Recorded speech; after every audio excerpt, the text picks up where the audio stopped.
The CBS Radio Mystery Theater presents...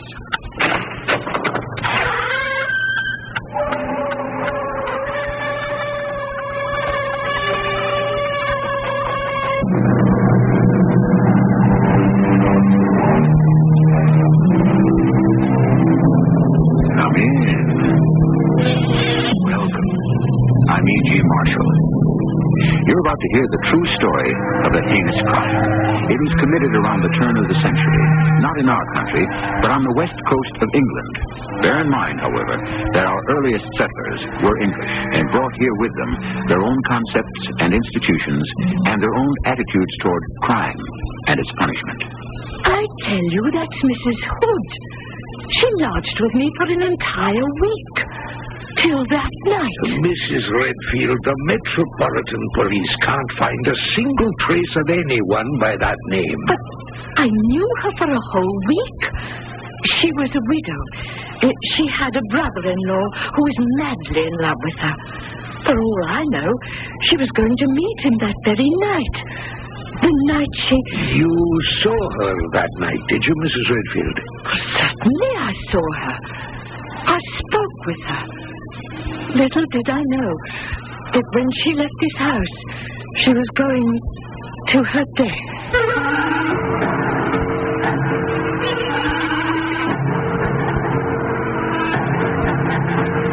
Our mystery drama, The Last Act, was written especially for the Mystery Theater by Elspeth Eric and stars Court Benson and Robert Dryden. I'll be back shortly with Act One. Campbell's Soup is most pleased to present 3 new soups with a true taste of the Orient. New Campbell's Wonton, new Oriental Chicken, new Beef Teriyaki. 3 delicious new Oriental-style soups we would be most honored if you would try. And now, the famous Campbell's jingle. We always eat better when you remember the soup. Saturday on CBS television. Oh, Riker. He's unconventional. You're so... Direct. You're so... Clever. I've read so much about you. Did you do that without moving your lips? You're... An outcast cop now working secretly for the district attorney. You're so... Compassionate. Be right here for you. Riker. You're so good. Saturday at 10, 9 Central and Mountain on CBS television. Winston Churchill, Albert Einstein, Nelson Rockefeller, Bruce Jenner, Thomas Edison, Leonardo da Vinci. These people, and many other brilliant, talented, creative people, overcame a form of learning disability. This is Pat Collins for the Foundation for Children with Learning Disabilities. There are over 10 million children in this country who are learning disabled, and they can be helped to overcome their learning differences. We owe it to them and to ourselves. Some of these children can be our country's future doctors, lawyers, artists, scientists, and politicians. You can help children with learning disabilities. Please send a contribution to SCLD, 99 Park Avenue, New York, New York, 10016. That's SCLD, 99 Park Avenue, New York, New York, 10016.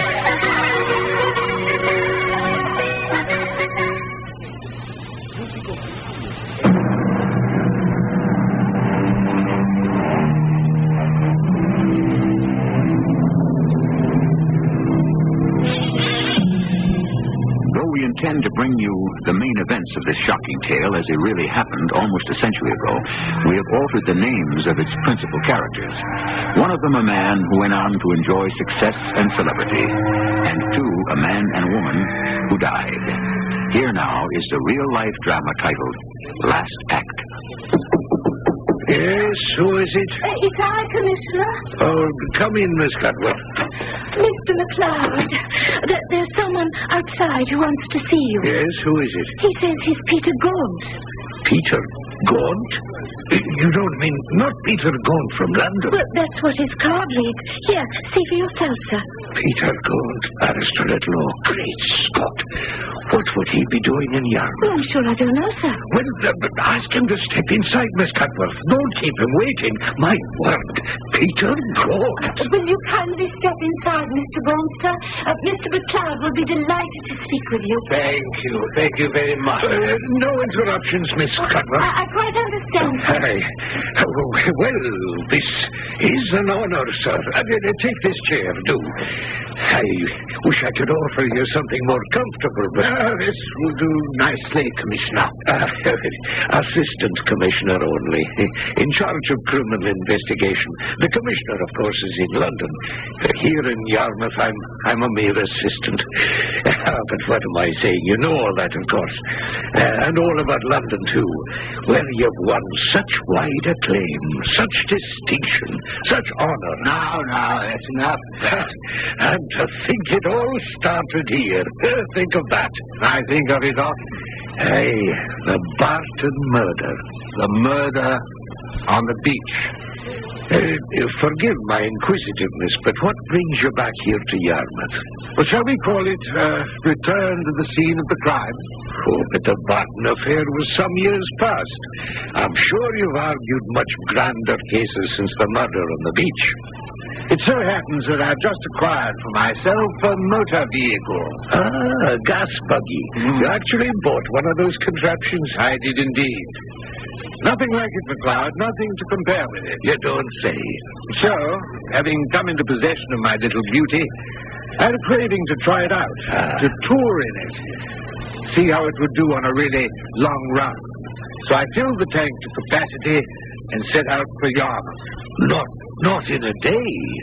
You wouldn't try to make it London to Yarmouth in one day. Oh, hardly that. I've never tried to do more than 100 kilometers in a single day.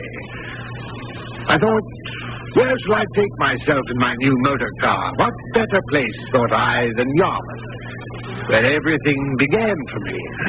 The Barton case. You might say the Barton case launched my career. We had the devil's own time discovering the identity of the corpse, you know.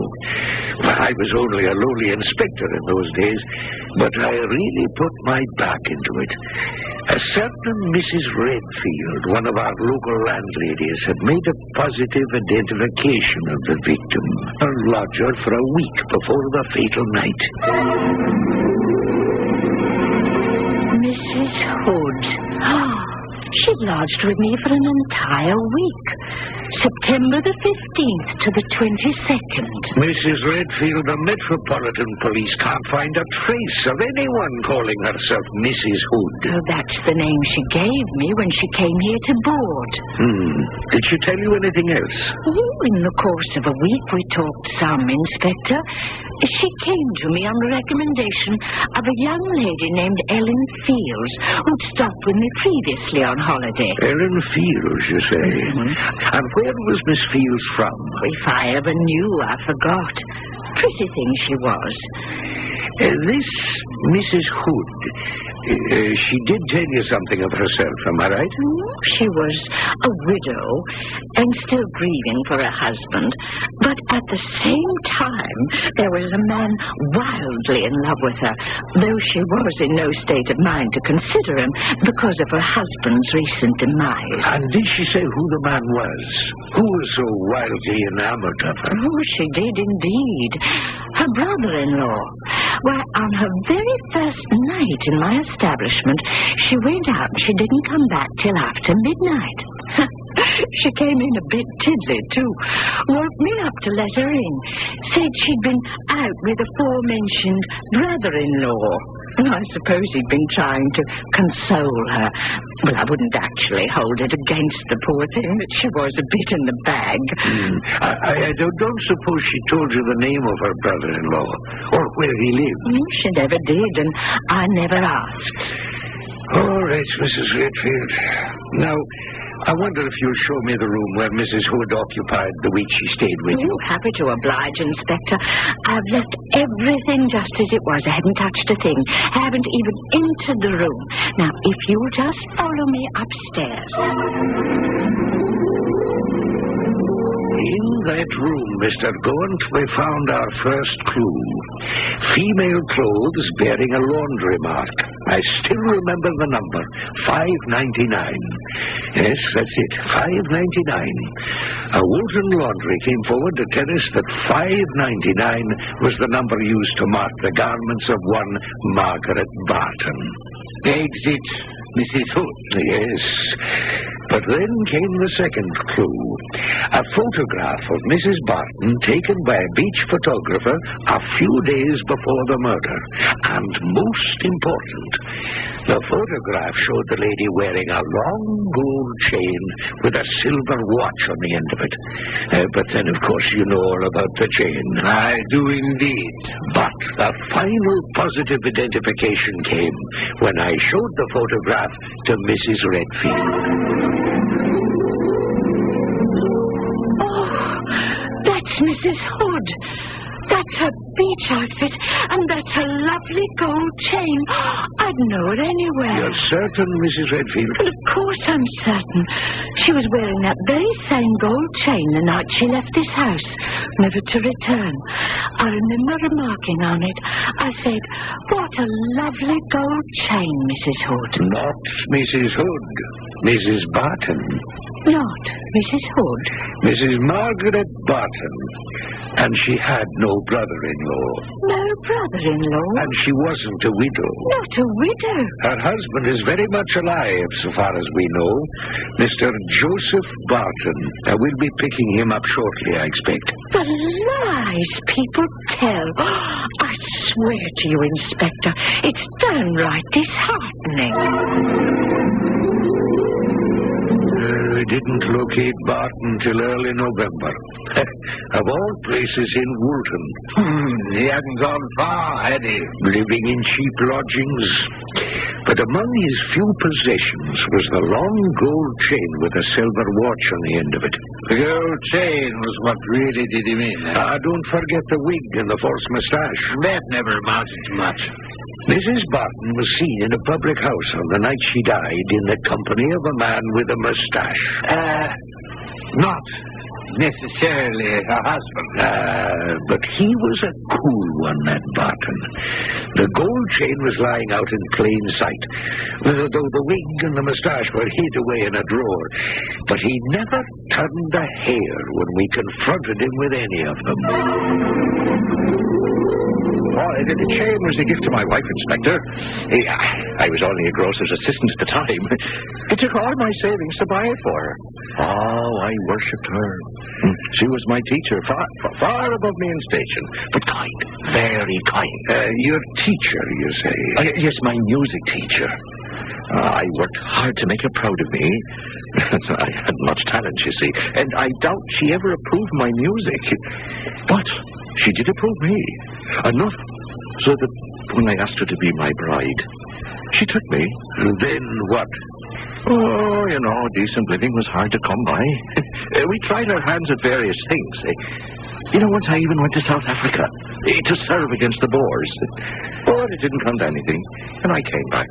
How did you happen to be in possession of the gold chain, the silver watch? Oh, she gave them back to me. Oh, not because she was angry with me.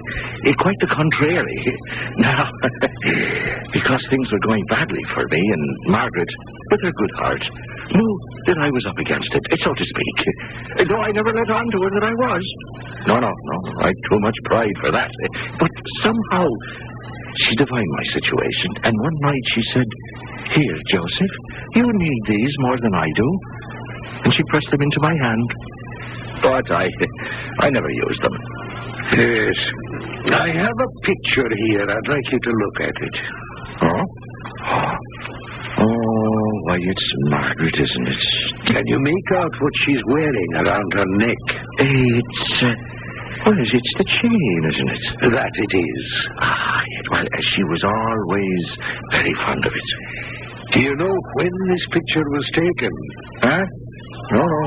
No, not the foggiest. A beach photographer took it a few days before she was murdered. Oh, You don't say. Well, then, I got my dates wrong, haven't I? It would seem so. No, it must have been during the summer that she offered it to me. Actually, she offered it to me many times. Oh, many, many times. But it must have been in September that I accepted it. Yes. Yes, I think that's how it was. I'm almost certain that's how it was. Barton, you're a liar and a scoundrel. Oh. I don't know why you say that, Inspector. I've told you everything to the best of my recollection. The picture. You said it was taken quite a time before poor Margaret was slain. A few days only. Oh, a few days, a week, a month. The heart of the matter is that it wasn't taken on the day of her death. But she wore it on that day, Barton. We have the word of her landlady, a certain Mrs. Redfield, that she was wearing it the night of September the 22nd, when she went out to meet a man. And the man, Barton, we believe to be you. Oh, no, not I, Inspector. Sir, you have my word. It was not I. Of course we knew we had him dead to rights, Mr. Gaunt. He came to trial at the Old Bailey. I know. Of course, you know. It was March of the following year. That's when you entered the case, undertook his defense. And what a brilliant defense it was. So many think. I'm often inclined to think so myself. You've every right to think it. All the same, they hanged him. Hanged him by the neck until dead. Aye, so they did. Poor chap. Oh, forgive me, sir, Sergeant. Yes, Miss Cutler. Someone's been murdered, sir, on Yarmouth Beach.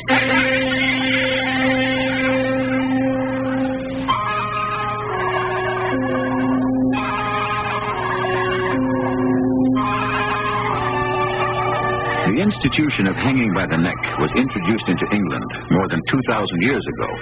The Britons kept the custom, though by the time this particular execution took place, there was general agreement that, and here I quote, dislocation of the neck is the ideal to be aimed at. This ideal was believed attainable by circling the hanging rope with a metal ring strategically placed behind the victim's left ear. I'll be back shortly with Act 2.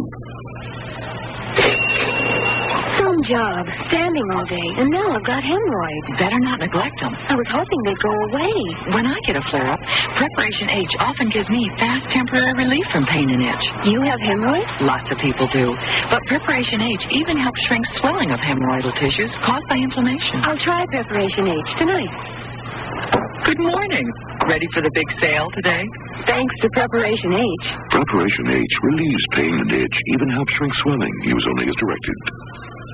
Shine it up, shine it down. Spit that glass, just shine it down. Shine all around. If I've got it clean, I want something to show for it. I clean with Glass Plus and show off the shine. Windows to chrome, plus a whole lot more. Look anywhere in my house. There's the shine all around. Shine it here, shine it there. Glass Plus shines up everywhere. It shines glass, plus a whole lot more.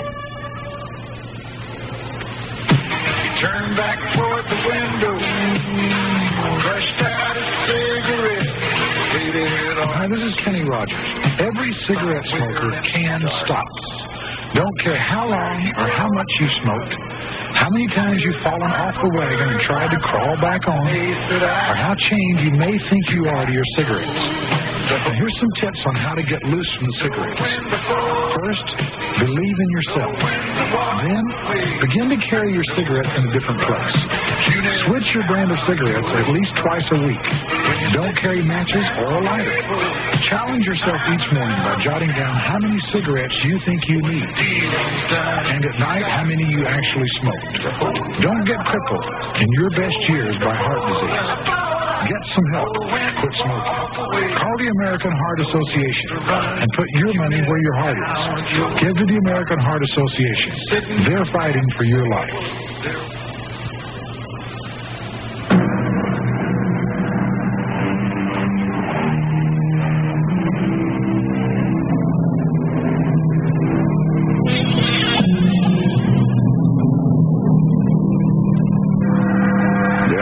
methods of ending the life of a convicted felon, but the English have remained true to the noose, adding later the refinement of a metal ring at a strategic point in the rope to facilitate, if not absolutely ensure, the dislocation of the neck. I have read that in recent times, some English hangmen have taken to whispering to the condemned at the last moment, "It won't hurt. It won't hurt a bit." Miss Cudworth, you said Yarmouth Beach? A murder at Yarmouth Beach? Yes, sir. I'm sorry to cut our visit short, Mr. Gaunt. Look here. My automobile is right outside. Let me drive you to Yarmouth Beach. You're certain? I'd consider it a privilege. Oh, let's be on our way. Yeah, this will be a great treat for me. For me as well, Inspector. Great Scott! Is that it, your automobile? This is my little beauty. Now, come on, climb up. There's a small step. Yes, I got it. My. And what are you doing? Cranking her up. You'll see. She'll turn over. Yeah. Not too reliable, eh? Look here. She'll catch. You see? Now, if you'll just let me throw the crank on the floor at your feet. Thank you. Can you move over a little? Oh, certainly. It's quite a contraption. Observe how the floorboards curve up. New feature. Well, are we ready? Ready, and only slightly apprehensive. My blood, it's exhilarating. We'll be in Yarmouth in jig time. Gaunt, back at the office, you said something about Barton. I think you said poor chap. Do you mean that? With all my heart, Inspector. But such a grisly murder. A young woman strangled. Yes. Strangled with a mohair shoelace. And the peculiar feature of her shoes. The left one on her right foot. The right shoe on her left foot. Weird. The whole picture. Most weird. But Barton himself, I did not find him weird in the least. Quite the contrary.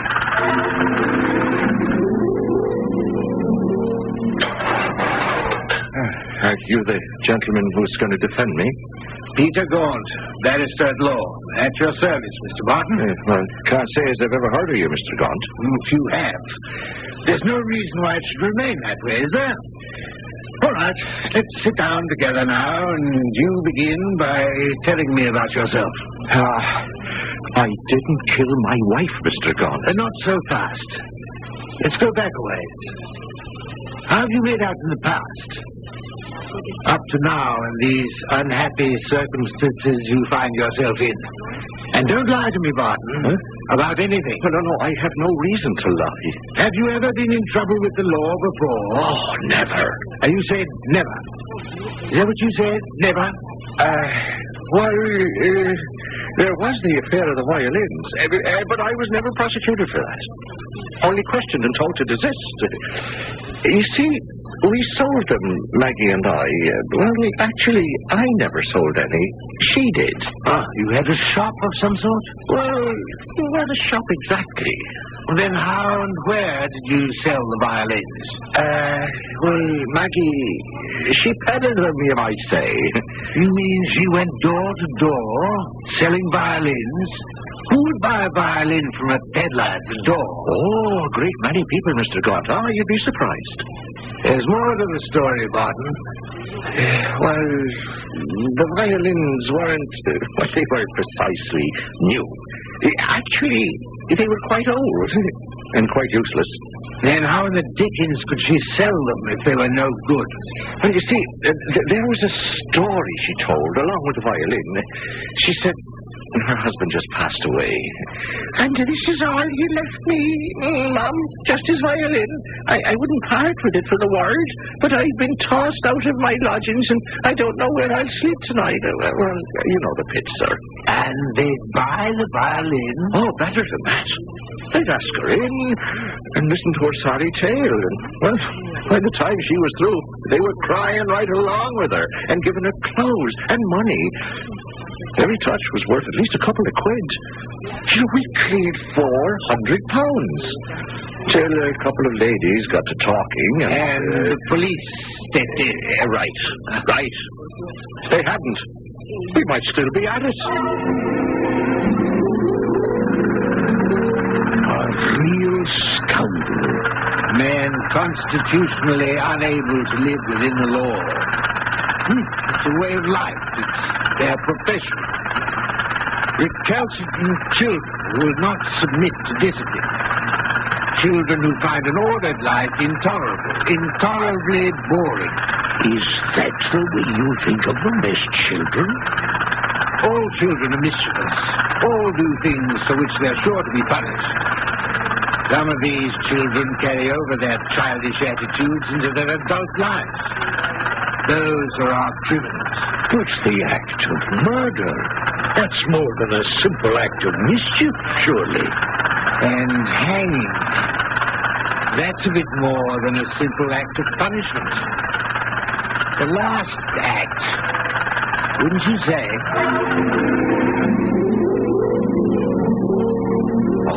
£400 we made out of that little adventure with the violins, Mr. Gott.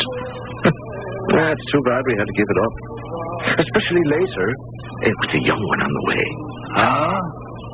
You had a child, did you, Bob? Well, it would have made her story of the violin so much more, well, poignant, if you catch my meaning. Me with a sprout on the way. Who's to tend it, Mum? Poor fatherless child. I tell you, we would have salted away a pretty penny. Still, £400, you didn't do too badly. What did you do with the money? Well, we opened up a shop. Absolutely legit. What sort of shop? We entered into the grocery business. All varieties of comestibles. And you prospered, did you? Oh, Lord, yes. And with the birth of our baby daughter, happiness was ours, Mr. Gaunt. And what happened to stave this happiness? The shop burnt down. Burned down, did it? To the ground. And everything in it. How precisely did that come about? Well, heaven only knows. And heaven's not letting on. They're pure accidents. Must have been because Maggie and I and the little girl were on vacation in Ireland at the time. You can prove that? Can you? Or do you expect me to take your word for it? Well, the insurance company did. Paid up, did they? Oh, every farthing.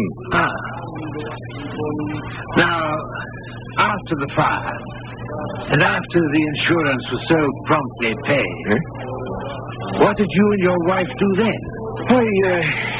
We opened another shop. Of the same sort? Well, certainly.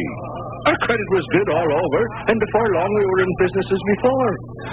Only this time... Yes? This time?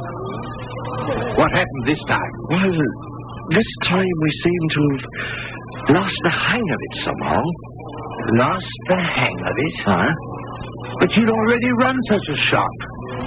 You'd been successful at it. Well, let's say that it didn't feel right. Not anymore. Just how didn't it feel right? Well, we didn't take to it. Not like before. Why not? I don't know, Mr. God. I just don't know. Would you like me to tell you? Why, if you think you know. There wasn't enough excitement in it for you. Do you really think that's why? The day-to-day life of an honest worker tends to lack adventure. You know, you could be right. After a time, the whole thing got to be a crashing bore. I couldn't go on with it. So what did you do? I went to South Africa. South Africa? Why South Africa? Well, there was a war going on there. Yeah, the Boers, you know. You left your wife to tend the store? Well, no. You see, there was no store by then. No store? What had become of it? We sold the stock. There was nothing in it. And what about your creditors? Well, I'm afraid they were left holding the sack. That's why South Africa seemed such a splendid place to go, eh? Well, yes, that's why. Barton, I have to admire you.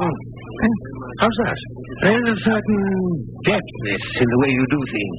Sir? Cleverness. Ingenuity. Well, I certainly appreciate that, Mr. Gaunt. I think you're worthless. You have no sense of morality whatsoever. But upon my word, in your own shiftless way, you haven't been stupid. Well, I've always managed one way or the other. Yes, by George, you have. Then why, I ask myself, would you assault your own wife on a public beach, strangle her with a mohair shoelace, and put her shoes on backwards? The right on the left foot, the left on the right. Why in the name of heaven would you do that? Oh, I wouldn't. I couldn't. You know, it's all a terrible mistake. Maybe more terrible than you think now. What will they do to me, Mr. Gaunt? They may very well hang you. Hang me? It's a sobering thought, Barton, isn't it? Well, so let us concentrate on the evidence, you and I. For I promise you that the prosecutor will give it his undivided attention. And so will the Lord Chief Justice. Whatever you say, Mr. Gaunt. First, we have the gold chain and silver watch found in your room. Yes, she gave them to me. And the wig, false moustache, also found in your room. But I can explain that. Your wife was seen in a public house in the company of a man with a large moustache on the night she died. Well, there are plenty of men with large moustaches. The landlord of the distillery pub is ready to swear that you and your wife drank there till closing time that fatal Saturday night. Well, the chain, the watch, yes, I had them. I was at the pub with Maggie, yes. I walked to the beach with her, yes. I went to London the morning after, yes. But what does it all signify? What does it mean? Did I kill my wife? Strangle her on the beach? Is that what it all means? No. No, it doesn't mean that. And I don't believe you did. Are you saying that you still believe Barton to have been innocent of the killing, Mr. Gaunt? I'm saying precisely that, Inspector. It's not possible, not possible. We are coming to the end of the Macadam Road. Must be nearing the beach. Are you saying we hanged an innocent man, Mr. Gaunt? That's what I'm saying. Well, impossible. Can't be. There's the dirt road up ahead. English justice could never permit such a thing. Gaunt, tell me it's not possible. Take your hand off my arm, Inspector. I couldn't bear the thought. This is a narrow road and there's a ditch on either side. Tell me it's not possible. Not anymore. Not today. Now, take your hands away, McLeod. I can't steer if you persist. I'll never sleep again. Watch out. Tell me. Hang on. We're going off the road.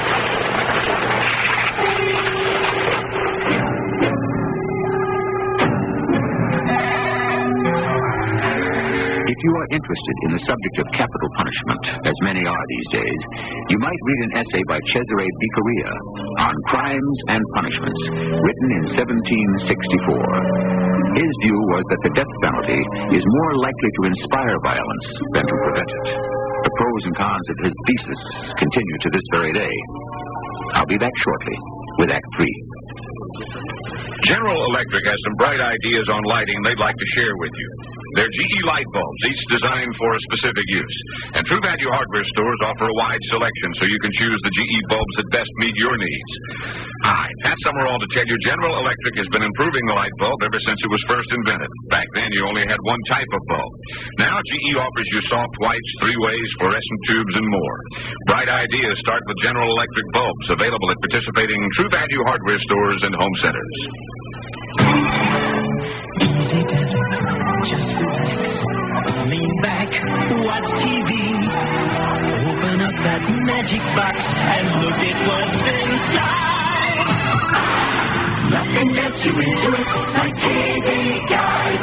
TV Guide previews your pleasure, tells you more about what's on, what's going on with TV. This week and every week, get more out of television by TV Guide. Nothing gets you into it like TV Guide.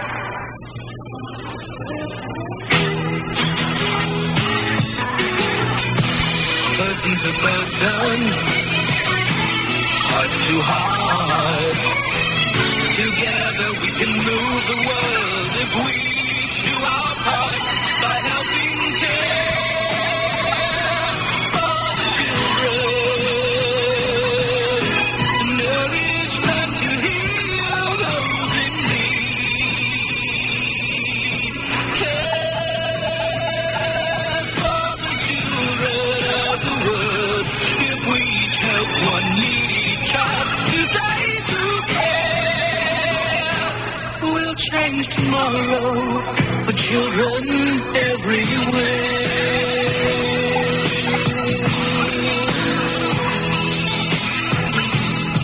Please send your check or money order to CARE, Box 576, New York 10156, or local care office.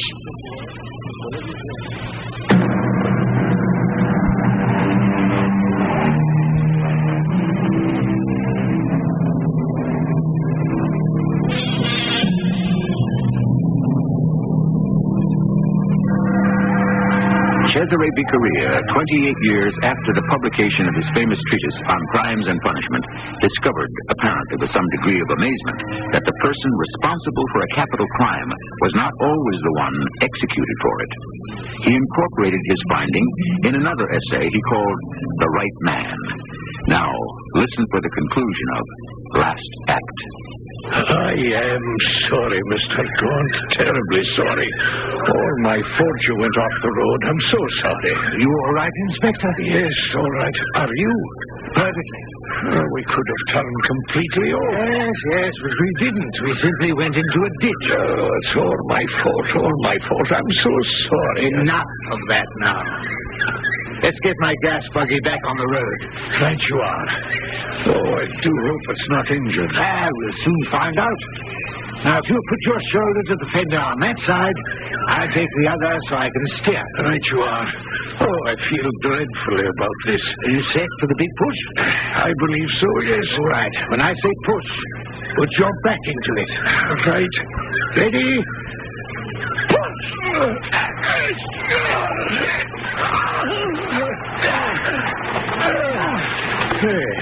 And there we are. Back on the road. Right. It really worked, didn't it? We really brought it off. What are you doing there? Fishing for the crank. Oh, yes, the crank. Dear me, I do hope no harm's come to your fine automobile. I feel dreadfully unhappy. Yes, it is. I should never have invited myself along. Nonsense. Go on, hop in. I should have kept my hands to myself. It was just the thought of an innocent man going to the gallows that upset. Is it going to start, do you think? Here. Turn over. There. You see? Good as new. Thank the Lord for that. Just shove over it, will you? Yes, that's right. Thank you. Everything top hole. Isn't that splendid? Well, I'm terrifically relieved. I shan't be so unforgivably careless again, Gaunt. I'm sure you won't. It was the idea that the police, my police force, could have been the instrument of an innocent man's death. I'm afraid I quite lost my composure. I do apologize. McLeod, you didn't sentence Barton to the gallows. Lord Elverstone, the Chief Justice, did that. All you did was present the evidence. Aye, that's true enough. And a fine job you did of collecting it. All in the line of duty. But perhaps we were hasty. Perhaps if we'd looked further, worked harder, we'd have uncovered more. Undoubtedly. Do you really think so? No doubt about it. God, if Barton didn't kill his wife, if you're right and he was innocent, do you have any notion at all who might have done the foul deed? Yes, I do. I believe it was the work of a sex fiend. A sex fiend? maniac. Good Lord. Consider the method of killing. Strangulation with a mohair shoelace. Surely a bizarre instrument of murder. Then consider the added quixotic touch. The left shoe on the right foot, and vice versa. Doesn't that suggest irrationality on the part of the murderer? Yet Barton was one of the most rational men I've ever talked with. I have no reason to kill my wife, Mr. Gaunt. Maggie and I we were on friendly terms. Of course, the broom had gone off the rose, you might say, but I won't deny that. The truth of it is, Mr. Gaunt, I was aiming to set up house with somebody else. Oh, you were you? I don't think we'll mention that. Now, there's something we hadn't gone into. Your sudden flight to South Africa. Oh, it wasn't a flight. It just seemed prudent to get out of the country because my creditors were making it hot for me. Mm-hmm. And what did you do in South Africa in the way of making a living? Oh, this and that, any piece of work I could pick up, Was spying for the Boers one of those pieces of work? Oh, you know about that, do you? I know you were sent back here because they suspected you of spying for the Afrikaners. Oh, there was never much to that. How much? Well, you see, when I thought I had a bit of information that might be useful, I turned it over. You see, half the things I told them weren't true. At least I didn't know them to be true. I concocted them out of my head. Well, I had to tell them something, didn't I? Oh, they'd think me no good. Huh, you must have been very convincing. Oh, I was, Mr. Gaunt, I was. When I put my mind to it, I can be very convincing indeed. Yes, so I've observed. But you were recalled to England. Yes. And can you credit it? I got me a job at the arsenal. Well, that's ridiculous. Didn't they know? They didn't really know anything. See, I was only suspected. And those people, well, they suspect everyone. Yes, there's some reason in your case. Well, yes, some. Not much. But some. You were dismissed from the arsenal, I understand. I don't know why that happened. They never told me. For spying, I believe it was. Yes. And when they discharged me, you see, that's when I went out and bought the wig and the mustache. What a silly thing to do. Why did you do it? Well, I'm a romantic man at heart, Mr. Gaunt. And I had a romantic idea that if I were to be a spy, I would do it in the romantic manner. I would invent disguises and develop accents and invent backgrounds. See, one doesn't become a really good spy with those methods. I wouldn't know. Never having had the remotest desire to be a spy. Well, neither had I, strictly speaking. I was simply presented with the opportunity. You see, you have to be in a position to be of value to someone. And when that someone approaches you with a little proposition, well, you accept. Or reject. Well, yes, in my case, I accepted. But when I tried to carry it into the romantic realm, it became absurd. I have too much hair to wear a wig properly, and I wouldn't dream of shaving my head. And the mustache? Well, it was ludicrous. Maggie laughed fit to kill when she saw me. And when was that? When was what? That she saw your mustache and laughed. Why, it was the night of September the 22nd, wasn't it? Oh, yeah, thereabouts. Not thereabouts, Mr. Barton. The very night. The night she was killed on Yarmouth Beach. I'm right, am I not? Mrs. Barton was seen that night in a public house in the company of a man with a large moustache. That was you, wasn't it? I'll tell you the truth, Mr. Gaunt. Well, I'd appreciate it. Well, you see, I asked Maggie to meet me and tell me how she thought I'd make out as a real professional spy. Well, after all, I'd had to make a living for her and the little girl. Well, she threw cold water on that, I can tell you. Said I looked a proper fool. That anyone could tell I was wearing a disguise, and not a very good one at that. She hurt my feelings, actually. But I set great store by her opinion. I always have. So I went to the gents' washroom, took it off. And then what? What did you do then? Well, we left that public house, and we went to another. The distillery pub in York. Yes, that's the one. Yeah, you know about that. The landlord at the distillery says that you and Mrs. Barton stayed there drinking until closing time. I believe we did. Yes, I believe we did. I was most frightfully depressed at giving up my romantic notions of being a spy. The landlord at the distillery says the two of you set off in the direction of the beach. Why, we may have. Yes, he could be right. The beach was a place of fun memories for Maggie and me. And did you arrive at the beach, you and your wife? Oh, we may have. See, I'm a bit fuzzy about all that. Now, as I told you, I was pretty well into the bag by then. And I had to go to London the next morning on the 7:30 train. So I checked into a hotel and told them to rouse me about 6. Which they did. Oh, yes, and a good thing, too, or I'd have slept all day. But you caught the 7:30. Ah, that I did. I wouldn't have missed that train for the world. Why? Well, I told you, Mr. Gaunt, I was planning to set up house with a young girl I'd given my heart to. Ellen Fields was her name.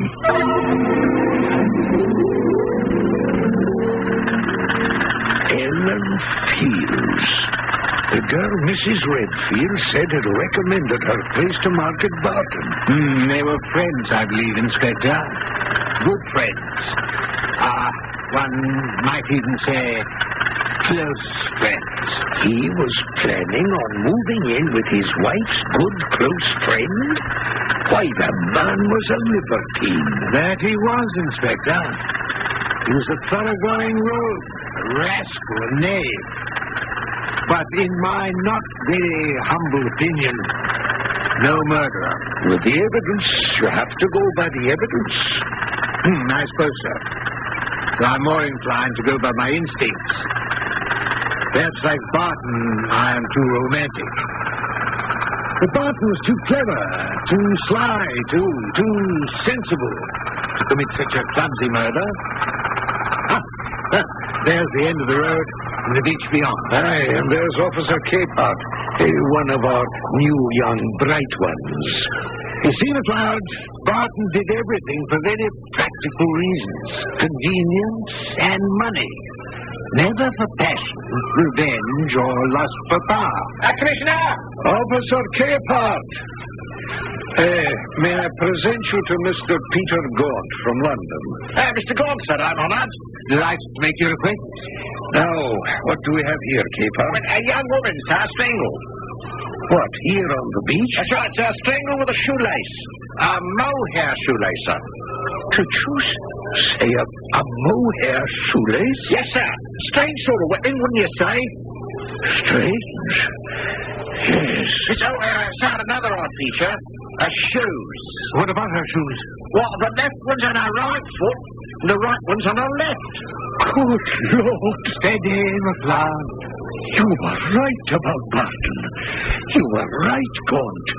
This is the same crime, the same method, the same instrument, the same perverse peculiarity. Merciful heaven, we sent an innocent man to the gallows. Well, you didn't do it. Well, who did? Who did this monstrous thing? Men. Mere mortals who took too much upon themselves.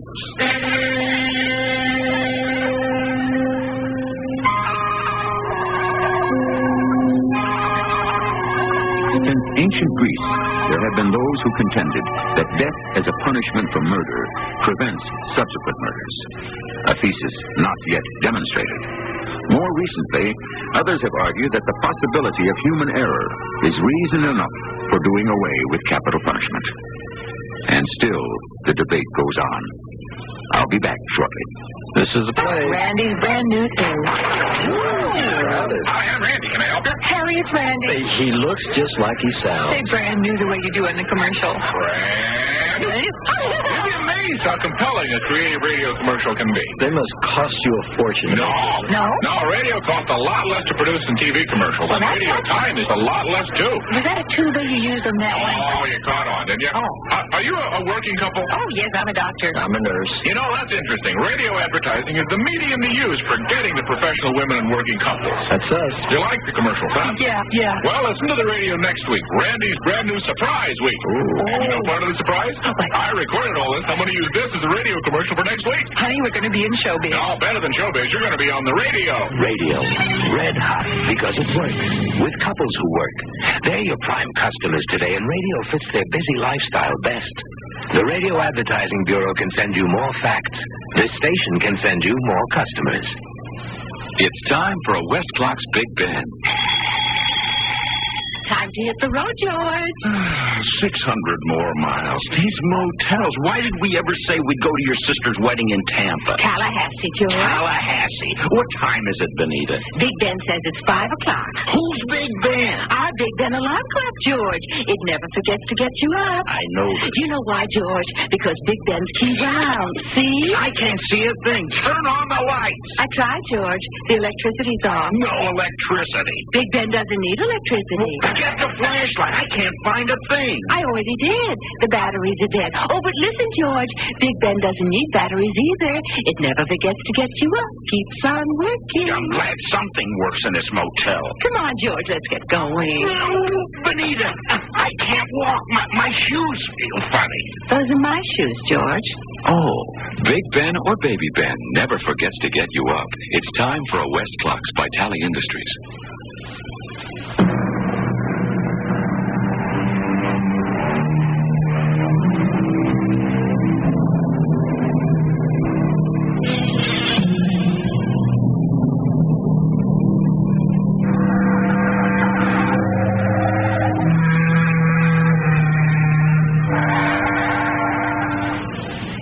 Inevitably, the dialogue you have heard is imaginary. Our own particular concept of what certain people may have, could have, or must have said to one another. But each and every event is real. Each is a matter of record. The entirely possible human error is real, too. Our cast included Court Benson, Robert Dryden, Carol Teitel, and Earl Hammond. The entire production was under the direction of Hyman Brown.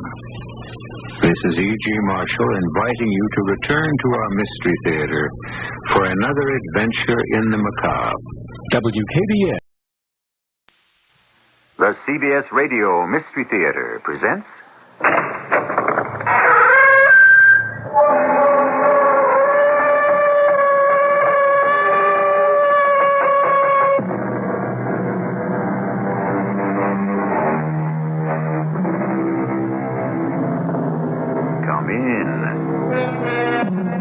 Welcome. I'm E.G. Marshall. It is said of certain walls that they have ears. Is it then illogical to assume that other walls may have eyes? Indeed, it is said of certain houses, oh, if this old place could only speak, what tales it could tell. Is it possible for a word that was spoken, a sight that was seen, a deed that was committed, to leave an echo, an aura, a lingering trace? Well, that's why some houses are supposed to be haunted, no? I had every intention of killing you. I can't believe it. Just because I got the better of you on a business deal. I came here this morning to kill you. Look, here's the gun. What made you change your mind? I saw her. Who? Your wife. Your loving wife. And I laughed. Why? Because it's clear to me I don't have to kill you. She will.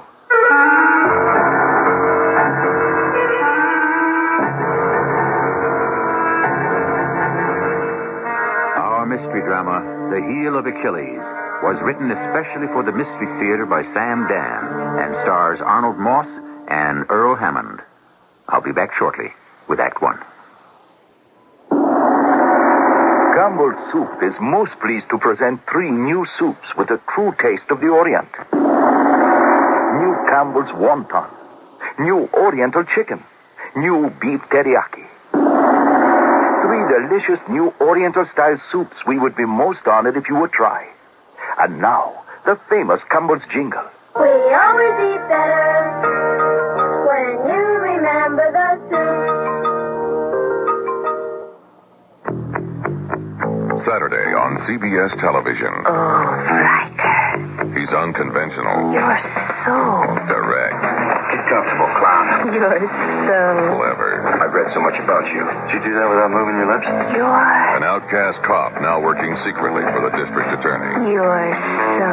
Compassionate. Just be right here for you if you need me. Riker. You're so good.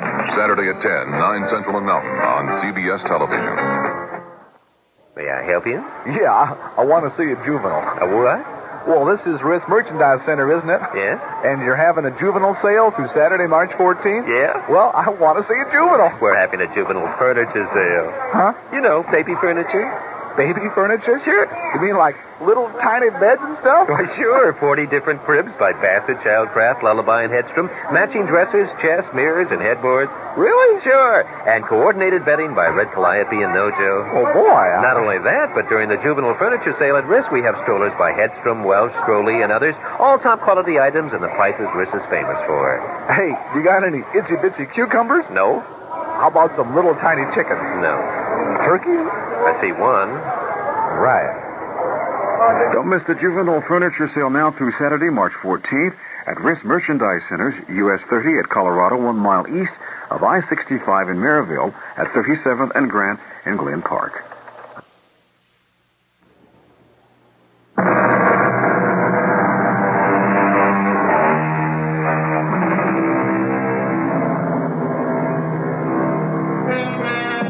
Mr. Roland Palfrey is 60 years old. He wishes he were younger. He has $40 million. He wishes he were richer. People envy him his wealth, his position, his power. And there are those who envy him his wife, the breathtakingly beautiful Marion, who is scarcely half his age. There are the cynical who say that she married him for his money. But who really knows about these things? And the truth of the matter is, love of money often outlasts love of love, if you know what I mean. At any rate, since this is a story of a businessman, let us get down to business. Why not stay on, Martin? What for? Well, the company name will still be Martin Machinery. The name. It's all that's left. Same salary, plus a bonus? No. No, thank you. You're too young to retire. Maybe. But I'm too old a dog to learn new tricks, especially your tricks. My great-great-grandfather started this business in a blacksmith shop. Yes, I know. He's the one who shoed George Washington's horse. And people knew they could depend on the Martin name. Is that a fact? If they cared so much, why didn't they buy your product? Well, I suppose quality has become too expensive. People simply can't afford it anymore. Well, whatever it is, I'm out of it. Too bad. You'd have made an excellent figurehead. Figurehead? Like they used to have on the sailing ships of my great-great-grandfather's whaling fleet. You're sure they were all whale ships? Weren't some of them also slave ships? Darling, I thought Oh, I didn't know you were busy. That's all right, dear. This gentleman was just leaving. Marion, this is Mr. Edward Martin. Edward, my wife, Marion. How do you do? Well, Edward, I don't know if there's anything more we can say to each other at this point. Oh, but there must be. There is. I had absolutely no business barging in here in the middle of a business day. Darling, I can assure you, and so can Mr. Martin, that our meeting is over. Isn't that true, Edward? Certainly. Oh, darling, you're an adorable fibber. And Mr. Martin is a perfect gentleman. But I was in the neighborhood, and I just wanted to throw you a kiss from the doorway. And now I'm off to lunch with Jenny Satterfield. Goodbye, Mr. Martin. Mm-hmm. It was wonderful meeting you. So, that's the beautiful Mrs. Palfrey. Well, I've seen her pictures in the papers. They hardly do her justice. Well, what does that mean? Nothing. Oh, nothing at all. Well, why are you laughing? Well, why do people laugh? Well, I would assume because there's something funny. Or tragic. Sometimes it's hard to tell which is which. But why are you laughing? This could be both. Now, look here, Martin. It's all over, Roland. You now own a majority of the voting stock of Martin Machinery. Put it in a candy jar with the rest of the goodies. Martin, I insist that you tell me what was so funny. I haven't the faintest idea of what you're talking about.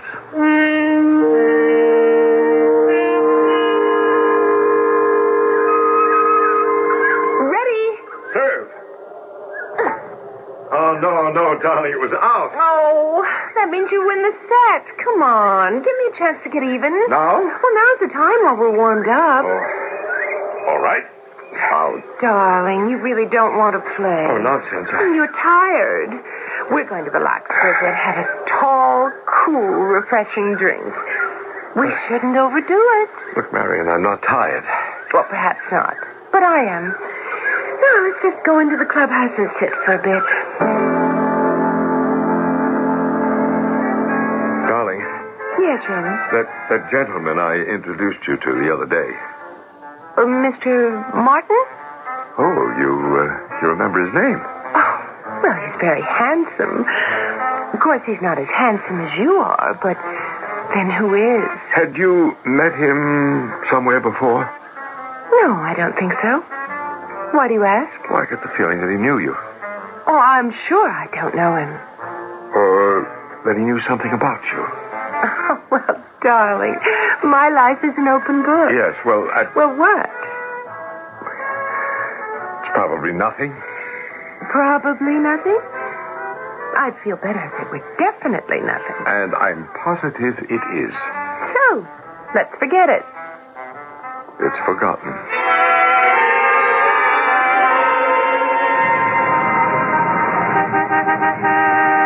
Hey, Martin. What? Why, it's Roland Palfrey. Hop in. I'll give you a lift. Hey, this is absolutely unbelievable. Well, this fabulously wealthy Roland Palfrey driving his own car? Well, it's a fabulously expensive car. You've actually been lying here in ambush. It does look that way, doesn't it? Well, where are we going? For a ride? You have nothing better to do?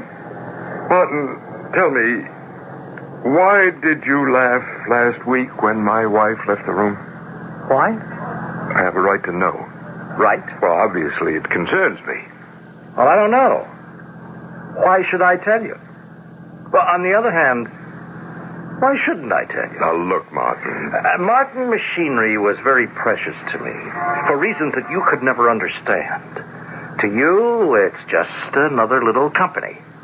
To me, it was my whole world. It isn't my fault that you couldn't keep it. You could have stayed on. I wanted to kill you. Yeah, I'm sure you did. I'm exactly what you call me. A sentimental fool. I ask myself, how do you fight him?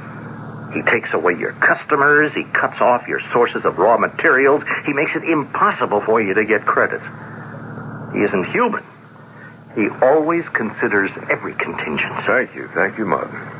And then I saw her. Who? Your wife.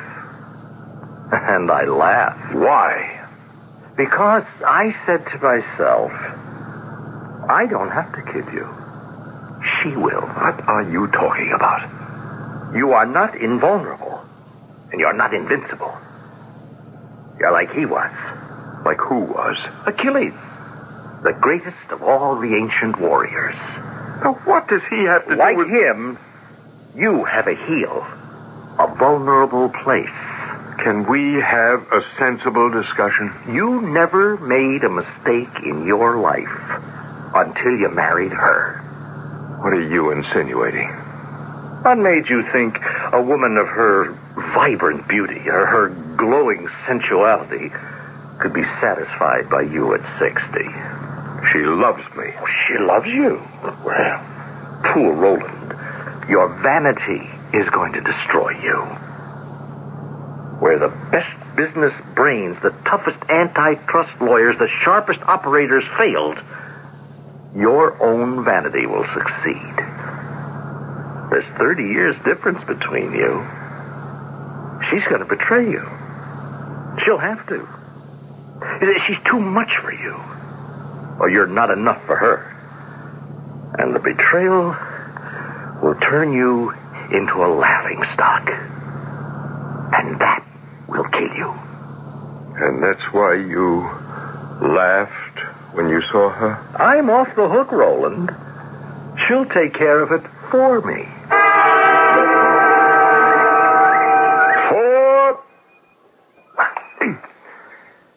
I'm afraid I hit it a little too fast. Oh, no, darling. A beautiful shot. Straight down the middle of the fairway. Uh-huh. Not bad for an old duffer. Hmm? No, I don't mind you calling yourself a duffer. But you're not old. Dearest, I am 60. Well, you don't look a day over 40. Oh, now, come on. All right, 45. But that's absolutely my final appraisal. I just can't think of you as old. You're so handsome. And so youthful. You do love me, don't you? I just can't kiss you right out here on the golf course, can I? Think of your image. Let's move out before we hold up play. Angel? Yes, dear? I saw this perfectly lovely old house out in Gulliver County. And you want to buy it? Well, it's a Victorian mansion. Well, then you go right ahead. I'll have someone in legal handle the details for you. Well, there is a problem. The real estate agent doesn't want to sell it. I don't understand. Well, isn't that why he's in business? Well, I don't mean he doesn't want to sell it exactly. I would say he's trying to discourage me from buying it. Why? Why? Well, he says it's a haunted house. Oh, there's no such thing. Oh, but he insists. Darling, do you want this house? Oh, I'd just adore it. It would be such fun to fix up. Then why don't I handle this thing myself?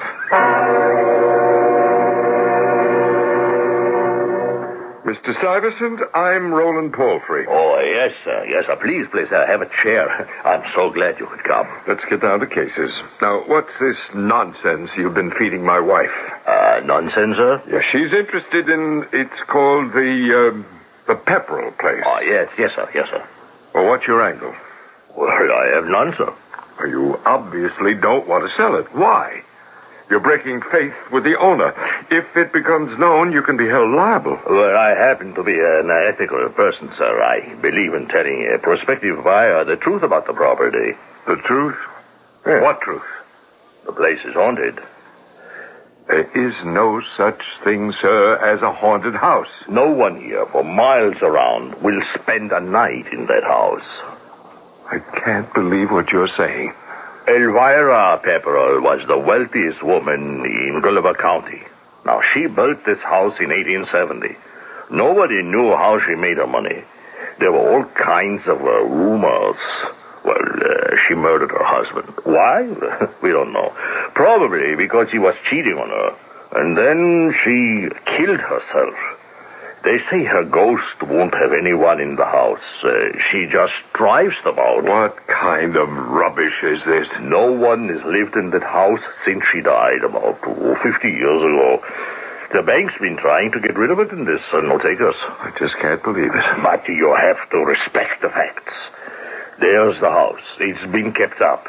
There are 300 good acres. And there's the price. It should fetch at least twice as much. Easy. But there is no such thing as a haunted house. Yes, well, you tell that to the folks who wanted to spend the night there. The last 3 who tried it, one of them was dead the next morning. One of them looked like he aged 30 years, and he couldn't say a word. The other one doesn't stop talking. But it's all gibberish, and he's still in the asylum. There has to be a rational explanation. There is. The place is haunted. I still say that that's impossible. Well, sir, if you're so sure, why don't you spend the night there?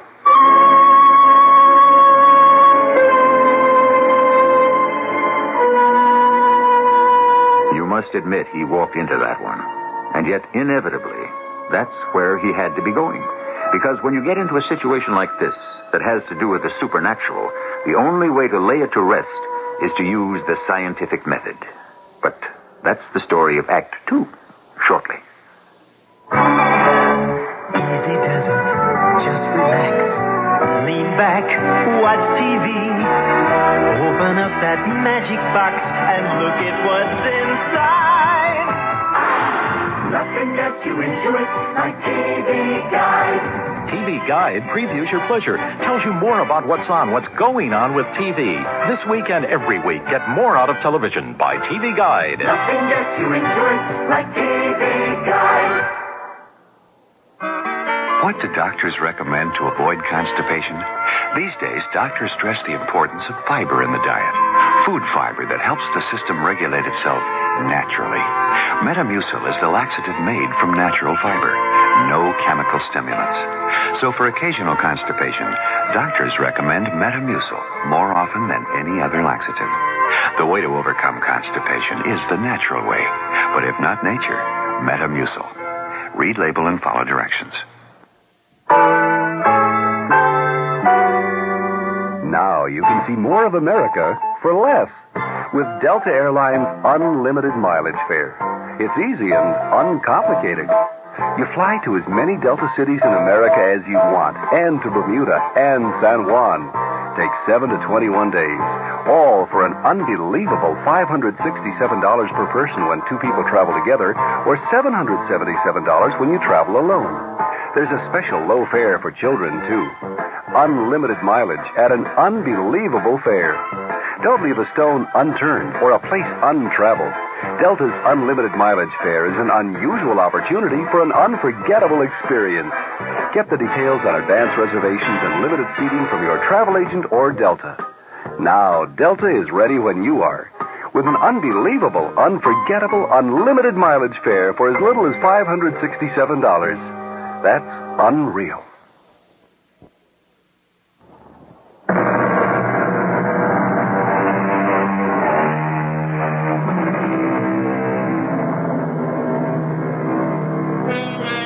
In the final analysis, the last words in any argument are usually, put your money where your mouth is. And so it is with us.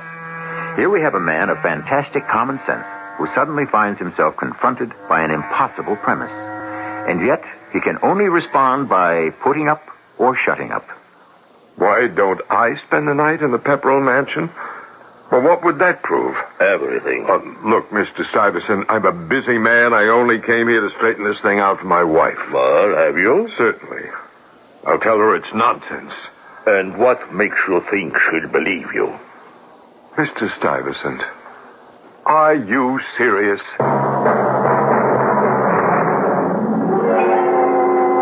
Darling, there's evidence. Evidence would consist of facts to prove the existence of a ghost or ghosts. Well, what about those three people? And they're just the latest in a long line. My dearest, one never has trouble finding witnesses to support a superstition. I'll just tell Summerfield to have someone in legal arrange for the purchase. No, Roland. No? I changed my mind. But you said you adored the house. Well, that was yesterday. Well, why? I just told you. I simply changed my mind. I can't help it if I'm flighty. Well, yes, but... I suppose when you're older, you take everything so seriously. Oh? I see. What? What is it, darling? No, nothing. Oh, no. It's something. I know my Rolly. Do you actually think I'm an old man? Oh, whatever gave you that idea? Why, you're the most vigorous man I know. Yeah, I know, but you just said that when you're older, you take everything so seriously. What, did I say older? Oh, what's the matter with me? I meant when you become more mature. Uh-huh. You want that house, don't you? No, I don't care anymore. Well, then tell me why. Because, Rolly, it's creating tension, friction, a feeling of uneasiness between us. And all because of my childish superstitions. I never said you had childish superstitions. But in many ways you treat me like a child. I realize there's this rather large difference in age, but you're the one who always manages to find some pretext to bring it up. Pretext? I'm always waiting for the other shoe to drop. Darling, Well, you see, I sometimes find it difficult to believe my good fortune. Why? I was afraid of no one or nothing in this whole world, and then I met you. Well, you're afraid of me? Yes. Because I love you. You have me at your mercy. Oh, now, darling. And I am twice your age. Oh, there are men half your age who aren't half the man you are. I want you to have that house. I said I changed my mind. Now, let's forget it. Are you sure? I'm quite reconciled. Well, that's what you should not have said. Reconciled. No, I'm buying it. Rolly, I won't live in a place that's haunted. But suppose I can prove that that's all nonsense. Well, how could you prove it? I'll spend the night there. That's supposed to be the test. I won't allow it. It's time we all realized we're living in the latter half of the 20th century. Stuyvesant, you say the place is fit for habitation? Yes, the plumbing, wiring, roof, all kept in tip-top shape. She's clean as a whistle, sound as a tick, and dry as a bone. Now, Susie Wainwright will have a cheery blaze going for you in the library fireplace, and the master bedroom will be all made up. Susie Wainwright? Yes, she's the housekeeper over at the Gulliver Inn. She picks up some extra money from the bank, taking care of the Pepperell place. Susie Wainwright, huh? Miss Wainwright? Yep, that's me, all right. I'm Mr. Palfrey. Oh, sure. Old Baldy Stuyvesant said you'd be around.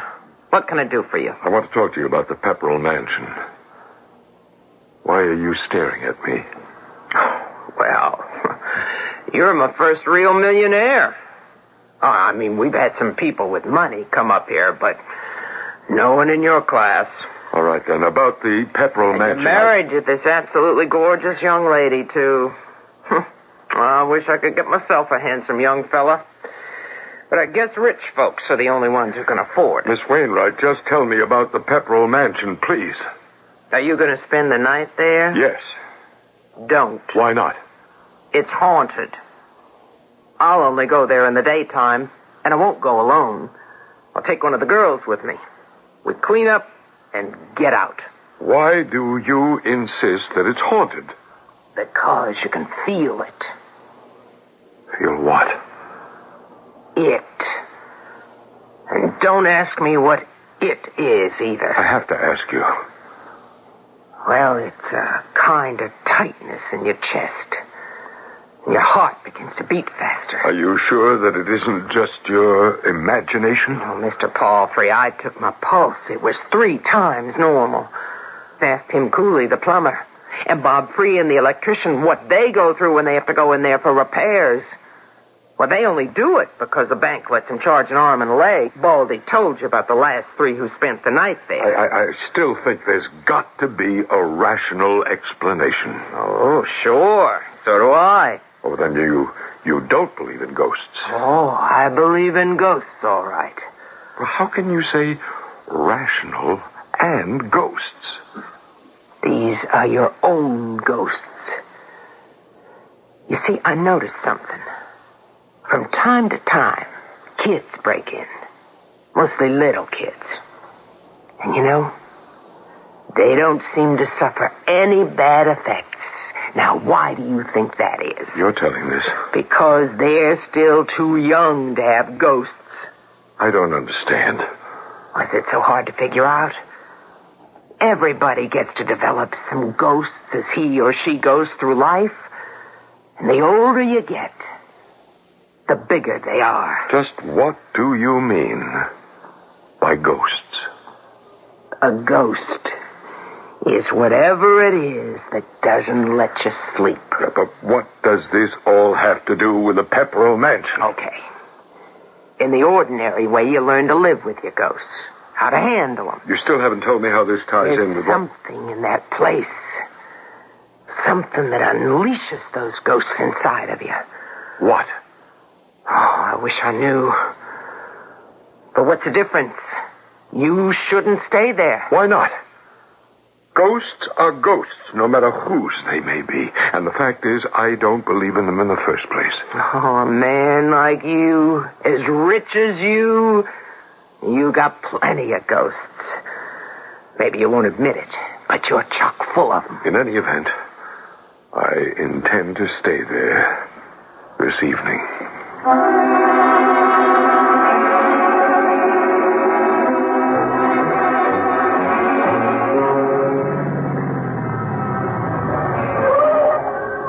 Well, sir, we're here. Thank you, Mr. Stuyvesant. Are you sure I can't talk you out of it? Positive. In that case, here's the key. Now, Susie Wainwright left just before dark. Everything is ready for you. You can see the lights are on. And there's a telephone, of course? Oh, yes. And please, Mr. Palfrey, don't hesitate to use it in case of... in case of what? Anything. In case of anything, I have a .32 caliber pistol. Good night, Mr. Stuyvesant. Good night, sir.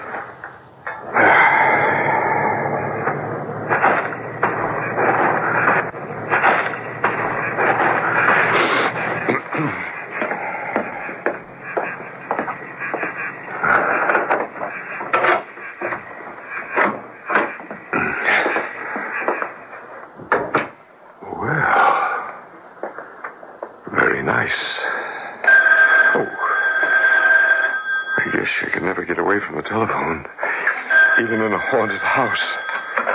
Hello? Darling, are you all right? Of course, Marion. Or if anything happens to you... No, nothing's going to happen. I'll never forgive myself. Darling, please listen carefully. I have to do this to prove a point. I'm always fighting against superstition, short-sightedness, don't you understand? I simply couldn't pass up a challenge like this. Oh, you're so wonderful. So wise, so mature. I love you. And I love you, Marion. And nothing else matters. And now, my dearest, good night. Good night, darling. Seems to be a perfectly comfortable house. Oh, no, really. Hello? Mr. Palfrey, this is Susie Wainwright over at the inn. I see you're there. Obviously. Well, I made up the couch for you in the library. The fire's going. Thank you. On the table, you got an automatic percolator. It's filled with coffee. Thank you again. The kind without caffeine, so you can sleep. And there's a tray of sandwiches. Very kind of you, Miss Wainwright. The bank wants you to buy the house, so they picked up the tab. But do you want to listen to me? Well? Are you wearing your coat? No, why? If I was you, I'd put it on right now and run. Not walk. Run to the nearest exit. Well, once again, Miss Wainwright, thank you. Well, don't say I didn't warn you. Good night. And happy dreams. Good night, Miss Wainwright. Oh. Coffee and a sandwich. And then I think I'll turn in early.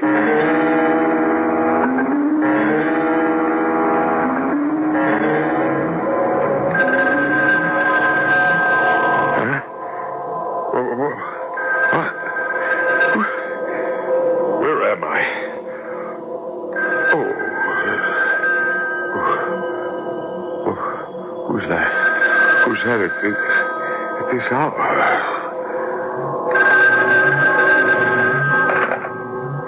Hello? Hello? Hello? Must have been a wrong number. It's midnight.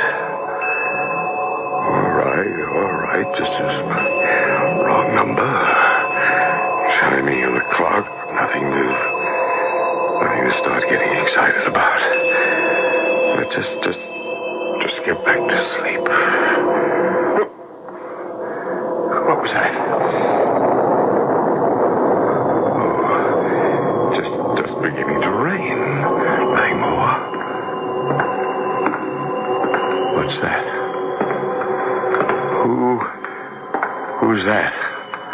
Who are you? Who are you?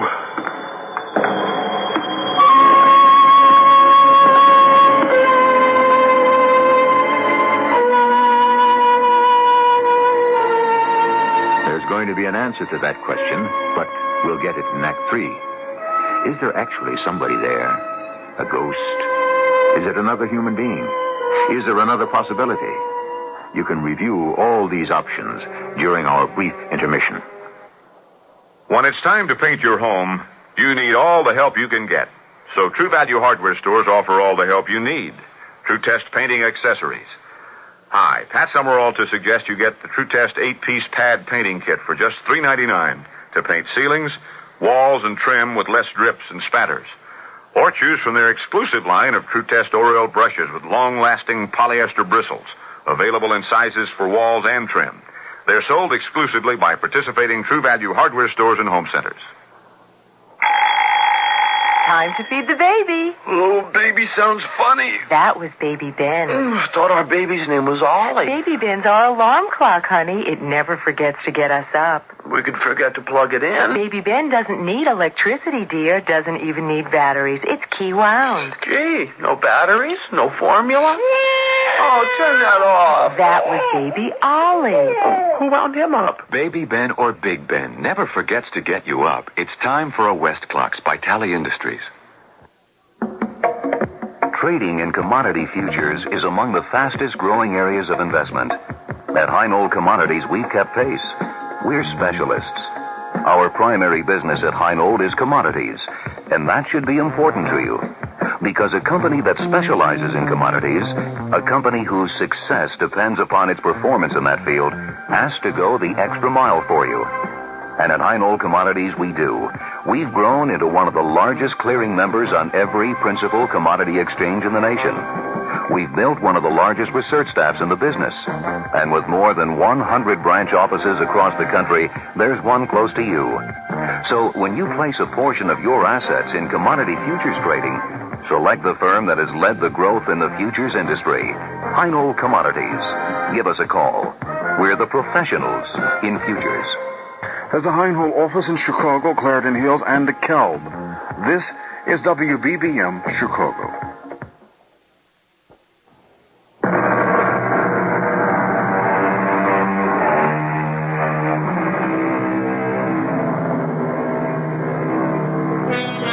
In broad daylight, in open, airy places that are filled with people, it is logical to insist that there is no such thing as a ghost. But when one is all alone in the house at midnight, and it has a reputation for being haunted, one is necessarily, shall we say, in a more vulnerable position. There has never been a more practical, common-sense, down-to-earth person than Roland Palfrey.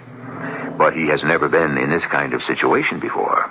Who are you? What are you doing in my house? Who are you?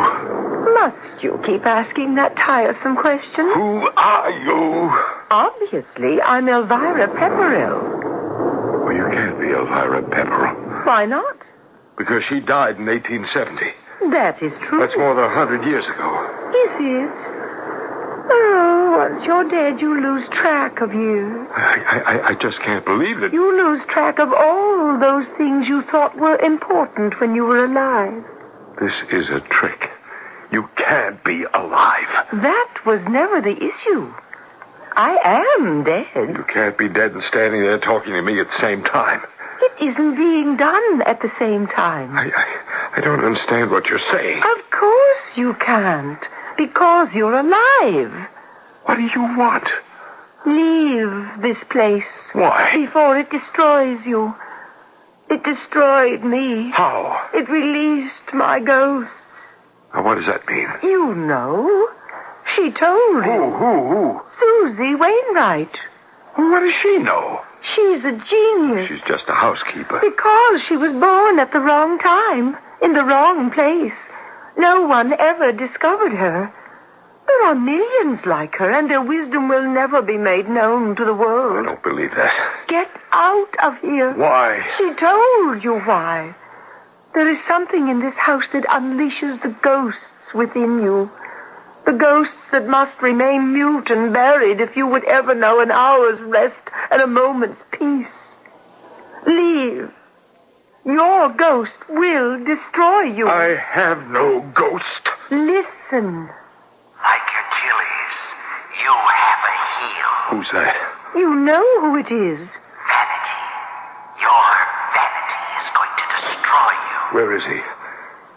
Martin, where are you? Your vanity, Roland. Come out, Martin. Come out wherever you are. He's already out, Roland. He's been hiding inside you. He's one of your ghosts. You never made a mistake in your life. And then you married her. It's your ghost speaking, Roland Palfrey. Your ghost. Leave here quickly. What are you waiting for? I can't. Why not? Because what will they all think? Who does it matter? I said there was no such thing as a haunted house, and I said that I would prove it by spending the night here. How can I just get up and leave? How? I'd be admitting that I believe in ghosts, and they drove me out. So you believe in ghosts? Yeah, but suppose the newspapers pick it up. What will my board of directors think? The banks will I have to get credit. The stockholders, I have to stay the night. Your sanity won't survive the night. Oh, yes, it will. I'll fight them. I'll fight those ghosts, all of them. There's only one. It's true, you plundered, you destroyed, you betrayed. But you have no conscience. You have only one fear. And you know what that is. Marion's fidelity. That's your ghost. No. For years, you never had time for a woman's love. Then you saw Marion, and the voice of reason within you said, what did it say? Well, it said, don't kid yourself. She's too young for you. There are rules. The old for the old, and the young for the young. Ah, but you were a man who lived by breaking the rules. And so you felt you could break this one, too. Yeah, but she loves me. She loves you. Poor Roland. Tell him to be quiet. You tell him to be quiet. He's your ghost. What made you think a woman of her vibrant beauty, her glowing sensuality, could be satisfied by you at 60? Oh, is that so? Well, listen to what she says about that. Oh, dearest, there are men half your age who aren't half the man you are. That's what she says. But how does she treat you? Darling, let's play another set. Now? Maybe you're tired. We better relax for a bit. We shouldn't overdo it. Can't you see? She's too much for you. Or maybe you're not enough for her. No, that isn't true. She's going to betray you, Roland. Oh, no. She'll have to. You see how all the good-looking young fellas give her the eye? You think she's not aware of it? She's only human. Tell him you're only human, Marion. I'm only human, Roland. Yeah, but you love me, Marion. You keep telling me you love me. Because she's trying to convince herself. She's fighting it, Roland. I'm trying, Rolly. I'm trying. But there are times when I miss a strong, young... Don't say any more. No more. I don't want to wither and die. I want fun. You're too old for me. Marion, darling, I can give you love. I want more. Get out of here. All of you. Get out or I'll kill you. You can't destroy ghosts with a gun, Mr. Palfrey. I'll destroy all of you. I will.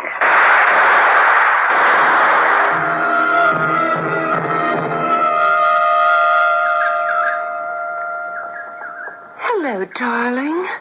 I'm sorry I'm late this morning, but the traffic was absolutely fierce. Did you enjoy breakfast? What would you like to do today? Oh, you don't have to tell me if you want it to be a secret. Do you want to have secrets from me, darling? Do you? No. No, Marion, I think I'd like to dig in the garden. Do you want to plant some flowers? Could I plant vegetables? Of course, dear. Oh, I didn't tell you. You have a new doctor, a lady. Her name is Dr. Pleskow, and she's very good. I would like to plant tomatoes. She's been going through the whole case history, all the records. As a matter of fact, she should be here now. And I'd also like to plant melons. All right. You suppose they could grow here? Well, we could ask the gardener. Mrs. Palfrey? Oh, how do you do, Dr. Pleskow? Rolly, dear, this is your doctor. Hello, Mr. Palfrey. Rolly? Hello, Doctor. We have every hope that Dr. Pleskow will be able to... We mustn't make promises, Mrs. Palfrey. We can only do our best. Oh, yes, I understand, Do you Doctor. suppose I could start my vegetable garden now? Doctor? Of course. The gardener said I could use that patch just beyond the trees. I'll see you in a little bit. Well, Doctor? From what I can see, he received a terribly traumatic blow to his psyche. Oh, I understand. I've spoken with everyone who had seen him that day, Mr. Stuyvesant, Miss Wainwright. Each of them has an interesting theory. The house is supposed to be haunted. Do you believe it, Doctor? I neither believe it nor disbelieve it. But there is an aspect of this case. Yes? I don't know. There's an element here that bothers me. Oh, what? It eludes me. I feel that it's the key to the entire puzzle. Well, hello.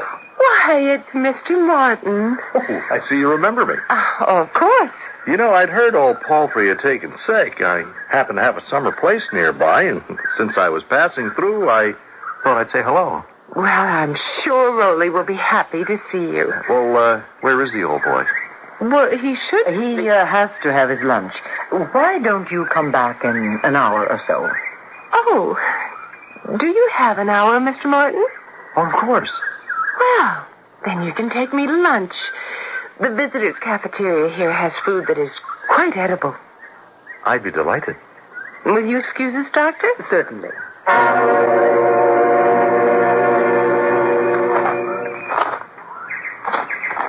Mr. Palfrey?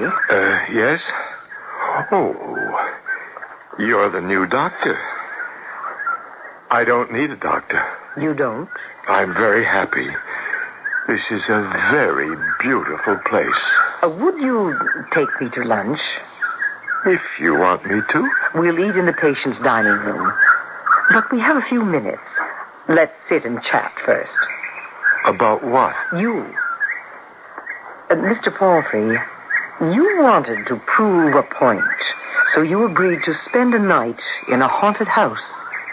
Is that what I did? You don't remember any of it? Well, something happened to you that night. I don't know what you're talking about, Doctor. I realize, but I have to say it. And after a while, it may get through to you. Your imagination may have created a nightmare experience where you actually thought there was a ghostly adventure. But I believe something else happened. Do you know what? No. It fell into place just a few minutes ago when I saw a man named Martin. Do you remember Mr. Martin? No. It seemed to me from the way they said hello that Mr. Martin and your wife are old friends.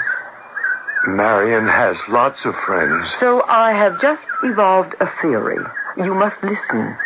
Yes? I'm your doctor. I'm going to get through to you sooner or later.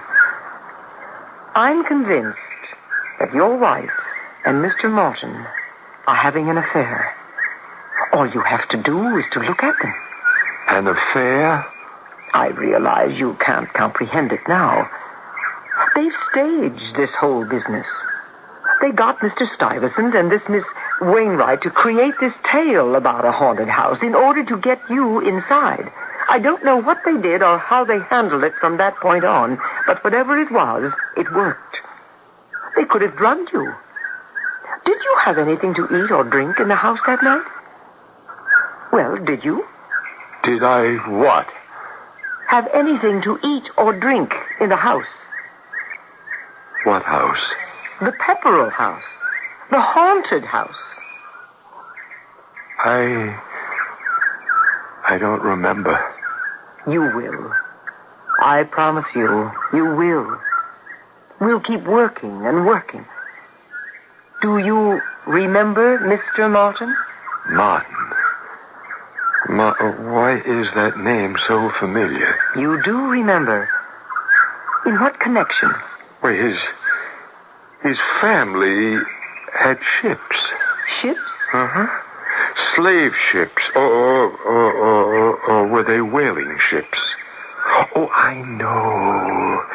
It had something to do with shoes for George Washington's horse.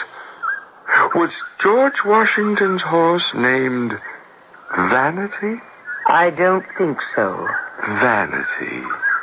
Now, why does that word keep coming back to me?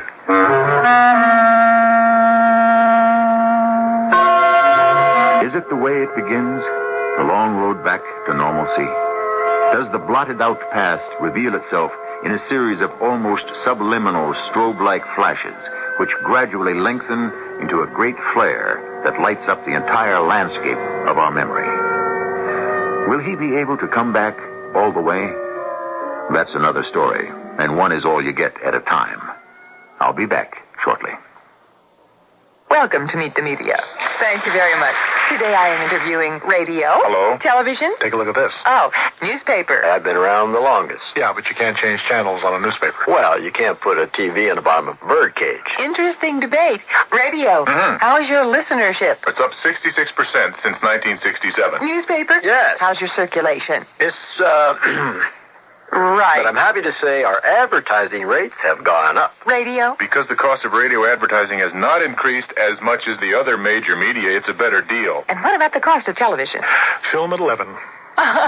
Radio wins that round. Mm-hmm. What about creativity? Well, there are four of us sitting in a room pretending to be a radio, a television, a newspaper, and a human being. That's amusing. Just an example of radio's creativity. Radio. Red hot. Because it works. For the advertiser trying to fight the rising costs of TV and print. The Radio Advertising Bureau can send you more facts. This station can send you more customers. Denture wearers agree. Snug cushions hold loose dentures so comfortably tight, I feel confident again. Soft adhesive Snug brand denture cushions ease sore gums from loose-fitting plates. No messy fixing like powders or pastes. Snug is easy to shape and fit, won't wash off. Get temporary relief from loose-fitting dentures until you see a dentist with Snug. Now in the new 4-cushion economy package. Snug, another fine product from Mentholatum. Never thought I'd get hemorrhoids. Just what I need now that I drive a cab. Here, try what I use. Preparation H. You too? Anybody can get hemorrhoids, especially people who sit a lot. But Preparation H often gives me fast, temporary relief from occasional pain and itch. Sounds great. Even helps shrink swelling of tissues caused by inflammation. I'll try it. Tips good this week? Yours is the best. Preparation H relieves pain and itch, even helps shrink swelling. Use only as directed.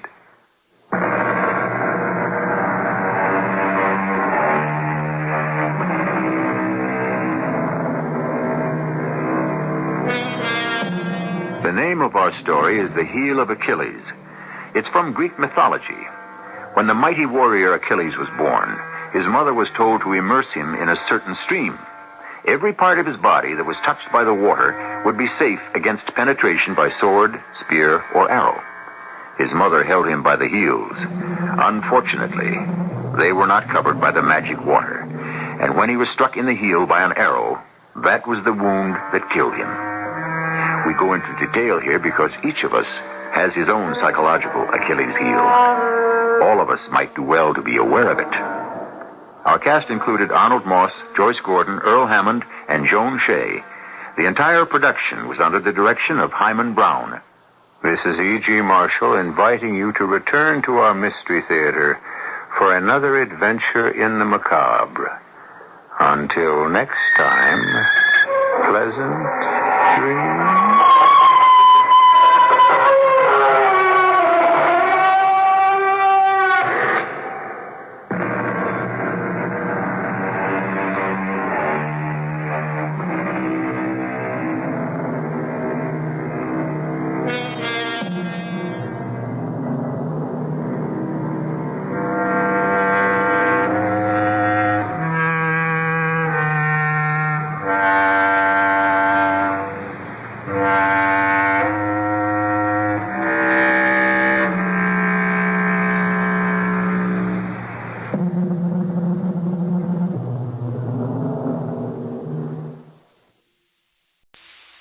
Stock station, Sports Radio 78, WBBM, Chicago.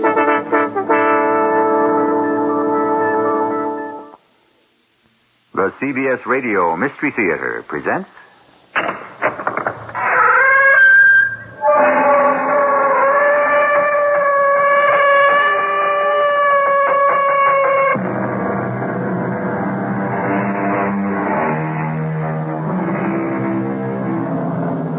Come in. Welcome. I'm E.G. Marshall. As we wait for the napkin, the suit gets cold. While the bonnet is trimming, the face grows old. When we've matched the buttons, the pattern is sold. And everything comes too late. Too late. How completely the poet has captured it. So many times, isn't the most pertinent question of all, why are you waiting? I didn't kill her. You were here at the time she was murdered. No, I wasn't. Lieutenant, why would I kill her? You wanted to marry her. You discovered she was cheating. So why would I want to marry her? Because you were engaged. How could we be engaged? I didn't even know her. Lieutenant, you sure you want me? Joe Gaffney? Oh, yes, Mr. Gaffney. We want you.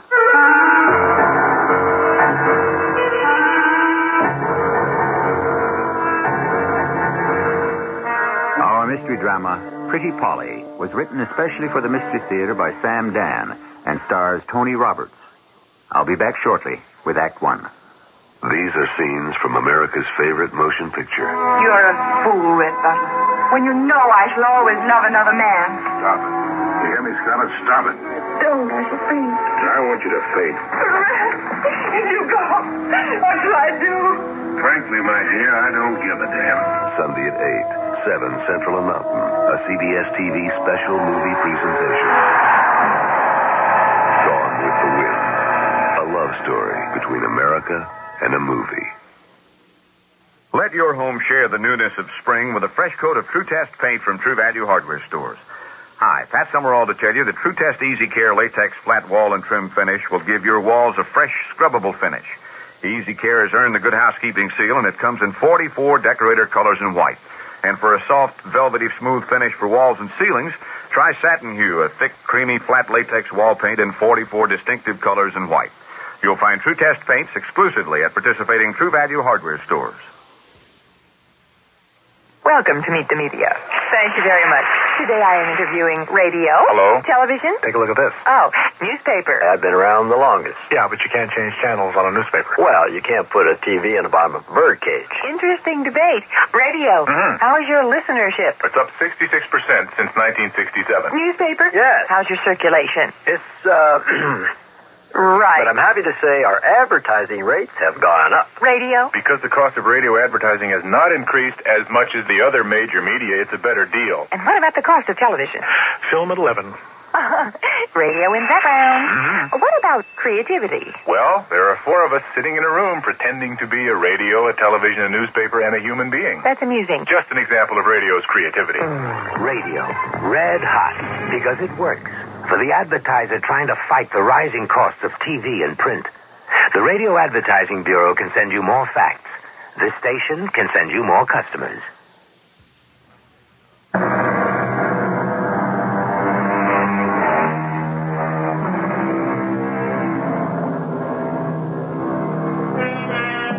Time, we are told, is a great teacher. It is, however, most difficult to agree on just what it is that time actually teaches. or how well we learn the lesson. After all, time goes on, and so many of us keep making the same mistakes. And it must be said, some of us actually become pretty good at it.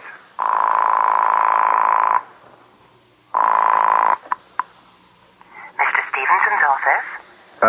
Yes. Is he in? This is Mr. Gaffney. Sorry, Mr. Gaffney, he's in a meeting. I have his morning quotations for him. He said for you to call at about 10:30. Thank you. You're not Miss Meadows. No, Mr. Gaffney, my name is Polly Simmons. Oh. I'm Mr. Stevenson's new secretary. What happened to Miss Meadows? I don't know. Oh. 10:30 you said to call him? Yes, Mr. Gaffney. Thank you, Miss, Simmons. Polly Simmons. Yes, Miss Simmons.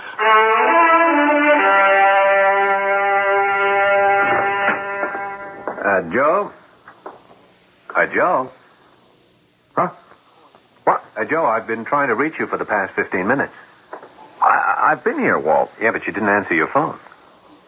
Oh, maybe I fell asleep. Look, I just saw the morning gold and silver prices. Do you want to give a buy signal to some of your customers? What? Joe, what's the matter with you? Nothing.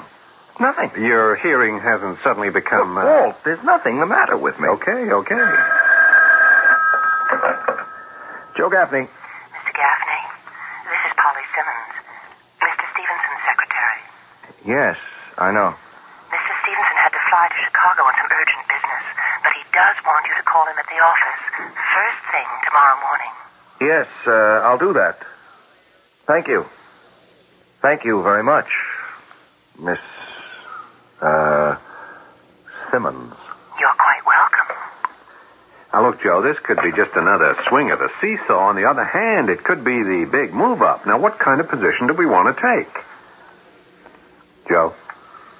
Yeah. Joe, are you listening to me? There's something going on here. It's something very personal. I just don't want to talk about it. Do you mind? Look, I don't mind if we can just get down to the day's work. Now, what do you think? About what? What have we been talking about? Taking a position in gold or silver? Either, neither, both? Oh, I want to think about that. I should imagine you'd been thinking about it all morning. I'll get back to you. When? I have to make some calls, talk to some people within the hour. Just remember, Joe, if it's going to take off and our people miss the boat, they'll make us walk the plank. That's kind of a mixed-up metaphor, isn't it? Just as long as you get the point.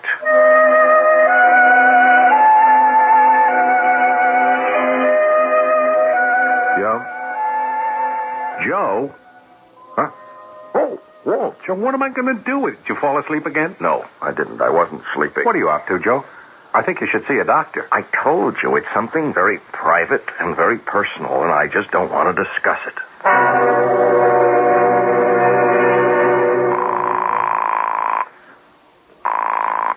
Mr. Stevenson's office?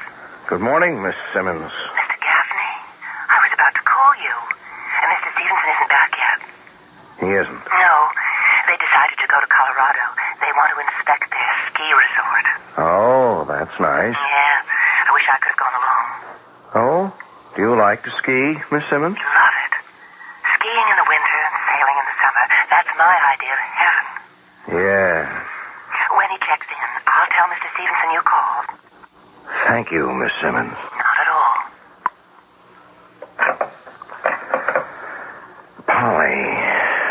Polly Simmons. I'm in love with you. I love you, Polly. Well, that's great. Huh? Who's Polly Simmons? I didn't hear you come in. Yeah, well, naturally, you've been in your usual days. All right, so it's love. Who is she? Walt, I was just talking to myself. Oh, yeah? This is what you came for, my market letter. Check it through before you send it out. I always do. I think it analyzes exactly what most of our clients should be doing at this particular stage in the market. Good. Now, tell me, who is Polly Simmons? That's none of your business.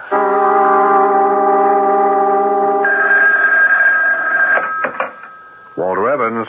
Oh, I'd asked for Mr. Gaffney. Yeah, well, Joe Gaffney's out at the moment. May I help? I'm his associate. Would you tell Mr. Gaffney that Mr. Stevenson will telephone him him from Colorado this afternoon at 4 o'clock? Sure will. Thank you, Mr. Evans. Thank you, Miss, Simmons. Polly Simmons. Simmons. Polly Simmons. Yes, Santa Claus, there is a Virginia. I mean, a Polly. Now, what are you talking about? She's Ed Stevenson's secretary, eh? He's going to call you this afternoon. How long has this been going on? How long has what been going on? You and Polly. There's nothing going on. Oh, sure. Oh, she only came to work for him the other week. Yeah, how long does it take? Walt, lay off, will you? Sure. You going to marry her? Okay, but you sat there and you said, Polly Simmons, I love you, and you love a woman and don't marry her, you'll regret it for the rest of your life. Yeah, but it's my life, isn't it? Look, I want you to be happy. Why? Because I'm your friend? Because I'm an idealist? No, not at all. It so happens that when you're happy, you're one of the best analysts on the street, and I make an awful lot of money out of you. You want to have lunch, Walt? How come you're not having lunch with Polly Simmons? I don't even know Polly Simmons. Joe, you're talking to an old soldier. I spoke to her on the phone yesterday for the first time, and I fell in love with her voice. If you laugh, I'll punch you in the mouth. No, who's laughing? And that's it. Don't tell me it can't happen. Anything can happen. People fall in love for the craziest reasons. That voice of hers. Yeah, now that you mention it, it does sound sexy. It's more than sexy. It's so warm. It's so alive. It's so vital. That's what I said, sexy. And that's the whole story. It's only the beginning. Ask her for a date. What if she's married? Her name is Miss Simmons. Well, she could be using her maiden name at work. Okay, so she's married. If you're in love, that won't stop you. Walt, this is no concern of yours. I just explained a minute ago it is. Well, all right, what if the voice is just, she doesn't have to look like her voice. She could be an old hag. You can always come up with a million reasons why not to do something. Don't knock it. That's how I made you rich. Yeah, but this is different. Do you or don't you want to go to lunch?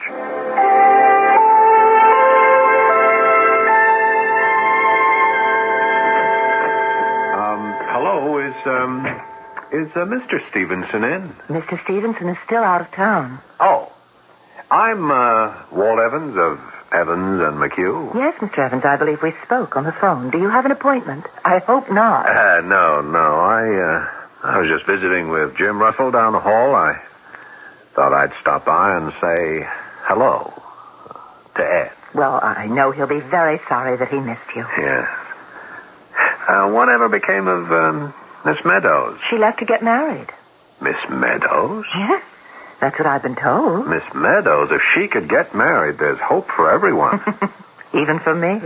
You mean you're not married, Miss Simmons? I'm afraid not. How is that possible? Oh, I suppose it's because no one ever asked me. I can assure you, Miss Simmons, if I weren't married, I'd ask you myself. And I should consider it. Very seriously. My boy, she's beautiful, she's single, and she wants to get married. Who? Don't act dumb, Joe. Don't pretend. I saw her. I spoke to her.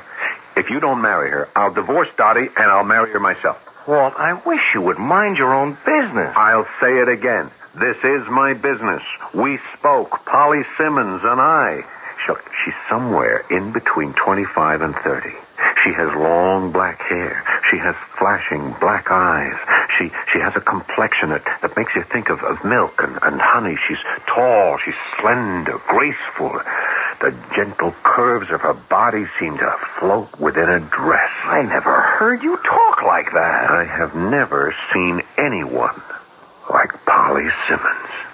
And she's single. She looks like that and she's single? How's that possible? And she wants to get married. Well? Well, what? What are you waiting for? Ask her for a date. Okay. You had raised some entirely legitimate objections. She could be a dog. She could be married, and so on and so forth. These have all been put to rest. Your move. I don't know. Look, Joe, I went to a certain amount of trouble on your account. I didn't ask you to. What is a friend? Someone who doesn't wait to be asked.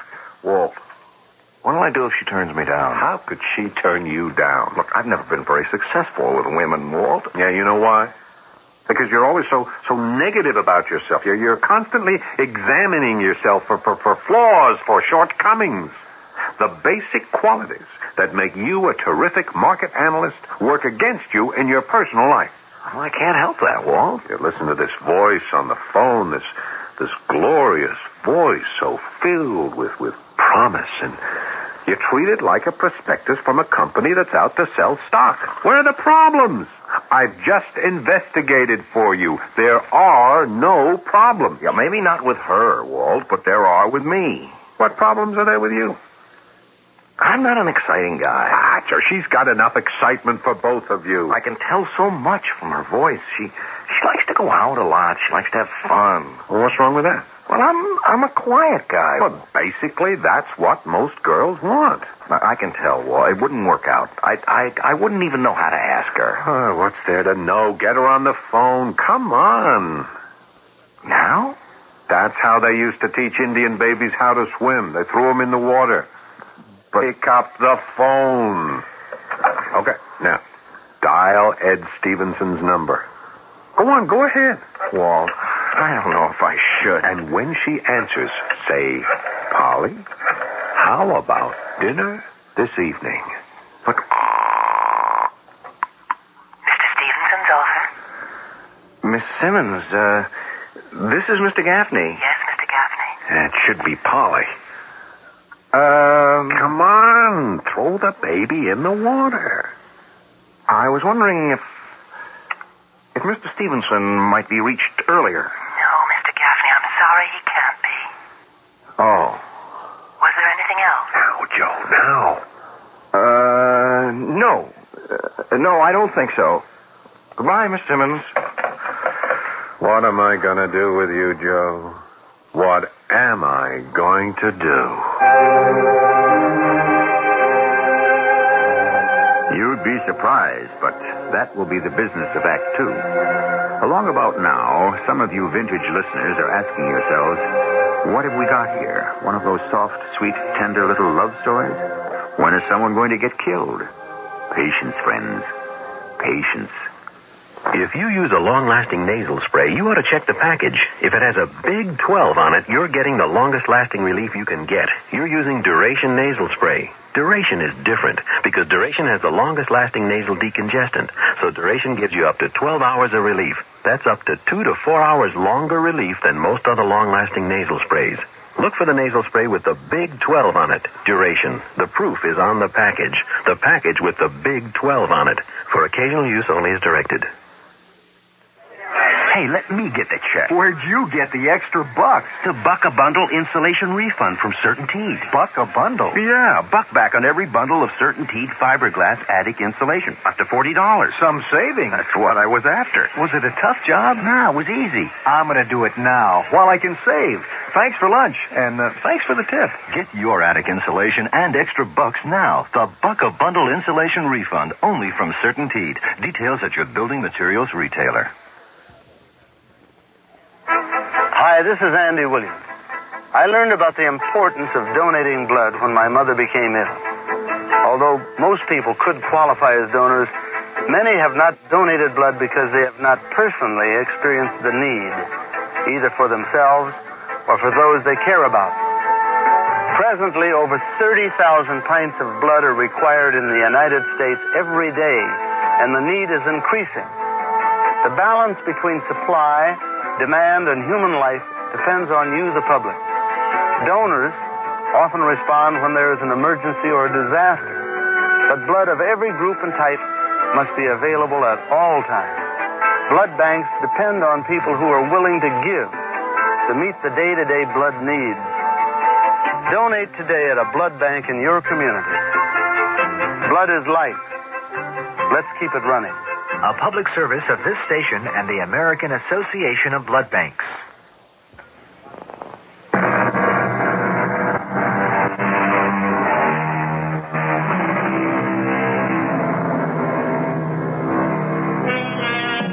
They say that faint heart never won fair lady, to which we might add, there's many a fellow who wishes he hadn't been quite so courageous. But here we have the basic ingredients.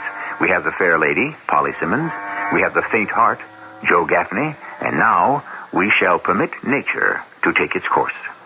You got to do it, Joe. Walt, why is it your affair? Affair. It should only be your affair. I don't interfere in your personal life. That's because you don't have to. I'm perfectly capable of making all the right moves myself. Will you please let me alone? It's a sin and a shame that someone as beautiful as Polly Simmons should just go to waste. I'm sure she has enough boyfriends. Yeah, as far as you're concerned. Why don't you mind your own business?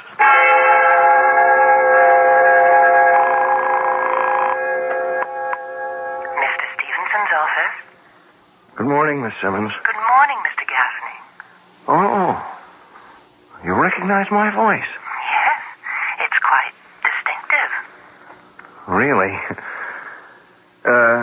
Is Mr. Stevenson in? They're at a budget meeting this morning. Shall I ask him to return your call? No, I'll try him again later. Yes, Mr. Gaffney. Miss Simmons. Yes, Mr. Gaffney. It wasn't really important.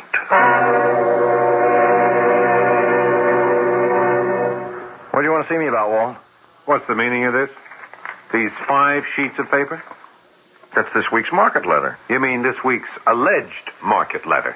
Did you read through this after you wrote it? I don't know what you're talking about. This girl has not only got you talking to yourself, she has you writing to yourself. Listen, this week's Best Buy, Polly Simmons. What? Yeah, the group that should outperform the market, Polly Simmons. Now, Joe. Oh, I should have checked it out. Joe, you have to resolve this thing. Oh, you find it hard to understand. I'm scared. Oh, come on. Please, Walt. Look, guys like you, big, confident, aggressive, you can't believe there are fellows like me. You must either get this girl or forget this girl. But, Walt... It's all in your own head now. You're going to pick up that phone, you're going to call her, and you're going to ask her for a date. Do you understand? Walt, what if she turns me down? Okay, that'll be the end of it. Swift, clean, surgical. And if she says yes, well, that's the beginning. Pick up the phone, Joe. Your job depends on it. All right, I'll do it. Good. Well, go ahead. I can't do it with you hanging over my shoulder. Mr. Stevenson's office? Miss Simmons, this is Joe Gaffney. Yes, Mr. Gaffney. I was wondering... Yes? I was wondering if Mr. Stevenson were back yet. No, sir. Then I guess I'll just have to keep trying. Yes. You do that, Mr. Gaffney. Well? We have a date. Good. You see, you keep listening to your old Uncle Walt. So, tell me, what did she say, huh? What did you say? I just said, Miss Simmons, would you like to have dinner with me tonight? Miss Simmons, huh? Well, I don't know, maybe I said Polly, and she said, yes. So, who had this thing figured out from square one, eh? Now, you take her to a nice quiet place where you can talk, you understand, and you make sure you talk about her. Most women like that. Oh, look, Walt, do you mind if I get back to work now?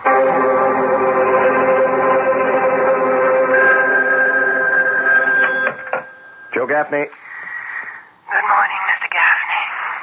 Oh. Good morning. Mr. Stevenson would like you to send him an up-to-date copy of his portfolio with a list of suggestions. Certainly. Thank you. Miss Simmons, are you all right this morning?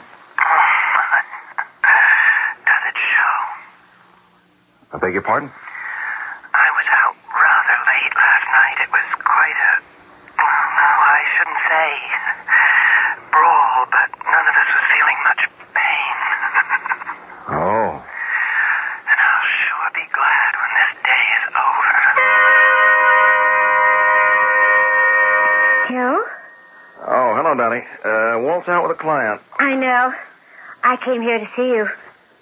Me? Tell me, are congratulations in order? For what? Oh, Walt told me all about her. About who? Well, really, Joe, how many of them are there? Polly. Oh, Polly. Walt tells me you've been going steady with her for almost 3 months. Is it still called going steady? Look, Dottie. I can't tell you how happy this makes me. What is it with you married people? You're always trying to get everyone into the same boat you're in. Oh, now you need a wife, Joe. You're lonely. Repressed. Hey, what is all this? Well, that is, you were. Look at yourself now. You've got a new self-confidence. That's what a woman's love does for a man. I'm glad to hear it. Is there going to be a wedding? No, Dottie, Well, it's fashionable today, I suppose, to laugh at that piece of paper. But in the long run, your relationship can't really go anywhere without it. Joe, do you want us to make the wedding for you? Dottie, I'm really quite busy. Well, you don't have any family. If I don't finish this work... Oh, relax. I'm your partner's wife. You won't get into any trouble. No, it's just that... All your life you've lived in a shell. You were always afraid to reach out to people. Suppose it's because you found that people could turn on you, huh? People did. So you surrounded yourself with facts and figures and statistics. Those you could trust. Now that you've psychoanalyzed me, are you going to send me a bill? I'd like to meet her. Why don't you bring her to dinner one night? Well... Or the four of us could go out. Sure. Okay. And let's make it soon, shall we? Mr. Stevenson's office? Miss Simmons. Yes, Mr. Gaffney. I sent Mr. Stevenson a list of attractive situations, particularly in commodities. It's on his desk. Oh, I just wondered if he'd received it. He did, Mr. Gaffney. Oh, well, that's what I wanted to know. Well, wow, it's been quite warm these past few weeks. Yes, it has. I wish I could spend more time at the beach. Oh?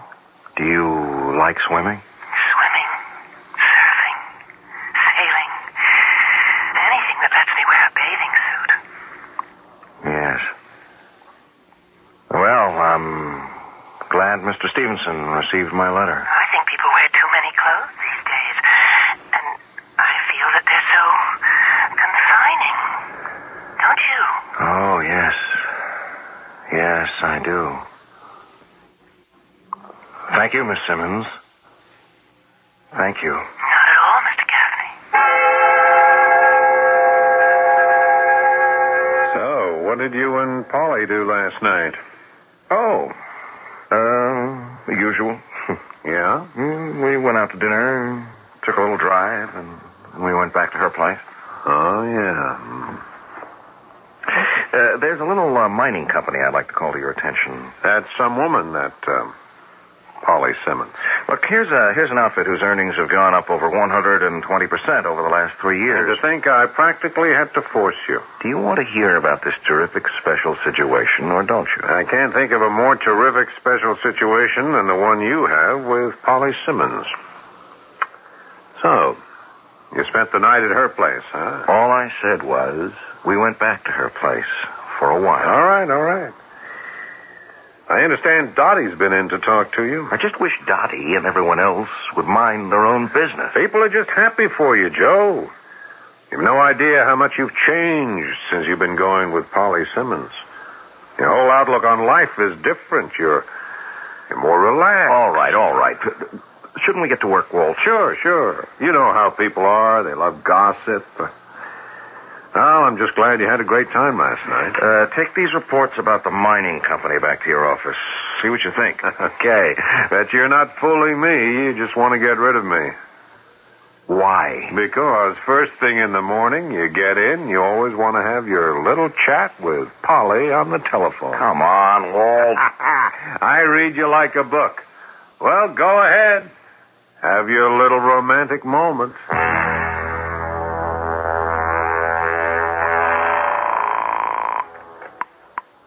Mr. Stevenson's office? Oh. This is Mr. Gaffney. Yes? Of Evans and McHugh. Yes, sir? Is Mr. Stevenson in? I'm afraid he can't talk to anyone right now. Oh. Is Miss Simmons in? Miss Simmons? Yes, Polly Simmons. No. No. Was she off today? Miss Simmons is dead. What did you say? I suppose it'll be on the radio news any time now. The police just found her body. She's been murdered. You can't be serious. The police are here now. They're talking to Mr. Stevenson. She's dead? No. No, she can't be.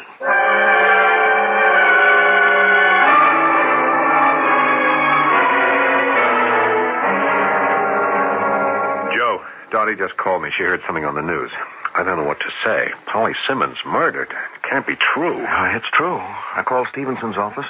The police are there. She was murdered last night. They found the body in her apartment? Yes. Joe, how you must feel. I guess you don't want to talk to anybody either. Here, I'll answer that. Yeah. Well, some more details came over the radio. She was killed a little after midnight last night. Yeah. Oh, it's Dottie, Joe. There's been some more news. She'd evidently been with someone she knew because there's no sign of forced entry. The fellow must have hit her for some reason, and her head struck the floor or some other object. Too hard. And that was it. Yeah, poor girl. Well, was Joe with her last night? What are you saying, Dottie? What I'm saying is, the police are asking everybody who may have any sort of information to call a special number. Yeah. Oh, look, Dottie, I'll talk to you later, okay? Joe, what time did you leave Polly's apartment last night? Last night? Yeah, you said you were with her last night. Oh. So, what time did you leave? Well... Police say she was killed around, midnight. Oh. Well, I guess it was sometime before. Are you going to tell the police you were with her last night? Do I have to? They're going to find out. How are they going to find out?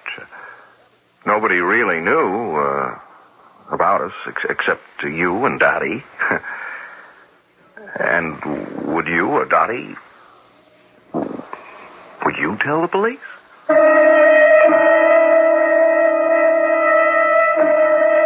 What a question. You take words like morality, duty, and so forth. You talk about a citizen's obligation, and so on. The truth is that these things are all abstractions. On the other hand, a friend is someone definite. He has form, shape, substance. You do not lightly sever all human feeling for him. You cannot simply sell him down the river. Or can you? The answer lies in Act 3, shortly. This is WBBM Chicago.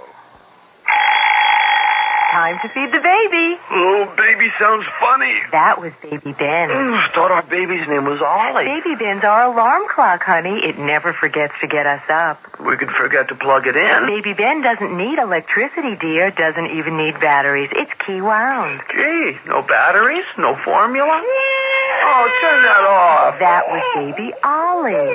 Who wound him up? Baby Ben or Big Ben never forgets to get you up. It's time for a West Clocks by Tally Industries. You've got a seat at third base, a spot at the net, two on the aisle, a box at the Met. You've got the best seat in the house at your TV set. And nothing gets you into it like TV Guide. TV Guide is your ticket to the whole wide world of sports and entertainment. Tells you more about what's on, what's going on with television. Nothing gets you into it like TV Guide. This week, get more out of television. Buy TV Guide. Now you can see more of America for less with Delta Airlines Unlimited Mileage Fare. It's easy and uncomplicated. You fly to as many Delta cities in America as you want, and to Bermuda and San Juan. Takes 7 to 21 days, all for an unbelievable $567 per person when two people travel together, or $777 when you travel alone. There's a special low fare for children, too. Unlimited mileage at an unbelievable fare. Don't leave a stone unturned or a place untraveled. Delta's unlimited mileage fare is an unusual opportunity for an unforgettable experience. Get the details on advance reservations and limited seating from your travel agent or Delta. Now, Delta is ready when you are. With an unbelievable, unforgettable, unlimited mileage fare for as little as $567. That's unreal.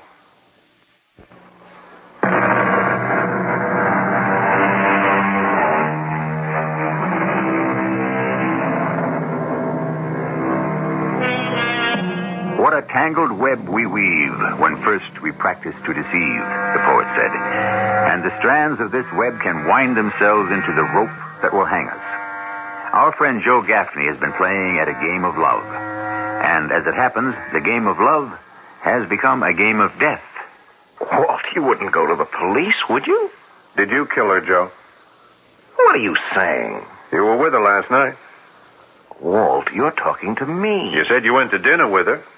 Yeah, but wait a minute. We had a late meeting here yesterday afternoon. You didn't leave till 6:30. So the earliest you could have gone to dinner was maybe 7 o'clock. Walt, listen. Dinner 1 hour and a half maybe. It's now 8:30. What are you trying to build? Then you said you went for a drive.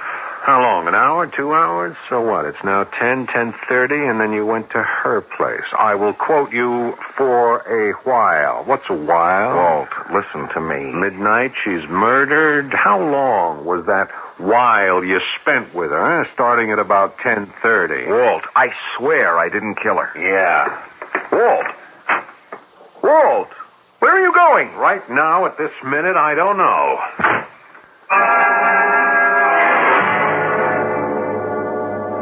He was there, Dottie. But I can't believe Joe killed her. Why not? Well, he just isn't the type. Is there a type? But he was so much in love with her. Yeah, that could have been the reason he killed her. Because he loved her? I met that girl. Her eyes were beautiful, but you could tell they liked to rove, if you know what I mean. Maybe she was cheating and he found out. No, he didn't kill her. Oh, and who did? Well, she could have had other boyfriends. Maybe one came calling right after Joe left. Now, that's possible, isn't it? Sure.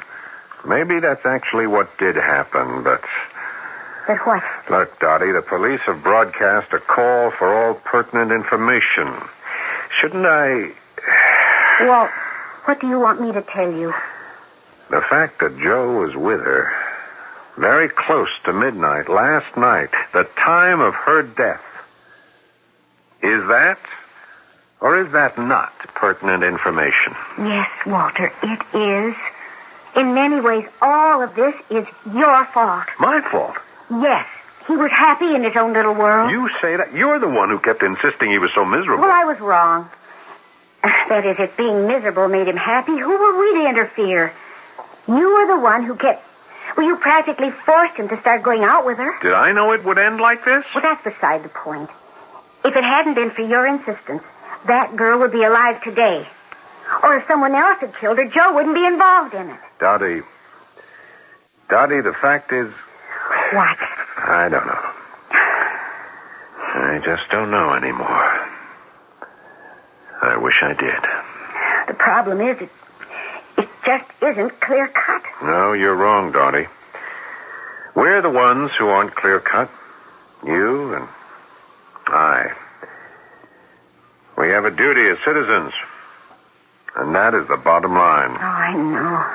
And we have some very good reasons to shirk that duty. Reasons like friendship, loyalty, so on.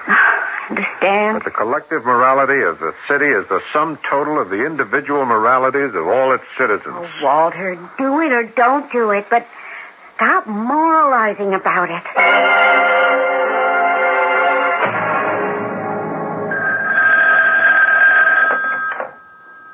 Hello, Joe Gaffney. Mr. Gaffney, this is Mr. Stevenson's secretary. What? But Mr. Stevenson's secretary is dead. Oh, I'm sorry. I should have said his new secretary. Oh. Did you know Miss Simmons very well? Yes, I knew her. Mr. Stevenson wants more information on that mining stock. Mr. Gaffney? Oh. Yes, I'll send it by messenger right away. You all right? What did you say, Miss... Smith, Dolores Smith. Yes. I guess it's remarkable how life just goes on. We don't even pause. Oh, well. There's no sentiment in this business. Or any business. Well, I don't know, Mr. Gaffney. Some people are capable of sentiment. Oh? Do you know any? Well, I guess there's me, for instance. Really? Well, you must be a very unusual young lady, Miss, Smith. Dolores Smith. You say you weren't there at about midnight last night. Yes, Lieutenant. But you told Mr. Walter Evans. I know what I told him. It would have looked better for you if you'd come forward with this information voluntarily. What information? Oh, regardless of the time, you should have told us that you'd seen her last night. But I didn't see her last night. Mr. Walter Evans says... Forget what I told Walter Evans. I can't see how that could work. The DA won't want to forget. I don't think the jury will either. Lieutenant Marker, the truth is, I never went anywhere with Polly Simmons. I don't even know what she looked like. Do you know what you're saying? Lieutenant, let me tell you the whole story. Let me begin at the beginning.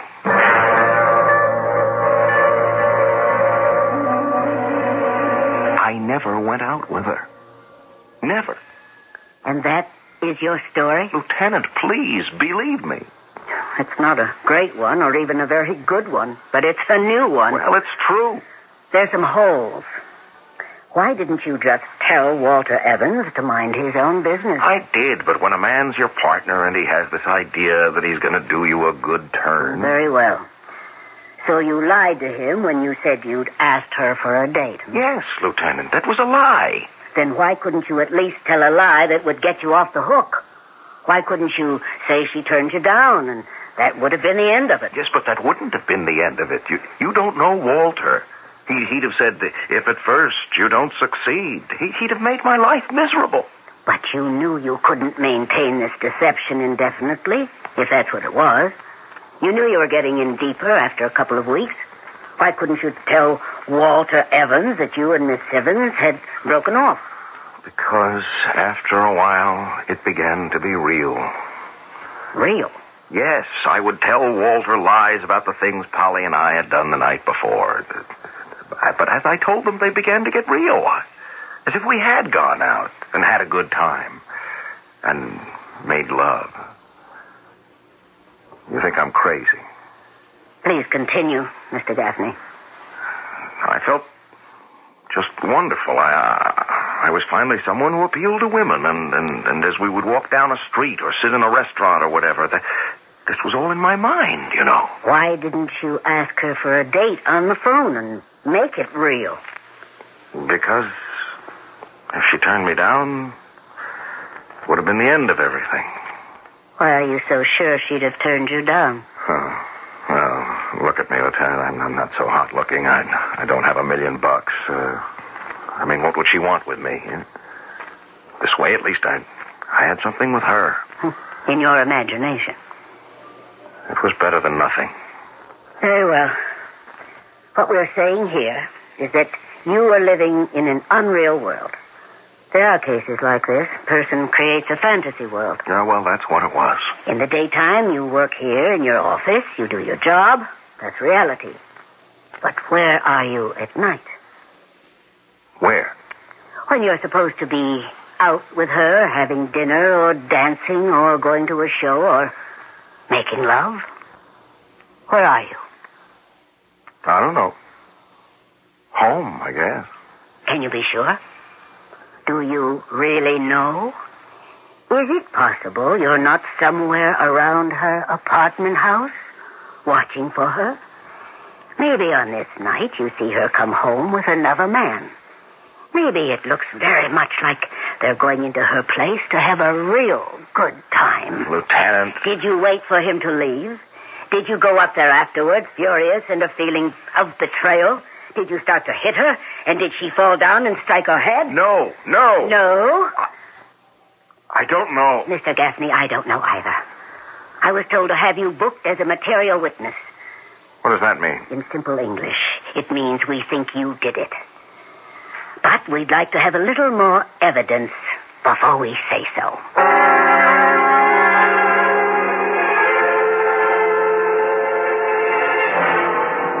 I'd rather you didn't see me in a place like this, Walt. It's all right, Joe. No, it's not all right. It's a cell. It's a prison cell. We're going to have bail set for you. Did I really kill her, Walt? Joe, who knows? I don't know what to believe anymore. Was I actually going out with her? Or was it all something I built up in my mind because I wanted to fool you? I'm sorry I put that kind of pressure on you, but not that it helps. I meant well. No, it must have been real. I must have killed her. I mean, who else? It had to be someone who knew her, who was with her. I don't think about it anymore. Oh, time's up. Here's the guard. I'll come visit you tomorrow. Thanks, Fred. I'll call you when I'm ready to leave. Oh, you're the detective I spoke to, huh? Lieutenant... Marker. Yes, Lieutenant Marker. How'd you do? I was looking for you, Mr. Evans. For me? They said you'd come down here to the city jail to visit Mr. Gaffney. How convenient. I mean, convenient. We don't have to bring you here. For what? We're going to read you your rights and book you as material witness. Oh, now, just a Miss minute. Dolores Smith, who replaced Miss Simmons, happened to be clearing out her desk. And deep in a bottom drawer were some typewritten letters Miss Simmons may have been planning to mail. What does this have to do with me? Well, let me read one of them to you. Mrs. Walter Evans, 9 Albemarle Crescent. Dear Mrs. Evans, did you know your husband is having an affair with a Miss Polly Simmons? Miss Simmons has photographs showing herself and Mr. Evans in various affectionate... That's a lie, Walter. Plus various other proofs of his devotion. We now have those proofs. I demand the right to call my attorney. Certainly. I didn't kill her. There are letters addressed to 3 other men. One of you thought to shut her up. Walt, it's your fault, Joe. Why didn't you take her out? How could I just let someone like that go to waste?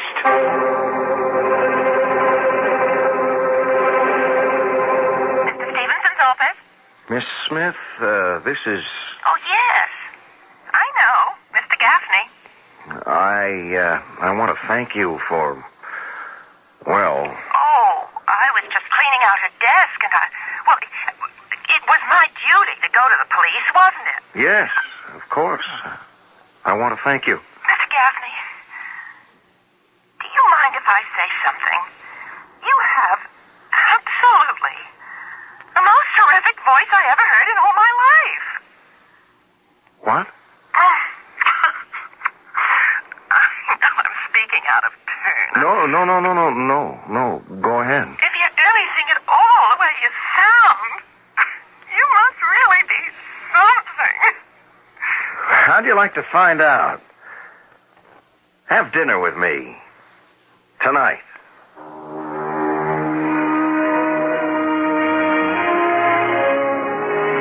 And this time, of course, the shoe was on the other foot. After all, what did Miss Dolores Smith look like? And was he disappointed in her? Was she disappointed in him? I can't say, but I do know that you won't be disappointed if you wait for me to return. Some job, standing all day, and now I've got hemorrhoids. Better not neglect them. I was hoping they'd go away. When I get a flare-up, Preparation H often gives me fast temporary relief from pain and itch. You have hemorrhoids? Lots of people do. But Preparation H even helps shrink swelling of hemorrhoidal tissues caused by inflammation. I'll try Preparation H tonight. Good morning. Ready for the big sale today? Thanks to Preparation H. Preparation H relieves pain and itch, even helps shrink swelling. Use only as directed. Hi, I'm Charlie Daniels, and I'm very concerned about hunger in our world. Every minute, 21 children die because they don't have enough to eat. There is enough food to go around for everybody. What's needed now is for each of us to care enough to get involved in this issue. Now, I know you care. What can you do? Write politicians about your concern and support hunger organizations. Thank you. For further information, write Impact on Hunger, 145 East 49th Street, New York, 10017.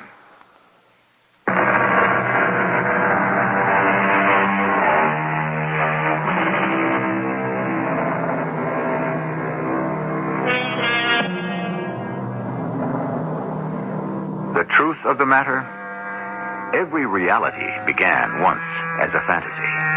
And so we may ask, when, at what point, does the transformation take place? When do dreams become real? And how real do they become? Are we what we are, or are we what we think and hope and dream we are? The proverb says, who rides a tiger dares not dismount. But it should also be said that he who rides an illusion has saddled the most dangerous beast of all. Our cast included Tony Roberts, Paul Hecht, Marion Seldes, and Evie Juster. The entire production was under the direction of Hyman Brown. And now, a preview of our next tale.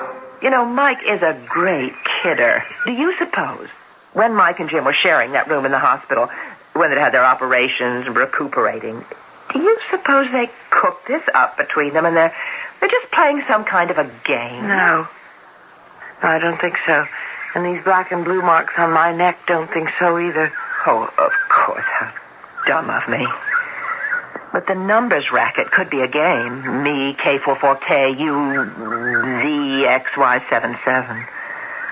But to attack you like that, Janet, it ain't funny. If you ask me, I'd try to get Jim somewhere for observation. And if he won't go, you ought to think about moving out. I have, in a way. I've moved to another room, made it my bedroom. I've hidden his gun, and every night I lock my door. This is E.G. Marshall inviting you to return to our Mystery Theater for another adventure in the macabre. Until next time, pleasant dreams.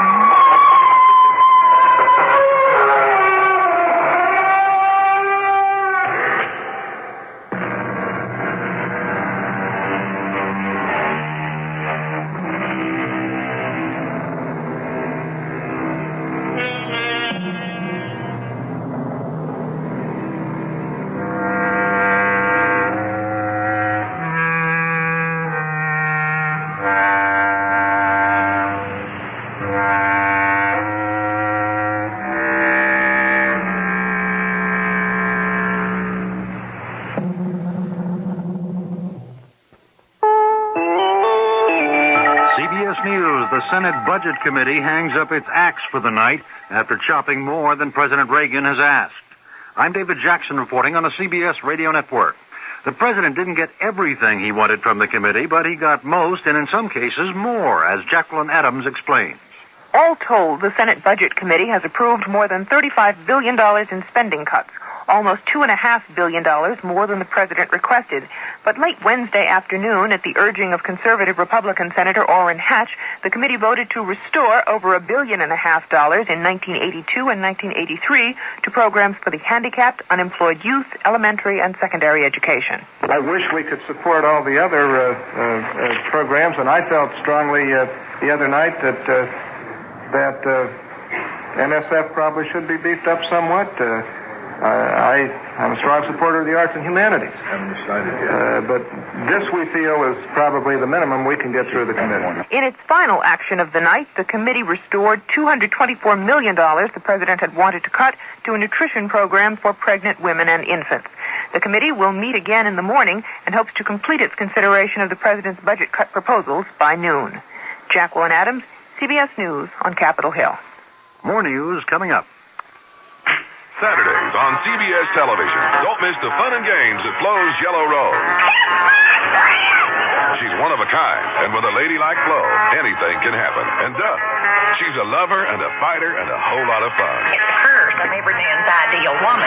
She's every cowboy's favorite kissing cousin. But when the grits hit the fan, watch out. Join the laughs at Flo's Yellow Rose on Flo, Saturdays at 8:30, 7:30 Central and Mountain on CBS Television. Only Bayer. Bayer aspirin. Bayer, of course. Ask mothers, which is the only pain reliever you'll need in your home this colds and flu season? And the answer from millions would be... Bayer, of course. Bayer, because the whole family can use it. Bayer, because nothing else, short of a prescription, can do more for the aches, fever, and sore throat pain. Remember, rest, fluids, and all you need is... Bayer. Only Bayer. Bayer aspirin. Use only as directed. Secretary of State Haig sums up Soviet interests in Central America, saying, in effect, 1 down, 1 in the works, and 2 to go. Nicaragua, he told Congress, was phase 1 of a Soviet plan to dominate the area, a phase completed with the leftist takeover there. Phase 2, Haig says, is El Salvador, and he wants continued U.S. military support of the junta there. Haig claims the Kremlin has a 4-point hit list with Honduras and Guatemala next in line, and he says the U.S. must stand firm against that Kremlin strategy. The State Department is praising what it says have been recent improvements in the human rights situation in Argentina. And one official says by the end of this week, Congress will be asked to at least partially repeal the U.S. ban on weapons sales to that country. The word comes just a day after Argentina's Nobel Peace Prize winner, Adolfo Pérez Esquivel, a human rights activist, said things there are getting worse. The judge presiding over the Carol Burnett libel suit against the National Enquirer has ruled that the Enquirer is a magazine, not a newspaper, and so is not covered by California's retraction law. That law says newspapers are protected from libel suits if they retract articles in question. So in the Burnett case, the Enquirer's retraction of the controversial story about the entertainer will not provide an automatic defense. More than 14,000 coal miners have now joined wildcat strikes, shutting down mines in 7 eastern and midwestern states. Still, the National United Mine Workers Union says those miners should get back to work. No strike, says the UMW, until the current contract expires March 27th. A strike then appears inevitable, but there is word that the UMW is trying to revive negotiations to head off a full-scale walkout. White House News Secretary James Brady says the administration is monitoring the coal negotiations, saying a coal strike would be a serious matter, but he says there are no plans right now for the administration to become directly involved in the labor dispute. CBS News will continue in a minute. Shine it up, shine it down, spread that glass, but shine around, shine all around. If I've got to clean, I want something to show for it. I clean with Glass Plus and show off the shine. Windows to chrome, plus a whole lot more. Look anywhere in my house. There's a shine all around. Shine it here, shine it there. Glass Plus shines up everywhere. It shines glass, plus a whole lot more. Hey, let me get the check. Where'd you get the extra bucks? The Buck-A-Bundle insulation refund from CertainTeed. Buck-A-Bundle? Yeah, buck back on every bundle of CertainTeed fiberglass attic insulation. Up to $40. Some savings. That's what I was after. Was it a tough job? Nah, it was easy. I'm going to do it now, while I can save. Thanks for lunch, and thanks for the tip. Get your attic insulation and extra bucks now. The Buck-A-Bundle insulation refund, only from CertainTeed. Details at your building materials retailer.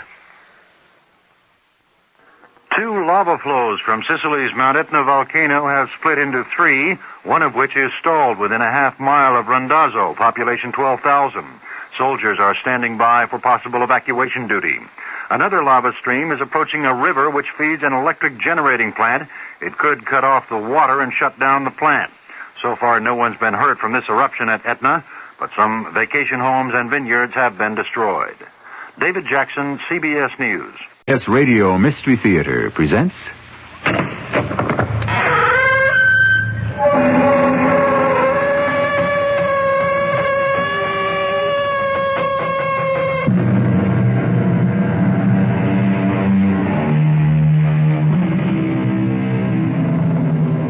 Come in. Welcome. I'm E.G. Marshall. I was reading Poor Richard's Almanac the other day, and right there was the answer to a mystery that's been puzzling me for months. It was as if Benjamin Franklin himself had come forward 200 years in time and was standing next to me in front of the precinct house, putting me wise to the truth behind that $1 million caper. But I'm getting ahead of my story. Mrs. Worth, I'm scared stiff. Well, what are you afraid of, honey? Now, who's after scaring a little heifer like you? It's what's in this envelope. You just look inside. Is that money real? I don't know. I've never seen so many $500 bills before. Well, how much is there? $50,000. Ooh. I found it. But how do I keep it? You're right, honey. People have been killed for less.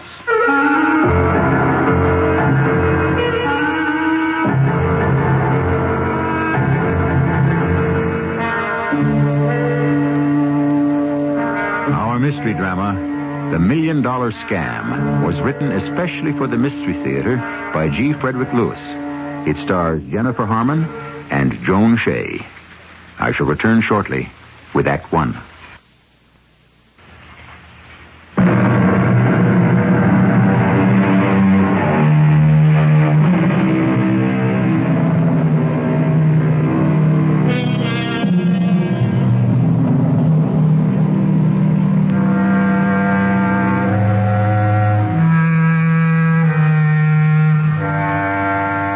I can hear you saying it. What's E.G. talking about? Benjamin Franklin involved in some $1 million dishonesty? No. It's what Franklin wrote in his almanac that clued me into the story behind this story. Money, he said, never made a man happy yet. There's nothing in its nature to produce happiness. The more a person has, the more he wants. Instead of filling a vacuum, it makes one. Wonder if old Ben was right. How much is the old lady good for? I'd say $250,000, Stan.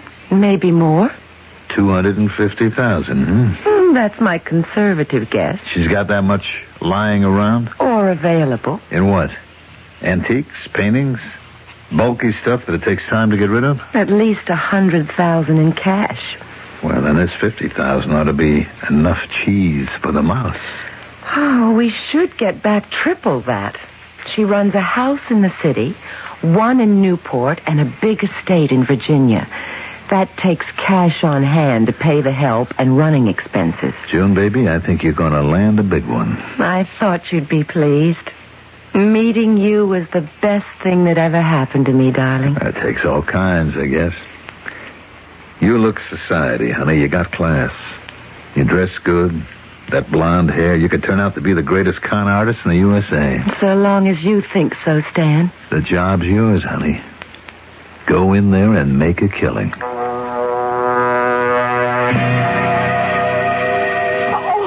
I beg your pardon. I'm so sorry. I didn't mean to run into you. My goodness.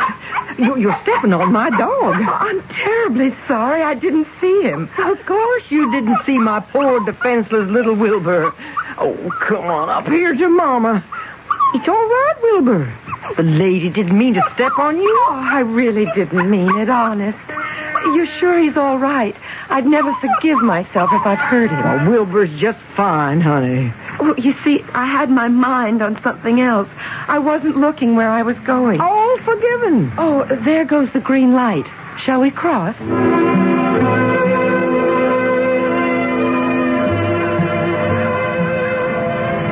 I always come to this part of the park every single day. Makes me cry for the great outdoors. But that's what happens in life. You're from the West, aren't you? Everybody notices that right away.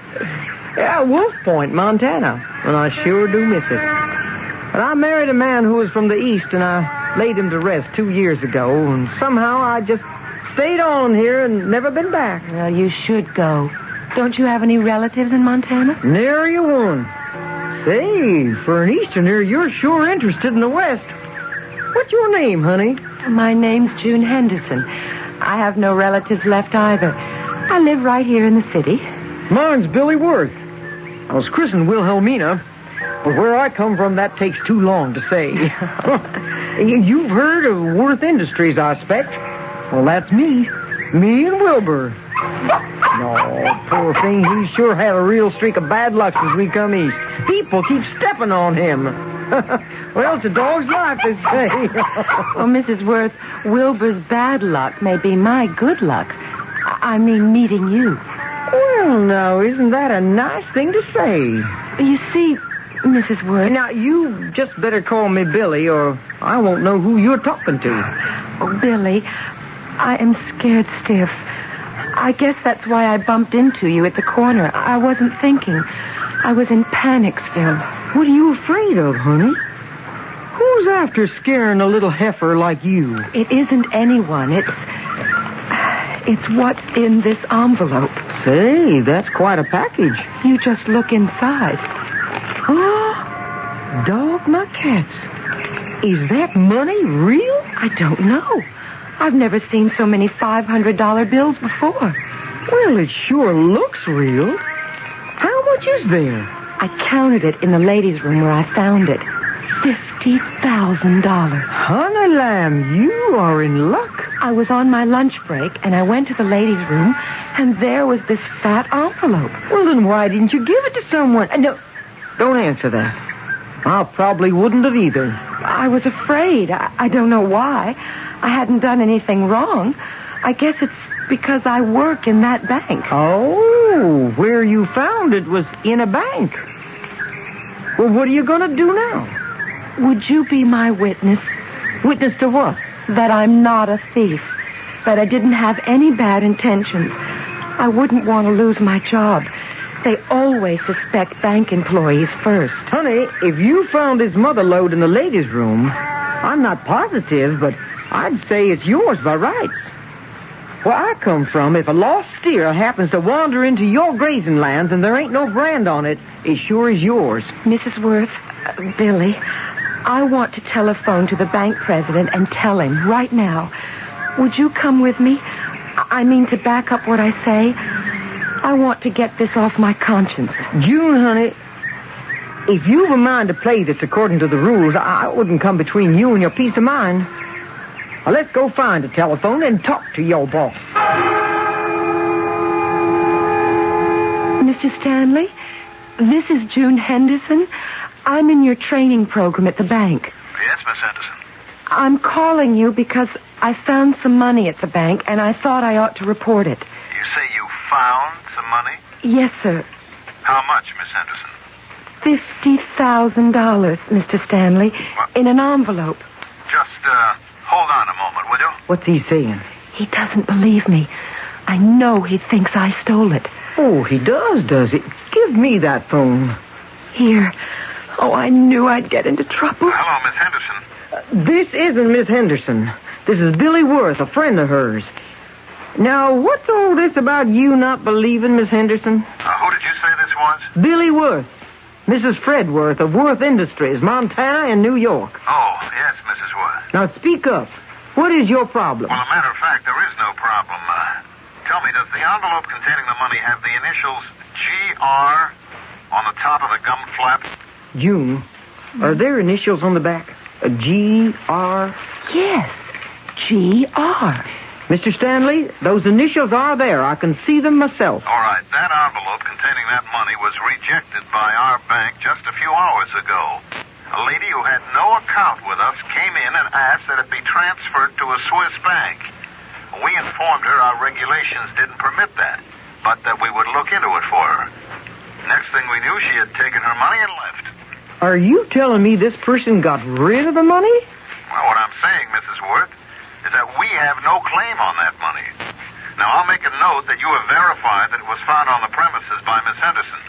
And if in 30 days no one comes forward to claim it, then she may keep it. Thank you, Mr. Stanley. June, you may have struck it rich. In 30 days, all that moolah is officially yours. Oh, I don't know how to thank you. Mr. Stanley wasn't angry. Oh, he didn't fire me. Of course not. Well, you got rights even though you don't come from Montana. What do we do now? Well, I'd say back to our favorite park bench to discuss where we're aiming to go and how we aim to get there. I mean that. I'm splitting this right down the middle. Half for each of us, for everything you've done for me. I never would have been able to face up to Mr. Stanley like you did. Well, that's mighty nice of you. Oh, my gosh. What's up? Suppose the $50,000 isn't real money. Why shouldn't it be? Well, how can we be sure? We could be holding counterfeit bills for 30 days, then go to spend it and we'd be arrested. Well, honey, can't you tell just by looking at the bills? Well, I'm not sure. I worked in the office, not in a teller's cage. Well, I'll tell you what we'll do. We just march ourselves right across the street and ask them at the bank. Oh, no, you can't do that. If the money's counterfeit, they'll want to know how we got it. Oh, we don't show them the whole bundle. We take a few bills out of the envelope, and if those are real, well, then they're all real. But is it worth the risk? Walking into a strange bank? Honey, that's my bank. I live 2 blocks from here. I got a safe deposit box there. They know me. Besides, I'm as curious as you. Who did the artwork on these 5C notes?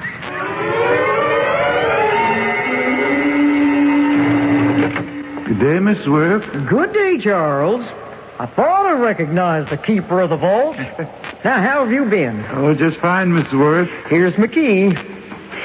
This is Miss Henderson, a friend of mine. June, honey, Charles has been the keeper of secret fortunes down in this vault for as long as I can remember.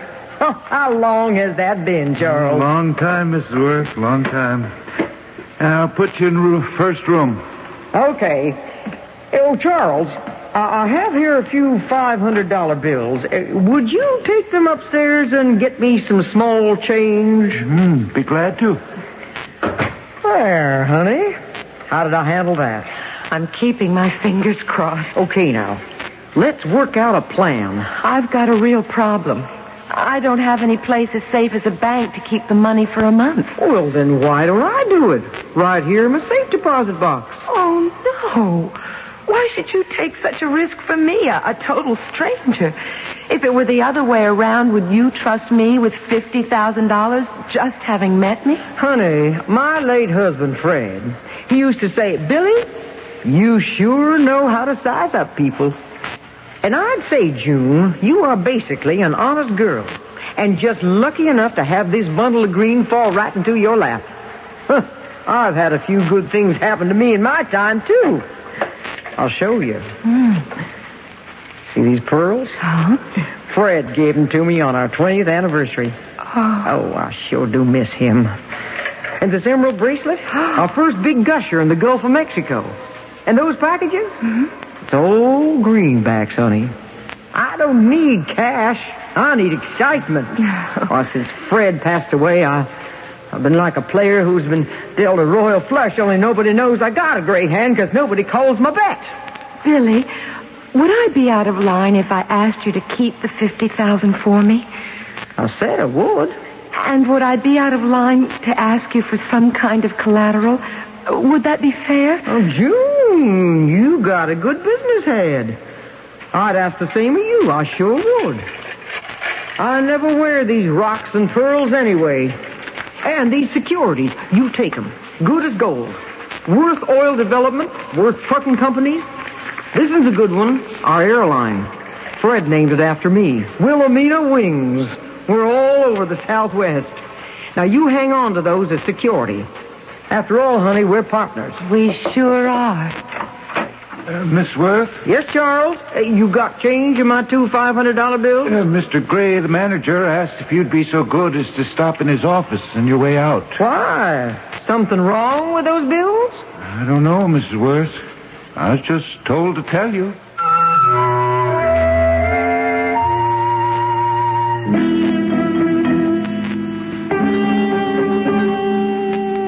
To watch a confidence game grow and flourish is the kind of artful dishonesty that always intrigues me. To observe the illicit in all of us. Obviously, it's only for kicks, not money, that Billy Worth is aiding and abetting this scheme. But now she's been called to the bank manager's office.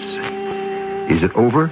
before it's begun? There's only one way to find out, and that is to listen for me when I return shortly with Act Two.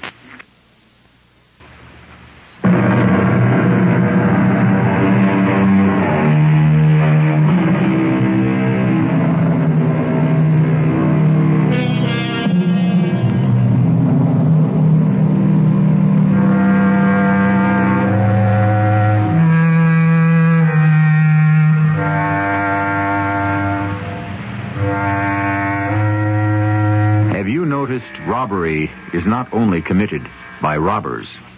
Everyday people, given the opportunity, don't seem to mind taking what isn't theirs. To do this, conscience is bent, ignorance is pleaded, the cause deemed worth the risk, or the end justifies the means. Yes, indeed, there's larceny in a lot of us, including the wealthy widow from Montana. It is an hour later, and our two conning companions are comparing notes. Stan, I don't have to tell you, when she had to go see the bank manager, I had all I could do from running out of there as fast as my legs would carry me. Sure, there were only 2 good $500 bills in the package, and you were worried that you hadn't given those 2 good bills to her. Well, I know now the banks keep a record of anything as large as a $500 bill. And they would only change the bills for her personally. Anyway, here's what she gave me as security. Some pearls, an emerald bracelet, and some beautiful securities. Is that all? This is worth a lot. June, figure this out for yourself. Maybe that's $50,000 or $100,000 worth of pearls and emeralds here. You know what my friendly fence would give me for this? Maybe $3,000 if he feels generous. For the $49,000 worth of counterfeit 5C notes, I owe Jimmy $2,000. Plus, I laid out $1,000 for 2 genuine 5C notes, all right? So the scam so far cost $3,000, not counting renting Jimmy's apartment, your motel room, food. So what's the profit, baby? 0. What about the securities? What's the matter with you? Stan, you didn't answer me. What about the securities? What about them? What good are they? Well, I don't understand. That's the whole trouble. Dumb blondes don't understand. Look, every one of these has got to be co-signed by their owner, Mrs. Billy Worth. Every single one. Right now, they're only printed paper. Oh, I'm sorry. You ought to be. I took you in. I went over the whole deal with you. I taught you about bonds, about stocks, cash, jewels, paintings, everything. Months we work. Then you spot a mark and you show up with a handful of paper and hot jewels. Oh, Stan, don't be angry with me. You know I can't bear that. Look, business is business and fun is fun. Now, let's not confuse the two. All right. I made a mistake. What can I do now? Well, you better do a comeback. A comeback? Yeah. You go back to the mark and you say, it's not enough security. Then you get her signature on every bond and every stock certificate. You tell her you have to have at least $25,000 in cash as security. Cash. Can you spell that? Well, Stan, don't treat me like some dumb bunny off the streets. I deserve more than that. I know what you say to her. How can you be sure that she can absorb her part of the split without wising up the IRS? Her having an extra $25,000 to declare as income is like you and me declaring an extra 25 cents. Yeah, but you don't know that. Play dumb. It should be a cinch. Stanley. Look, I'm not settling for this stuff. I'm disappointed in you, baby. Stanley, I told you I'd do a comeback. Well, hop to it then. And remember, get each of these signed where I put the X. And as much cash as you can. Cash. I will. Stan, you're not angry with me anymore, are you? No, I'm not. I'm crazy about you. Well, that's good.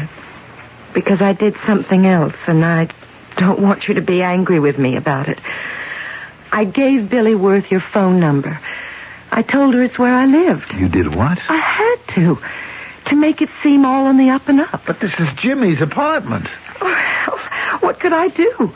Suppose she wants to call me. How could I explain I'm staying at a motel? And when I answer the phone, what am I, the butler? Oh, maybe you could be the landlord.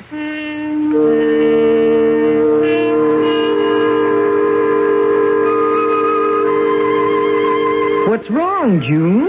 I didn't expect to see you so soon. How How many days we gotta wait? Well, those securities you gave me, Billy, they've got to be signed. They aren't negotiable without your signature. It's as if you didn't trust me, and yet you expect me to trust you. Oh, of course, honey. Hey, you're getting good training at that bank. Well, and there's something else you could do, isn't there? Oh, you mean cash?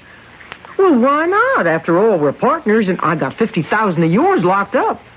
On Monday morning, we'll go to my bank, and I'll get you some of my collection of Uncle Sam's artwork. Monday morning? Okay, I guess, but how about signing these securities? You just leave everything right here, and I'll sign them later. I can't do it now. I'm having lunch with a friend. I was just going out when you knocked on the door. You're going out? Billy, that isn't right. Excuse me a second, honey. Hello? That's right. Tell him I'll be right down. That's my date, June.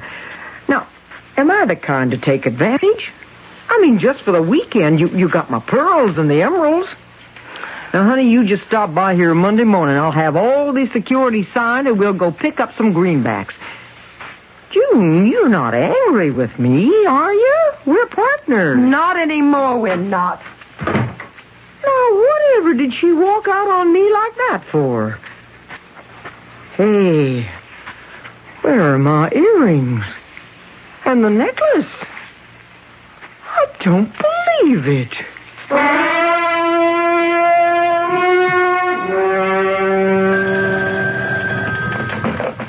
Bunko Squad, Conroy. No. No. I said no. Oh, hi, Sergeant. What's on your mind? Make it short. Hey, you're always busy, Conroy. I had a phone call from a lady who knows someone who's being set up for a swindle. So she's downstairs now waiting to talk to us about this good friend of hers. Meaning herself. What's her name? Mrs. Fred Worth, Fifth Avenue. Mm-hmm. I bet she's over 60. Well, you know her? Oh, I think I see our lady now. She decided not to wait. You looking for the Bunko Squad? I sure am. Are you the sergeant I was talking to on the phone? Sergeant LaPinto. Chief, this is Mrs. Fred Worth, Detective Conboy. Mrs. Worth, what's the problem? Did you tell me that a friend of yours was being set up for a confidence scheme? I said that, yes. But it's not true. It's me. And I'm not sure there is a problem. Not one the police can solve. Could you be a little clearer, Mrs. Worth? Suppose you start at the beginning. Well, I'll try. Now, the problem is my diamond ring, a pair of diamond earrings, and a diamond necklace. They're missing from my apartment. Yeah, well, this is the Bunko Squad. We deal in cases where someone's been defrauded in a confidence scheme or pocketbook job. You want to file a complaint with a robbery unit. Sergeant Lapina, take Mrs. Worth over to Dr. Simmons. Now, I know the person who did it, you see. I'd like to help, but robbery is robbery, whether you know the perpetrator or not. You see, this is the age of specialization, man. Sergeant, help Mrs. Worth swear out the complaint and have her fill out the usual form. Hey, Chief, it's the darnest thing. That lady, that Mrs. Worth that came in this morning? Yeah? Well, Simmons was tied up, and I told her to wait. When I went to get her, she'd gone. Oh? Let me see the card. Oh, that Mrs. Worth. Oh, B. Lapinto, that's no crackpot complainer. Well, I hope she comes back. Huh? Billy Worth. Oh, this lady has all her marbles, and diamonds the same size. I wonder why she decided not to file a complaint. Well, maybe she thought she could handle it better herself. You got a good thought there, Sarge. I bet you can.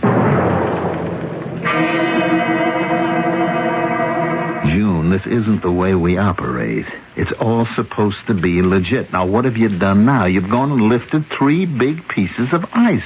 Now, that's robbery, plain and simple. All we can do now is pack up and leave town. Mrs. Worth is going to report the theft. She probably already has. Well, suppose I go back and threaten her. With what? Having 49,000 counterfeit bills in a bank box. And what would you do if she says you gave them to her? Look, June, just forget it. Leave the ice here. When you go to your motel and wait, pull the shades and don't answer the door. I got to figure this out. Are we washed up? Just stay out of the way. That's all I ask. You don't understand what happened. She made me so mad. She wouldn't sign the securities. She had some lunch date, and she practically pushed me out the door. Listen to me, June. You can't lose your cool on these jobs. No emotions, no getting sore at the marks. Now, will you go and fast? I don't see why you're so Look, upset. you cased this pigeon, and I told you what to say. We rehearsed every line. I played the part of the bank president. We went over and over it. And what's the result? You go right back to being a $2.98 shoplifter that you were when I first met you. Dan, that's a rotten... I thought you loved me. It's got nothing to do with business. You're a beautiful girl.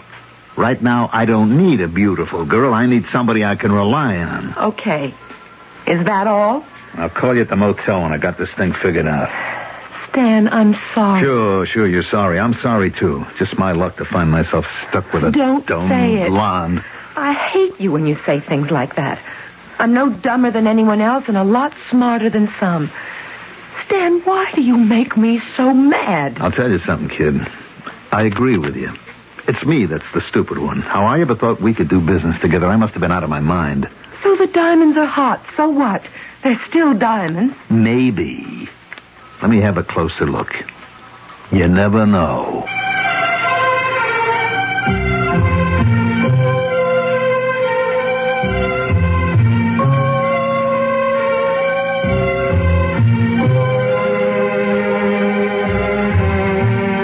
But the diamonds have got to be real.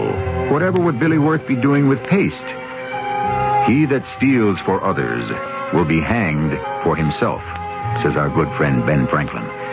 Which can also mean there's no love or honor among thieves. And also, don't be too sure the wealthy widow from Montana isn't able to handle this herself. She might be just smart enough to cheat the cheaters.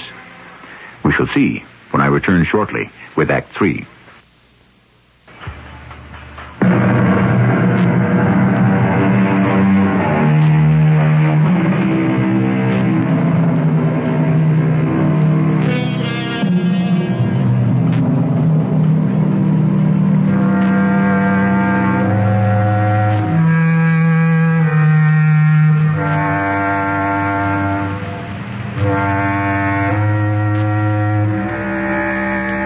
It appears that June Henderson has failed her education in the art of chicanery.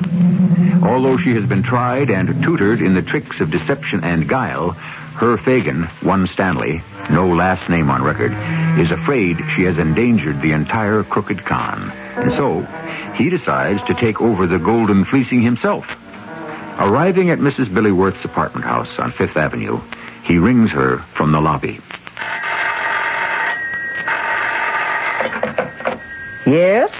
Mrs. Worth? Yes? Mrs. Fred Worth? Well, I said yes. Mrs. Worth, this is Detective Harris from the precinct.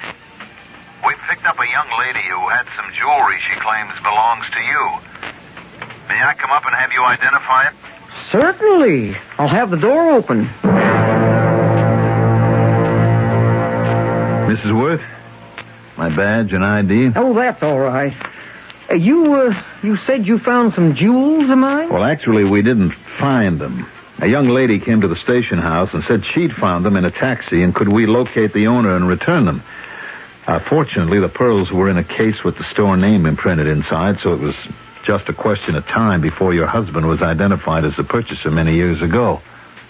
Is he... He's dead. Oh, my condolences. That's all right. He's been dead for 2 years. I'm also going to show you this choker of emeralds. Is it yours? Why, yes, it is. Well, I didn't even know it was missing. You lost these emeralds in a taxi, and you didn't know you'd lost them? That's not exactly what I mean. What do you mean? I mean, I didn't remember I had them on that day. Could you tell me what day that was, Mrs. Worth? No, let me think. And while you're thinking, take a look at these pearls. They are yours, aren't they? They sure are. Thank you very much, Detective Harris. Actually, however, they weren't the jewels I reported stolen down at the precinct. Which precinct was that? The one around the corner from here. Well, what jewels did you report missing? Well, I was going to report some diamonds. Necklace, earrings, and so on, but I never did make a formal complaint. I just left my name. And you talked to who? The Bunko Squad. Chief Conroy. Oh, yes, Conroy. Well, we're taking over the whole case now. Oh, I wouldn't want to get anyone in trouble. My dear lady, you're the one who's in trouble. As I understand it, you were party to a fraud. A fraud? I am? How? Receiver of stolen goods. In this case, $50,000. But the bank president said we could have it in 30 days. Was it your money? Well, no. And why didn't you make a formal report on the disappearance of a pair of diamond earrings, a diamond ring, and a diamond necklace? Were they stolen goods, too? Of course not. Besides, I know who took them. Does it make sense to you that suddenly valuable jewelry is missing? You know the culprit and you do nothing? It was that girl. I was so angry at her. She wanted me to sign some securities, and I said, couldn't it wait till Monday? And after she'd gone, the diamond jewelry had gone, too. Your telephone's ringing. I know that.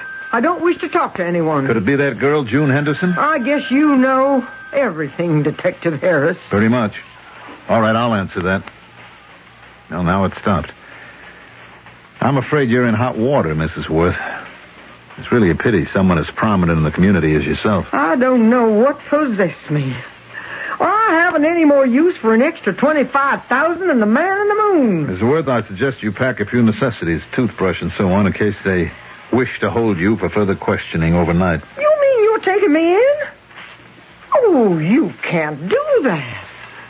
Well, it'll be the end of everything Fred worked for.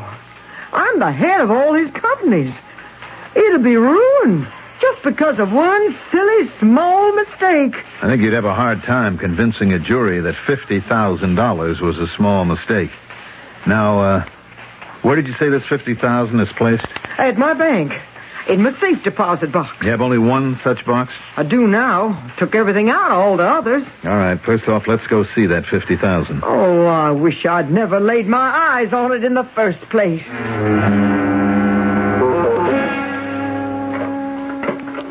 Here it is, right on top. Mm-hmm. Now, you claim this money was given you to hold by Miss Henderson? It's true. Is there any other cash or bills here? Of course there is. Taxes have been paid on all this, I presume. Detective Harris, what am I being accused of? We'll have to take all this money down to headquarters so you can make a statement that it belongs to you. Well, who else does it belong to? Over the years, my husband has given me 20 or 30,000 at a time. Well, it'll have to be turned over to the property clerk. As for the 50,000, let me show you something. Whose portrait is that on these $500 bills? Benjamin Harrison, Benjamin Franklin. Oh, I'm not very good at remembering faces. Unfortunately for you, Benjamin Franklin's portrait only appears on $100 bills. Now, please watch what I'm doing. I'm taking all the packets of bills and placing them in my pocket. Now, you may have these jewelry items back. If the department needs them, they know where they are. Detective Harris, I really don't feel very well. Would you excuse me for a moment? Certainly. Will you have the bank guard take away your box? I'll wait for you here. Charles. Ma'am? Here's my key. Would you put this away, please? I'm just going to wash my hands. Charles, may I ask you something? Did you ever meet Mr. Worth while he was alive? Yes, I did, sir. He'd come down to the vaults with Mrs. Worth. Mm-hmm. Hey, do you suppose Mrs. Worth is all right? I think we've been waiting about 10 minutes now. I was wondering that, too. Suppose I get one of the female employees to come down and see if she can find her. Stan, I'm so glad to see you. I didn't think I'd be seeing you this soon. You're not mad at me anymore? I wanted you to see how a professional works, baby. Check those envelopes on the table. There's about $1 million in negotiable money right there. Real money, good money. Feast your eyes. Oh. Gifts over the years from Fred to Billy. And today, from Billy to Stanley. How did you get it? By letting her scoot off and wash her hands and duck out some back way at her bank, thinking she was escaping the cops. But I got Jimmy's counterfeit $49,000 from her first. Stan, you're wonderful. $1 million. How much of that is for me? We'll see, little chicken. We'll see. I'll tell you what I will do. I'm going to make you a gift of all the diamond jewelry that you grabbed that day. There you are. It's all yours. Stan, maybe we ought to sell it. What am I, an Indian giver? The sparklers are yours, honey. It's my present to you. Now, get yourself packed, stay in the motel, and meet me at 9 o'clock at the bus terminal by the ice cream counter. Oh, darling, where are we going? South. Have ourselves a little vacation. That may be Jimmy wanting his money for lending us the bait. Hello? May I talk to June? June? Who is this? The landlord? Oh, yes, she's here. Hold on a moment, will you? June, it's for you. It's the mark. Hello? June? It's Billy. Something very important has just come up. I think you'd better meet me. Where? When? Well, let's make it that park bench. You know the one. Better come right away. I'll be right there. Everything's going to be all right, isn't it, Stan? We're not going to get caught or anything. Look, she doesn't connect you with me. She thinks Detective Harris has checked all her cash with the property clerk. Mm-hmm. Now, you go see her.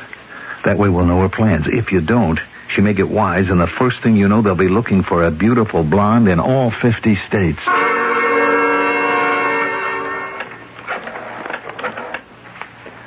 Hello, Jimmy. Stan. Now, listen, I'm blowing town. No. The blonde girl didn't work out. Yeah, she was stupid. Would you believe it, Jimmy? The mark passed off paste diamonds on her. Yes, paste. Now, look, I'm ducking, see? I told her I'd meet her tonight at the bus terminal at 9 p.m., but I won't be there. Yeah. Look, Jimmy, I got all your engravings back. Mm-hmm. Can you meet me in an hour? 3 o'clock at the terminal? All right, make it 4 o'clock then. I want to pay you and catch the next bus for Canada. At the ice cream counter. June, over here. Billy. Oh, honey, I'm in lots of trouble, and you're in it with me. I am? How? That money you found, it's all fake. All of it. How did you find out? A detective came to see me, a Lieutenant Harris. He had me in a spot. He said there was Benjamin Franklin's picture on the $500 bills. He was going to take me in, but I got away. Honey, what are we going to do? I don't know. You don't know? June, I trusted you. Why did you take my diamond earrings and the ring and the necklace? What? I thought you were really bright. It bothered me to find out you're just a small-time chiseler. What diamonds? You may well ask. Because they're not diamonds. They're all paste. Why, anyone who knows the first thing about blue whites knows that. They're fake? Oh, great gophers. You didn't know? Now, don't tell me he gave them to you as your share. Who gave me what? Oh, boy, honey, have you been had? I don't know what you're talking about. You know exactly. But you didn't think I knew. June, you are talking to a woman who was married to the last of the true blue real American robber barons. How do you think Fred Worth ever got to the top? By climbing over everyone else. By cheating the cheaters. This adventure with you? It's my own fault. What is? Like I told you, I wanted excitement. Had kind of an idea you were trying to pull the old pocketbook job. But I was having so much fun, I went right along with it. Oh, it was like going to the movies. A very old movie. Why would you have fake diamonds? It doesn't... Make sense? Sure it does. That way I wouldn't mind losing them. I'm going to level with you, June. Your partner thinks he took clean money from me. But the bunco squad of every number of every bill. You're in with the cops? Calling the bank president wasn't a bad idea. But I just got you on the phone, and the same voice said, "Hold on a moment, will you?"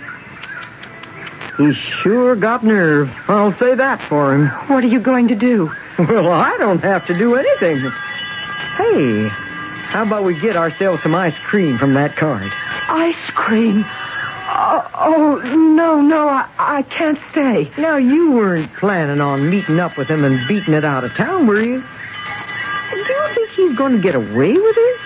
Now, tell me, honey, just between us gals, has he played straight with you? Can you trust a man like that? I don't want to talk to you anymore. You're not a dumb bunny. You're educated. I can tell. And did you ever think of going straight? Goodbye, Billy. I've got to go. Now, you haven't cheated anyone out of their life savings yet. Now, is that cowhand so great you want to spend your life chasing and being chased? A smart girl like you could make a good living by the books. Now, honey, you think about it. Goodbye, Billy. Oh, now, don't think I held out on you.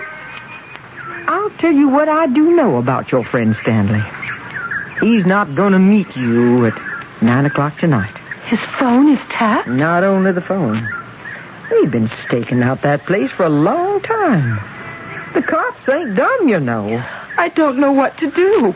Your boyfriend will be at the bus terminal, all right. But not at 9 to meet up with you.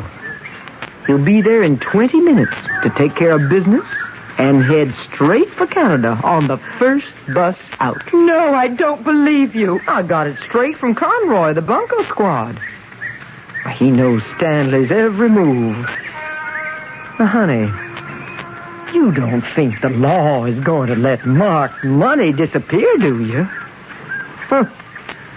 Take it from a woman who knows how to rope 'em and tie 'em.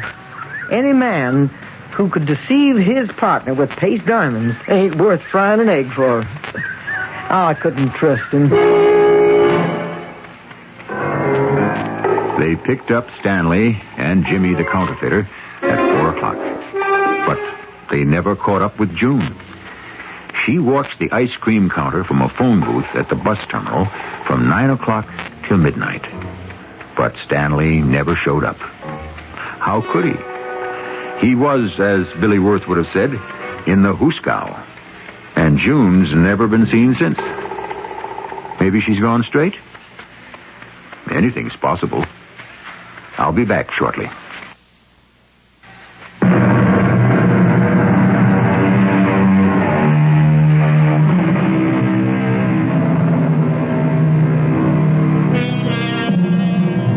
Trickery is as old as recorded history. I'm told they discovered loaded dice in one of the tombs of ancient Egypt. Did the pharaohs cheat, or were they cheated? Are you an easy mark, or do you have the sense to know nobody hands you nothing for nothing? Don't be gulled into believing you can pyramid yourself a fortune, or that an honest man can't be deceived. He certainly can. Who said that? Why, our old friend Ben Franklin. Who else? Our cast included Jennifer Harmon, Joan Shea, Mandel Kramer, and Ray Owens. The entire production was under the direction of Hyman Brown. This is E.G. Marshall inviting you to return to our Mystery Theater for another adventure in the macabre. Until next time, pleasant dreams.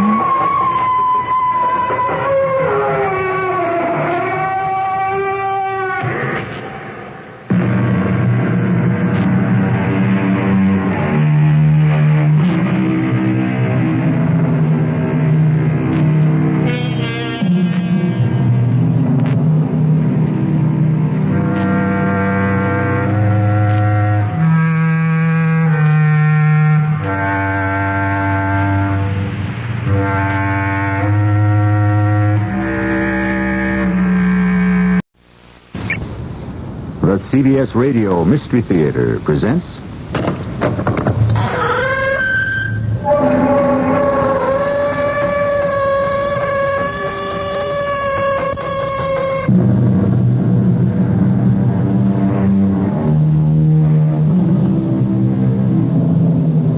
Come in. Welcome. I'm E.G. Marshall. The good books of practically all religions promise us life eternal. However, all of them present us with what some people perceive as a problem. Before one can live forever, one must take a necessary first step. one must die. Naturally, many of us would prefer to waive this requirement. And throughout history, people have tried in various ways to get around it. Has anyone ever succeeded? Listen. Rich as you are, powerful as you are, important as you are, Bob, one day, like even the least of us, you too will die. I don't think so. I intend to live forever. Living forever?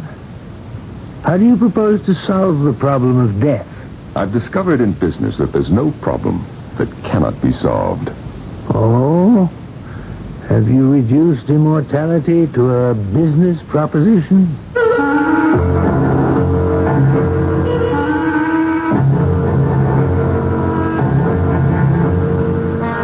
Our mystery drama, The First Day of Eternity, was written especially for the Mystery Theater by Sam Dan and stars Norman Rose and Robert Dryden. I'll be back shortly with Act One.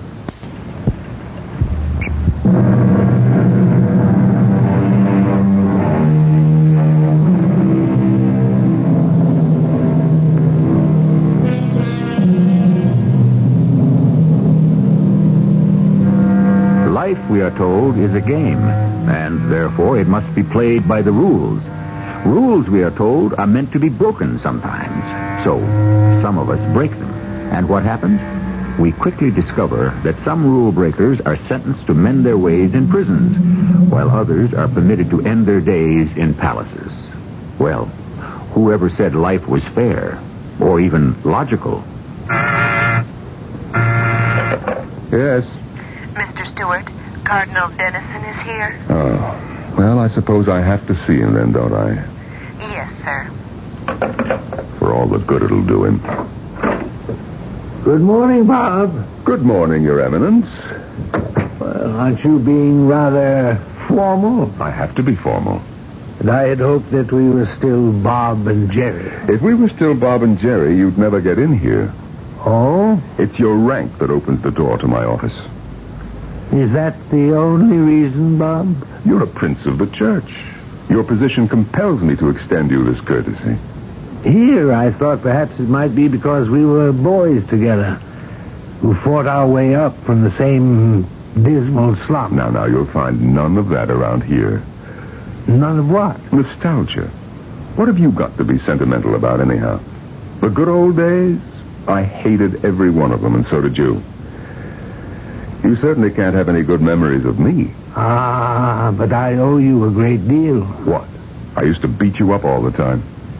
You taught me to turn the other cheek, and it worked. As I recall, my arm got tired. I prefer to think it was for a better reason.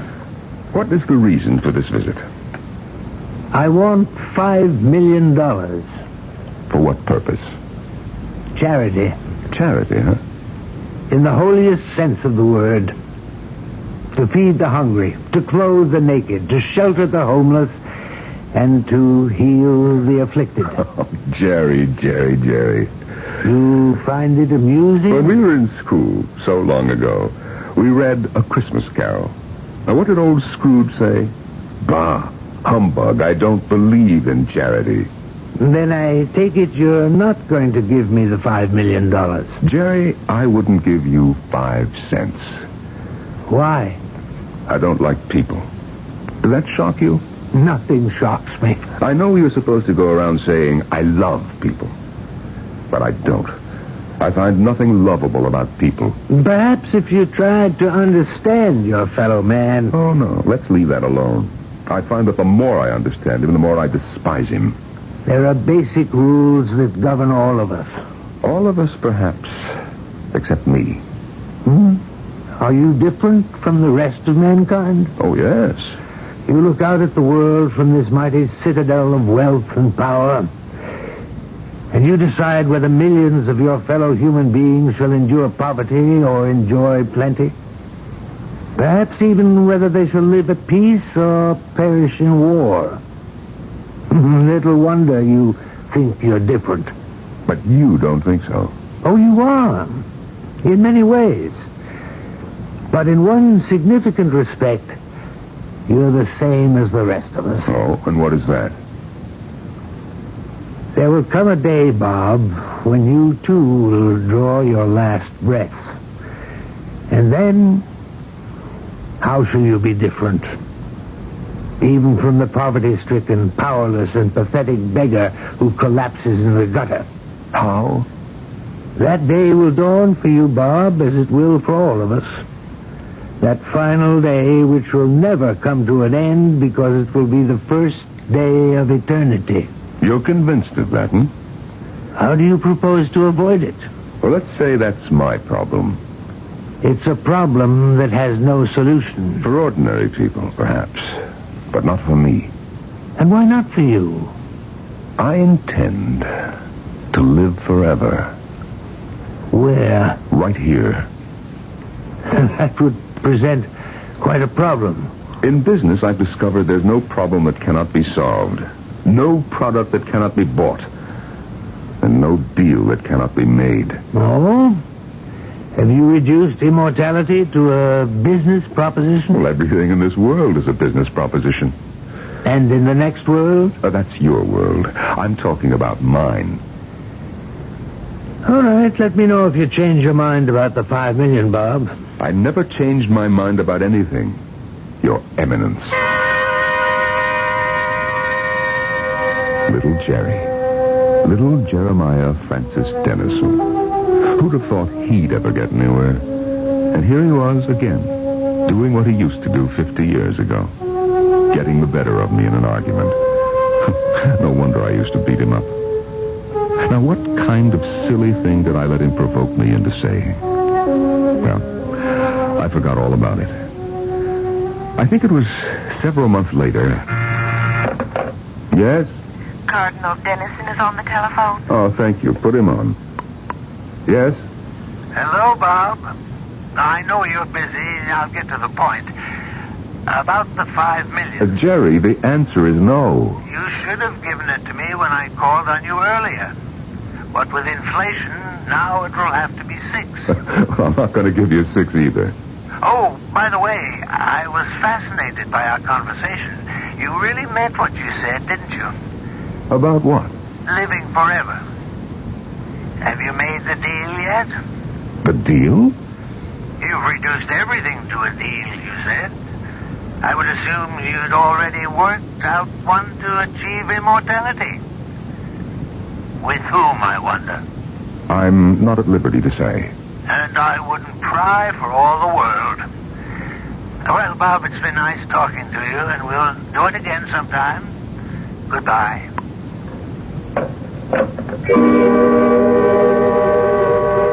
I thought for a moment. Why was this business of immortality necessarily impossible? Wasn't it something that I wanted more than anything else in the world? I decided to bring all of my resources to bear. Yes, Mr. Stewart. Miss Mott, I have a problem.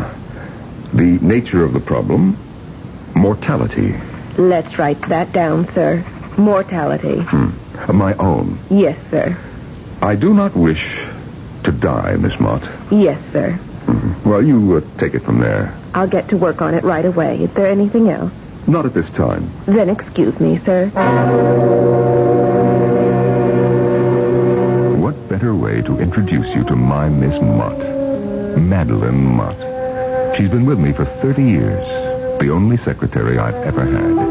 And I've trained her well. She simply cannot be nonplussed or surprised. Nothing ever upsets her balance, disturbs her equilibrium, or pushes her off her even keel. You heard what I just asked her to do. As far as she's concerned, I might have told her to get me a cup of coffee. I need your signature in 2 places, Mr. Stewart. Oh, yes, I see.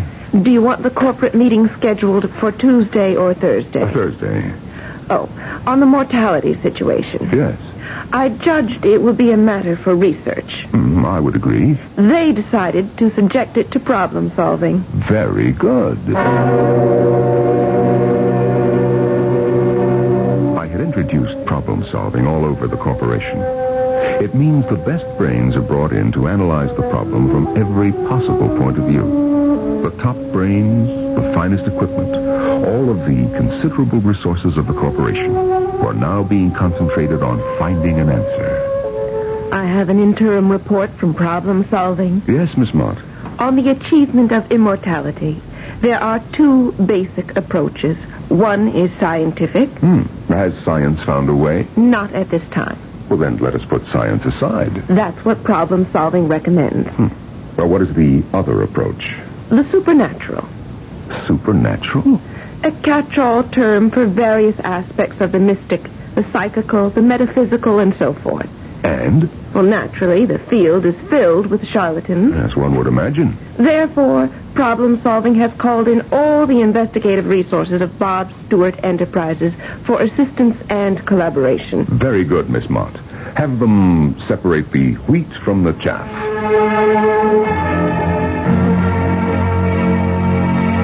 Yes, Miss Mott.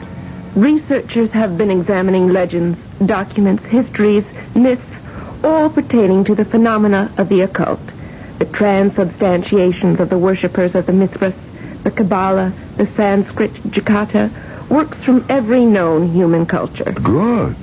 They have interviewed and investigated psychics, mystics, mediums, yogis, gurus, dervishes, exorcists, witches, astrologers. Spare me the details, Miss Mott.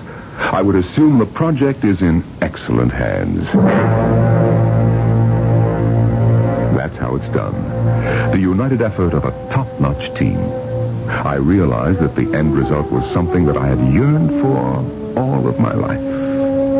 Immortality. This would be the supreme achievement.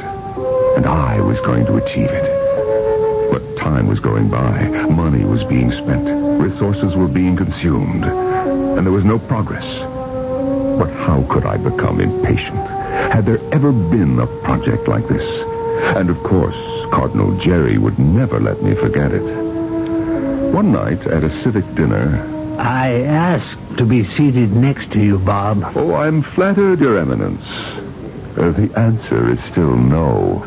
Bob, very soon the sum will have to be $7 million. You never give up, do you, Jerry? How can I?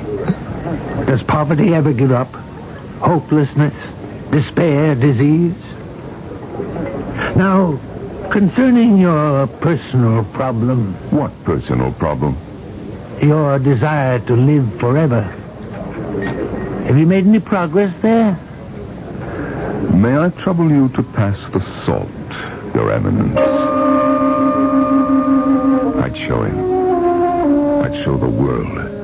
Sooner or later, my people would find a lead, a clue, which could become a breakthrough. Nothing in this world, and in the next, can withstand human determination. Mr. Sturdivant is here, sir, with a report. A report on what? Project Immortality. Sturdivant is head of security. Why would he be making... Well, all right, send him in. Sturdivant. Hey, Mr. Stewart? Well, come in, Sturdivant. Sit down. Thank you, sir. Well? Well, as you know, sir, I'm security chief of the project. Now, a week ago, head of problem solving says to me, we've got somebody we want you to check out. Who? Fella says his name is Rupert Reston. He's the president, chief executive officer, and everybody else of an outfit called Eternity Incorporated. Mm-hmm. And what does this outfit do? I asked him. He told me. They sell eternity. Eternity? He said he heard you were in the market for some. Well, what did you find out about him? Eternity Incorporated is registered in the name of Rupert Reston as a private company doing business in the state. But what did you find out about Mr. Reston? Nothing. There's no record of him anywhere. We managed to get his fingerprints, but they're not on file with anybody. We put him on the computer all over the world. Scotland Yard, the Sûreté. Now, we even used our reciprocity behind the Iron Curtain. Well, surely you must have learned something. There is no record that he was ever born, nor is he known to anybody anywhere on this earth. Have you watched the place? We have it staked out 24 hours a day, sir. Oh, does he have any visitors? We never see any. Does he go anywhere? Never leaves the house. Is anyone with him? He's always alone. What do you think? What does your policeman's instinct tell you? This Mr. Rupert Reston scares the living daylights out of me.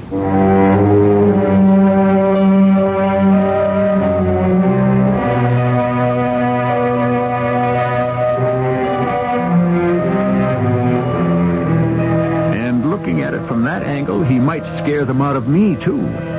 Well, it seems we have an organization called Eternity Incorporated, which sells eternity. And why not? These days, isn't practically anything you can think of obtainable in the marketplace. We shall see if this purchase can be arranged when we return shortly with Act 2.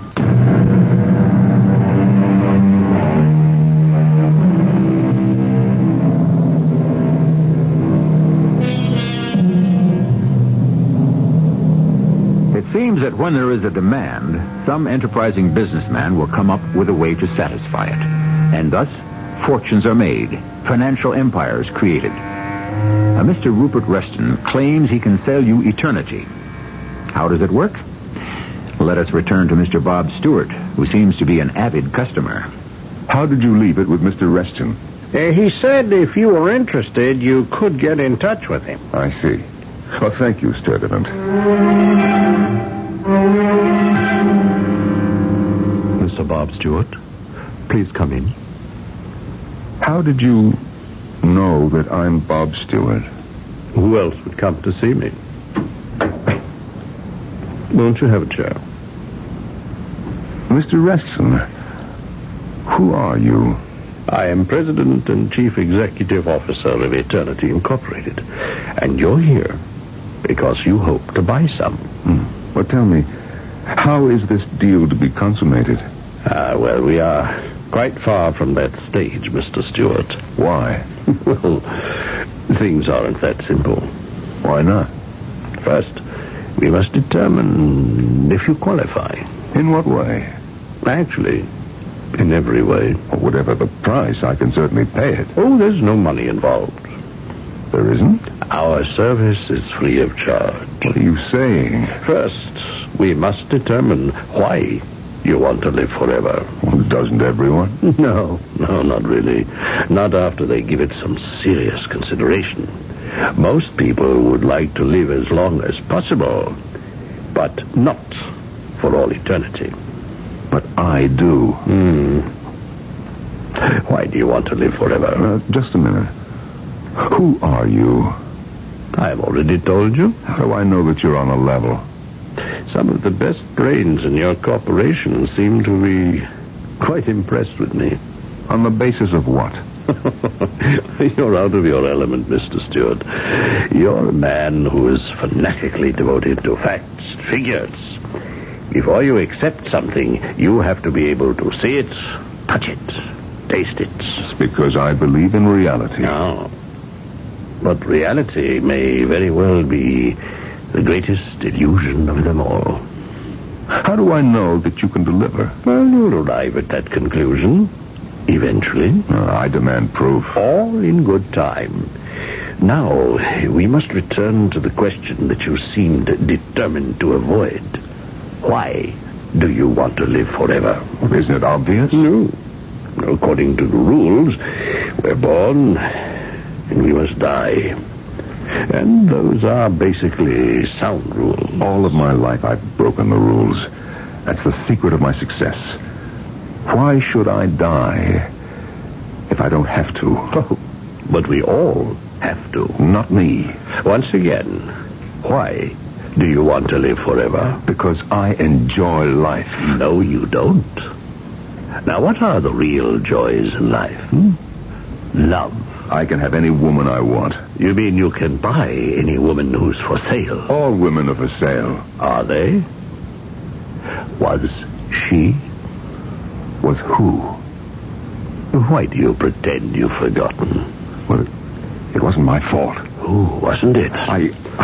She loved you. She trusted you. Oh, she was a foolish, flighty, silly young girl. Is that why you killed her? I didn't kill her. How can you say that I killed her? Susie Palmer. A quiet little thing. Not very pretty, perhaps, but what quality. What does all this have to do with what I... Frank Palmer's daughter, his only child. And one day she'd inherit all his money. All of his money? You make it sound like a fortune. In those days, it was a fortune. It was the foundation of yours. That's why you married her. How do you know? Ooh, there was a young priest just out of the seminary. She wanted him to perform the ceremony. Do you remember what he told you the day before? Do you remember what Father Jerry said? Do you remember? Shall we refresh your memory? Don't do it, Bobby.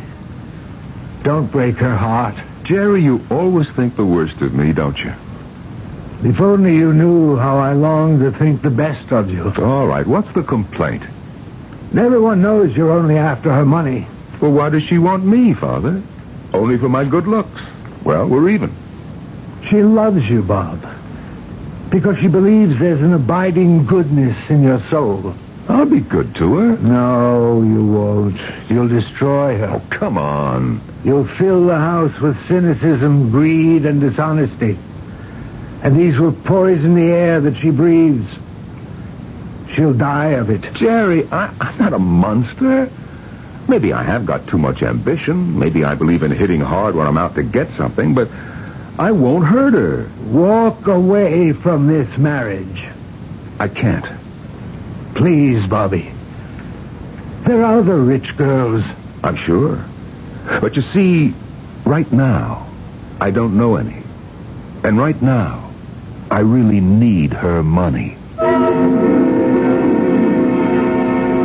Do you remember the scene, Mr. Stewart? You know I remember it. Well, then you must be able to recall another. Please don't. I'm sorry. There is no way out. It was the day she finally knew, or at least was able to admit it to herself. What's the point in... Do you remember? Will you ever forget how she looked at you? She never accused you directly, but did she have to? Susie, dear, you don't look well. I'm tired. I think I'll have a nap. Well, I think you should see the doctor. Why? Because obviously you're ill. He has nothing that can help me. What cure is there for a shattered illusion, a broken ideal? I'm sorry. I have no one to blame but myself. All I had to do was look in the mirror. The truth, the awful truth, was staring me in the face all the time. You mustn't talk like that. Why not? Please, excuse me. I'm not feeling very well. She died of it. All right. But what bearing does this have on our situation? As I said, it's all part of our qualification process. Now, to return to the basic question, why do you want to live forever? Now, you said you enjoy life. Oh, I do. Well, what are the real joys of life? Love. It's foreign to you. Friendship? I have thousands of friends. You only have associates who are bound to you by business interests. There is not a single human being in the world you can really trust. That's a lie. Is it? There's Miss Mott. I said human being. Well, Miss Mott is a human being. Is she? Or is Miss Mott a human robot you have molded and fashioned to fit your needs? A poor, pathetic, frightened creature who, like yourself, is living out her fantasy of importance and power. Fantasy? Yes, Bob Stewart Enterprises is based on the favor of a fickle public, subject to the fluctuations of a fickle stock market. But we are talking about friendship. Name one friend, one loyal friend, in whose hands you would place your life. Why do we have to go through all these irrelevant... You did have a friend once. You remember, don't you? No. Ah, how marvelous the human psyche. How completely it can erase the memory of anything that may prove disturbing. His name? Carl Dawson, of course, means nothing. Carl. Ah. That couldn't be helped. Oh, really? Business is business. Is it also a jungle? It had to be done. Would he have done it to you? That was 40 years ago. What's 40 years? We're dealing with eternity. Besides, what bearing does it have on... Do you remember? It was at the golf club, at the bar. You had just cut his throat, and he had just found out about it. Why do we have to talk about... We have to. Remember? You had just ordered a drink. I had the usual, Peter. Oh, here's Carl Dawson. Let's find out what he wants. What I want, Bob, is to punch you in the nose. Oh? But that'd bring me down to your level. What's the matter, Carl? Now, Bob, at least have the decency not to pretend. The opportunity was so good, I just had to take it. You mean you had to sell out to the enemy? Oh, look, this isn't war, it's business. Which I just found out is worse. I thought you'd stick with me. Well, it made more sense to go the other way. I sunk everything I had into the firm. I'll see to it that you get out without being too badly burned. Why, Bob? Why? You are old-fashioned, Carl. These guys represent the wave of the future. They deal in concepts and techniques that repel you. Make an honest product, tell your story honestly. And why do you need these vultures? To introduce some sort of chicanery. Don't you see how we no longer agree? It's high time that you retired anyhow. Now, I'm going to fight you, Bob. You don't have a prayer. You'll go broke. We'll see about that. Carl, if you stick around, you're going to be destroyed. We'll see. All right. You ask for it. Carl Dawson, the man who guided your first steps in the business world. He didn't keep up with the times. You drove him into bankruptcy and finally suicide. Well, I gave him a chance to get out. You used Susie's money to buy into Carl Dawson's company, and in the end, you killed both of them. All right. Let's put an end to it. I must call your attention to the fact that I am a customer. I didn't come in here to be insulted. Well, since when is the truth considered an insult? I don't have to take this kind of treatment. You are always free to leave. I have come here to buy your product, to engage your services. Now, can we get down to business? Not until you answer the basic question. Why do you want to live forever? I told you. You have told me nothing. Why does the man climb the mountain? Because it's there. You realized, of course, it's a trivial answer. Well, all I know is I have this feeling, this need, this desire. Very well. If you won't tell me, I'll tell you. I will tell you why you want to live forever.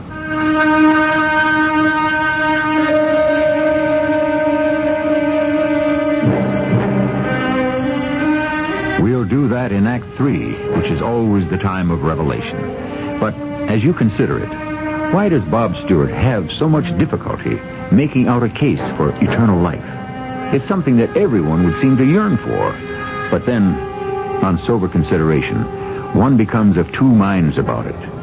Is it really such a good idea, after all? After that.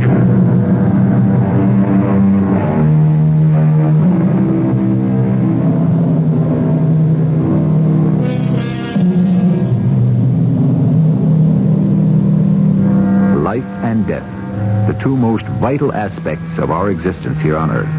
And how little we know about either. When does each begin? And when does each end? Or is there neither a beginning nor an ending?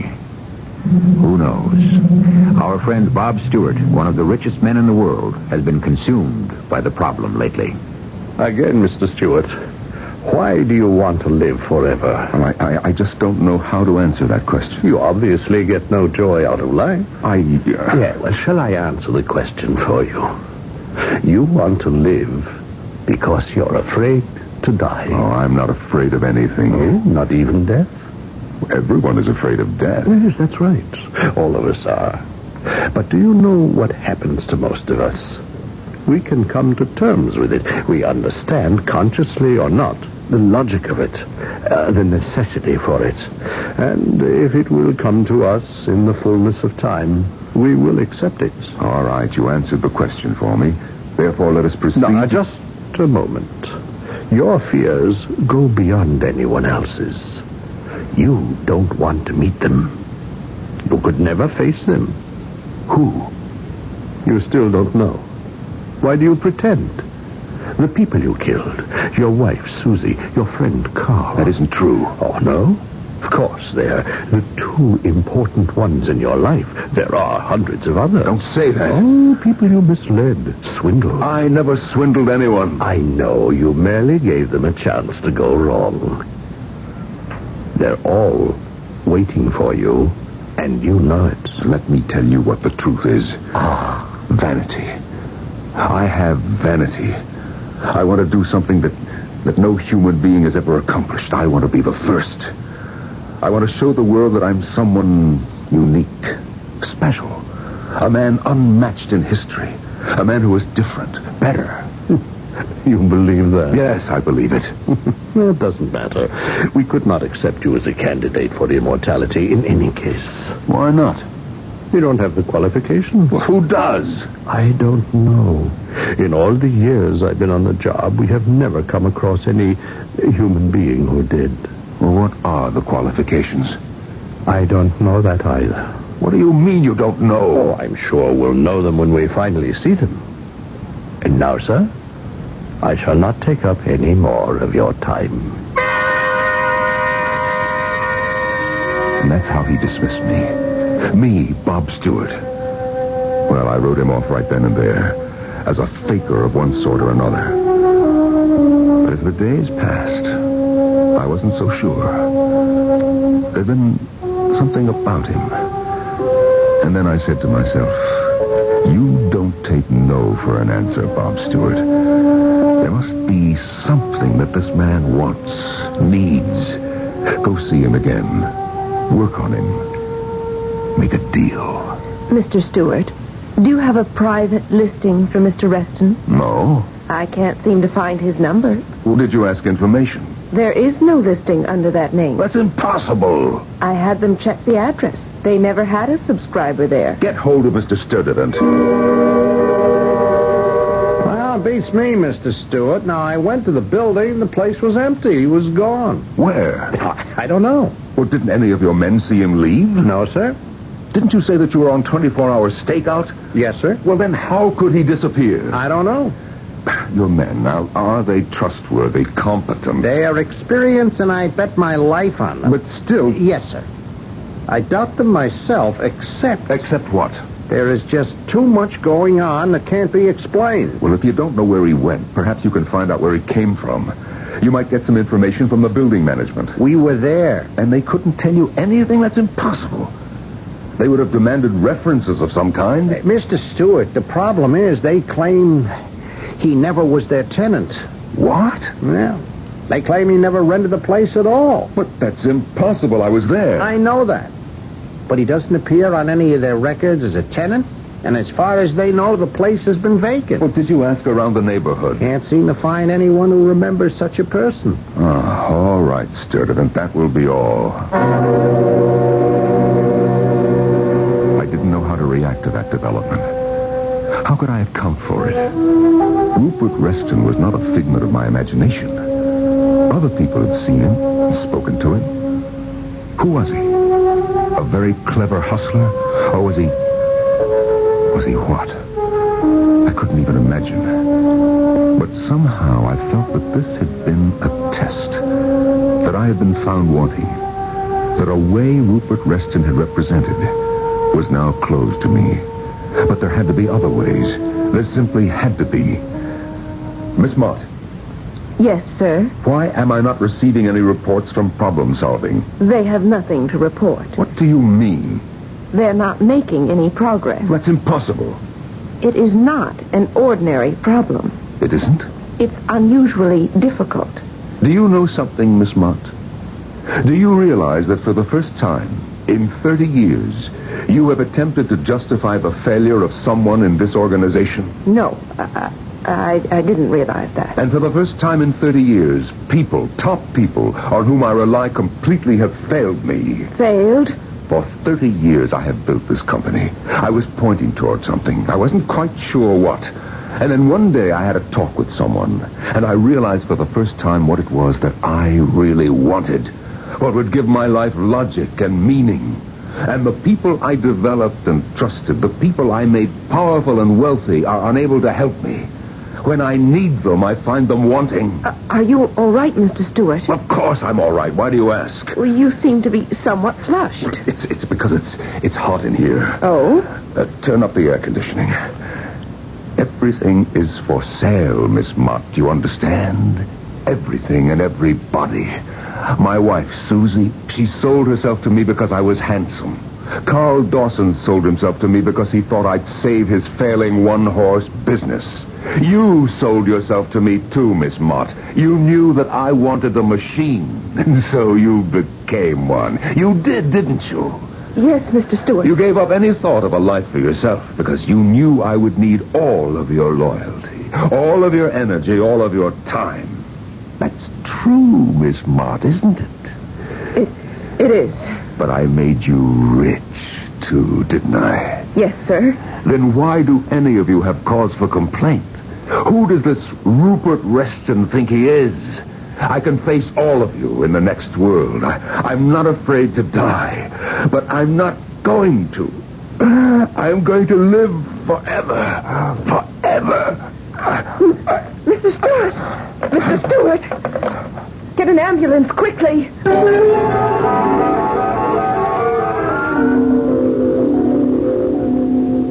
Doctor, you're paying the price, Mr. Stewart. For what? For a lifetime of bad habits, too much food, not enough sleep, exercise, too little or too frenzied. What's going to happen to me? I don't know. Well, then get someone else in here. If I did, he'd only call me in for a consultation. What has to happen? If only we could get you a new body. Well, why can't you? So far, we don't know how. Why not? We would have to do a tremendous amount of research. What's holding you back? For one thing, money. Suppose money were no object. You're talking about heaven. With money, you can even build heaven. What do you need? I wouldn't know where to begin. Begin at the beginning. We would need schools, hospitals, laboratories, clinics, research centers. Miss Mott, are you taking all this down? I am, sir. Doctor, if you could get me a new body, or if you could completely renew my old one... Yes? Does that mean that I could live forever? Well, literally, yes. I believe you could say that. Then how long would it take for all of this to show results? I don't know.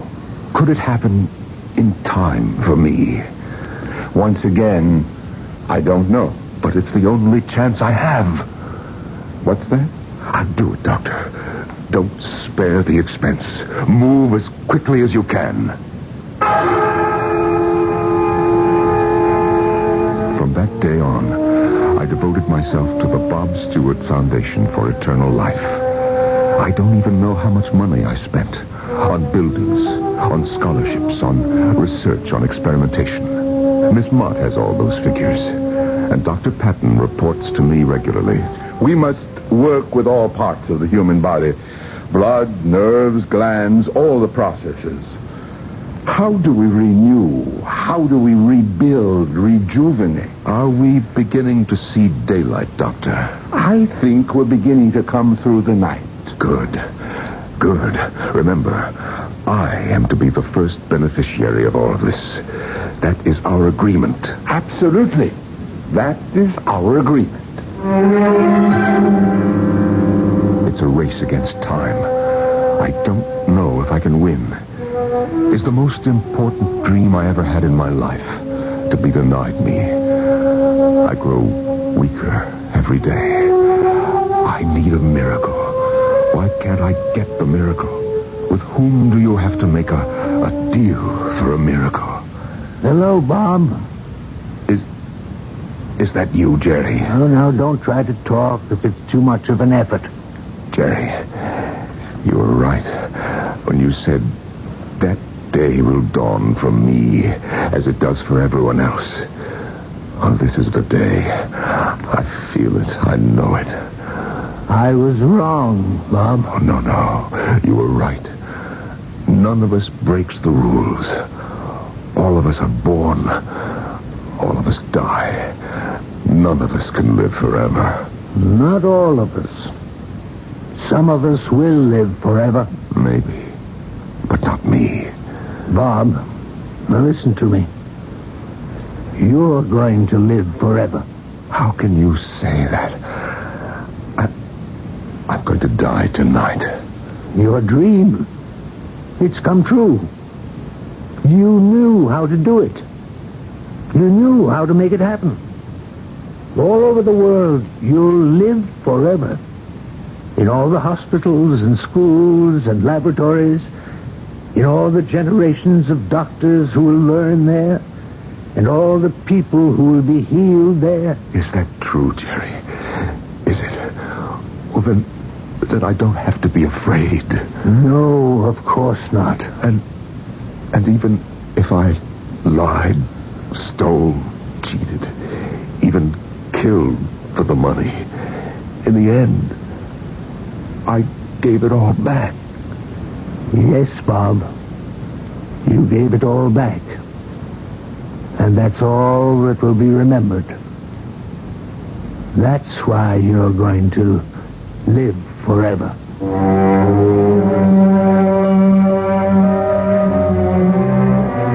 Thus, we reverse Mr. Shakespeare, who said that the evil that men do lives after them. The good is oft interred with their bones. No, these days a more kindly and forgiving world buries the evil and enshrines the good. And why not? Good and evil, reverse and obverse sides of the same coin. So much depends on the way it falls. I shall return shortly.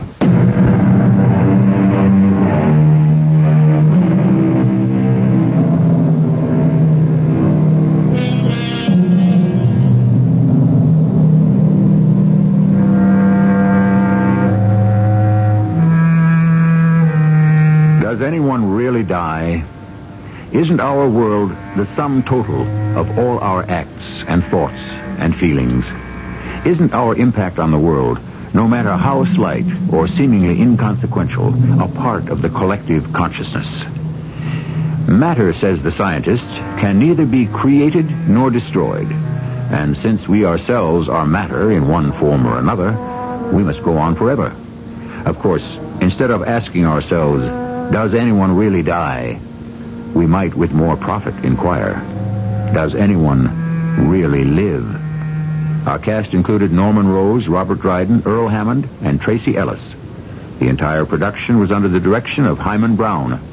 This is E.G. Marshall inviting you to return to our Mystery Theater for another adventure in the macabre. Until next time, pleasant dreams.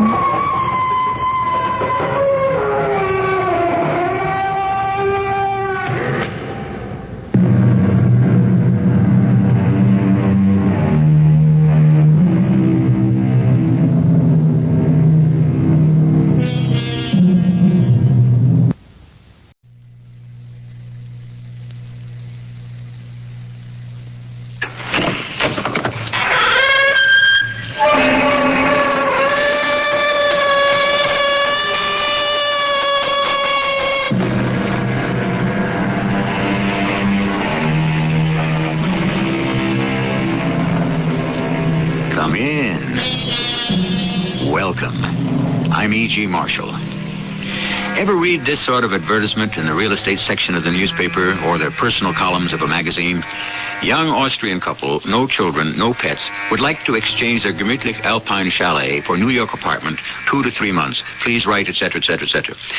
If you had read that, would you be tempted to try it? Don't.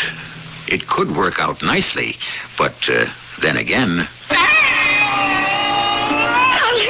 What is it? I don't know, Moira. I think something flew into the room. Something? What? A bird. Like a huge gray owl. We shouldn't have left the window open. I'm glad we did. It flew right out. Again.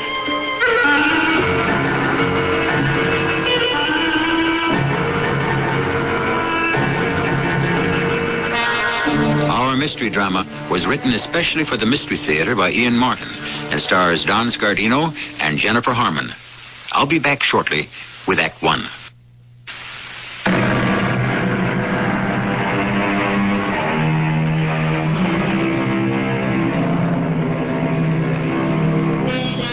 The advertisement I began to read to you was the actual one that Alec and Maura Grant answered. Maura was interested because Alec was exhausted from overwork, and she felt he needed a long vacation. Alec, because they had recently been married, and so far had been denied a honeymoon. Outside of these two small concerns, they had nothing in the world to worry them. They were blissfully happy. The gods were good to them. How fortunate. Except it was Byron who said, "Whom the gods love, die young."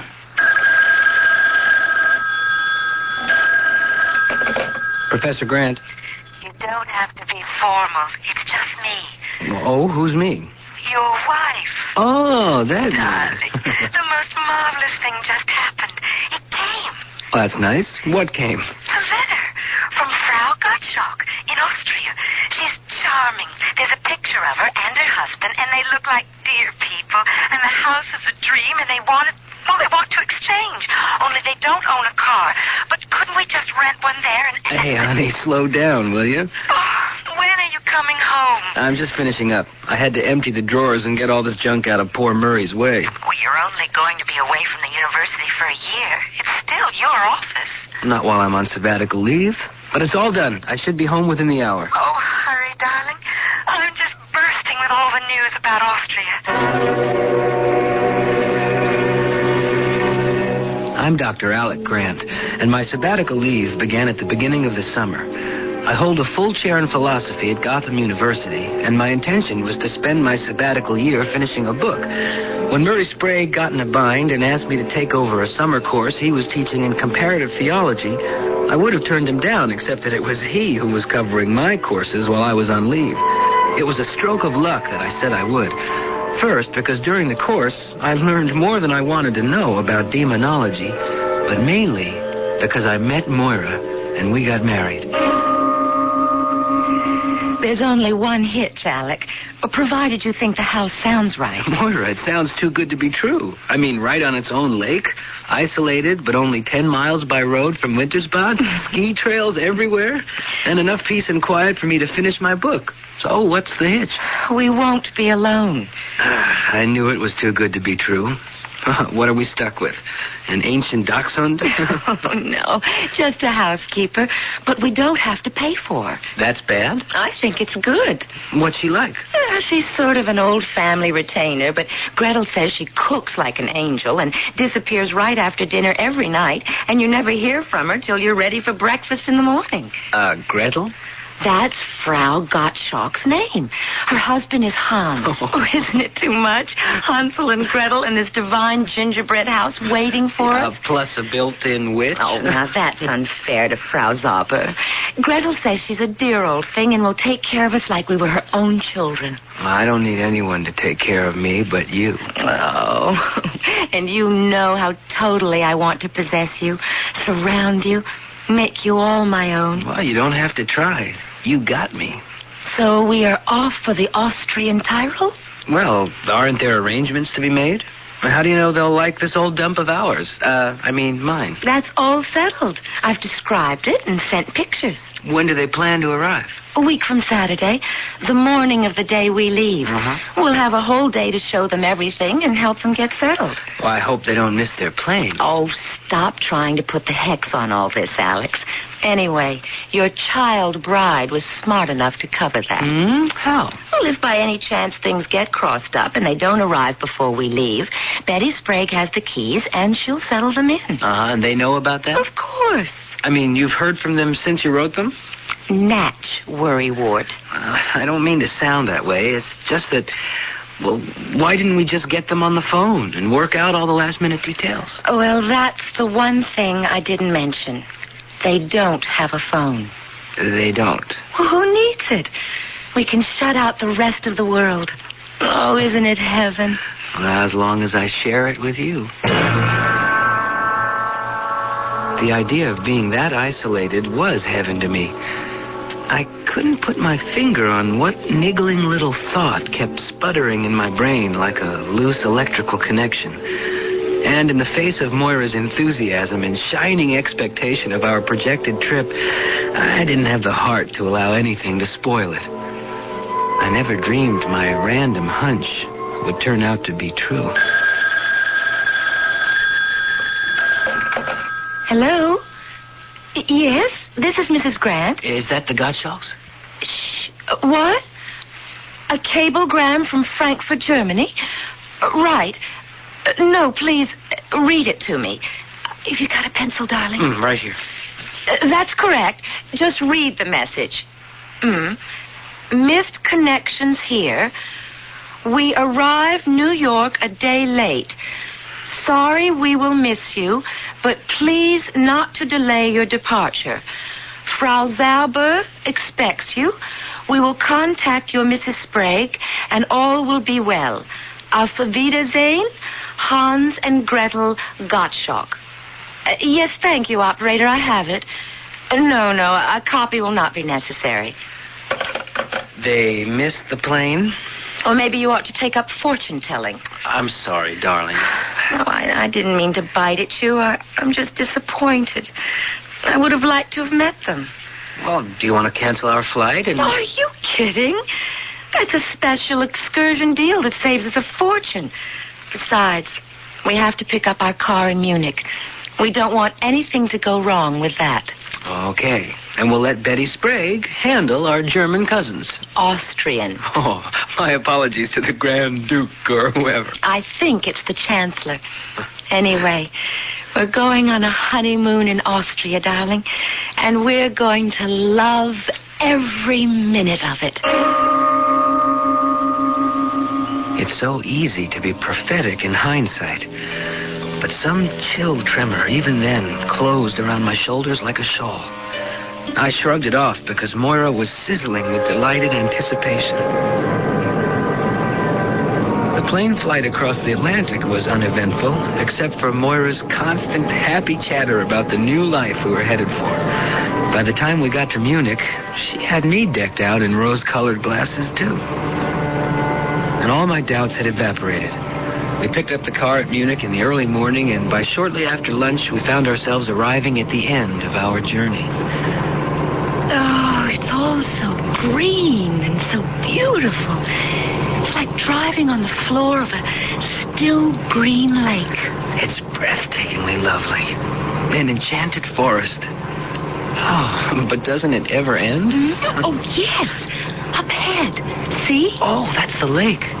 And the trees are starting to thin. Oh, there it is, Alec. Oh, it is a gingerbread cottage. Well, it's a bit larger than a cottage, but it's a real Hansel and Gretel house, all right. With a witch waiting for us, broom in hand. Oh, stop it, Alec. She looks like a dear little old lady. Willkommen in Schlosshaus. Ich bin Frau Zauber. Wir sind Herr und Frau Grant, aber wir haben keine Deutsche sprechen. Ach so, it is no matter. I have English pretty good. Have you come with a nice trip? Oh, yes. The countryside is gorgeous. Oh, from Munich you are arriving? Yes, we flew in this morning and drove straight here. Oh, I have been waiting, though. With a broom, I sweep the doorstep again and again, so you will see the house at its best. But you must be tired. Kommen Sie bitte. I show you your house of dreams. We entered the chalet, our shadows streaming before us from the sun at our backs. Something revived that vague, uneasy feeling I had forgotten during our journey. But the tour of the house was too fascinating to allow me to dwell on it. I might never have thought of it again if it hadn't been for what happened that night. What's that? Alec! Hey, What is it, darling? Nothing. We shouldn't have left the window so wide open. I think something flew in here. Something? What? Oh, a bird. A sort of gray owl. Oh, don't worry. It flew right out again. Where are you going? I just want to have a look-see. Sounds like a storm brewing. I think I ought to close the windows. Oh, yes, it's gotten cold. Oh, hurry back to bed. Come on, darling, close them. Huh? Oh, yes, right. Oh, here I come. Oh, you have cold feet. Warm heart. Oh, don't I know it? Oh, Alec, I love it here. The house is a dream, and I've never been so happy. I love you. Good night. And I love you. Good night. She was back to sleep in a second, like a child. I wasn't so lucky. Was it only a wind-driven puff of gray cloud I had just seen crossing the moon? Or could it have been what it seemed to be? A monstrous ghost gray bat. I put it out of my mind. What nonsense. And then I remembered what it was I had forgotten when we entered this dream house. 3 of us, the sun behind us, our shadows dancing before us.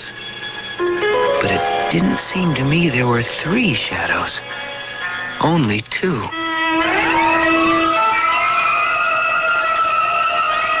This doesn't appear the pleasant little story it started out to be, does it? Of course, Alec has been working very hard, and he seems prey to strange premonitions, perhaps even delusions. Maybe with morning they will all have passed away, except I wouldn't count on it.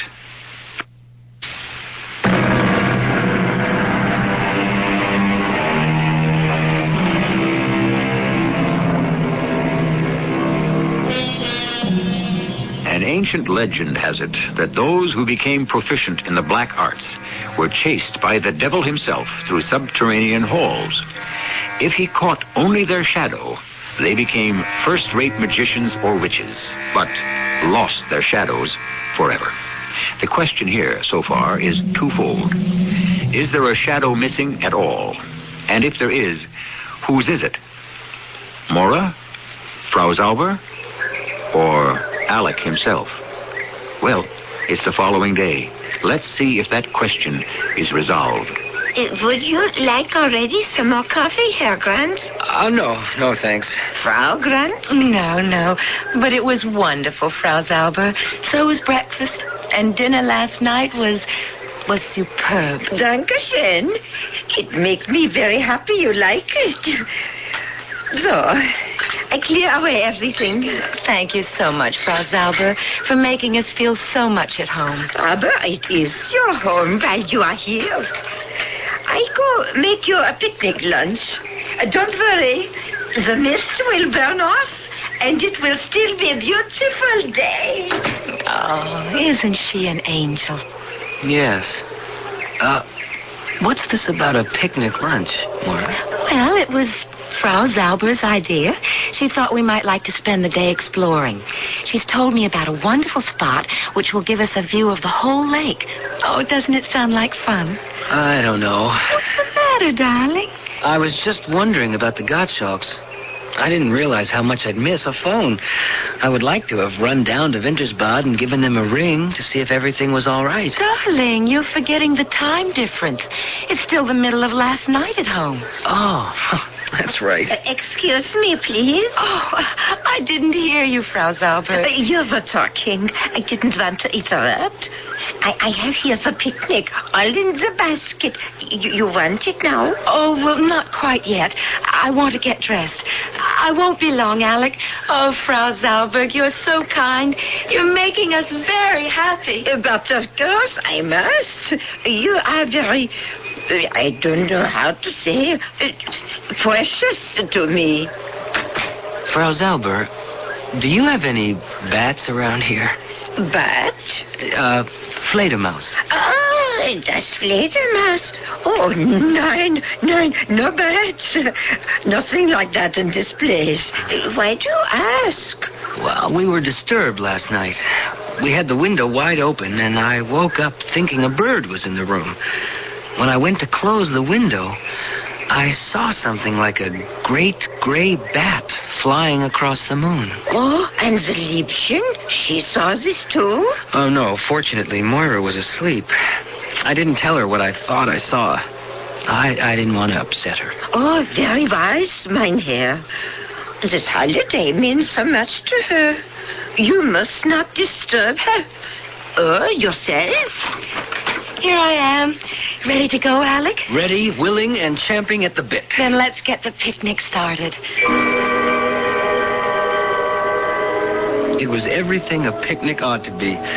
We ate in a meadow floating above the Emerald Lake. The food was sublime, and walking home over the pine needles, we were both floating on a cloud. Oh, what a day this has been. I think you're a little high, my pet. I am. On clear air and the scent of pine and the quiet. Oh, the lovely quiet. And a bottle of sparkling Rhine wine. I only finished it because you were being such a teetotaler. It was making me sleepy. My arm was about her waist, her head on my shoulder. I was tired myself and full of sun and fresh pine-scented wind and peace as heavy as a drug. We floated down the hills back to the chalet to find Frau Zauber waiting for us, fussing over us like children. Ah, you are both so tired. Oh, I am a foolish old woman to send you so far on your first day. Oh, I'm fine. I'm just, so sleepy. I've got to have a nap before dinner. I go up right away and turn down the bed. You will join her also, Herr Grant? No, I'm not that sleepy. I'll see Moira upstairs. Perhaps you'll make a cup of coffee for me? Yeah, but... Oh, you don't have to come up, Alec. Well, I want to see you tucked in. I'll be right down, Frau Zauber.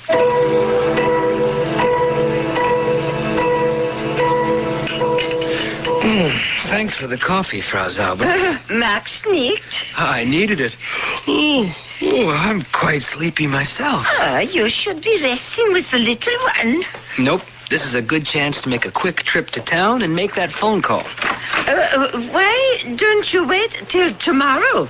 It's only 10 miles, 15, 16 kilometers to Wintersbad. I'll be back within the hour. Oh, I think maybe you should not drive. You look very tired. I'd like to set my mind at rest. You just keep your eye on... Oh, what is los, mein Herr? Something wrong? Oh, no, not a thing in the world. Just a flat tire. Wait a minute. Both front tires are flat. I'll be damned. Oh, is it something bad? It's not good, Frau Zauber. Until those tires are fixed. One I could handle, but two... Is there a mechanic near here? In Wintersbad, yeah. That's great. How do I get in touch with him without a phone? Oh, Fritz comes with the milk. I could tell him to let the garage know. When's that? Tomorrow morning? 9. Tomorrow's Thursday. He'll be here again on Friday. Oh, no. Pardon. Not even Friday. It's All Saints' Day. It's a holiday. It will not be until Saturday. I guess that fixes that. Without wheels, I'll just have to use Shank's mirror. Excuse me? Walk. Oh, 15 kilometers? Well, not tonight, anyway. I guess my phone call to the Gottschalks can keep. Ooh. Maybe I'll join my wife in that nap. But supper? Why don't you leave us some sandwiches? Yeah, I will make a try. On some wine. And the coffee all ready to brew. Will there be anything else? No. If I want you, where will you be? I sleep in the cellar. It would be too difficult for you to find me. It doesn't matter. We both probably will sleep until morning.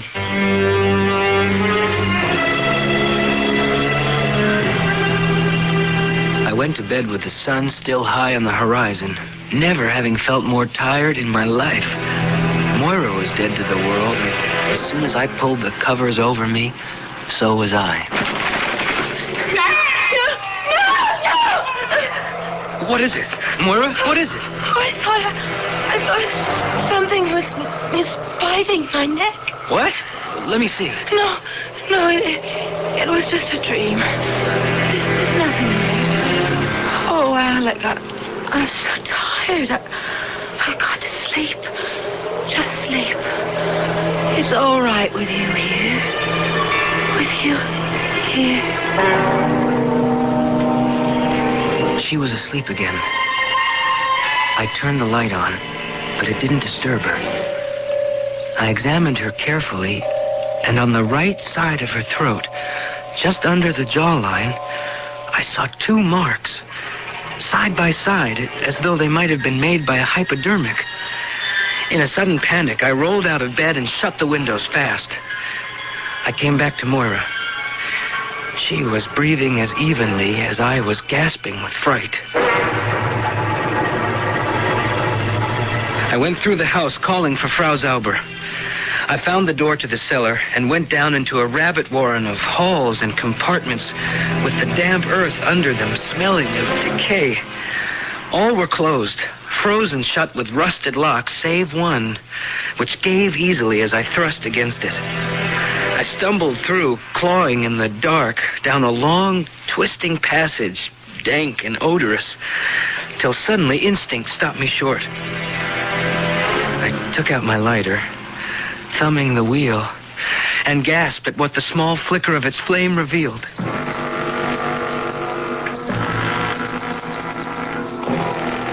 I was on the edge of a vast cave covered with bats.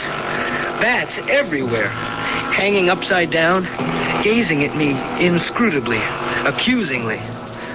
The most horrible of all was a huge worm-gray one hanging by the hooks on its wing elbows, its unwinking upside-down eyes driving a dreadful hate through me like nails, pinning me against the wall. Then as I raised my lighter, with a sudden powerful swing, it somersaulted upright, and spreading its enormous wings, it launched itself at me with a banshee wail.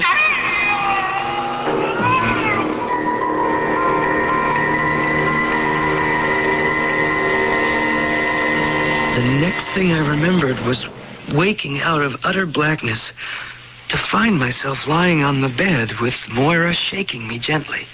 Alec? Alec? What? Yes? What are you doing lying outside the bedclothes? I must have fallen asleep. Without getting into bed? Well, I was up because of whatever bit you. I wanted to close the windows and... Bit me? What do you mean? Well, don't you remember? You woke up suddenly, and you thought there was something in the room, and... Alec, darling, I haven't been awake since I went to bed. Oh, no, Moira. Well, just let me take a look at where... Oh, what is it? They're gone. The bite marks are gone. Oh, Alec, my darling, what's wrong? There never were any bite marks. Nothing bit me. Oh, you must have had a bad dream. Moira, let's get dressed and get out of this place. Now. I can't leave now. I'm just beginning to relax. I have to sleep. You can't, Moira. You've been asleep for over 14 hours. It's morning. The sun is up. I must sleep. Why? What is it, darling? I have to be ready. Ready? For what? Ready for the moment when... Moira. You've got to wake up. Oh, heaven help me. What am I going to do? I've got to have a doctor. And I can't leave her alone.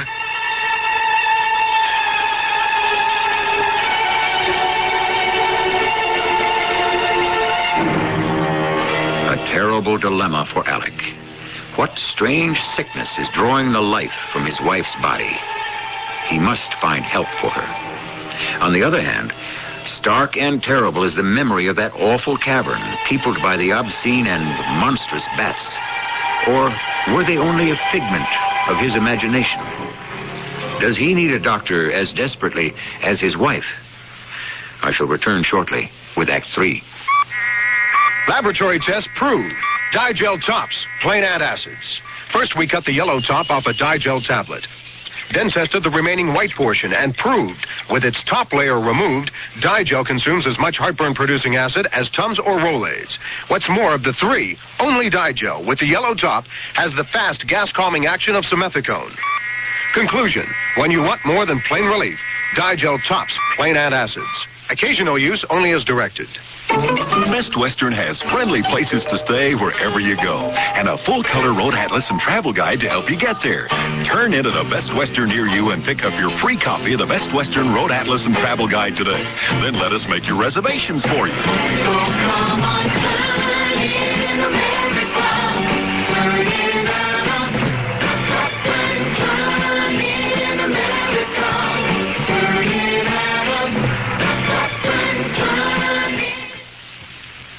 Every day, people face all sorts of tests. Driver's tests, tests at school, and every day, tests on life. Oh, Mr. Cadwell, you're next.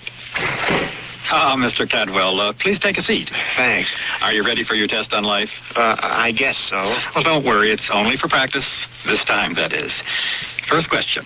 If your son broke your favorite fishing rod, would you, A, be understanding, or B, yell at him? Was it really my favorite fishing rod? Mr. Cadwell, would you stab someone in the back to get a promotion? How big a promotion? Come, Mr. Cadwell. Well, gee, I don't know. Well, you can find the answers at your local house of worship. That's where you and your family can learn about handling the everyday problems we all face. Religion in American life, Mr. Cadwell. We need it. A message from Religion in American Life, the Ad Council, and this station. Yeah. Well, thanks, and see you later. You can count on it.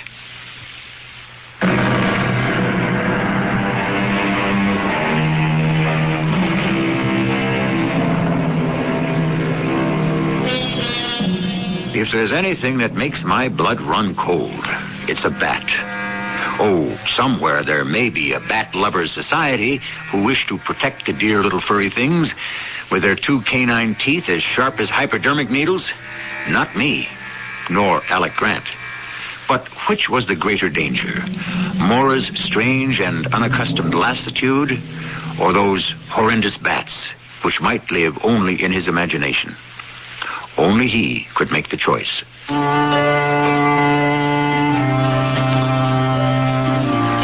I listened to Moira's heart. It was steady, far steadier than my own. Her pulse was strong and normal. She breathed easily. But she was in a profound sleep that was dangerously close to coma. I had to get to a doctor. Guten Morgen, Herr Grant. Did you sleep well? No, I didn't, Frau Zauber. Oh, but why?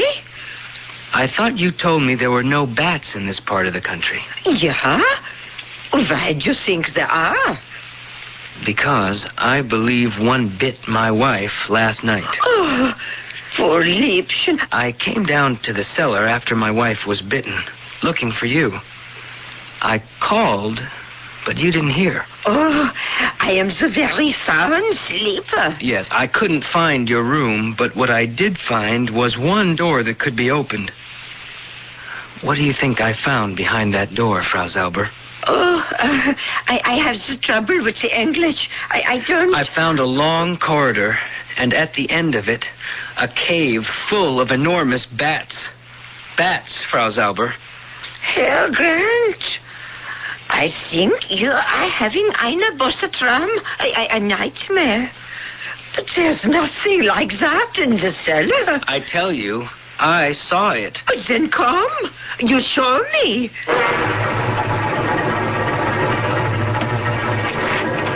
There it is. That's the door. Oh, but that's the door to my room. No, I show you. I couldn't believe my eyes. Beyond the door was not the twisting, shadowed corridor of the night, but a bright, neat bedroom. The walls covered with pictures, the bed neatly made and covered by a handmade counterpane. The furniture, a comfortable armchair, an inlaid chest of drawers, a huge and magnificent armoire. Herr Grant, you look so shocked. I am. Oh, you should have the doctor. You say there is one in Wintersbad? Yeah, the Herr Dr. König. But how can you get to him? Well, I can walk. Ach, no, so far. 15 kilometers. It should take me less than 3 hours. I will not let you go. Why not? You trust the rheumatism in my old bones. We are to have a storm. When the snow comes, driving with the wind, you could lose your way. I'll have to take my chances. With any luck, I'll get there before it breaks. The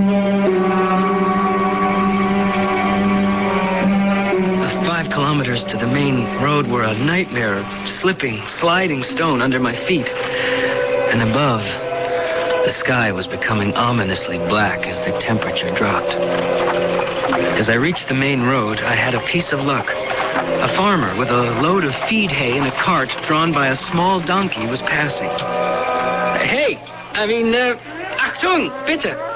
Was wollen Sie? Do you speak English? Sprechen Sie Englisch? Nein. Sprechen Sie Deutsch? Oh, no. I want to go to Wintersbad. Wintersbad? Ja. Ich gehen mit eins? Im Wintersbad? Ja. Ja, kommen Sie. Dankeschön. Ich möchte einen Doktor, Dr. Koenig. Oh ja, Herr Dr. König. Zurück. Wir müssen gehen. I climbed aboard among the sweet-smelling hay. I was shivering and glad to pull its warmth around me. The farmer let me off at the doctor's house. The doctor was out on a house call, but his wife let me in to wait for him. She was also kind enough to let me make a phone call on my credit card.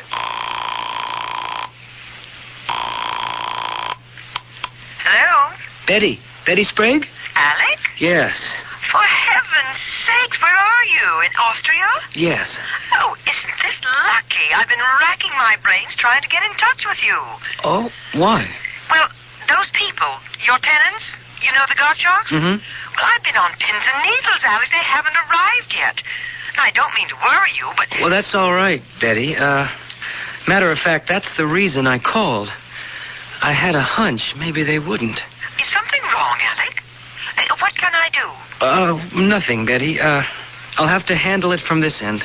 You don't sound like yourself. Are you sick? I don't know. Well, is Moira all right? I have to hang up now, Betty. You'll be seeing us very soon. Tomorrow, if I can arrange it. Alec, you're scaring me. What is it? What's wrong? I was scaring myself because once again I was blacking out.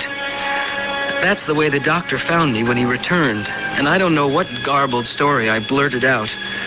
It was only after I found myself gulping some scalding black coffee that I gathered my wits enough to return to normal. Very well. That is better. The eyes begin to focus now. You know me? Yes, but... I am Dr. Franz König. You are in my consulting room. Have I told you why I am here? Oh, you have told me a great deal. You came to me under the influence of drugs, Mr. Grant. Some form of hallucinogen plus deep sedation. And you have told me a most exceptional story. My wife, Moira. You've got to come and see her, Doctor. I'm afraid. Yeah, I too am afraid for her. That is why, if you feel well enough now, I suggest we get into my automobile and drive quickly before the storm breaks to bring your wife away from that evil house. What do you mean? I'll try to explain that to you as we drive. You mean that Frau Zauber has been systematically drugging us? If what you tell me about your wife is true, who else? But why? First of all, because she is not Frau Zauber. Well, who is she then? I cannot give you the whole answer to that. I can tell you that her real name is Gretel Gottschalk. But her husband? Hans has been dead for the last 20 years. I wrote his death certificate myself. But the Gottschalks were young people, my age, younger. 2 generations ago, yeah. How old do you think Gretel is now? Gretel? Oh, you mean the woman I know as Frau Zauber? Yeah. I don't know. Nearly 80, I would think. You would be wrong. By the records of my grandfather, who was also a doctor, she was born in 1871. 109? But Why would she pretend to be younger? Why all this masquerade about dragging us over here and pretending to exchange homes? Because she does not want to die.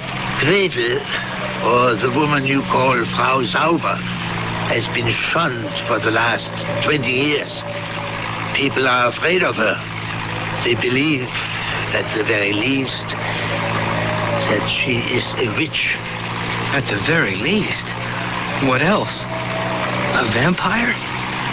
There is a legend here that witches possess human bodies, and having lived out the term of the human they invade, must find a new one to violate. And she wants to invade my wife's body and steal it for her own. I say the real danger is that she believes she can. Then for pity's sake, let's get there. I'm driving as fast as I can in this weather. What is it? The motor. I can't believe it. We're not out of gas. We can't be. If we get stuck in this blizzard, we'll be buried in an hour. I don't see how it is possible. But we are out of petrol. Well, now what do we do? No one will be traveling this road on a night like tonight. We must walk. What, back to Wintersbach? It's too far. If we are to save your wife, we go on to the Gottschalk house.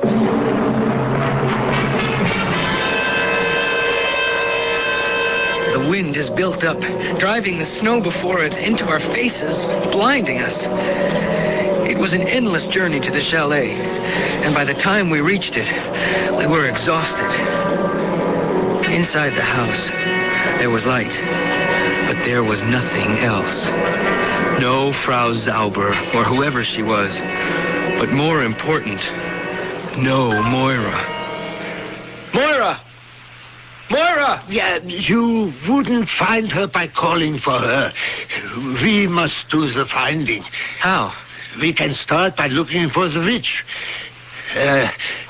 Where's her home? Have you the flashlight, Herr Grant? It's almost burnt out. Wait a minute, there's a light. Here. Yeah. As you described it. It's the night before you thought this door led to the tunnel and the cave of bats? Yes. This armoire, right opposite the door.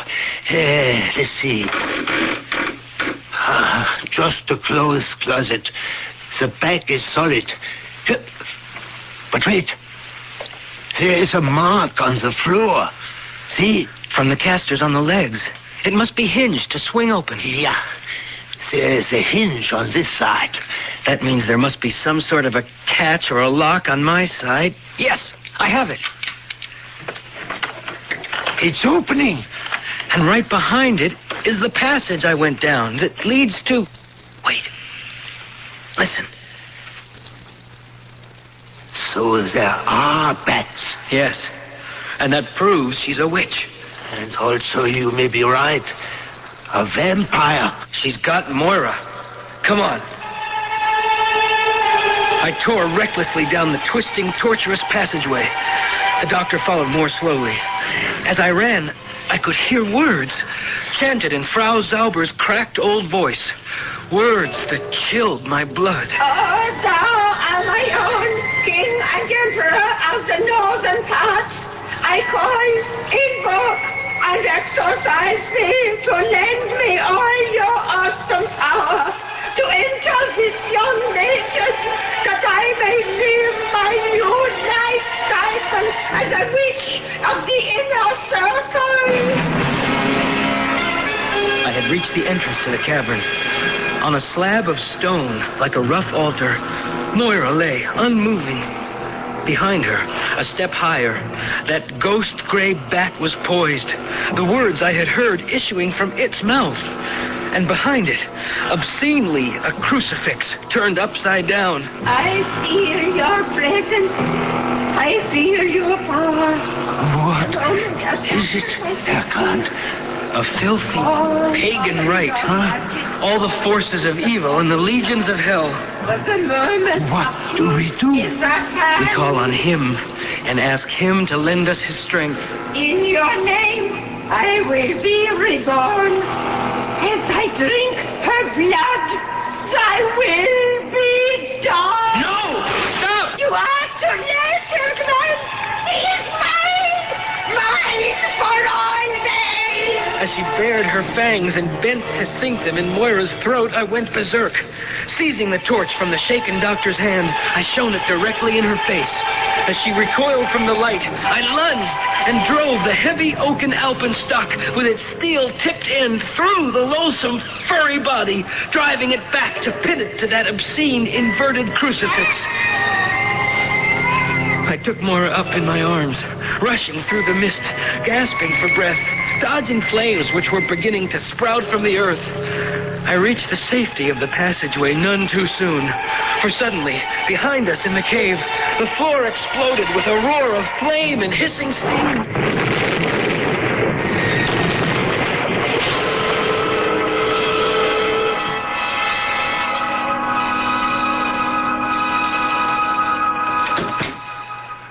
Doctor, is Moira all right?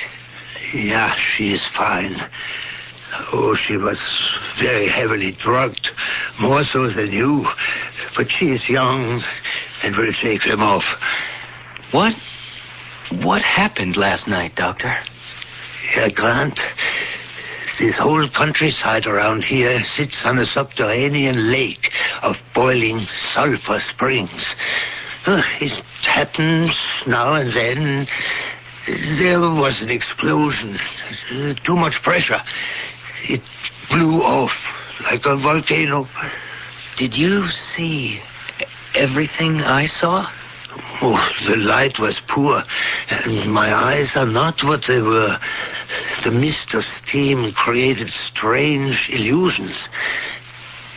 That cavern is gone forever, buried under tons of earth and stone.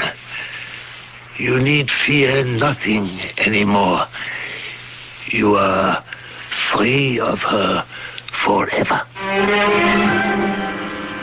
There's nothing either good or bad, but thinking makes it so, as Hamlet remarked to Rosencrantz and Guildenstern. Are there such things as witches and vampires? I can only answer with another quote. We are what we believe. I'm holding a remarkable 35mm camera. You probably don't know the name of it unless you've been to Japan. In Japan, where everyone has an eye for cameras, people have been looking into this name for over 40 years. What's behind it? Technology so advanced, we're about to introduce a camera powered by the sun and an SLR lens that focuses by itself. The name? Ricoh. R-I-C-O-H. You can see one at any fine camera store. Ricoh. It's a name worth looking into. Morning seemed to start out better. You seem to go much better.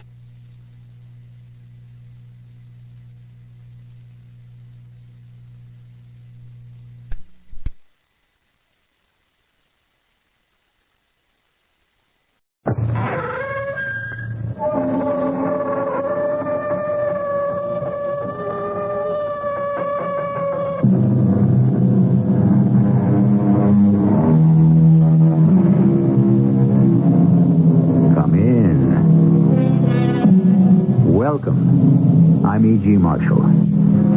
Treat your friend as if he will one day become your enemy, and your enemy as if he will one day become your friend. This bit of philosophical advice comes down to us from the days of ancient Rome, and it would seem to be even more valid today. Just stop and think how our friends and enemies have reversed roles in just the past generation. Sometimes you can't tell the good guys from the bad without a scorecard. I don't like him. Why? Why don't you like him? I don't trust him. Why don't you trust him? I don't know. You must have a reason. I don't need a reason. Now, you're talking like a woman. But I am a woman. How else should I talk? Oh, forget it. Just remember, he intends to destroy you. And I said it first.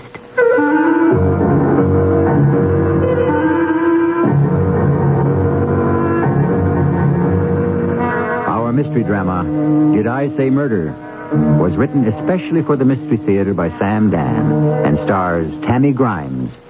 I'll be back shortly with Act One. is the head that wears a crown. Of course, it was even truer some 700 or 800 years ago, when there were far more kings than we have today. And a king's basic security did lie in the strength of his sword and the swords of his friends. Friends. Did a king really have friends? Most of them couldn't even trust their own children. Our story will be told by a lady who was perhaps the foremost authority on kings in those turbulent times. After all, she had married 2 and became the mother of 2. Her name? Eleanor of Aquitaine. She speaks from experience.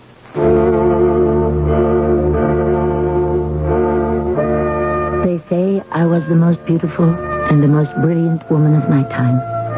Also the most immoral, fickle, and ruthless. I cannot say these accusations are completely without substance. But had I been a man, who would have noticed? When I was 30 years old, I made a tragic mistake. I did what no woman should ever do, because in the end, it will always destroy her. I fell in love. But what could I do? He swept me off my feet. He was hardly more than a boy, and I was a married woman and a mother, and my husband was the King of France. This way, milady. Where? Follow me, milady.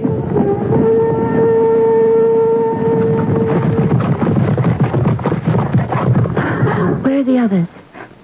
The others, milady, are engaged in a silly, useless, fruitless pastime. What do you mean? Hound and horn for the sake of a skinny red fox.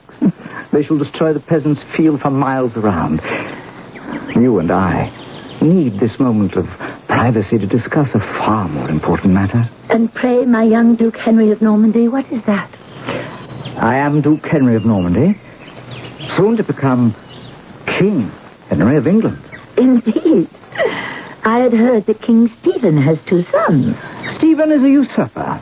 My mother is rightful queen. It has been arranged that I shall have the throne on his death. Arranged?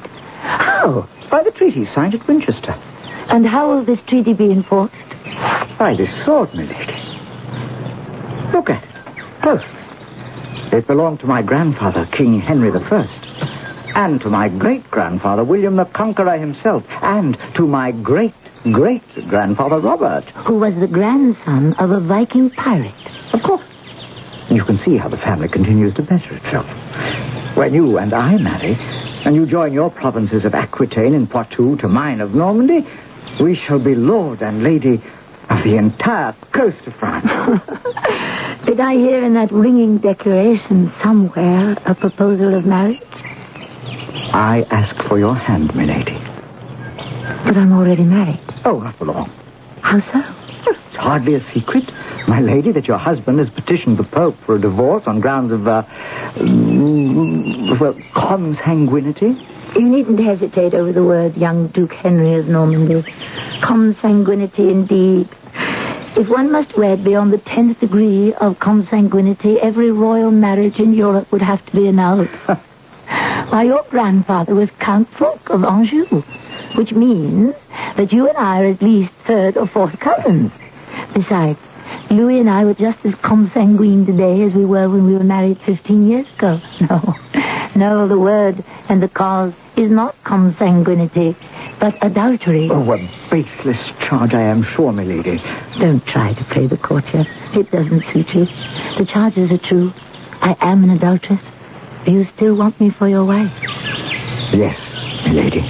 And you have no fear that I shall be as false to you as I was to Louis? Oh, my lady, even a saint, if she were married to a sleepy, simple, stupid Louis VII of France, would have to commit adultery or go mad. My wife will have no cause to wander. I shall keep her happy and occupied at home. Shall you indeed? How? I love you, my Lady Eleanor. I'm sure you love my provinces of Aquitaine and Poitou. They enhance you. I love you for another reason as well. What could that possibly be? You remind me of my mother.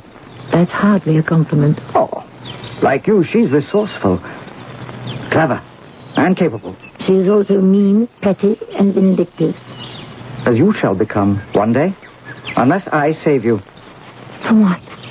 Her fate. She was a woman alone. That soured her, and with cause.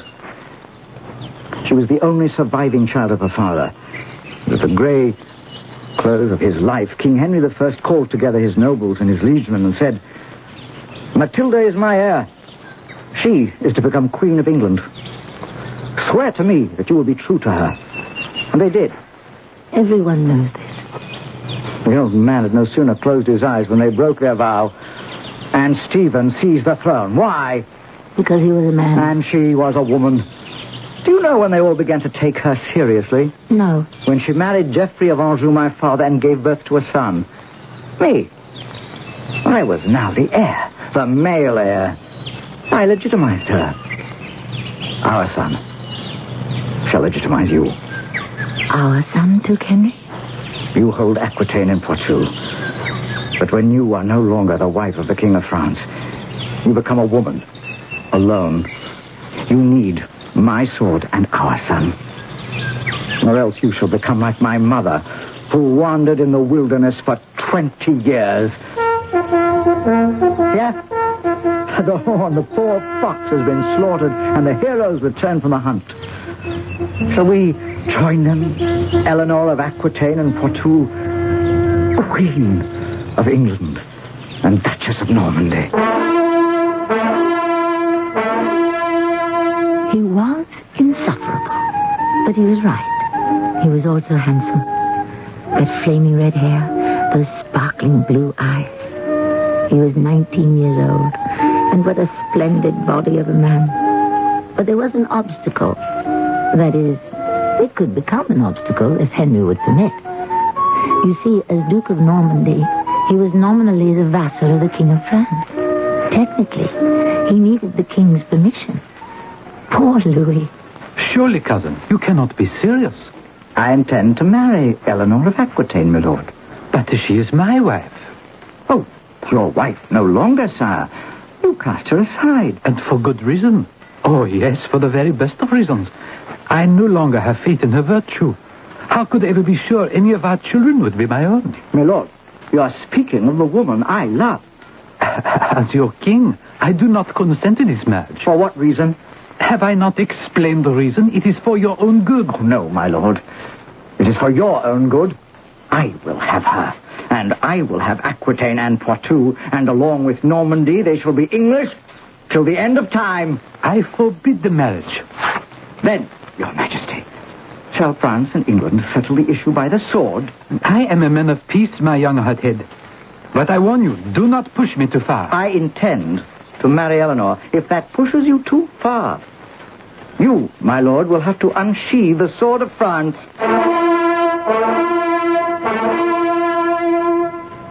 Poor Louis. He didn't know what to make of it. Had he struck quickly and decisively before Henry became King of England, this story might never have been told. But as usual, he delayed and debated, and meanwhile Henry and I were married. Then he delayed and debated some more until King Stephen of England died. Then it was too late. Henry and I were crowned king and queen in Westminster Abbey.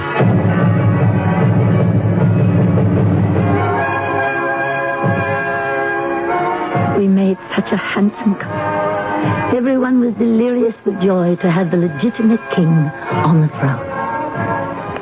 Listen. Yes, my lord. The Frankish men, they had a queen. Eleanor. Never was such a beauty seen. Eleanor. Her raven hair, her flashing eyes.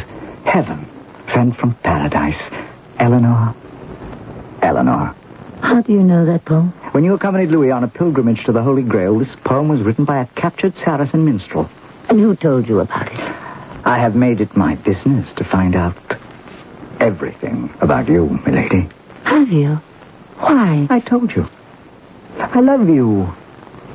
My mother objected to this match. Of course. How could she give you up to another woman? What an odd thing to say. We've made an enemy for life. I know, King Louis. My mother wanted to avoid that. For 20 years, she needed Louis's help to fight Stephen. She still sees Louis as her ally. But he is England's enemy. Yes.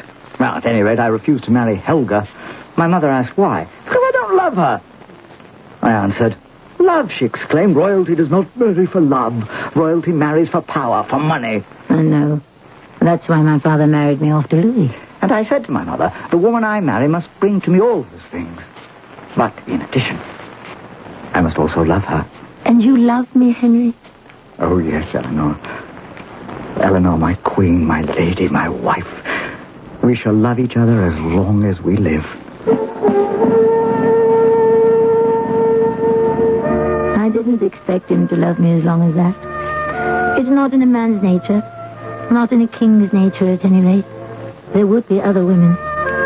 And I would grow older. But in the here and the now, which is really all any of us have, he loved me.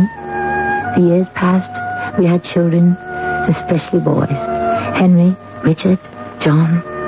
My lord was happy, contented, and in love. I waited for the signs. There were a few minor liaisons here and there, but nothing serious. And then one day... My love, may I present Thomas à Becket, Deacon of Canterbury? My lady? Sir. The Archbishop speaks quite highly of him. The king is too kind. I prevailed upon the deacon to give us the benefit of his counsel. I'm sure we shall all be the wiser for it. The deacon is perhaps the most learned man in the realm. He studied law in Bologna, theology in Rome, course at Oxford, and Paris.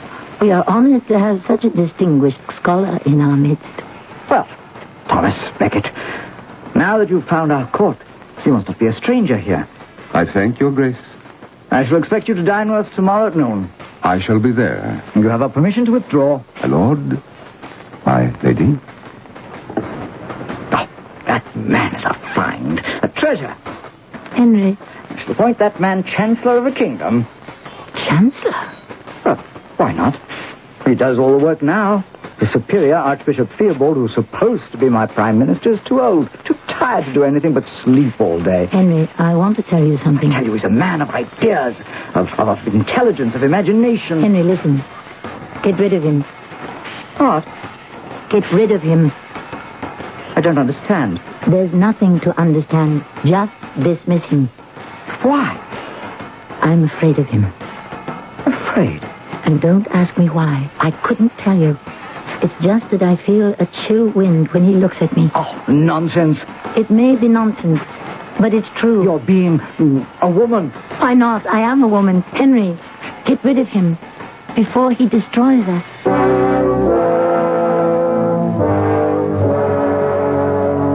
And here we are, back to women and their alleged intuition. In these liberated days, one hesitates to ascribe unique qualities to the ladies. But this story takes place around the year 1156 or 7, when women had very little going for them and had to develop every single talent they possessed. Well, we'll see what develops in Act 2, in a harmonious relationship.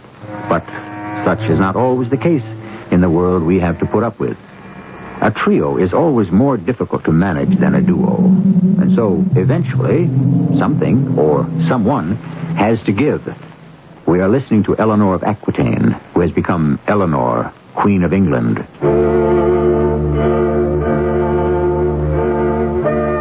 I think that was the day it began. That was the day I lost Henry. That was the day he fell out of love. Or perhaps he let love die. Or love was no longer a thing of importance. And I'm not even saying he was aware of what was happening. But that was the day. My dear, you must spare me for a few days. Thomas and I are making plans for the construction of a fleet. A fleet? Yeah, this may be the right time for an invasion of Ireland. Ireland? Do you seriously propose to subjugate the Irish? Oh, now is the season for it. Why do we want Ireland? Because we don't conquer it, Louis will. Let him. Are you serious? We cannot tolerate the French in Ireland. Let the French spill their blood and waste their treasure. My dear, Becket could convince you how important it is for England to control Ireland. Becket here, Becket there. Becket all day long.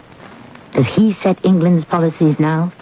Eleanor, you have taken a most unreasonable dislike to the wisest and most talented man in the kingdom. If you keep saying that, then the people will soon ask, why isn't Becket king? Why, Why do you dislike Beckett? I don't know. But there must be a reason. I don't trust him. Why? I don't know. Well, I must meet with my privy council. Which is headed by Beckett, of course. I shall see you this evening. I hope to find you in a better temper.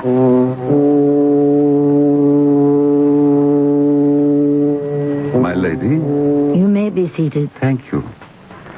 It is gracious of you to receive me. I could not easily refuse to see the Chancellor of the realm.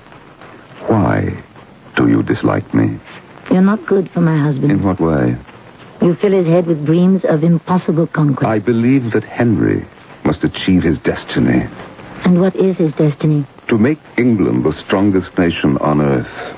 By a series of dangerous, bloody foreign adventures? My lady, England must first be made strong here at home. Henry must get what is rightfully his. He already has what is rightfully his, the crown. For 20 years, Stephen bought the loyalty of the barons and the church. He gave them money. He gave them lands. He gave them privileges. This treasure belongs to the crown. Henry must win it back. You're a clever man, Thomas à Becket. What do you want? I want to serve my king.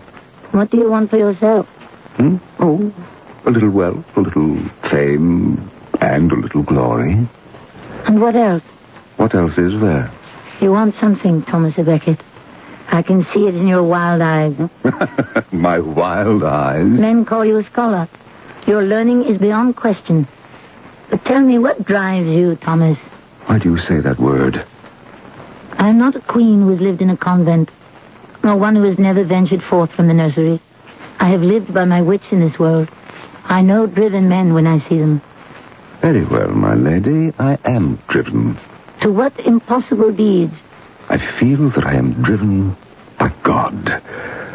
But to what end and for what purpose have not yet been revealed. You're the worst kind of fanatic, Thomas. A religious one. I began to see less and less of the king.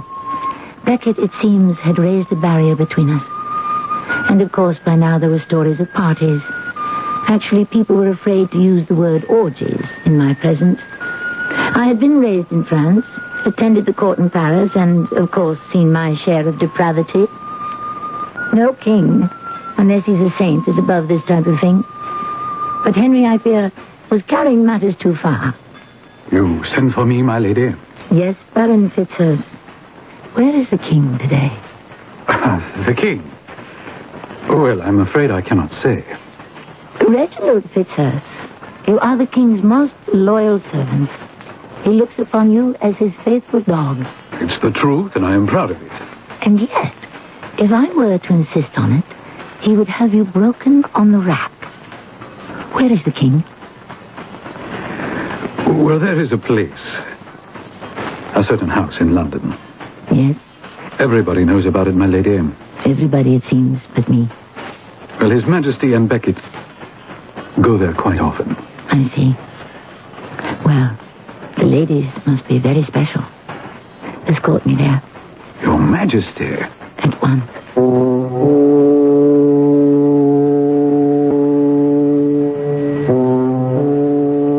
It was the home, a most palatial mansion, of Sir Faris de Montjoy.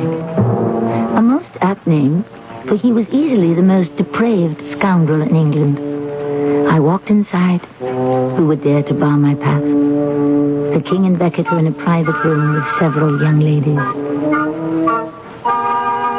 The curtained archway was partially open. I could see. I could hear everything. Now, little Maud off with you. Thomas and I have serious things to talk about, isn't that so, Thomas? We always have serious things to talk about. So, little Maud, you and your... What's the name of yours, Thomas? I don't remember. Ask her. She's fallen asleep. Wake her. That would be most unkind. True. Little Maud, you sit quiet. Thomas and I must have a conference on affairs of state. Thomas, the Archbishop grows older. As do all of us. Ah, but he is really old, Thomas. Poor dear kind Theobald. He's not long for the world here below. No, but he'll be welcome in the world above. Without doubt, Your Majesty. And who shall then become Archbishop of Canterbury, Primate of England? Yes. Who? It is my responsibility to appoint the new Archbishop. Oh, that you must be aware. It is the law, Your Majesty. Thomas à Becket, whom do you suggest I appoint Archbishop of Canterbury, Primate of England? Modesty forbids me to reply. Modesty? Ha! Well, that's a jest for you, isn't it, Thomas? It's a capital jest, my lord. There was no point to listening to any more of it. I returned home swiftly. So Becket had obviously achieved his coveted goal. Now he was second in power to the king himself. Or if he looked at it a certain way, he was equal in power. If you cared to look at it in still another way, a time could arise and a circumstance be created where he could be even more powerful than the king. My dear, how have you been? Well, and you? Oh, my health is excellent. Have I interrupted anything? I was merely sewing. I require your advice. Theobald is dead. May his good soul rest in peace. I must choose his successor. Whom do you suggest? Anyone but Thomas à Becket.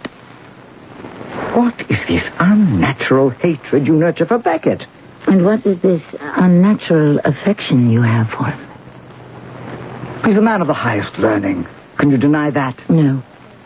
He's highly skilled in the arts of diplomacy and negotiation, true? Yes. And he's the most able, and I will say, honest administrator. Is that not a fact? It's a fact. Is there any prelate in the realm more qualified for the post? Well, is there? Dismiss him. Why? He'll destroy you. How? You can't tell me. Well, you should know. I've decided to appoint him. I thought you wanted my advice. I did. But only if it didn't conflict with your own intention. Oh, why are you so difficult? Because I love you. Eleanor. Yes? Do you want to say that you no longer love me? Oh, when one falls in love, then love is all. It possesses one completely. But life and work and responsibility go on, increase, make demands. And therefore love dies. No. It just... Oh, love becomes a part of life. An unimportant part? No. But it's no longer the consuming flame. The consuming flame. Oh, you Plantagenets. You do know how to turn a phrase. Oh, Eleanor, I still love you. Still? Oh, do not attempt to choke me with words, Eleanor. I appointed Thomas because he will help me curb the encroaching powers of the church. I appointed Thomas because the Primate of England must be the trusted servant of the king. I hope he doesn't disappoint you. Thomas and I, Eleanor, we're like brothers. Yes? Closer than brothers. How many brothers try to betray each other and kill each other? Don't trust Becket. I will hear no more of that. Do you understand? Oh, yes, my liege lord. Shall I join my ladies in their sewing? Or perhaps retire to the nursery to feed my babies? Now, Eleanor. If you wanted a cow for a wife, why did you marry me? It's just this unreasonable attitude you have towards Thomas Becket. He has poisoned the air between us. But wait, just wait. The evils he shall bring down on this house of Plantagenet have scarcely begun. Actually, Thomas à Becket seems like a perfectly sound and reliable chap. From the viewpoint of sheer ability, Henry could not have made a better choice. Which of them is right? We always answer questions of this type in the third act.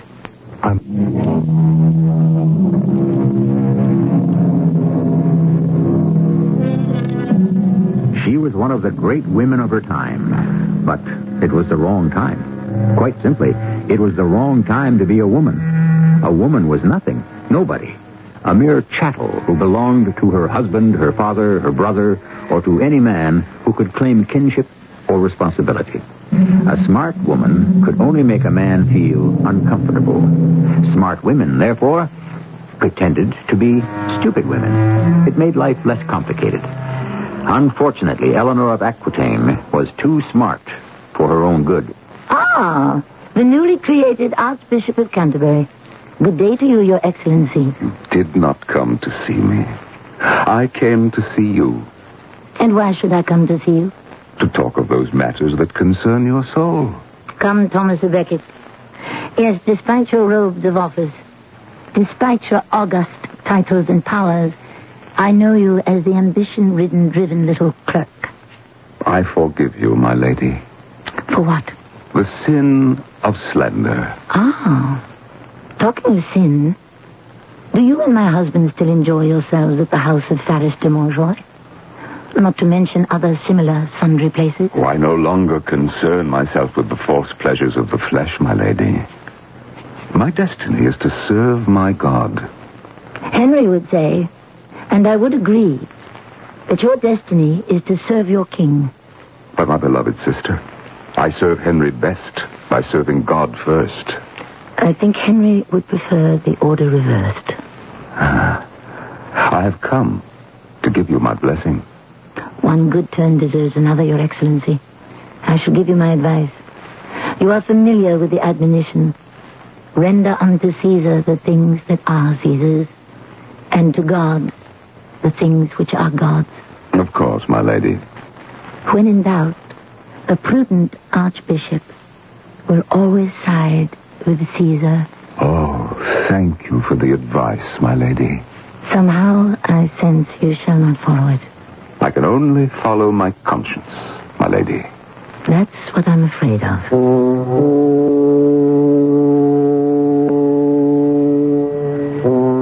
My lady. Why have you asked to see me, Baron Fitzhurst? Oh, my lady, this is a very, Delicate? Yes, delicate. I'd have never thought of that word, but it's what I need. For what purpose? My loyalty is to King Henry. Your loyalty has never been questioned. I never really liked Thomas Becket. Oh? I like him less even now. Why? Have you ever been to his house, my lady? I managed to deny myself that privilege. But you heard about it. You see, I never saw a man spend money, I should say, throw away money like he does. His house was furnished in the finest way. You ate off silver plates, drank from golden goblets. Such food and entertainment. I won't go into that in your presence, my lady. I appreciate your delicacy. Well, he's given it all up. He sold the house. Everything he owned. And they say he gave the money to the poor. He lives in a little room in the cathedral. He has no servants. He cooks his own food. Marvelous. What is he up to, my lady? Up to? A lion doesn't change his spots. I think you mean a leopard. What I really mean is a fox. A sharp, shrewd, sly fox. Is he trying to become a leader of the people? An interesting thought, Fitzhurst. I started to mention this to the king, but he gave me a look. You know that look, my lady. Yes, indeed. And I would give my life for my king. And so I came here to tell you. I appreciate your loyalty, Fitzhurst. What was Thomas Becket thinking of? What was this sudden change in character? Or was it on the surface only? Soon we were to receive a rude shock. Henry summoned Thomas to appear before him. It was a legal matter. I was shocked at Thomas's appearance. He was dressed in a most simple robe. He carried a staff. He wore sandals. Henry pretended not to notice. He plunged right into the heart of the matter. My good friend, William Dainsford, has ejected a priest from the rectory on his manor. I have heard, Your Majesty. And you have excommunicated him for doing so. Yes. I demand that you revoke that sentence immediately. Why, Your Majesty? My vassal has the right to choose the priest for his parish. Only I have that right, Your Majesty. Naturally. But common sense should tell you to accommodate a wish of your king. Now, without further delay, revoke that sentence. It is not for the king to decide whom I shall excommunicate and whom I shall absolve. Who says it is not? I do. You. I appointed you, remember? You appointed me to be the servant of God. Becket, there has been talk that you've lost your sense. I dismissed it as jealous gossip, but I see now there's truth. You may amuse yourself with this display of poverty and chastity. At any rate, you will absolve Sir William Danesford immediately. He did it. But he didn't do it immediately. And he didn't do it willingly. It was obvious that Becket had declared war on Henry and chose this time to retreat for tactical reasons. But that was the start of the rift between them. As an expert on rifts, I could see it all so clearly.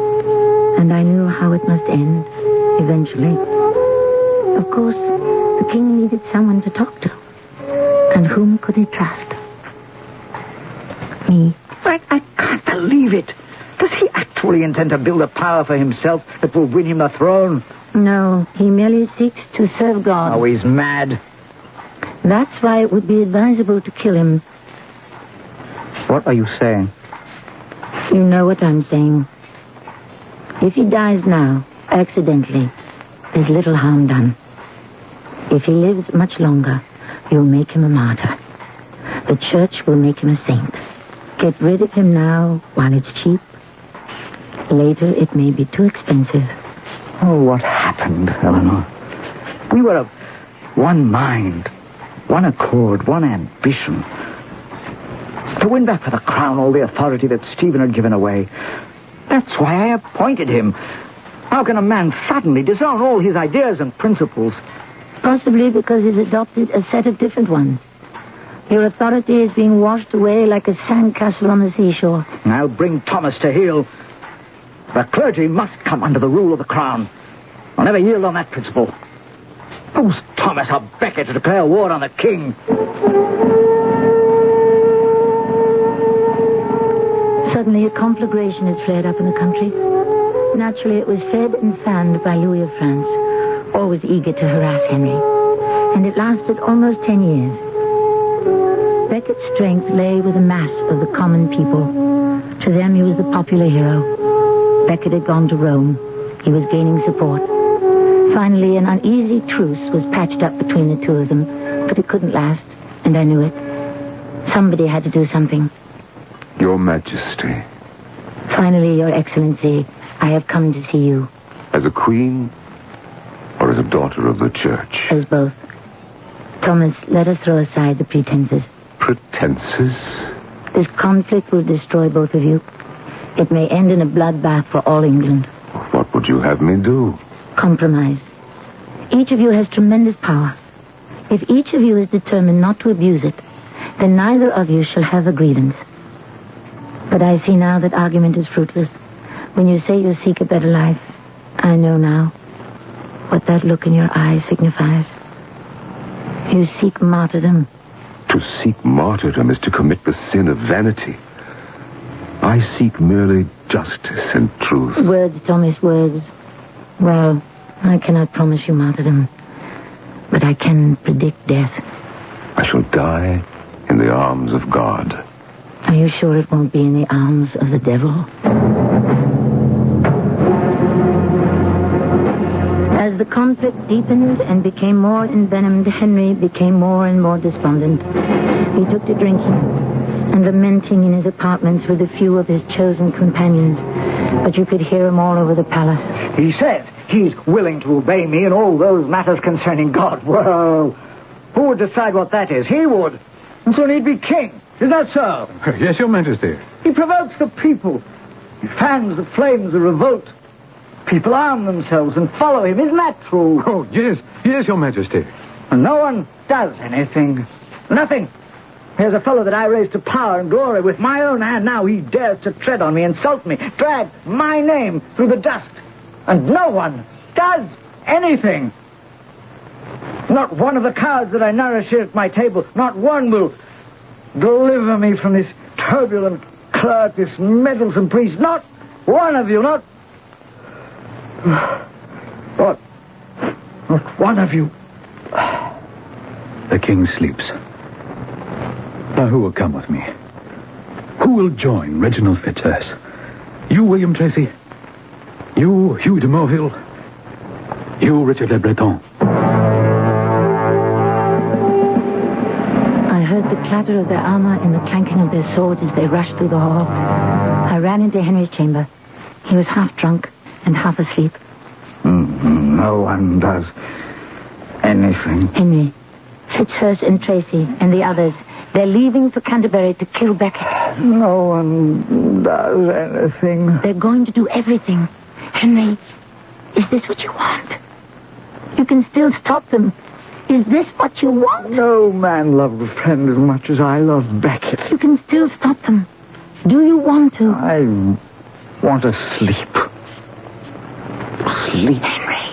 Henry, listen. I want to sleep. Forget false friendships and betrayal.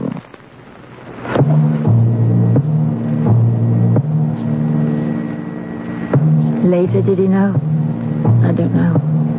I only know that Fitzhurst and his followers bound themselves together by an oath. And I know that they confronted Beckett in the cathedral at Canterbury. And as Fitzhurst later confessed, they suddenly lost their nerve. But Beckett would have it no other way.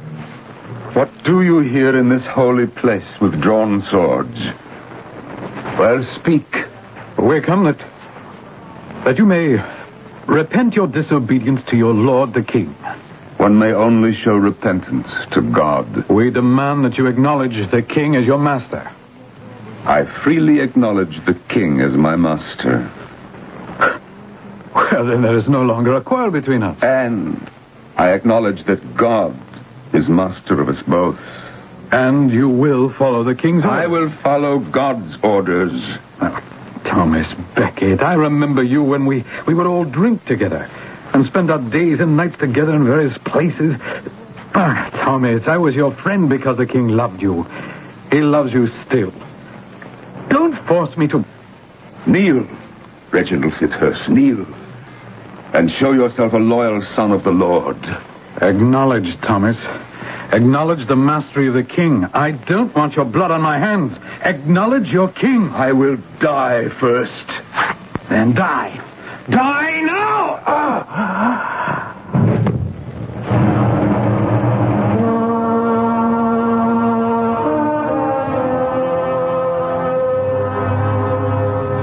When the news was brought to Henry, he was seized with shock and grief and horror. He shut himself up in his room.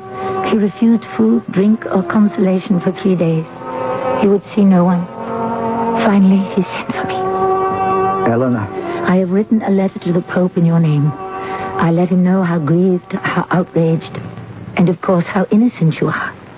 I asked him to reserve judgment till he heard the full details of the story. He's dead, Eleanor, he's dead. Yes. Finally. I shall hang Fitzhurst and the others at once. Yes. Condemn them to the scaffold and then commute the sentences. Everyone will say I killed him. They'll say I ordered the crime. And did you, Henry? Did you? I don't know. As God is my judge, I don't know.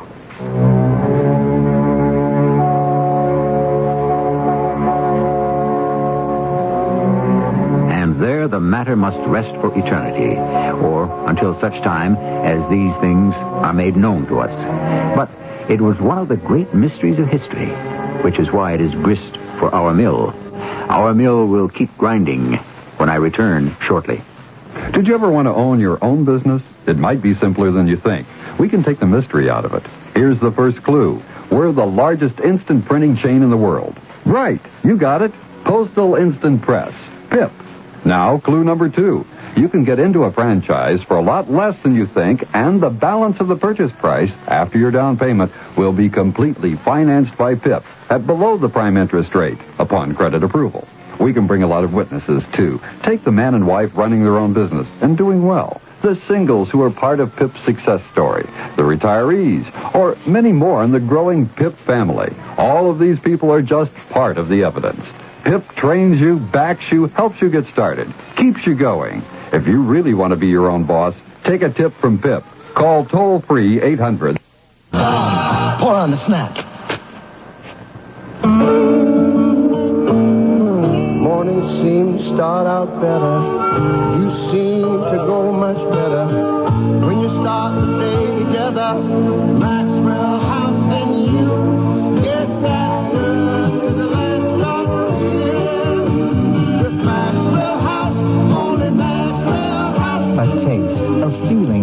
other coffee. Always good to the last drop. Adventure, romance, fantasy, the stars we know and love to see. We're taking the movies to America. The Movie Channel brings you America's best movies 24 hours a day.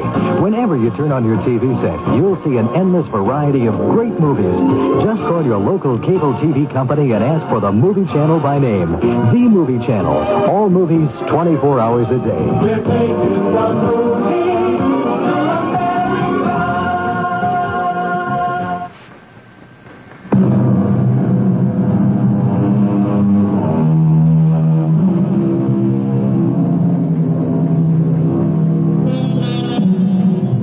Trickery is as old as recorded history. I'm told they discovered loaded dice in one of the tombs of ancient Egypt. Did the pharaohs cheat, or were they cheated? Are you an easy mark, or do you have the sense to know nobody hands you nothing for nothing? Don't be gulled into believing you can pyramid yourself a fortune, or that an honest man can't be deceived. He certainly can. Who said that? Why, our old friend Ben Franklin. Who else? Our cast included Jennifer Harmon, Joan Shea, Mandel Kramer, and Ray Owens. The entire production was under the direction of Hyman Brown. This is E.G. Marshall inviting you to return to our Mystery Theater for another adventure in the macabre. Until next time, pleasant dreams.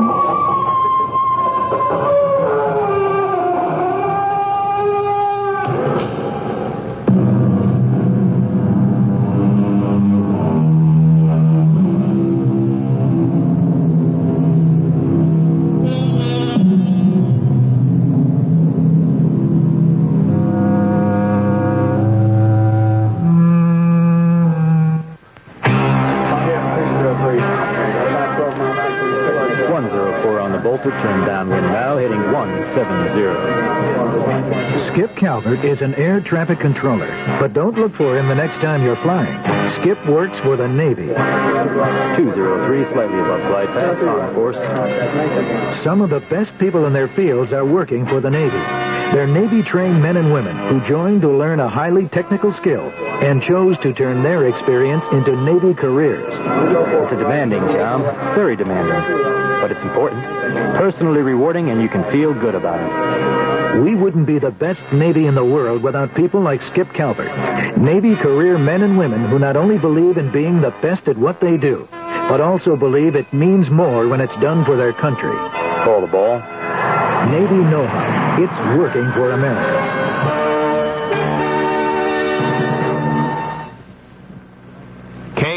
KCMO, Kansas City. Mutual News. Democrats on Capitol Hill Tuesday blasted the Reagan administration's plans to bail out the Social Security system by cutting some future benefits. Mutual White House correspondent Bill Grudy reports the Reagan administration is rethinking its sweeping proposals. When the plan was unveiled, officials called it a bold new initiative to save Social Security from going belly up. Now, Deputy News Secretary Larry Speaks describes the plan as nothing more than a package of ideas. Speaks says it was sent up to Capitol Hill at the request of Congress, and he indicates the president is not prepared to fight for it, as Mr. Reagan is fighting for the administration's economic package. Speaks says the president's proposals are still the best way to go, but in the next breath he admits Congress could come up with something even better. Bill Grudy, Mutual News, the White House. Michigan voters Tuesday overwhelmingly rejected a proposal known as Proposition A. The referendum measure would have lowered property taxes. For this professor raising the dead. Well, we've got 5 days before he even comes to town to sit and think about it.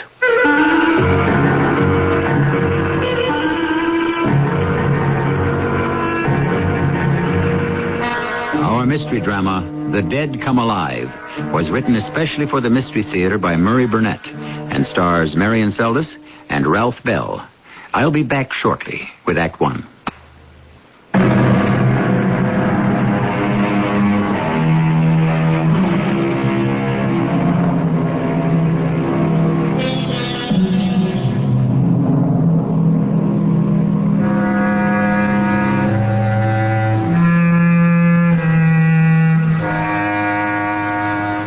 The Holy Bible gives us only one instance of the dead being brought to life. That miracle is accomplished by Jesus when he calls upon Lazarus to come forth, and Lazarus does. It's one thing when Jesus did it, but quite another when a mere mortal, a man of no particular distinction, claims that he can duplicate this miracle. Not only claims it, but says that he will prove it. That was the situation in the little town of Visalia, Ohio, in 1908, as the townspeople awaited his arrival with high but mixed emotions. What is so funny, Ralph? Oh, sure. Those darn fools standing in the road gawking, waiting for that professor to come into town. Maybe they expect him to fly in or swoop down out of the clouds.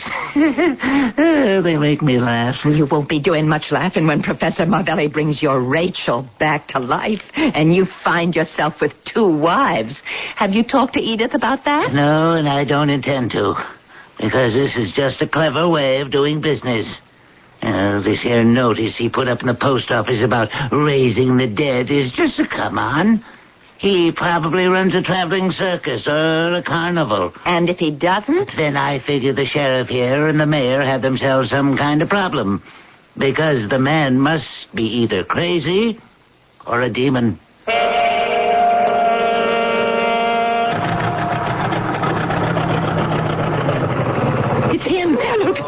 It's him!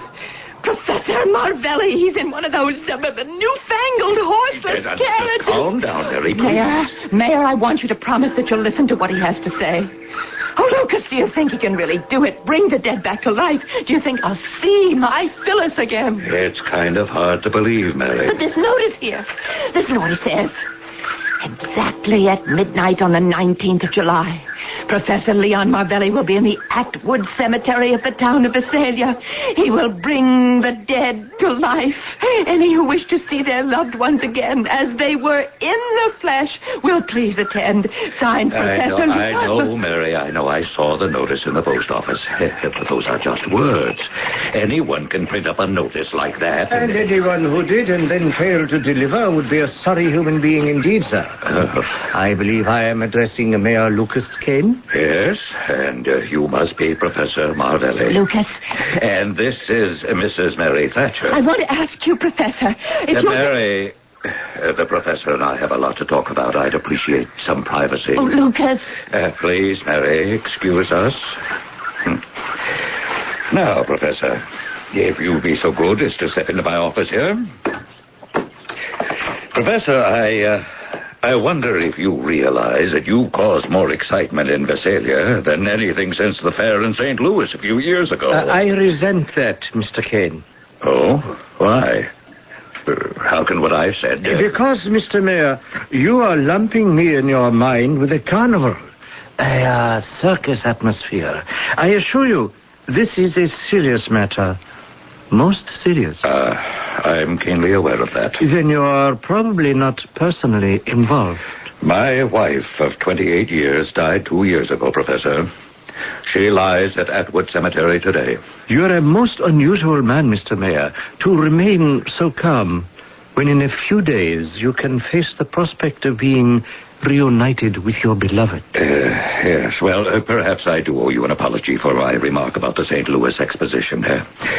You see, Professor, I would be both excited and apprehensive if I believed you. Well, I understand your skepticism. Perhaps these may change your mind. As you can see, the majority of these letters are from various small towns in Europe. But that's because I've only been in America a short time. Now, here is one from a little New England village. Don't slip. As you can also see, it's signed by the mayor. All right, just hold on. Just give me a chance here to read these, and we'll continue our conversation. Very impressive, Professor. Very impressive. I really don't know what to say. Well, what is there to say? You have read the letters. You accept them as genuine. They appear to be exactly as you represent them, yes. Meaning you intend to check them out? Well, as the mayor of this hamlet, I feel it's my duty to protect the citizens from what could be a very cruel hoax. Yes, well, that is why my first visit was to you, to reassure you. Have I succeeded?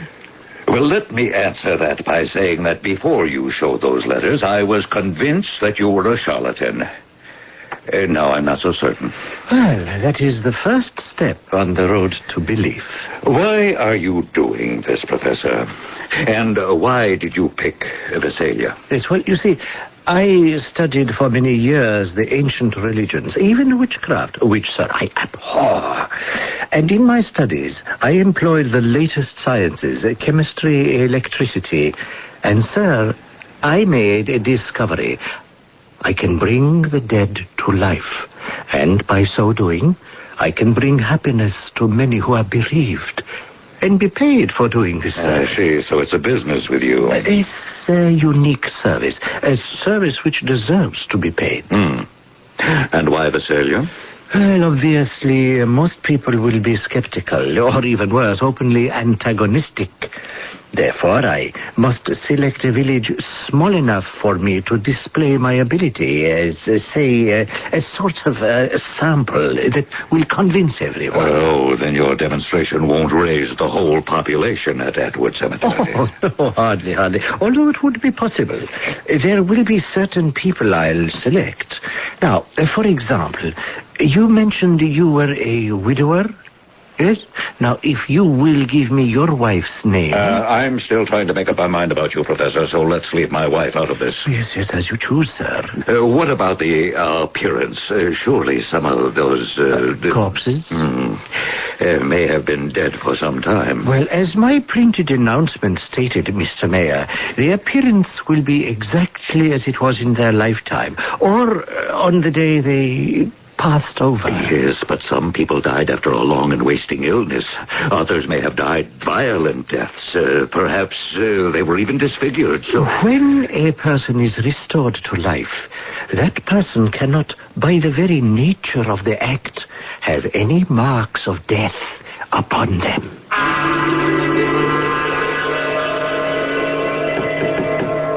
Who is it? Yes, who is it? This is Thatcher. Mary Thatcher.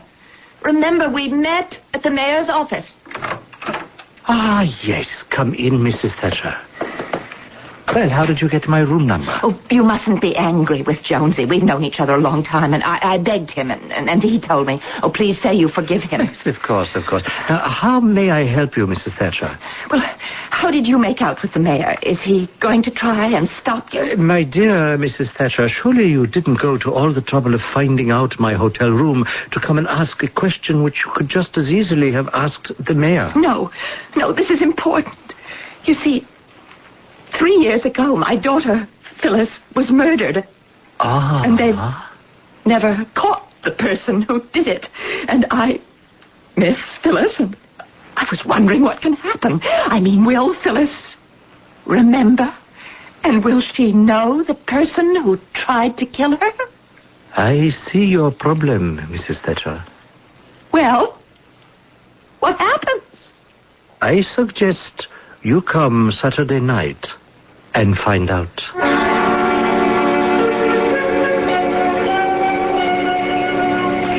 Lucas! Hey, Lucas! Huh? Hold up a minute. You sure set a good pace, Lucas. I guess I'm not as young as I used to be. Who is? What's up, Carrie? It's interesting, you deciding to visit the cemetery. Come here often? Would I feel like it? Uh-huh. And I imagine you're feeling like it now. Particularly since we're only 2 days away from Saturday. What do you want, Carrie? I've just come from a meeting with some concerned citizens. No names, Well, let's just say they're important people. The kind of people who swing elections. I'm asking you again, Carrie. What do you want? We want to know what you're going to do about this Marvelli and his demonstration. I haven't made up my mind. You know this shouldn't be allowed. Not everyone agrees with you.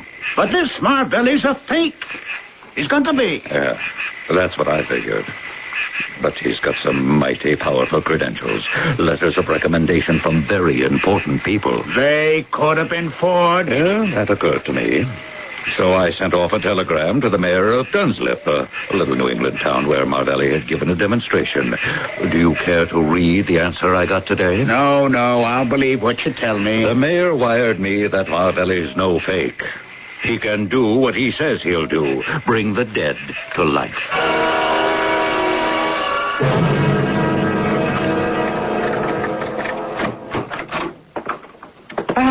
Mr. Mayor. Oh, Professor. I was just closing up shop for the day. Yes, I have something I think you should see. Do I have to open up my office again, or...? No, I can show it to you if you'll walk me back to the hotel. Good deal. I ate quite a few meals there since Willa died. I'm not much of a cook, I guess. That could all be straightened out this Saturday night. You could be eating home again. Well, I'd be lying if I didn't admit that I've thought about that. But, it's kind of... sort of gives me a weird feeling. Yes, well, it takes getting used to, and that's a fact. And I know some people never get used to it. Like the committee. The what? The people who had this note slipped under the door of my hotel room a little while ago. I'd like you to read it. Forget Saturday night and forget your demonstration. Well, you'd better start thinking about how to bring yourself back to life. You've been warned. Signed, the committee. Well, Professor, I thought I knew the people of this town pretty well. But you haven't been here 24 hours, and you've turned them into something kind of ugly. Not me, Mr. Mayor. It was always there. Must have been. Now, any ideas on the makeup of this committee? None that I care to make public until I do some checking. And let me assure you, Professor, I'm going to do a lot of checking. And so is the sheriff. I won't have this kind of ugliness in Visalia. Here we are at the hotel. I would eat with you, but I'm afraid that might prejudice some of the townspeople against you. Down, Professor, down.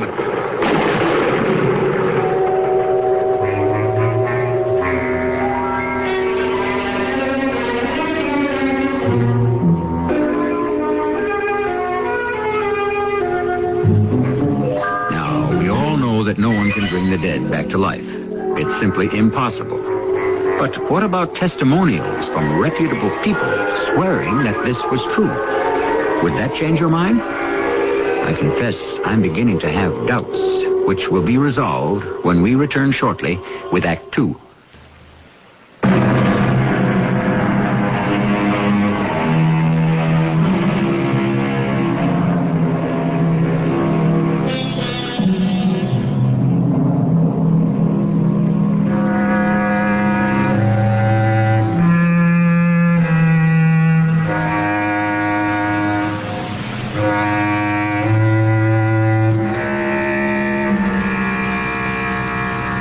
Famous Victor Herbert love song goes, "Ah, sweet mystery of life, at last I found you."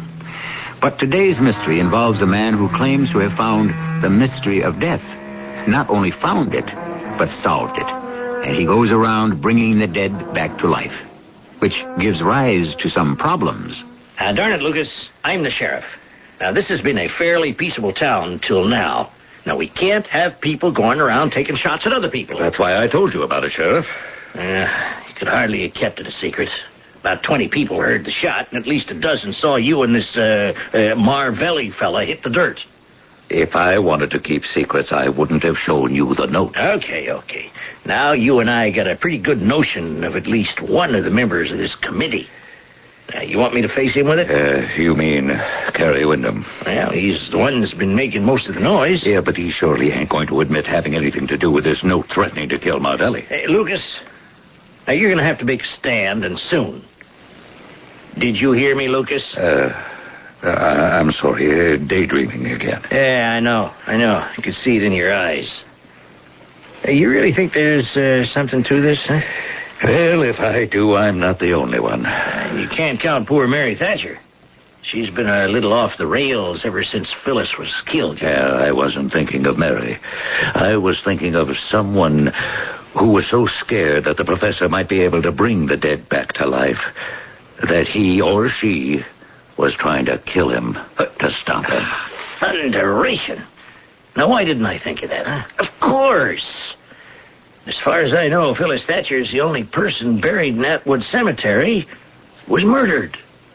Now, there may be others, but she's enough. Now, if this professor brings her back to life, she's sure shooting will be able to name her killer. That's what I was thinking. Yes, and that's all the more reason for you to say that you're going to see to it that the demonstration is held. I'll put a deputy to guard the professor. And tip off the murder? Oh, no, sir. Pete, you just hold everything for a while. All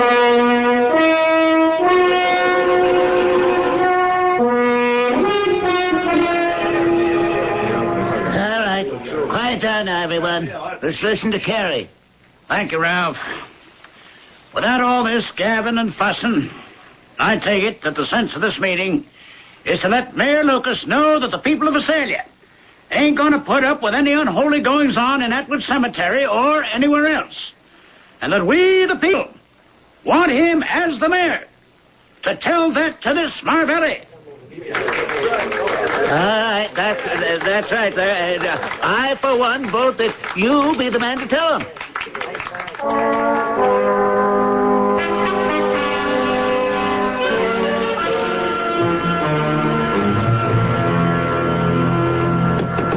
It's me, Professor. Mary Thatcher again. Please open the door. It's very important. Please, Mrs. Thatcher. I want you to come with me to the cemetery right away. You're terribly upset. Please, come in. Sit down. They're going to stop you, you know. They're going to stop you, and that's why I want you to come with me right now. Who is going to stop me? The mayor. I've just come from a meeting. And most of the important people in town were there, and they're sending Carrie Wyndham to the mayor to get him to stop you. And that's why you must come with me to the cemetery right now, so you can bring Phyllis back. Not until Saturday night, Mrs. Thatcher. But the mayor won't let you. I have reason to believe that the mayor not only won't try to stop me, but actually will help me. But I've just told you The mayor was very much in love with his wife. Don't you agree, Mrs. Thatcher? Well, they had a perfect marriage. Everyone knows that, but... Oh, you mean... Mayor Lucas thinks you really can. But when I was in his office the other day, I got the impression he really didn't believe you could. Well, he doesn't want to get his hopes up, Mrs. Thatcher. Mark my words. We'll have the demonstration Saturday night, and the mayor will be there.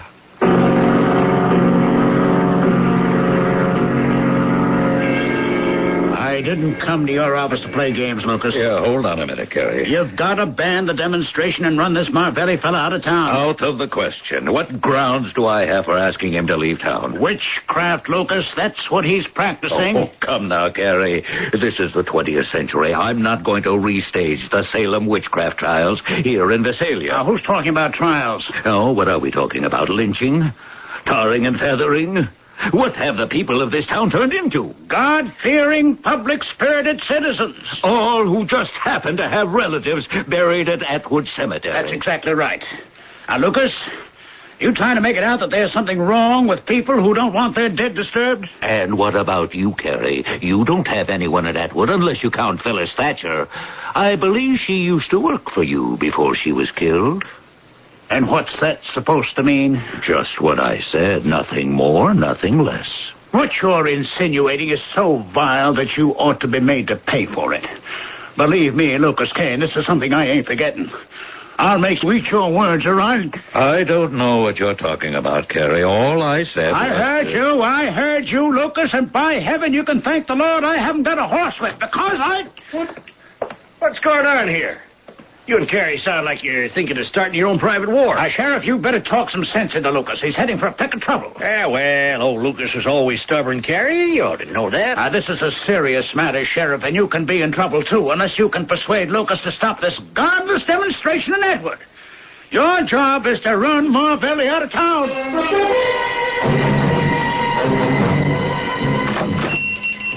Be with you in a minute. No hurry, Ralph. I'm not a customer. Okay. Back so soon. Just let me lock up and you'll tell me how it went with Mayor Lucas. Darn near closing time anyway. We got trouble, Ralph. Lucas still backing and filling, is he? Oh, yeah. And I don't think we're going to get much help from the sheriff either. I figured that. You did? Then why did you send me over there? Because you sound more convincing for what I got in mind. Well, we don't have much time. Today's Thursday. Saturday's coming up on us fast. What's the idea? Money. No wonder you're the richest man in Visalia. You think money can fix everything. Name me one thing it can't. Death. Funny you should say that. Because I'm betting that money's gonna keep the dead dead. The professor doesn't need money. Everybody needs money. You're going to try to bribe the professor? You use the wrong words. We're going to make a business deal with the professor.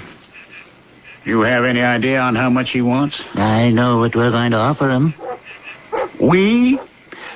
We're all in it together. We're all going to chip in. How much? How much is it worth to you, Carrie? How much are you putting in? Look, I'll show you the figure we're going to offer him, and then we'll decide on how we're going to prorate it. You seem to have it all worked out. Oh, I figured it would end up like this, and I've been thinking about it. Now, here's the amount. Ooh. That's quite a sum. Where are we going to get that kind of money? Well, here's another sheet of paper. A list of names and the amounts that you and I expect them to contribute. It all adds up. And suppose these people don't want to ante? That's why I want you to go along with me to help persuade them.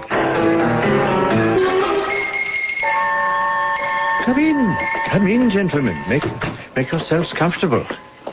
Well, I am sorry I cannot offer you any refreshments. We are not interested in the refreshments. You already know, Mr. Wyndham. My name is Ralph Jameson. I own a hardware store down the street. Yes. I would like to know the purpose of your visit. Business, Professor, business. We're here solely on a matter of business. Professor, there are a lot of people who don't want you to put on that demonstration tomorrow. Yes, I'm well aware of that, Mr. Wyndham. Are you also aware that these people are willing to pay you a nice round sum for you to cancel? Oh, dear me, that does present a problem. Uh-huh. But not, I hope, an insoluble one. Well, Mr. Jameson, in my profession, I would be the last person in the world to say anything was insoluble, particularly if there is cooperation. What's the problem? Well, a number of people are desperately anxious to witness the demonstration. But not so anxious that they've offered to pay for it. Oh, no, not yet. But past experience has proven that people who are anxious quite often... $3,000, Professor.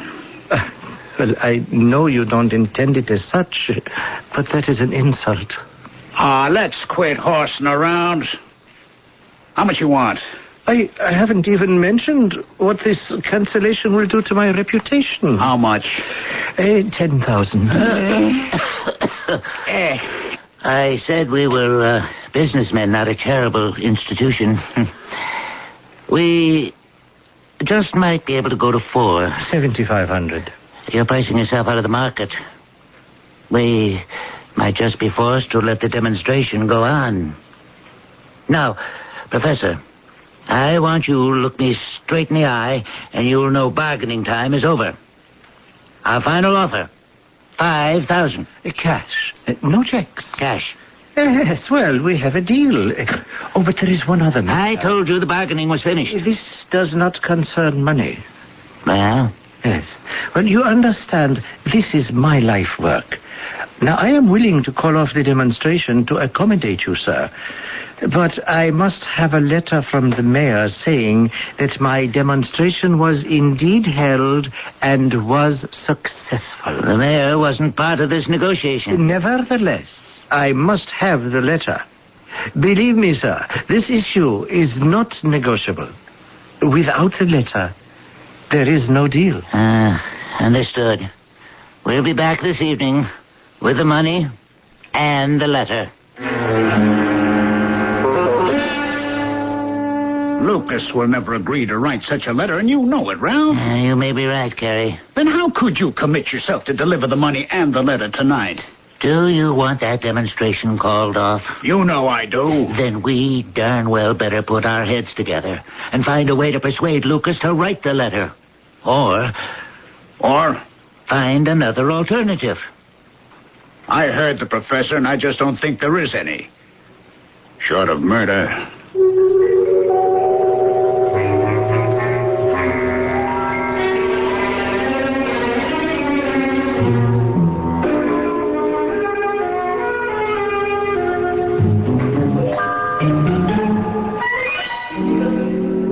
At most, anything that's ever been said has been said best by Shakespeare. And speaking of murder, the famous bard said, "For murder, though it hath no tongue, will speak with most miraculous organ." It would certainly be a miracle if a girl would rise from the dead to point an accusing finger at her murderer. We'll find out in Act 3.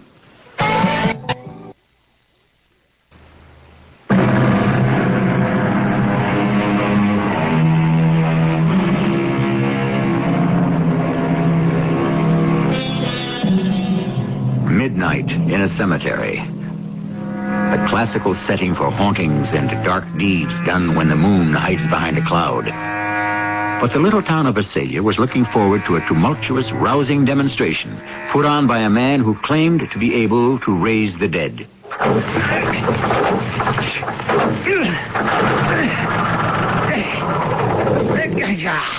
Oh, stupid machine. Do what you're supposed to, you stubborn ignorant. That's why I stick to my horse, Professor. Yes, well, I do not sit well on a horse, Mr. Mayor.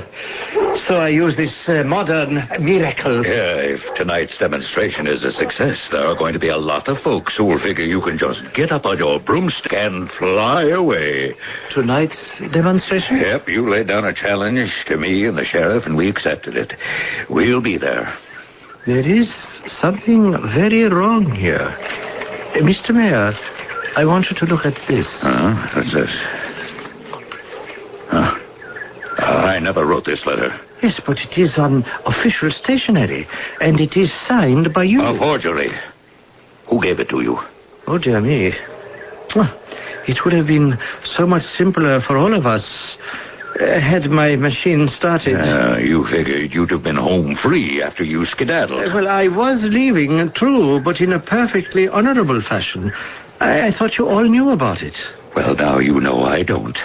So you just tell me who gave you the letter. Oh, dear me, I fear that would lead only to complications. I hope so. If I give you the name, would you then allow me to leave immediately? What's your hurry? Well, I wish only to avoid the complications that you look forward to. You're in no position to bargain.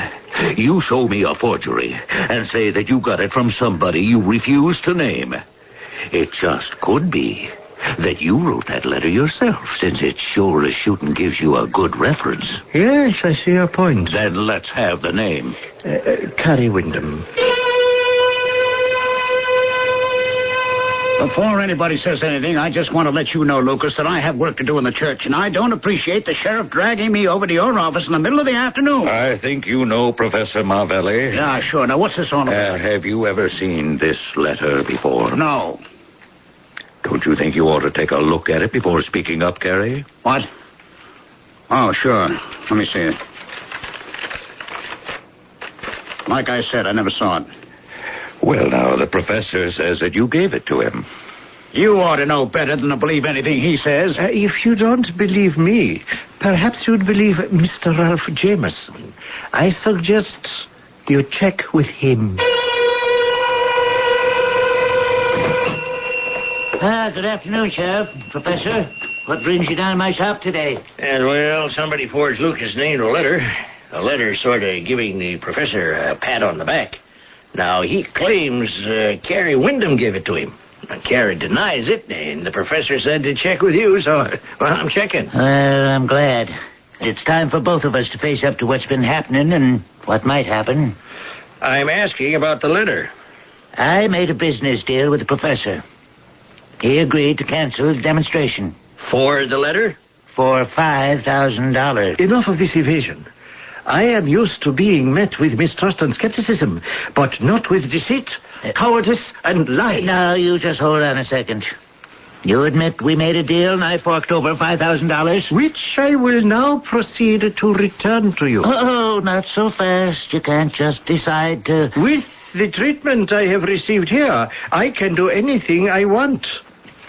Mr. Jameson, here is your money. The demonstration will proceed as scheduled. We made a deal. You can't back out now just by giving back the money. You didn't keep your bargain. The letter was a fake. Oh, I'll get you a good one. I'll go to Mayor Lucas myself. The time has come for straight talk between me and the mayor. Well, how about straight thinking, Ralph? You call yourself a businessman, and you let this here con artist pick your pocket on nothing but empty promises. Now, Lucas knows he can't deliver. That's not the question. Lucas has been so wrapped up in thinking about him and Willa that he never even bothered about anyone else. If by any chance the professor can deliver, what happens to me and Edie when Rachel comes back and finds us married, Or all the others who've made lives for themselves? What happens to them, Sheriff? Oh, nothing. He's just a faker. Your words echo your ignorance. Never once did you ask about the difficulty of working this miracle, or the danger of dealing with those forces I unloose. But tonight, Sheriff, you and Mayor Lucas come and see for yourself. Yes, if you have the courage.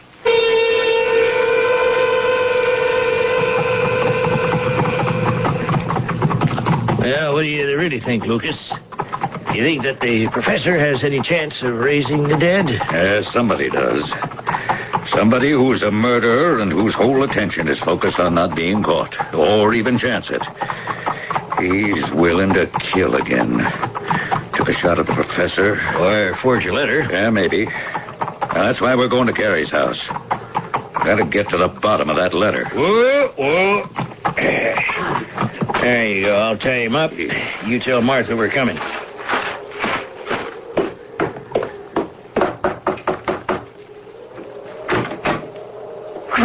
Lucas Kane and the sheriff. Don't tell me you're coming to see me. No, Martha. We wanted to talk to Carrie. Oh, that's a shame. He came home a while ago feeling so poorly. I sent him right to bed. Yeah, well, I'm sorry, Martha, but it's real important that we talk with him. Tell him that we're here and we'll be waiting in the parlor. I hope we can make this short, Lucas. Martha told you I was under the weather. That's up to you. All you have to do is tell us the truth about that letter. I never should have gone along with Ralph. I knew he was too sharp for me. Are you saying that Ralph wrote that letter? He talked me into writing it. You mean he paid you? No, not a penny. It was easy. He knew I wanted that evil demonstration stopped. Badly enough to forge my name on a letter? Carrie done what he thought was right. You ought to leave him alone. Martha, you know something about this letter? Well, just what I hear now. And, of course, what I heard at the meeting we had about raising the dead. No God-fearing person can hold with that. Carrie, you must know forgery is a serious crime. What the professor was fixing to do was a bigger crime. And that's your entire stake in this? Oh, don't sound so surprised. I'm not the only one. There's Ralph and all the other good folks who put up the money. Oh, well, money is one thing. What you did is something else. Besides, I can understand the way Ralph felt. He was thinking about his situation with Edie if his first wife were to come back. Exactly. And most of the others have folks lying at Atwood Cemetery whose return might cause some problems. But you and Martha haven't got anyone at Atwood. By the way you're keeping after poor Carrie, you'd think he'd done something terrible, instead of trying to put a stop to godlessness. Martha, that's just what sticks in my craw. You and Carrie sure know what's right and what's wrong. Yet Carrie went ahead and committed what he must have known was a crime. And for what? I told you. You told me, but you haven't sold me. When I found out what you'd done, I wanted to put you in jail. I don't blame you. Well, I do. Maybe Carrie did break the law, but you two are making a great big thing out of this, like there was some importance. Martha, there's a murdered girl lying in that cemetery, and her mother's frantic to have her brought back to life. But how do you think the murderer feels about it? What are you saying? That whoever killed Phyllis Thatcher would have a big stake in stopping this demonstration. I can see that, Martha, but... As I remember it, Phyllis used to work for you 3 days a week, Harry. And I was wondering if you'd try to recollect if there were any friends that she had in particular. Maybe some young fellas who used to hang around. You know the sort of thing I mean. Oh, sure, but I hardly saw her. She wasn't a very good worker, you know. No? Martha, you oughtn't to speak... Then why did you keep her on, Martha? Why don't you just take me to jail, Sheriff, and leave Martha alone? Better ask Carrie why I kept her on. Now, Martha... It's all over and done with. What's over and done with, Carrie? Oh, you know women. Martha somehow got it in her head that I was taking a shine to Phyllis. Oh, taking a shine to Phyllis? Oh, my God. He was out of his mind about her, mooning over her like a lovesick calf, and she encouraging him, and the both of them laughing at their secret little jokes when they thought I didn't hear. Now, Martha, calm down. You'll be getting one of your spells again. Spells? Spells? That's what that little slut cast over you, all right. And you, worrying about whether she was doing too much. Well, I was working my fingers to the bone, and the two of them always carrying on. Whenever she had to go down to the cellar, Carrie would be running down those stairs like he was a boy of 16. Martha, I'm telling you to keep quiet. Now, keep quiet. It's just got to be too much for any decent woman to stand. And so I followed her one day, and I took her. Martha! Carrie, that laughing and that giggling, that talking, and I killed her. Please, Martha. Mrs. Wyndham. Oh, don't worry, Lucas. I'm not hysterical. I just think it's so funny. I made myself a sinner. I killed that girl because I thought my husband didn't love me. And now look what he did just to stop my sin from finding me out. That's enough to make anyone laugh.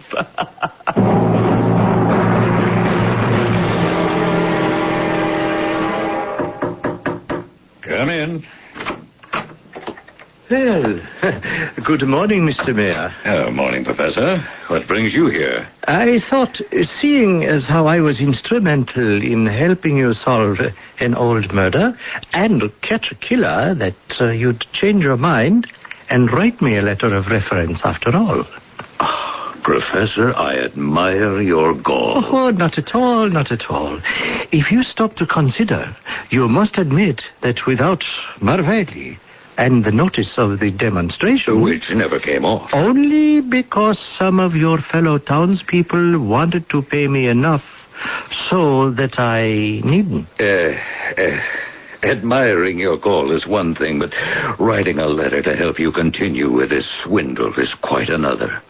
The only letter that I'll write for you is one stating that you helped a murder investigation. And if you don't want that, take yourself and your schemes and your newfangled motor car and get out of town.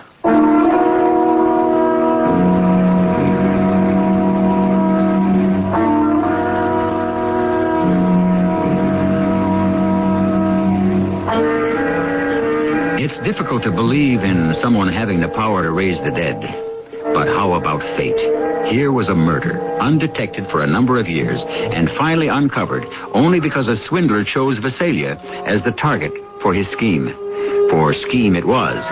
Records show that in the 19th century, there was a real-life con man who preyed upon the superstitious and the gullible by undertaking to raise the dead, and then accepting money not to do so. I'll be back shortly. Did you ever want to own your own?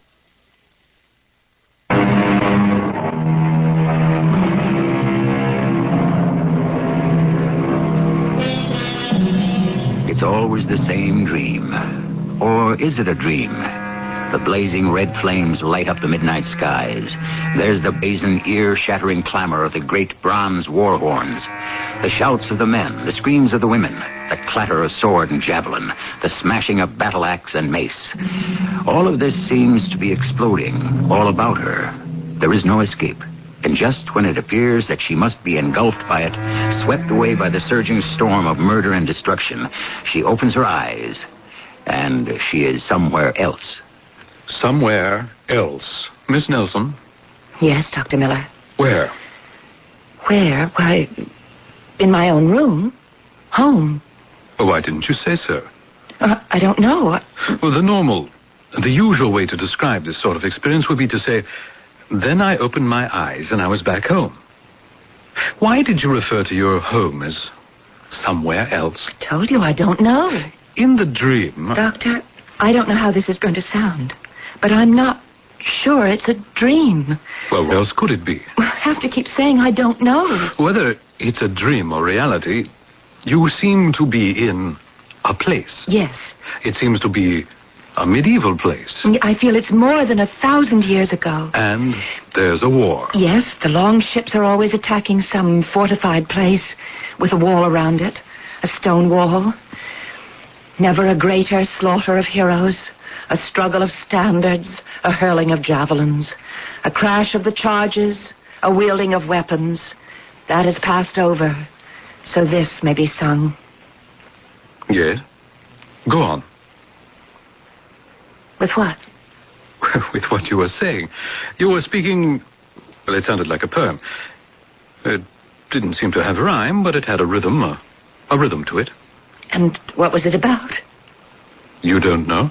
Dr. Miller, I don't have the faintest idea. Well, listen. It's on tape.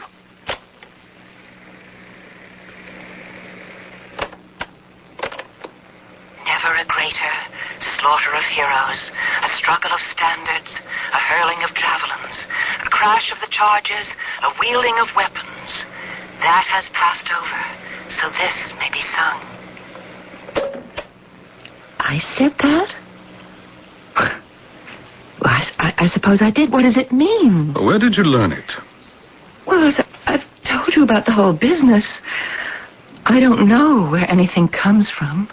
I don't know what anything means. Well, you don't usually talk like that, do you? Like what, Doctor? With a kind of lilt and rhythm. I don't know where anything comes from. I don't know what anything means. I have these bad dreams, and they seem to be more than dreams. In what way? In every way. I'm leading a life that seems to be active and noisy and dangerous. Well, doing what? Attacking medieval towns and cities? Oh, that's only a part of it. And it was because Thorfinn needed the gold and the jewels. Who is Thorfinn? I don't know. Well, you just mentioned his name.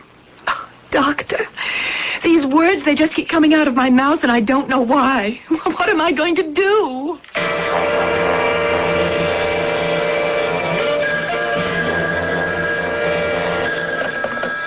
Hello?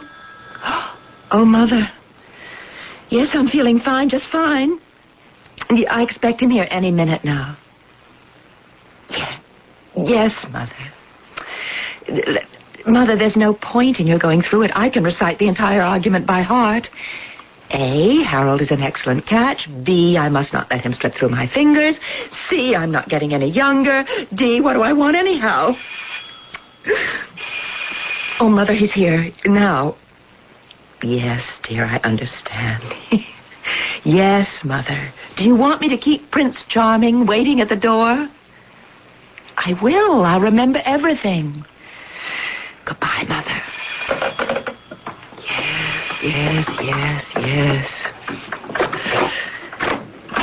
Harold. You always seem surprised to see me. Well, come on in. Are you feeling better? Better than what? Well, better than you were last night, last week. Well, actually, all month. Would you like some coffee, Harold? I thought we might go to a movie tonight. Oh, all right. It's an excellent picture. How do you know? Well, all the critics say so. And before you invest $4.50 for a seat, you should avail yourself of the best possible advice. Would you agree? Of course. Everything in this life is an investment. That's why you should research everything thoroughly. Now, I fell in love with you, Edith, but it wasn't at all haphazard or accidental. I mean, do you realize that? I really hadn't thought about it. No. See, first, I found out all about your family, and then I found out all about you. Well, what was there to find out? My life has been an open book. Oh, but such a sensible book. Well, only one thing worries me. Well, I wouldn't exactly say worries. It's the fact that you've been so nervous this past month. Oh, I'm sorry. Did you go to the doctor? Yes. And what did he tell you? Oh, very little. Practically nothing. Harold, would you mind if we didn't go to the movies tonight? Oh, of course not. I seem to have this headache. You poor darling. The best thing for that is rest. Yeah. As a matter of fact, I have a whole pile of work I could take care of tonight. Well, then why don't you do that? Oh, that's what I love about you. You understand that a man has serious obligations to his job. Well, of course.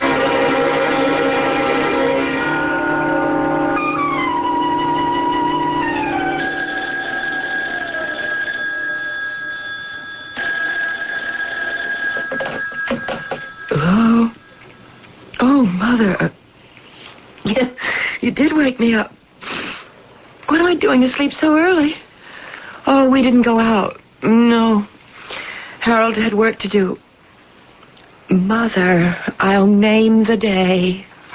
Yes, of course. Certainly. Goodbye, Mother. I'll remember. I'll remember.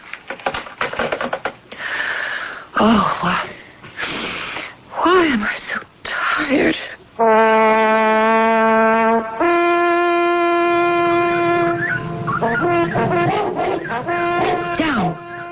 Down, Randolph. Be still. This must be the house of Gottlieb Carlson. Yes? And you are the fair Edith. The minstrels for once told the truth. They said that Edith Gottlieb Stater was the most beautiful maid in all of the northern country. And who are you? Ask me first who I was. Till just this moment, I was Thorfinn Kjærjudsen, master of a long ship of 50 rowers, strong, bold men who fear nothing and no one, neither the living nor the dead. That's who you were. But who are you now? Now, I am poor Thorfinn, the slave to command of the fair Edith. Speak, my lady and mistress. I have nothing to say. Know this. I do not fancy silent women. My wife must sing and dance and speak in riddles and runes and be merry the whole day long. I am sure you will find such a one. I have found her already. And who is this fortunate maid? You shall be my bride. No. No? I am the fiancée of Harold Olafsson. Oh, why, that fat farmer. My father has pledged me to Harold Olafsson. And that must be the end of the matter, my brave Thorfinn. The matter will be ended only when you become my wife. And you will, fair Edith.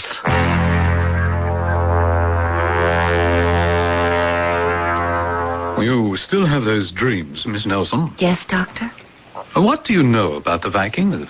Not very much. In a general way, I seem to recall they were sailors and pirates. Yes, among other things.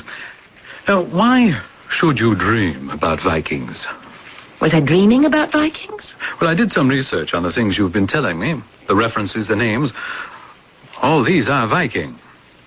How do you account for it? I don't. I can't. Well, your name is Nelson. That's of Scandinavian origin. Yes.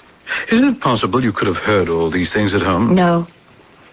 Are you sure? Oh, yes. I mean, my father was of Norwegian descent, I think, but he died when I was very young. I never knew him. Well, still, there was the family. No, his parents were dead. He had no other relatives. And my mother's people were English, and so actually the only thing that's Scandinavian about me is my father's name. And you never read any of those things? No. I'm more interested in science. At school, I was great in math, and that's why I became a computer programmer. Well, for some reason, you have an affinity for the Viking period. It has dominated your dream life for well over a month. Have you dreamed of anything else? No. Do the dreams seem to be taking more definite shape? Yes, I think so. I mean, at first it was just you could say, a welter of activity all around me. And now I seem to have become someone. Ah, who? Well, for the past several nights, I have been a girl called Edith Goodleaf-Stater. Edith, the daughter of Goodleaf, yes? I'm promised to a man named Harold Olafson, whom I don't love. Harold. Wait. Isn't your fiancé's name Harold? Yes? And you're not too enthusiastic about the marriage, are you? Well, that's true. So I am beginning to think that this may be why I'm having those dreams. Well, my dear, it would account for why you're having dreams in general, but not for why you're having those dreams in particular. And there's another man. A handsome Viking. Well, he's a pirate. Thorfinn Kurdson. Uh-huh. And do we have a modern equivalent on the scene here? No. But you're waiting for him, aren't you? I have been. I'm 32, and... Well, you know, You're not happy. No, and I won't be happy if I marry Harold, and I won't be happy if I have to be alone, and so it's a dilemma. And since you can't solve it, you try to escape in dreams. But are they dreams? Yes, but why Vikings? And how do you know so much about them? Let's see, you started having these dreams, you say, about a month ago? Yes, Doctor. You didn't have any dreams even remotely like them before? No. Why did they begin a month ago? What happened? Was there an event? An event? What sort of event? A month ago. That would be June 3rd. A Saturday. You came in here... Let's see, I have the record. June 14th. Now, you told me you were having those dreams. You remembered the day they began, Saturday night. So what happened Saturday that could have triggered them? I don't... Now, don't say you don't remember. We're going to put that day together. Now, what happened on Saturday, June 3rd? That seems to be changing your whole life.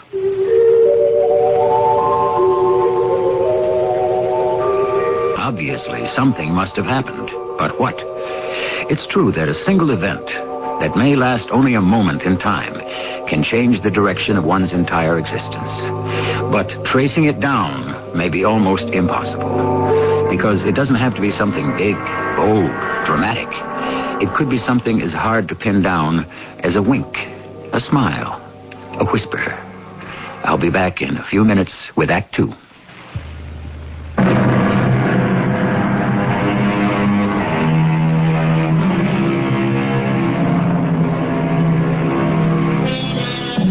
In our dreams, we go journeying, says the poet.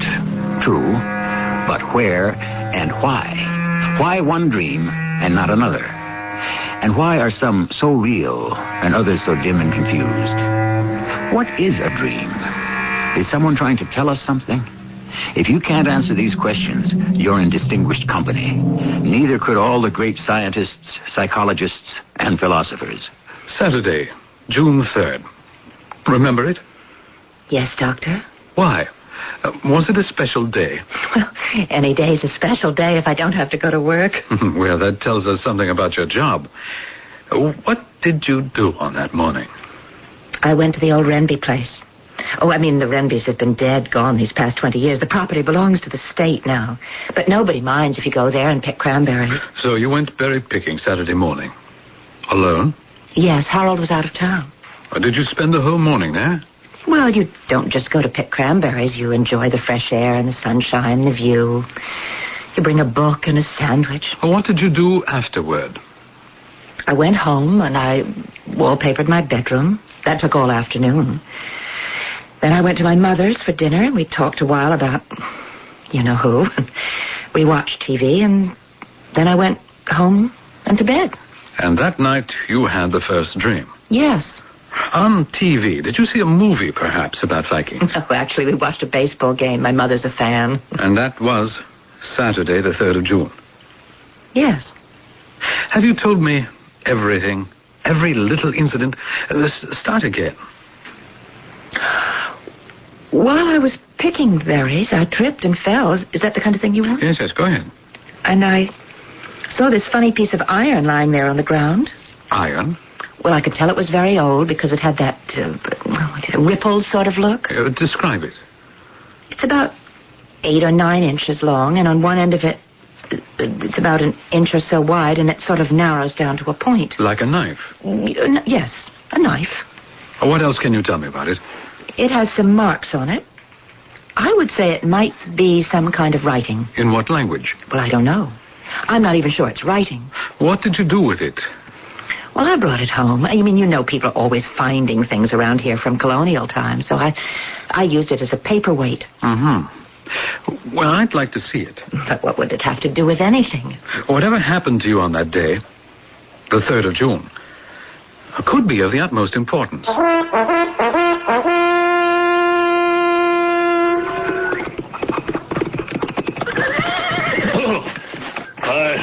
Good morning, Edith Goodley Stater. Ah, the pirate. Yes. This is what I like best about you.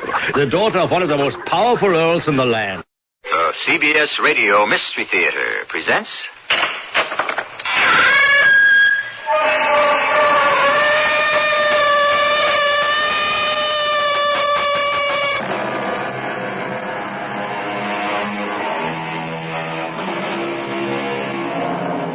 Come in. Welcome. I'm E.G. Marshall. On the one hand, we have those who claim that man is essentially good. On the other, we have those who insist that man is basically evil. Of course, it's possible to believe that man is a little bit of each.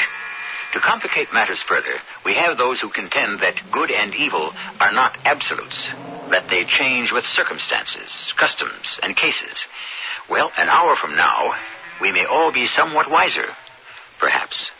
But are you sure you really want this, Alfredo? Who would refuse immortality? Consider, to achieve it, you will have to die tonight. Of course.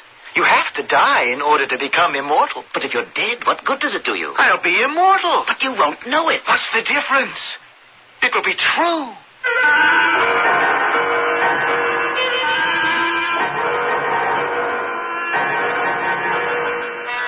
Our mystery drama, Down the Garden Path, was written especially for the Mystery Theater by Sam Dan and stars Gordon Gould and Mandel Kramer. I'll be back shortly with Act One.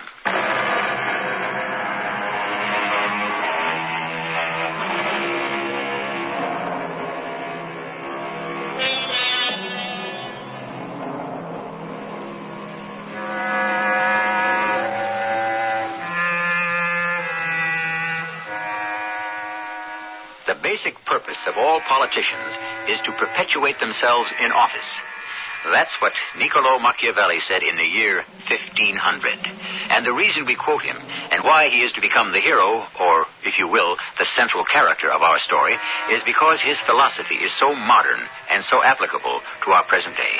Therefore, once again, we validate the old adage, the more things change, the more they remain the same. Or as the French would put it, plus ça change, plus c'est la même chose.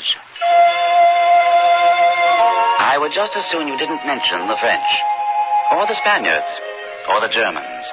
These are the predatory foreigners who continue to rape and pillage my beloved Italy. Beloved.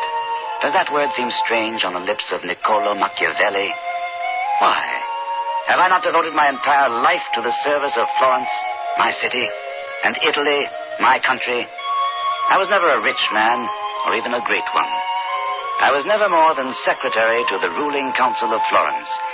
And I was always being called on to perform extra little duties. Please be seated, Niccolo. Thank you, Excellency. And how is the newlywed? Newly delighted with my newly found happiness, Excellency. And the beautiful bride, Monna Marietta. She glows. Ah, Niccolo, it breaks my heart. But I must ask you to abandon your nuptial cards to undertake a confidential mission.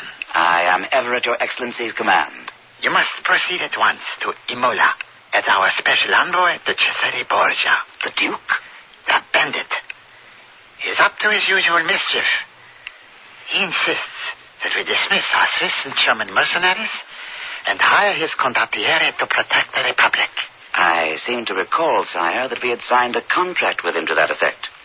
And you should also recall that each of us has broken it in the past, as it may have suited our convenience. Yes, Excellency. Now Borgia tells us we must assume the salaries of his soldiers, or he will declare war on Florence. Go to him, and when he asks about the money, tell him nothing. Nothing, Your Excellency? Promise him nothing, and refuse him nothing. Buy for us the most precious commodity in the world. Time. And so I am sent as ambassador by Don Piero Soderini, president of the ruling council of the Republic of Florence. And I am expected to match wits with the illustrious Duke Cesare Borgia, one of the most ruthless and powerful nobles in Italy, a man of genius whose cunning and guile have already become legendary. Needless to say, the Duke saw through me at once. Secretary, you've brought me the money. The money, Your Grace? From the Republic of Florence to pay the wages of 1,000 lancers and 3,500 infantry. No, Your Grace. Then why have you come here? I was sent to ascertain the nature of your demands. The nature of my demands has been crystal clear these past 18 months. Perhaps if we might review them. No matter how many times we review them, they shall still remain the same. And yet, Your Grace, isn't it a fact that nothing remains the same? Time is constantly altering circumstances. And what is time altered in our circumstances, Secretary? Florence has signed a treaty with King Louis of France. I am aware of it. He will come to our defense if we are attacked. However, Secretary, isn't it possible that my artillery could breach the walls of Florence and my army could sack the city before his troops could arrive? And suppose I offered him half the loot. Would his troops even set forth? I can only repeat, sire, we have a treaty. All you have given King Louis is a piece of paper. I can send him a wagon train loaded with gold, silver, precious stones, his share of the spoils of the city of Florence. I demand immediate payment for my troops. I shall write to the council and inform them of your demand. Why is it necessary to write? Give the approval yourself. I have no authority to do that. Do you see how untrustworthy your government is? They send me an ambassador who has no power to decide anything. Yes? This letter has just arrived from Florence, sire. Excuse me, Secretary, while I read this communication. Of course, Your Grace. No. This is infamous. Secretary, this is an outrage, even for Florence. Your Grace? I've just been informed that my kinsman, young Count Emilio de Forli, has been assassinated in your city last night. Your Grace, on behalf of Florence, may I express my deepest sympathy? I do not ask sympathy from Florence. I demand justice. I can assure Your Grace that justice will be done. My information tells me that the culprit is one Alfredo Petrucci. But since he is a member of an old and influential house, he will most likely escape justice. Alfredo Petrucci? Is your informant positive? He is a most reliable agent. No doubt. But I hasten to assure Your Grace that if Alfredo Petrucci is guilty, he will hang for his crime. Poor Emilio, hardly more than a child. So studious, so bright, such a brilliant future. But why should Alfredo have killed him? You know why, Secretary. To strike a blow against the Borgias, who unjustly are disliked in Florence. I insist that the culprit pay. Of course. I shall sit down this evening and write to the council about your very strong feelings in this matter. No, Secretary, I would prefer if you were to leave for Florence the very first thing in the morning and convey those feelings in person. Tell your superiors, in no uncertain terms, that I will have justice.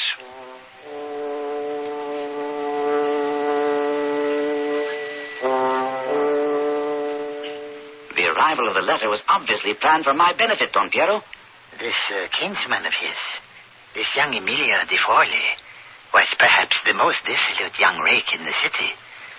His body was found outside a bordello near the Ponte Vecchio. And who killed him? There was a drunken brawl. By the time the watch could arrive, everyone had fled. And Alfredo Petrucci, the one accused? Alfredo has outgrown his youthful exuberances. He is not known to be one of the young bloods who frequent the district. Where was he on the night of the murder? He says he was with a lady. Who? Well, he refuses to compromise her. Now, Nicolo, we can pick up some vagabond and have him confess to the murder. I would advise against it, sire. There are ways to extract a confession. Yes, but for reasons of his own, Cesare Borgia wants the blood of Alfredo Petrucci, and the council must decide whether or not he is to get it. He is asking us for a favor. Yes, Don Piero. And he is placing himself in our debt. means he is willing to pay for it. Why?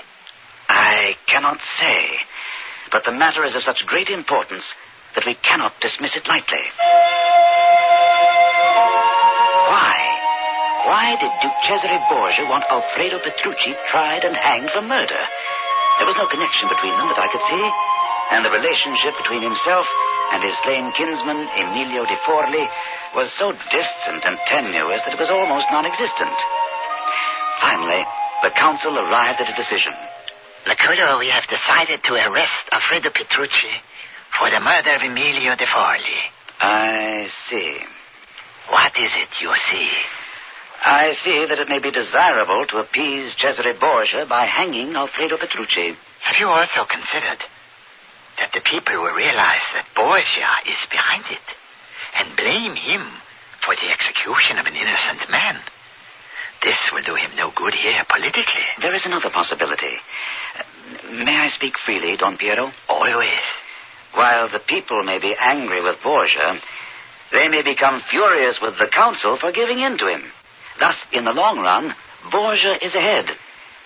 There must be a way to do this, Nicolo.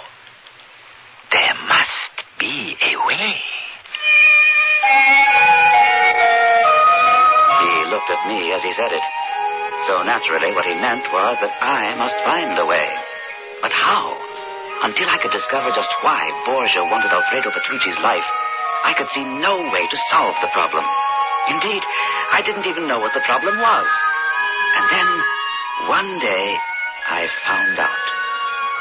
She told me. She, Caterina di Modena, one of the most beautiful women in Italy, and the mistress of Cesare Borgia. Messere Machiavelli, so kind of you to come. What man could lightly refuse a summons from the Queen of Beauty? May I offer you refreshment? I would rather you offered me enlightenment. They have arrested Alfredo Petrucci. And how does this concern you, Monna Caterina? May I rely on your honor? Of course. I love him.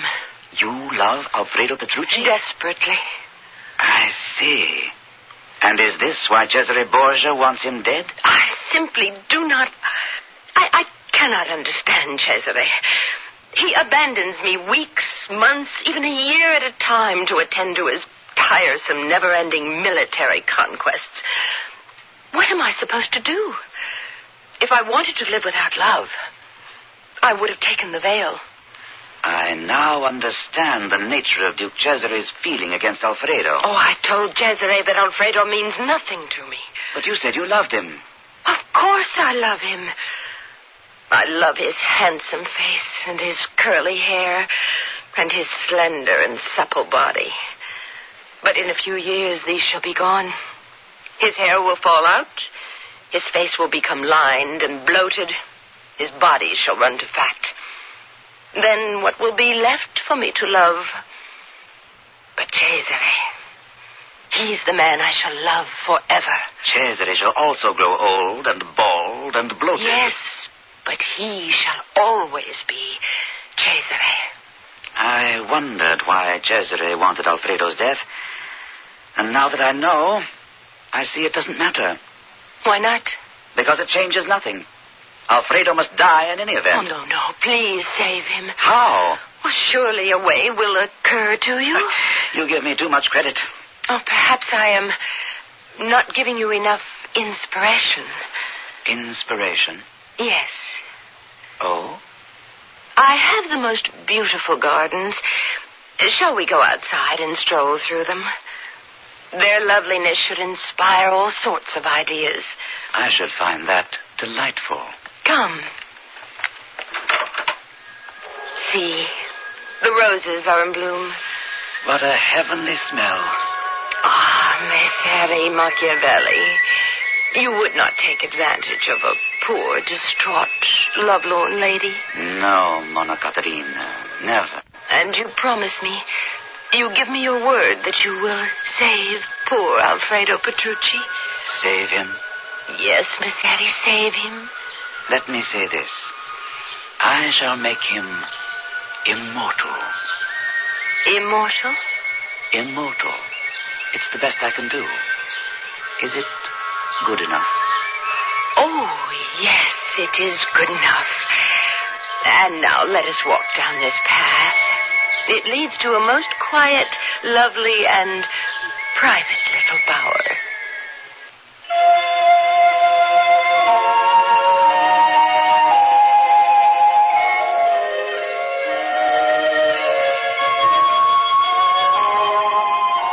And so we close on a stroll down a garden path. But who is taking whom for a walk? She seems to be quite a woman, this Caterina di Modena. Also, one who is considerably ahead of her time. But can she be ahead of Niccolo Machiavelli? This will form the substance of Act 2 shortly.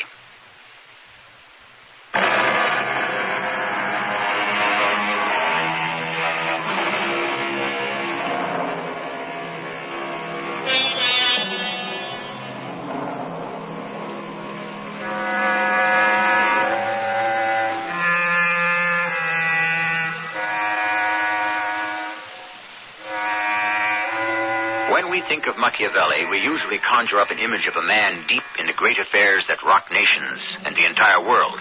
Actually, he operated on a more modest scale. His philosophy was based on some very basic observations of human nature and could be expressed in rather simple, straightforward terms. For instance, he is credited by many as being the author of the expression, "There is no use crying over spilt milk." And just because Alfredo Petrucci has slept with his mistress, Caterina de Modena, Cesare Borgia wants us to hang him on these trumped-up charges of murder? Yes, Don Piero. What do you make of it, Niccolo? I think, sire, that Borgia has decided not to press us too hard for the money to pay his condottieri. Why? He is not too sure of King Louis of France. He, too, is playing for time. Meanwhile, he wants to savor some sort of victory over Florence. Prove to us that he can bend us to his will. I am almost tempted to satisfy him. He is always demanding tangible evidence of our friendship. Yes, I know.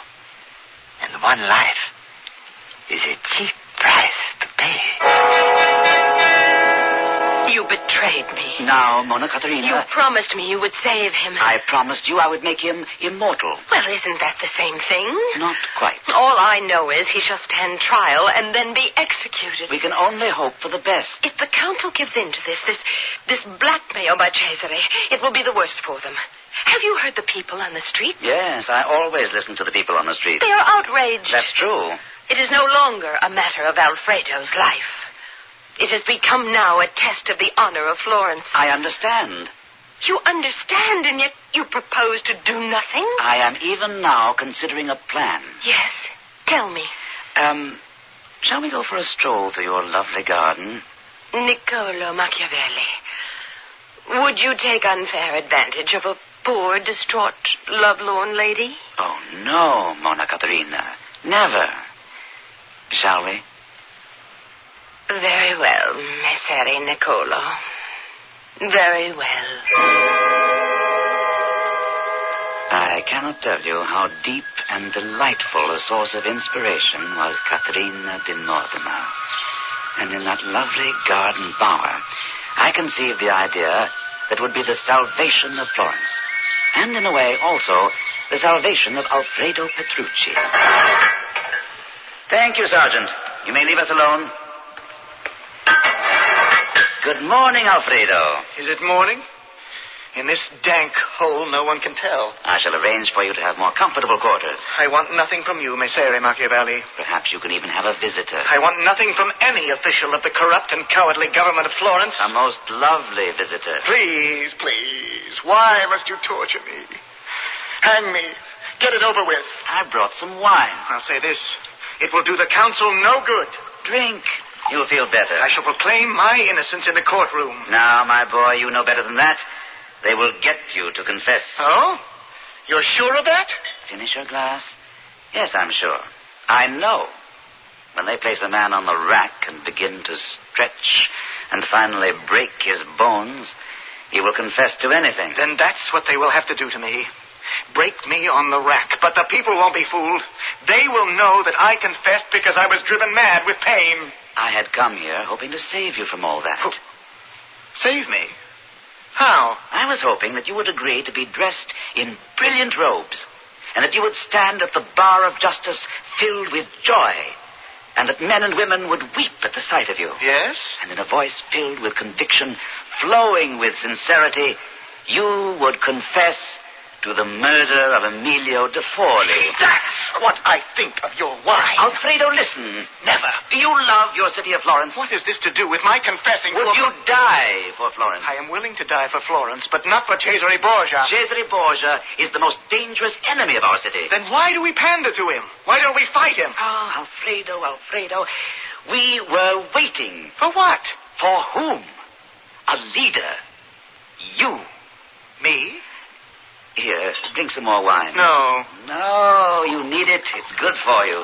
It's so damp and cold in here. Devil take you and your wine. Here, and don't break the glass. It's my last one.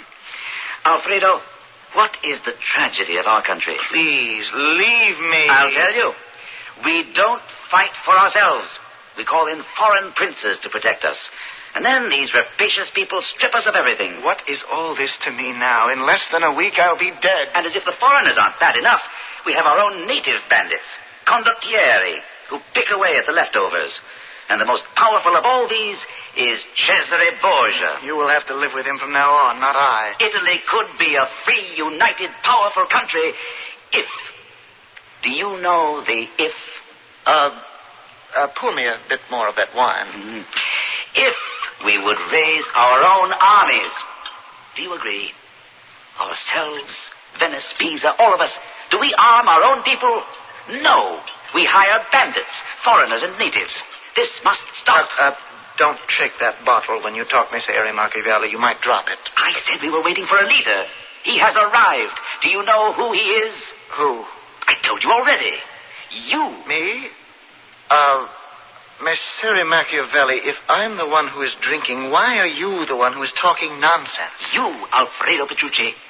You decided to strike a blow for freedom. A blow for Florence. I did. When? When you killed Emilio de Forli. When I killed it.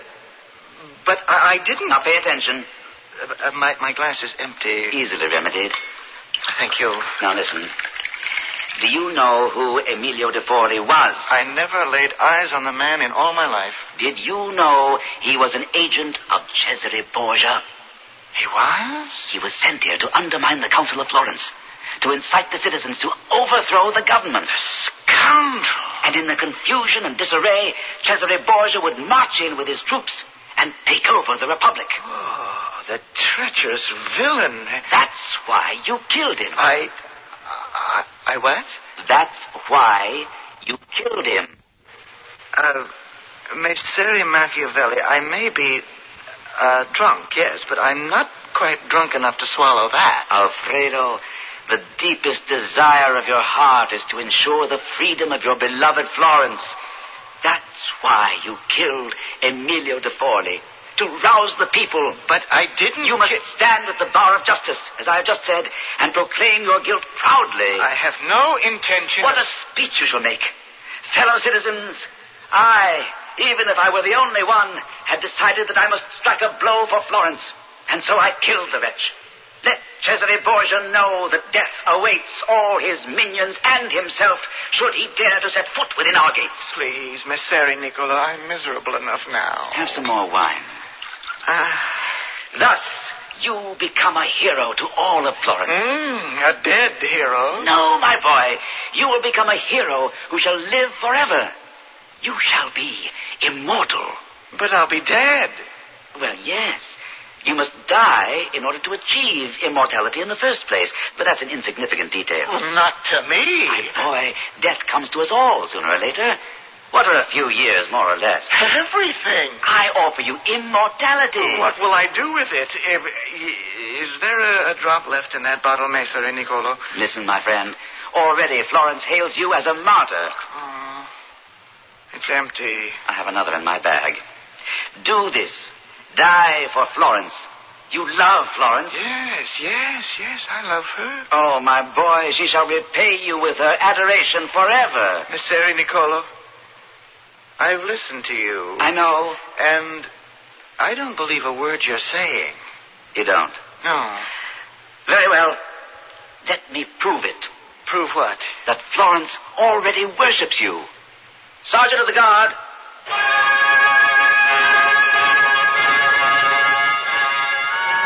And so I took him out of the prison under escort. We rode through the streets of the city. The people crowded along the route. And along the way, you could hear whispers, excited whispers. It's Alfredo Petrucci, Alfredo the martyr, Alfredo the saint. See, Alfredo, what did I tell you? See the people? I don't know what to say. Why is everyone so quiet? If you were just an ordinary hero, the air would be split with shouts and cheers and salutes. But you, Alfredo Petrucci, are destined for immortality. And this is the respectful silence which is louder than all the artillery of Cesare Borgia. But I don't understand. Already they have been told why you killed Emilio. But I didn't kill him. Who is right? You or the entire city? But... My boy, look at these faces. See what you have done. See the fires that smolder in everyone's eyes. See the resolve on everyone's jaw. You have turned Florence into a proud city. A city that will fight for its freedom. Don't betray these people.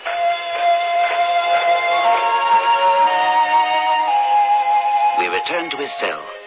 There was a great look of exaltation on his face. Somehow you could sense that there was something different about him. I offered him some more wine. No, thank you, Niccolo. Well, Alfredo, you saw for yourself. Yes, I saw. I saw how my deepest and dearest wish could be fulfilled. If I die now, I will live forever. They will sing songs about you, write verses.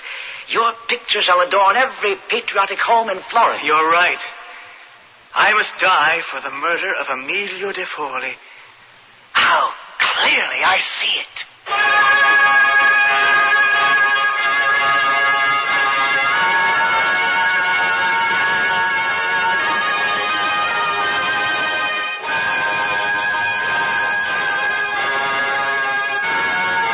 Which proves what? Anyone can be convinced of anything, as long as the convincer is of the caliber of Niccolo Machiavelli. But do all of his problems end here? How can they? This is only the curtain for the second act.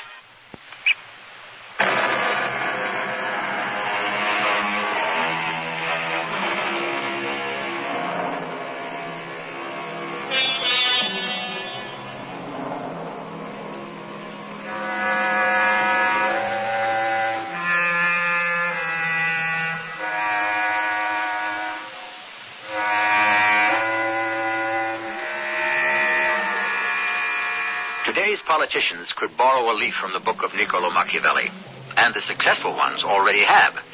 The story we are telling you now concerns Niccolo Machiavelli when he was younger and first learning the business. You must agree, he was quite an apt pupil. Ah, Niccolo. Don Piero, I have solved the problem. Good. Alfredo Petrucci will confess to the murder of Emilio De Forli. He killed him because Forli was a spy for Cesare Borgia. In short, it was a patriotic murder. Excellent. Thus he dies a martyr, and the entire Republic of Florence is united in its hatred of Cesare Borgia. Splendid, Niccolo. I always knew we could depend on you. Thank you, sire. Alfredo Petrucci. He had been transferred to a rather comfortable suite of rooms in the council building itself. Crowds stood outside in the streets, hoping for a glimpse of him at the windows. He was allowed to receive visitors, and the apartment was filled with nobles, artists, clergy, dignitaries of all kinds. Finally, I was able to corner him alone for a few minutes. Ah, Messere Niccolo, they told me you were waiting. So good of you to receive me, Alfredo. Oh, Niccolo, I'm not one to forget my friends. I owe all of this to you. Oh, now. It's true. Had it not been for you, I would have been a poor, stubborn wretch broken on the rack.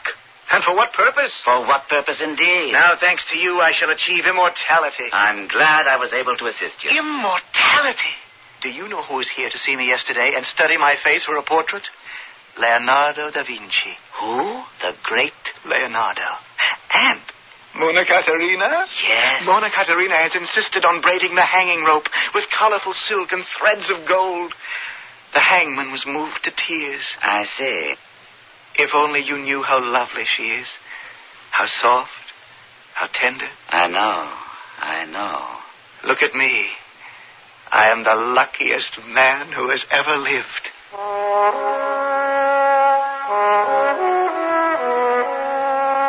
Niccolo, sit down. Sit down. Alfredo's trial begins tomorrow. Yes. Is something wrong? It is why I have sent for you. I have just received a letter from King Louis of France. Yes, Don Piero. He wants Alfredo to plead not guilty, and he wants me to instruct the court to acquit him. But why? Alfredo's sister, Diana. It seems she is the mistress of the Chevalier Saint-Denis, who is the king's nearest and dearest friend. Why does everybody's mistress always seem to be getting us into these scrapes? So, Alfredo must change his plea. But it would be good for Florence if he were hanged for that murder. I agree. It would unify the city and fan the fires of patriotism. Which may also be an element in King Louis's thinking. Alfredo even wants to plead guilty. I know. What's to be done now? Now, you must talk him out of it. But I don't know if I can do that. Why not? You talked him into it. Messeri, Niccolo, I sent for you because I am highly displeased. I am devastated if I am the cause No, of any... I won't let you talk around me. I understand you intend to rob Alfredo of his immortality. Now, Monna Caterina... How could you be so cruel? I am thinking of his happiness. But he is deliriously happy now. By living, he can do more for Florence than by dying. I don't believe you. Caterina, have I ever lied to you? Have I?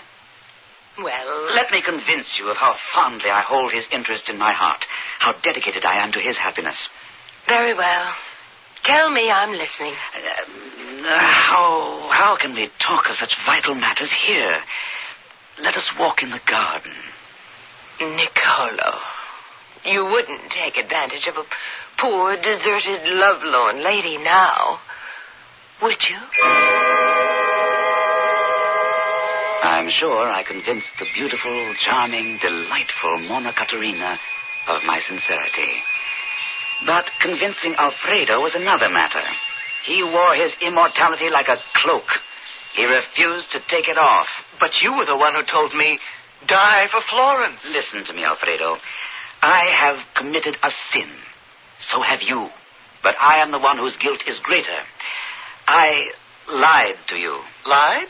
I convinced you to claim that you killed Emilio de Forli. But I did kill Emilio de Forli. No. How can you say no? Emilio de Forli was carelessly stabbed to death in a drunken brawl outside a bordello near the Ponte Vecchio. That's a lie. I killed him. How did you kill him? When? Where? I stabbed him. I killed him. No. But you promised me immortality. I know, but things change. I don't care. I have seen immortality. I have touched it. I've tasted it. Alfredo, immortality is only granted to us by the Creator. You cannot earn immortality if you go to a liar's death. But it's not a lie. I want to stand in the condemned box. I want to hurl my accusation at Cesare Borgia. I want to go to my patriot's death and my hero's reward. My poor Alfredo. And nothing you can hope to say will deprive me of it. It looked that way. And it seemed that perhaps he might not be the only prisoner in the box. I had a most unsatisfactory interview with Don Piero Soderini, president of the council. He refuses to change his plea? That is right, Don Piero. But it is the express desire of King Louis XII of France that Alfredo plead innocent of the murder of Emilio de Forli, that he be acquitted. I understand, Excellency. Something must be done immediately. Of course. It was your idea to begin with. This whole harebrained scheme, to have him proclaim his guilt in order to fan the patriotic flame in Florence, wasn't it? Yes, Don Piero. So, now, you will get that boy to change his pleas. Do you understand? I understood only too well. But what could I say to Alfredo? The fact is, I had spun the web that trapped him originally, and I spun it too well. However, there will always be those times when appeals to the intellect are doomed to failure. That is when we must think of other parts of the human organism. Once again, I asked for an escort, and we rode across the city to the Church of the Santa Croce, a beautiful place where all the famous are entombed. Why have you brought me here? To look at immortality, Alfredo. Immortality? Which you avidly desire. Well, where is it? Look about you. Underneath all these beautifully carved marble stones are tombs. And we walk on them. See, the inscriptions, all the mighty names of Italy. Medicis, Sforzas, Borgias, Orsini's, Dante d'Alighieri. All of them are immortal here. This is immortality. Is this what you want? Yes. Yes. It's so cold. But it's beautiful. Come with me.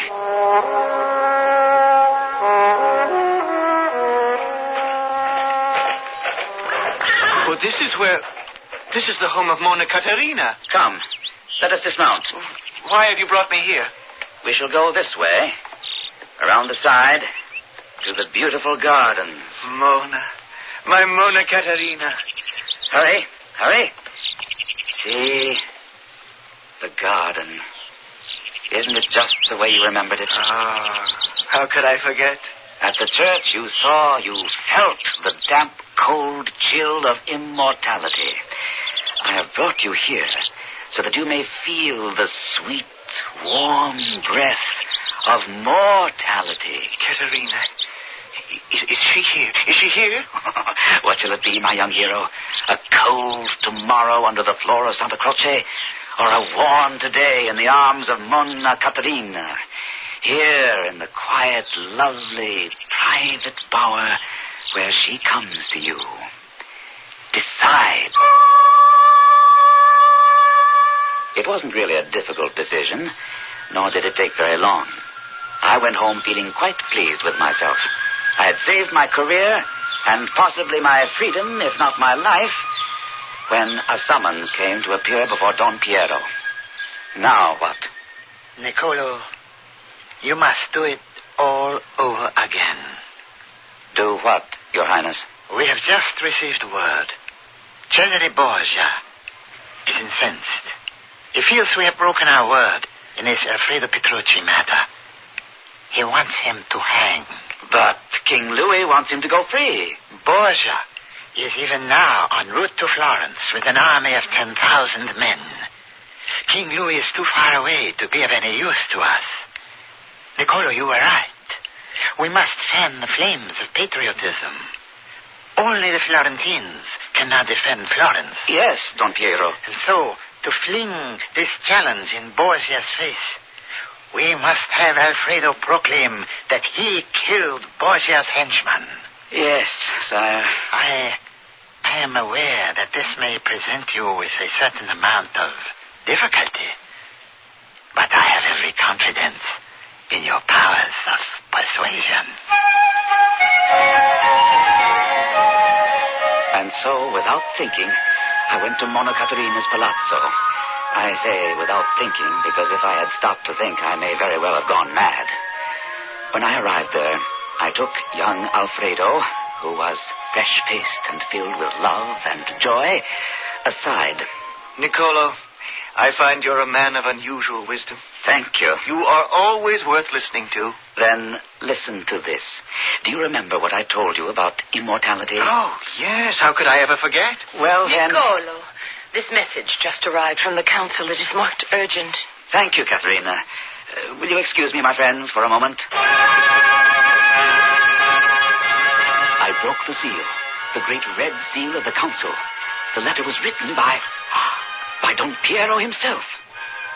Messere Niccolo Machiavelli, please be advised that Cesare Borgia was killed this morning in an ambush set up by rebellious units of his own condottieri. Thus, the tyrant perishes. and the matter of the murder of Emilio de Forley can be allowed to sink into oblivion. The council thanks you for your dedicated efforts in this affair and has decided to award you with a richly deserved holiday. Why not spend the next few days with your beautiful new bride, Mona Marietta? Messere Nicola. Nicola? Hmm? Oh, yes. That was good news, I hope. Oh, yes, of course. You were about to talk to me on the subject of immortality. Oh, that. Don't worry about it. Concentrate on mortality, especially in secluded places in a lovely garden. Ah. And, do you have such a place in your gardens? No, but I'm on my way home right now to build one.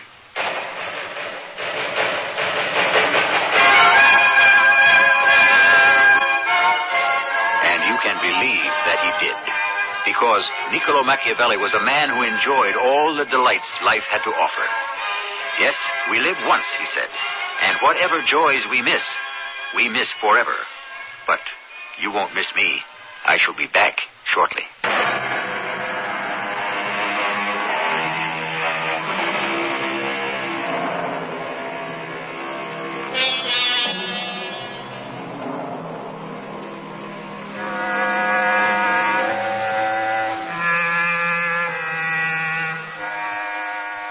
The principles that Machiavelli developed do not represent his own personal feelings, which, when he allowed himself to express them, were rather generous. Rather, they emerged from what he saw. He lived among the powerful, and his writings merely reflect their actions. And, of course, when he says that those who rule are unaware of morality and responsive only to expediency, who can prove him wrong? Our cast included Gordon Gould, Mandel Kramer, Russell Horton, and Joyce Gordon. The entire production was under the direction of Hyman Brown. And now, a preview of our next tale. Oh, Phyllis, what do you want? Maybe just to know who I'm talking to. Is this really Dr. Hall? Internist, endocrinologist, research fellow in a welter of medical technical terms I don't understand? Or is this just fun-loving Gary, whose sexual appetites are never quite satisfied? I don't know what you're talking about, Phyllis, but really I Look, wish... you know exactly what I'm talking about. I want you to fire that so-called female doctor who was sharing your research lab these last 2 months and come on home. Phyllis, be reasonable. Dr. Thurston is invaluable to me. Get rid of her. I've had it. You'll march to my tune, or I'll bring our house of cards down around our ears. I could kill her. Why do you jump every time she pulls the string? No, I'm brainwashed. There's nothing else I can do. Why don't you get rid of her? This is E.G. Marshall inviting you to return to our Mystery Theater for another adventure in the macabre. Until next time, pleasant dreams.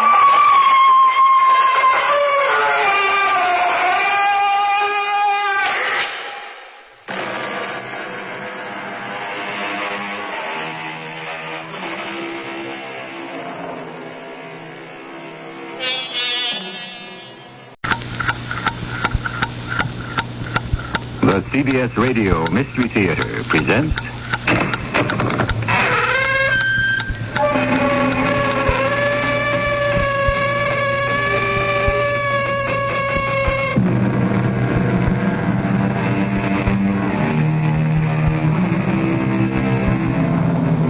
Come in.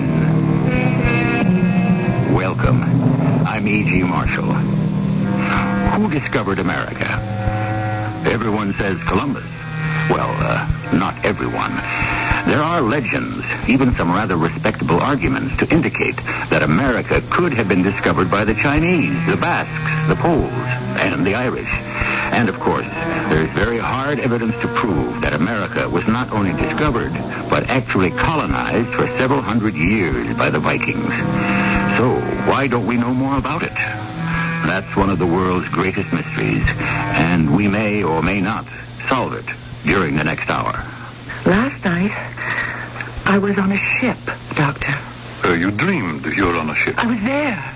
Believe me. But what kind of ship? It was a Viking longboat. Why should you dream about being on a Viking longboat? I'm telling you, Doctor, it wasn't a dream. Well, it couldn't have been anything else. It couldn't.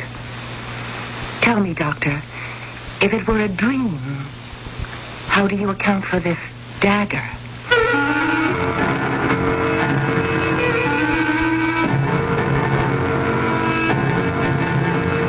Our mystery drama, Somewhere Else, was written especially for the Mystery Theater by Sam Dan and stars Marion Seldes. I'll be back shortly with Act One. Saturdays on CBS television. Don't miss the fun and games that Flo's Yellow Rose. She's one of a kind, and with a lady like Flo, anything can happen, and does. She's a lover and a fighter and a whole lot of fun. First, an every man's ideal woman. She's every cowboy's favorite kissing cousin. But when the grit hits the fan, watch out. Join the laughs at Flo's Yellow Rose on Flo, Saturdays at 8:30, 7:30 Central and Mountain on CBS television. What do doctors recommend to avoid constipation? These days, doctors stress the importance of fiber in the diet. Food fiber that helps the system regulate itself naturally. Metamucil is the laxative made from natural fiber. No chemical stimulants. So for occasional constipation, doctors recommend Metamucil more often than any other laxative. The way to overcome constipation is the natural way. But if not nature, Metamucil. Read label and follow directions. Welcome to Meet the Media. Thank you very much. Today I am interviewing radio. Hello. Television. Take a look at this. Oh, newspaper. I've been around the longest. Yeah, but you can't change channels on a newspaper. Well, you can't put a TV in the bottom of a birdcage. Interesting debate. Radio. How is your listenership? It's up 66% since 1967. Newspaper? Yes. How's your circulation? It's, Right. But I'm happy to say our advertising rates have gone up. Radio? Because the cost of radio advertising has not increased as much as the other major media, it's a better deal. And what about the cost of television? Film at 11. Radio in background. What about creativity? Well, there are four of us sitting in a room pretending to be a radio, a television, a newspaper, and a human being. That's amusing. Just an example of radio's creativity. Radio, red hot, because it works. For the advertiser trying to fight the rising costs of TV and print, the Radio Advertising Bureau can send you more facts. This station can send you more customers.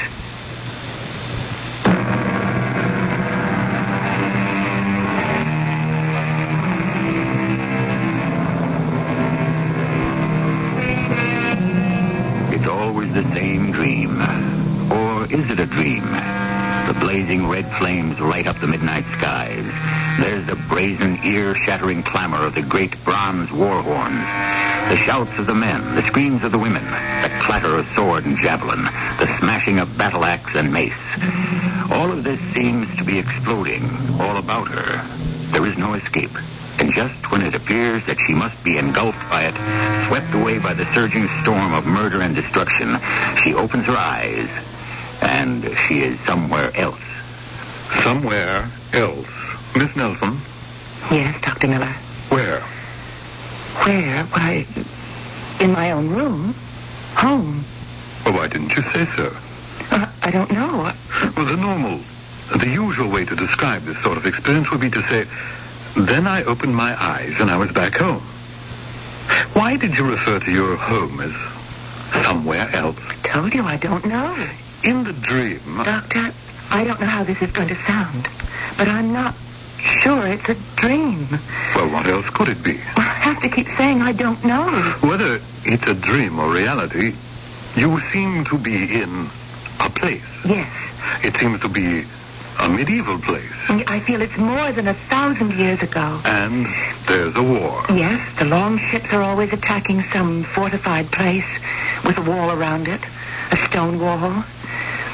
Never a greater slaughter of heroes, a struggle of standards, a hurling of javelins, a crash of the charges, a wielding of weapons. That has passed over, so this may be sung. Yes. Go on. With what?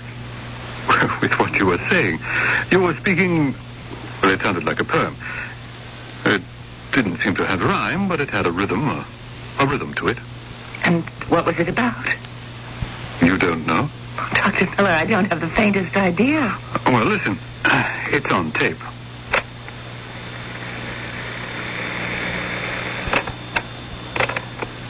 Never a greater slaughter of heroes, a struggle of standards, a hurling of javelins, a crash of the charges, a wielding of weapons. That has passed over, so this may be sung. I said that? I suppose I did. What does it mean? Where did you learn it? Well, I've told you about the whole business. I don't know where anything comes from. I don't know what anything means. Well, you don't usually talk like that, do you? Like what, Doctor? With a kind of lilt and rhythm. I don't know where anything comes from. I don't know what anything means. I have these bad dreams, and they seem to be more than dreams. In what way? In every way. I'm leading a life that seems to be active and noisy and dangerous. Well, doing what? Attacking medieval towns and cities? Oh, that's only a part of it. And it was because Thorfinn needed the gold and the jewels. Who is Thorfinn? I don't know. Well, you just mentioned his name. Doctor, these words, they just keep coming out of my mouth, and I don't know why. What am I going to do?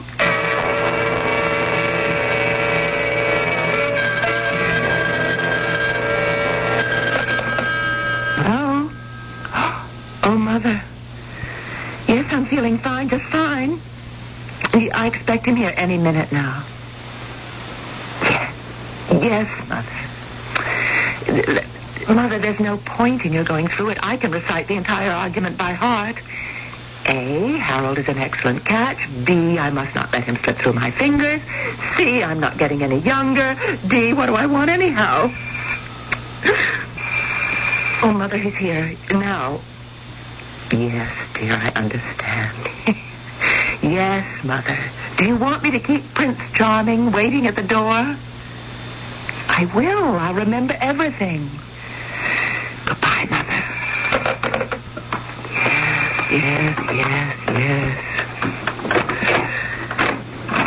Harold. You always seem surprised to see me. Well, come on in. Are you feeling better?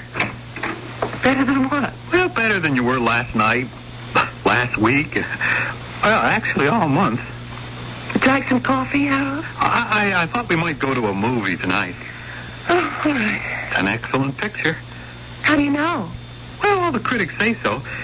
And before you invest $4.50 for a seat, you should avail yourself of the best possible advice. Would you agree? Of course.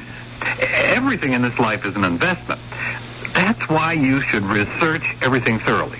Now, I fell in love with you, Edith, but it wasn't at all haphazard or accidental. I mean, do you realize that? I really hadn't thought about it. No. See, first, I found out all about your family, and then I found out all about you. Well, what was there to find out? My life has been an open book. Oh, but such a sensible book. Well, only one thing worries me. Well, I wouldn't exactly say worries. It's the fact that you've been so nervous this past month. Oh, sorry. Did you go to the doctor? Yes. And what did he tell you? Oh, very little. Practically nothing. Harold, would you mind if we didn't go to the movies tonight? Oh, of course not. I just seem to have this headache. You poor darling. The best thing for that is rest. Yeah. As a matter of fact, I have a whole pile of work I could take care of tonight. Well, then why don't you do that? Oh, that's what I love about you. You understand that a man has serious obligations to his job. Well, of course.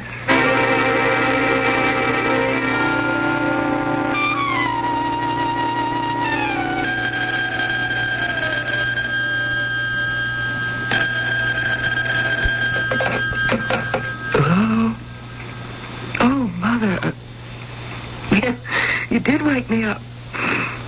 What am I doing asleep so early? Oh, we didn't go out. No. Harold had work to do. Mother, I'll name the day. Yes, of course. Certainly. Goodbye, Mother. I'll remember. I'll remember. Oh, why am I so tired?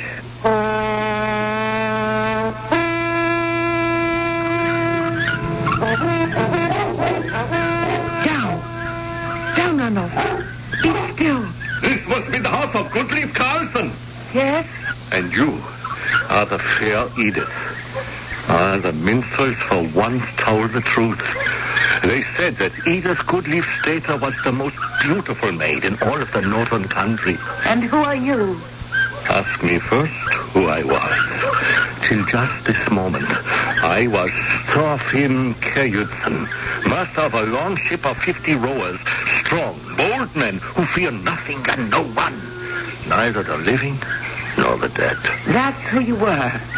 But who are you now? Now, I am poor Thorfinn, the slave to command of the fair Edith.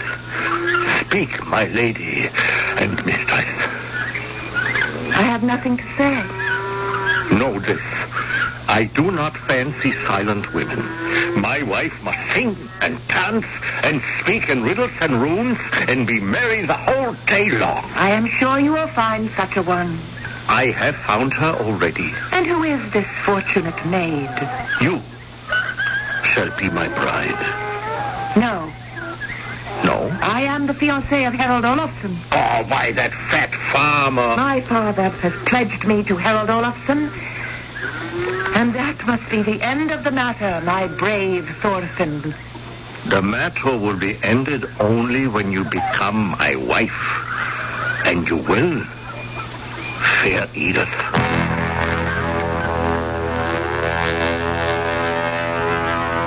You still have those dreams, Miss Nelson? Yes, Doctor? What do you know about the Vikings? Not very much. In a general way, I seem to recall they were sailors and pirates. Yes, among other things. Now, why should you dream about Vikings? Was I dreaming about Vikings? Well, I did some research on the things you've been telling me. The references, the names. All these are Viking. How do you account for it? I don't. I can't. Well, your name is Nelson. That's of Scandinavian origin. Yes. Isn't it possible you could have heard all these things at home? No. Are you sure? Oh, yes. I mean, my father was of Norwegian descent, I think, but he died when I was very young. I never knew him.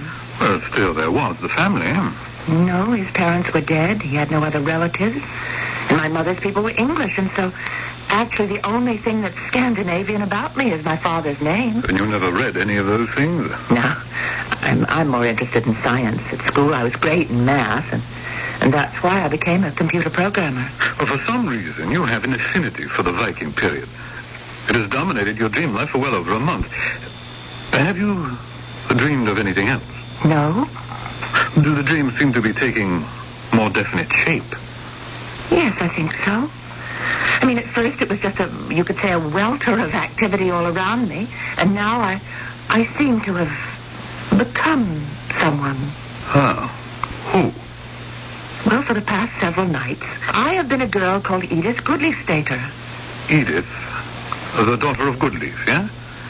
I'm promised to a man named Harold Olafsson, whom I don't love. Harold? Wait.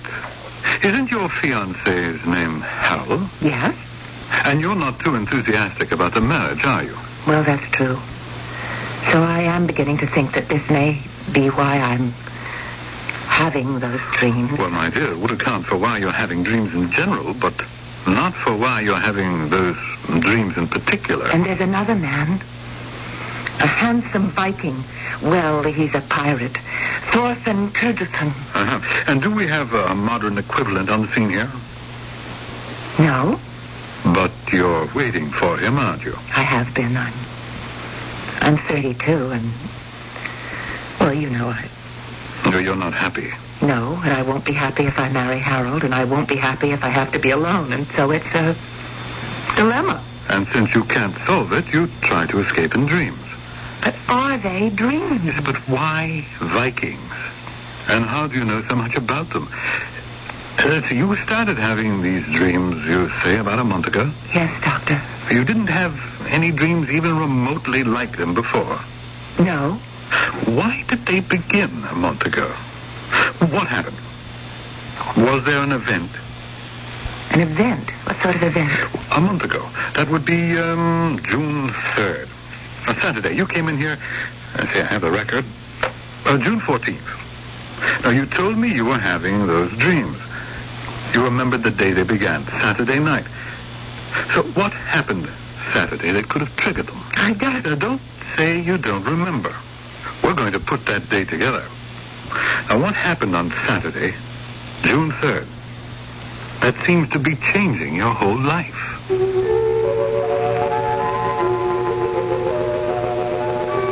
Obviously, something must have happened. But what? It's true that a single event that may last only a moment in time can change the direction of one's entire existence. But tracing it down may be almost impossible, because it doesn't have to be something big, bold, dramatic. It could be something as hard to pin down as a wink, a smile, a whisper. I'll be back in a few minutes with Act 2. You may like the flowers that April showers bring, but you probably won't like having mud and footprints tracked into your home. That's why you need the April Bargain of the Month from True Value Hardware Stores. Hi, Pat Summerall to tell you it's a Monsanto 18 by 30-inch doormat, now just $2.99. Thousands of polyethylene blades clean dirt and debris from shoes. So when people come indoors, the outdoors stays out. Get this Monsanto doormat for just $2.99 while supplies last at participating True Value Hardware Stores. When you travel from India for fun, turn to us when your day is done. Let's weapon your place today. So give us a call. Turn it today. Come on and turn in America. Turn in America. That's what turn in America. Turn in America. That's what turn in America. Winston Churchill, Albert Einstein, Nelson Rockefeller, Bruce Jenner, Thomas Edison, Leonardo da Vinci. These people, and many other brilliant, talented, creative people, overcame a form of learning disability. This is Pat Collins for the Foundation for Children with Learning Disabilities. There are over 10 million children in this country who are learning disabled, and they can be helped to overcome their learning differences.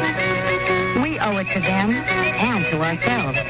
Some of these children can be our country's future doctors, lawyers, artists, scientists, and politicians. You can help children with learning disabilities. Please send a contribution to SCLD, 99 Park Avenue, New York, New York, 10016. That's SCLD, 99 Park Avenue, New York, New York, 10016.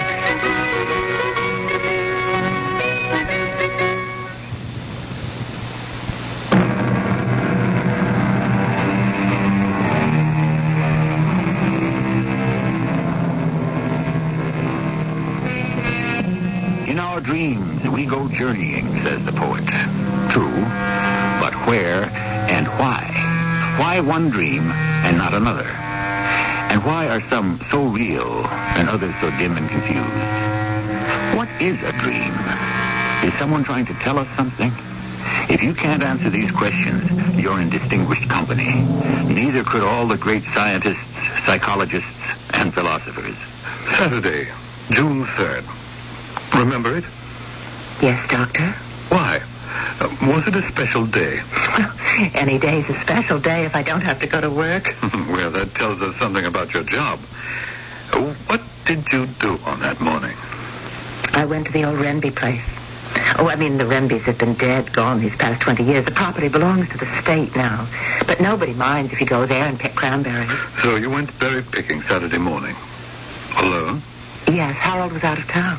Or did you spend the whole morning there? Well, you don't just go to pick cranberries. You enjoy the fresh air and the sunshine and the view.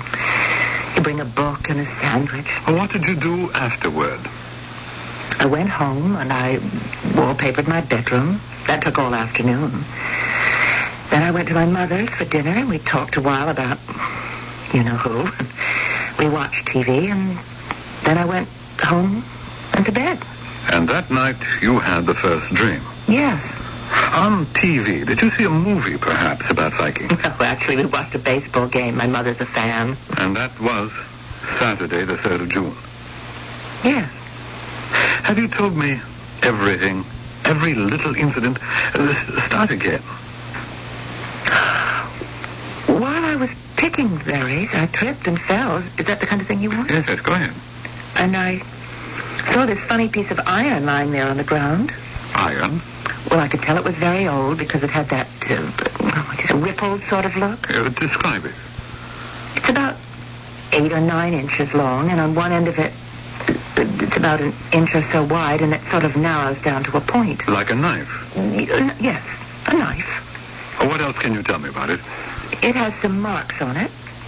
I would say it might be some kind of writing. In what language? Well, I don't know. I'm not even sure it's writing. What did you do with it? Well, I brought it home. I mean, people are always finding things around here from colonial times, so I used it as a paperweight. Mm-hmm. Well, I'd like to see it. But what would it have to do with anything? Whatever happened to you on that day, the 3rd of June, could be of the utmost importance.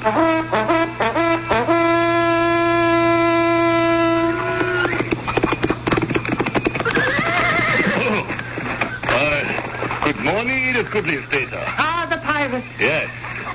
This is what I like best about you. The daughter of one of the most powerful earls in the land. And here, she feeds the chicken in the barnyard like some common wench. They are my chickens. Well, it's the wife of Thorfinn. You could be mistress of the sea. I shall soon be the wife of Harold Olafsson. Shall you soon be the happy wife of Harold Olafsson? I could reach down and sweep you into my arms, and we should ride like the west wind to the shore where my long ship waits. As befits a pirate. We are all pirates, Lady Edith. Where do the gold dishes and silver spoons in your father's house come from? The plundered towns and ships of 3 oceans. They still sing of the great deeds of the mighty Goodliff Garrison. Yes, I shall yet take you with me. When?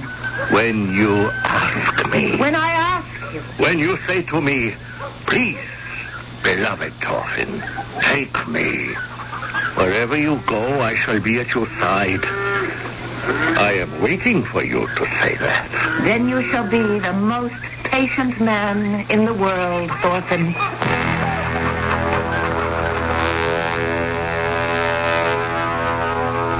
I had this knife, well, that's what it is, examined at the Fine Arts Museum in Boston. It's an 11th century Viking dagger. At one time it must have had a hilt made of leather. It was probably set with precious stones. But how can they know that, Doctor? The writing says, from Thorfinn Kjærjudsen to his bride, Lady Edith. But those are the names I've been telling you about. Could you have read those names on the blade and constructed this fantasy? But how could I read it? Yes, that's true. But I have a question. What would a Viking knife be doing in a cranberry patch in Rhode Island? I asked the same question. It seems that the Vikings set sail for the New World about the 11th century. We know they went to Greenland, Labrador, Nova Scotia, and further south they found a place they called Vinland. Vinland. Historians aren't sure where this place was. Vinland. Some say it was Nantucket. Markland. We know they passed by Cape Cod. Fyrdostrandi. And they sailed perhaps south and west, here to the shore of Rhode Island, where they found vinberries or wineberries. Perhaps cranberries. Let us cut the vines, said Leaf, and we shall have a loading for the ship. Oh, what did Leaf say? Leaf? You just mentioned that name. Oh, Doctor, I don't know what to think anymore. This knife, this 1,000-year-old Viking dagger, it's the clue. But how? How can it mean anything to me?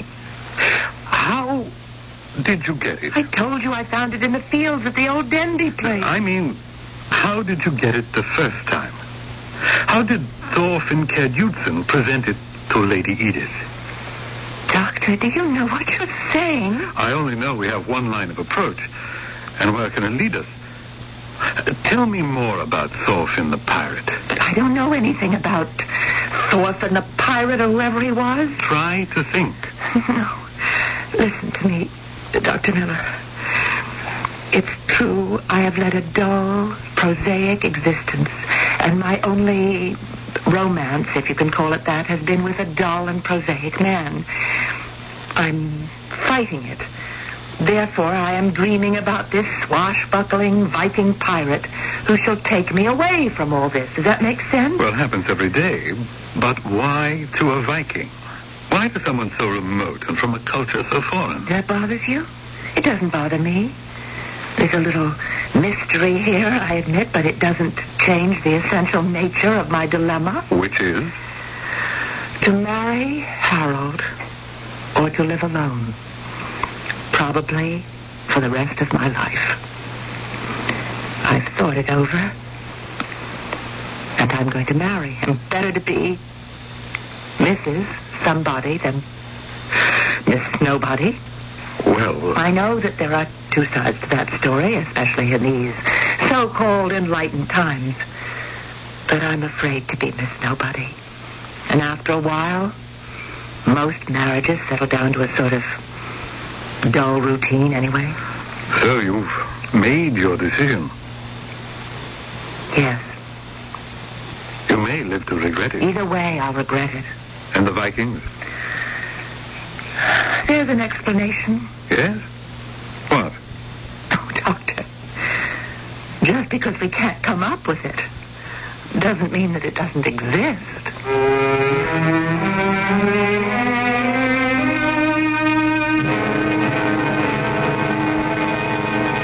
Yes, Mother, I have the invitations engraved at Stackpool. Do them at Stacy's, then. Mother, it doesn't matter. You can discuss that with the minister, Mother, after all. It's your wedding. No. What I meant was, it's very important to you. Yes, it is to me, too, Mother. There's Brother Bill. Mother, I think it's Harold at the door. So... Yes, Mother. I know we're going to be deliriously happy.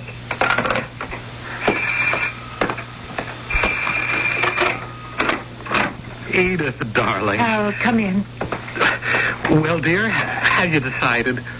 Where would you like to go on our honeymoon? Oh, it doesn't make any difference. How can you say that? Well, you should have some preference, Harold. I do. What would you say to a cruise? Cruise? Yes, dear. A week's cruise. Well, that's all we can really afford. Yes. We couldn't spare more time away from our jobs. I know. After all, we'll need a rather large down payment for the house. I realize that. The bigger the down payment, the less you pay in interest. Years ago, when rates were dramatically lower, this really wasn't a factor. However... Harold, I understand. I really, truly do understand. Oh, that's why I love you, darling. You've never been on a cruise. But I can tell you it must be so romantic and helpful.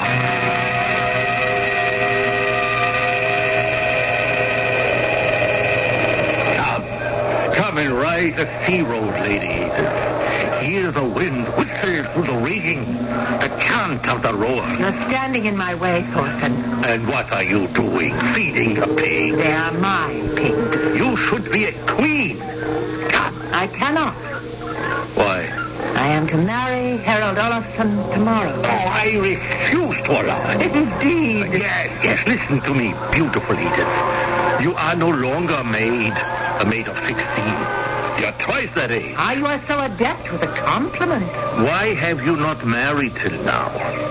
Shall I tell you? All your life, you have waited for me. For you. For a man like me. Flatter yourself. Now that I'm here, why do you refuse me? Please go away. Send me away.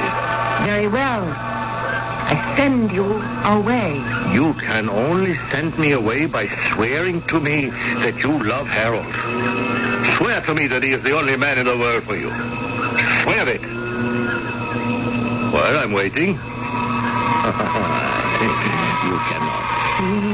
Fair Edith, listen. Come with me to the ship, to the wide open waters, to freedom, adventure. Now, Thorfinn. Meet me here in the courtyard tonight. No. I will come with my men. We will have swift horses. Please. Meet me tonight. Tonight I sail. If you refuse to sail with me, you shall spend the rest of your life with that fat, stupid Harold Olafsson. Decide, Edith. Decide.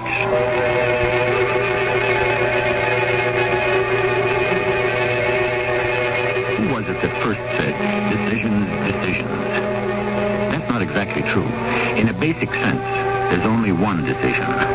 One decision, and it alters the entire course of our existence. And the story of anyone's life is how he or she made that decision, or if the decision is ever made at all. In a few minutes, we shall approach the third act, the time of decision.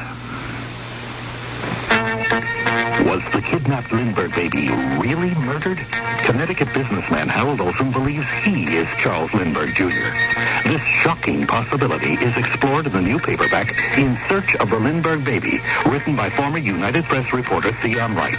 Was Bruno Hauptmann electrocuted for a murder that no one committed? Is Harold Olson the missing link?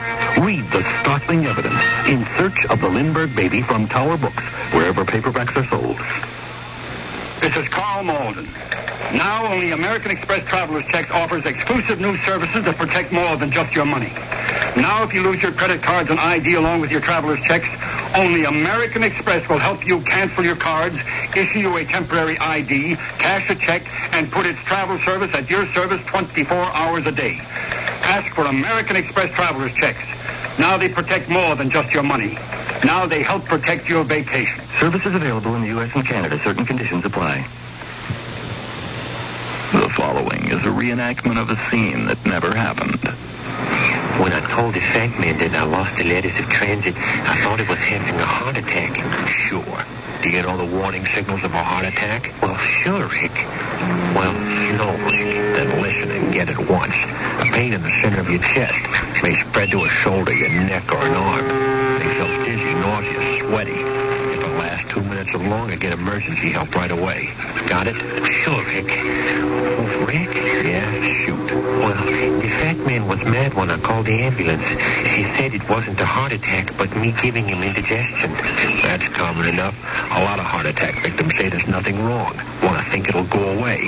Your American Heart Association has the information on heart attack, so get them on the phone. They're fighting for your life. But, Rick, the fat man did have indigestion. I'm feeling a little queasy myself. Well, did I make a mistake, Rick? Aside from being born, you mean? No.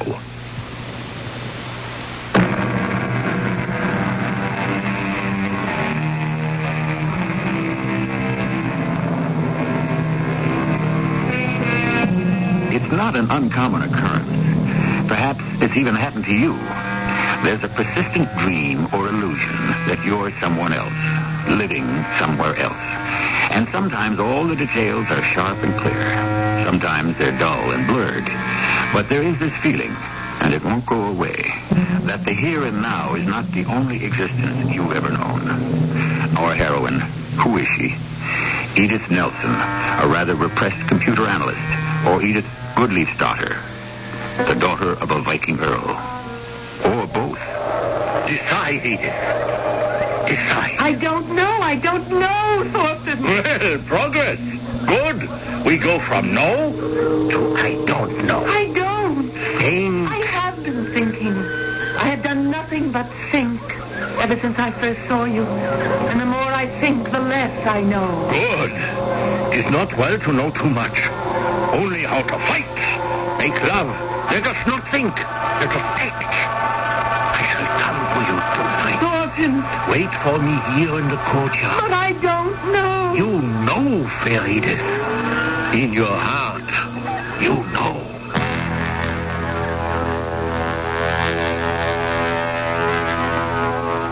Yes? What is it he did? Oh, Doctor, this time, the dream, it's more vivid than ever. But in what way? In every way. The colors, the sky is very blue. The sun is brilliant. I see the courtyard, my father's house. Now I see the house itself made of logs. My dress is sort of heavy linen. I have a thick gold bracelet on my arm. Yes? And Thorfinn is very tall. His hair and beard are very black. He's coming for me. Tonight, he'll take me away with him. And? That is, if I choose to go. Do you? I don't know. Well, I suppose we'll have to wait and see. But what are we going to see? Well, your next dream will tell you, won't it? Yes. I'm sure it will. Did I go away with Thorfinn? Or did I stay home and marry Harold?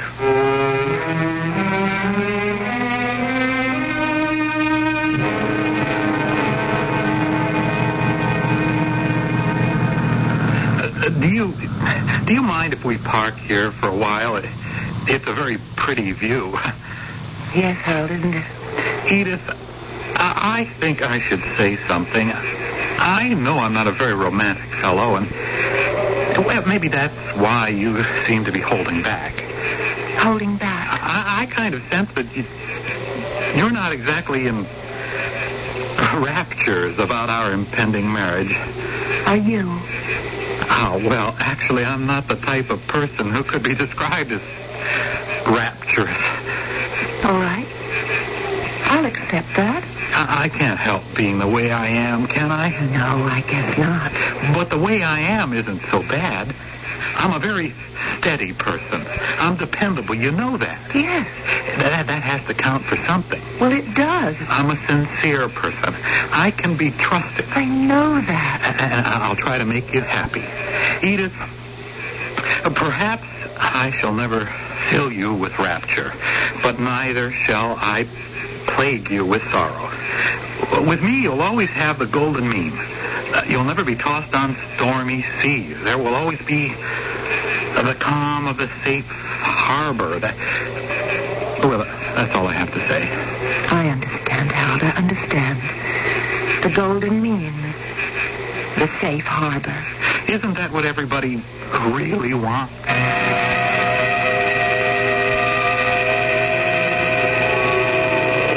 Lady Edith, you are here. Yes, Thorfinn, I am here. And here I shall remain. I am not the woman for you. I won't believe it. Come, there's adventure, romance. I don't want adventure and romance. I thought I did. You do believe me. There's nothing in this world to compare with the wild excitement of love. I'm afraid of it. Afraid? Yes. Afraid that it cannot last. Afraid that the loved one may die. But to be afraid is to refuse to live. One lives as best one can. And so, you shall be content to marry fat, stupid Harold? I'm not afraid to love him. I'm afraid to love you. I could lean down and swing you across my saddlebow. In less than an hour, we shall be riding the wild sea road. Well, you won't. Who is to stop me? So stop yourself. You said I shall take you with me when you asked me. You said that. Yes, I said that. You will take me when I say, please, beloved Thorfinn, take me wherever you go. I am waiting for you to say it. I can only say, beloved Thorfinn, please, go. Go without me. Ride the wild sea roads without me. Become lord of the world without me. Edith, listen. No. You must go without me.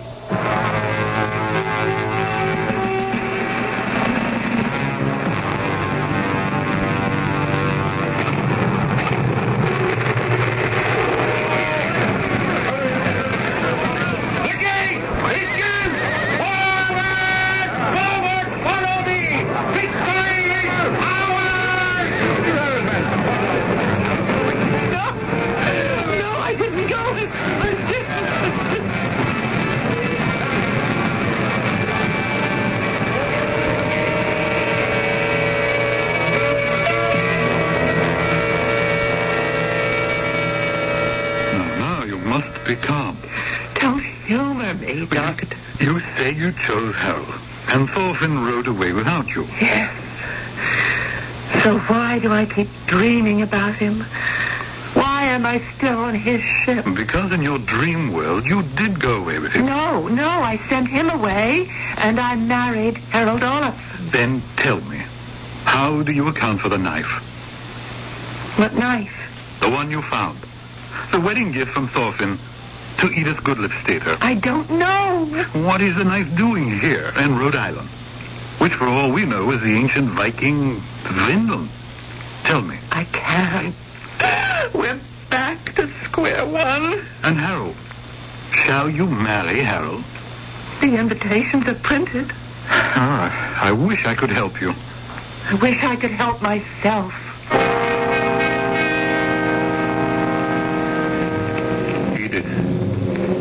Edith Goodliff-Stater. Edith. What? Edith Thorfinn. What are you doing? Be still, beloved. I sailed away without you. I died of loneliness. And so did you. You died without me too, didn't you? Edith, come with me. Come with me this time. Oh, Thorfinn, Say yes, Edith. Say yes. Yes, Thorfinn, yes. Then let it be as it should have been the last time. Meet me at midnight in the courtyard.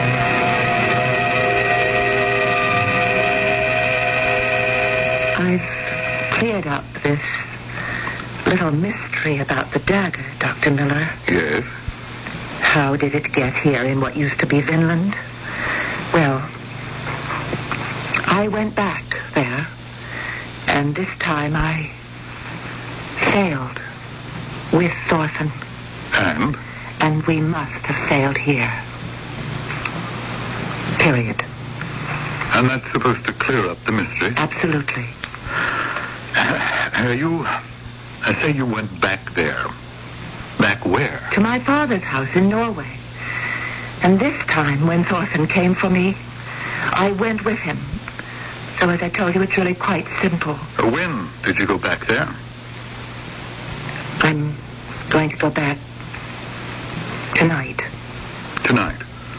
You're going back to this place in Norway tonight?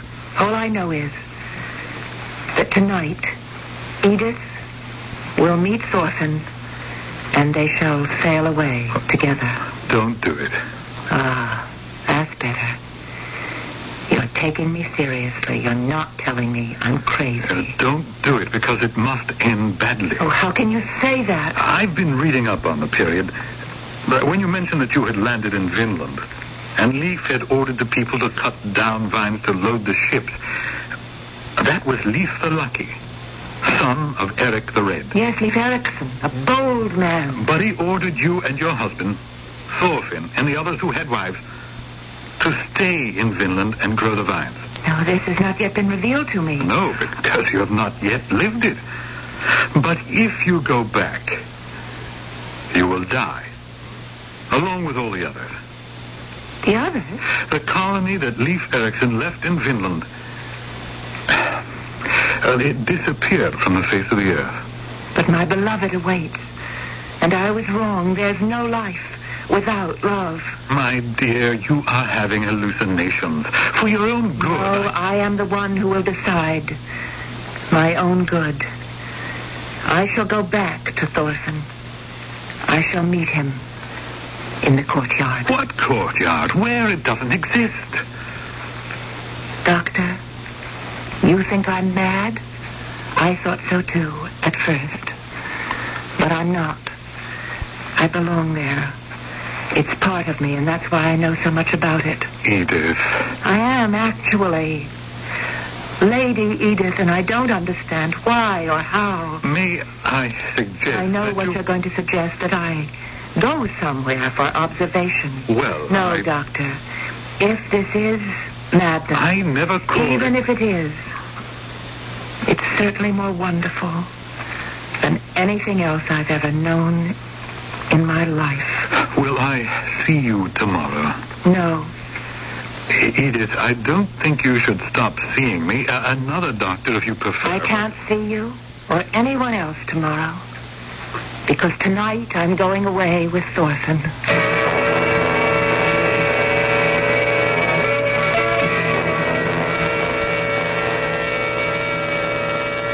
Dr. Miller?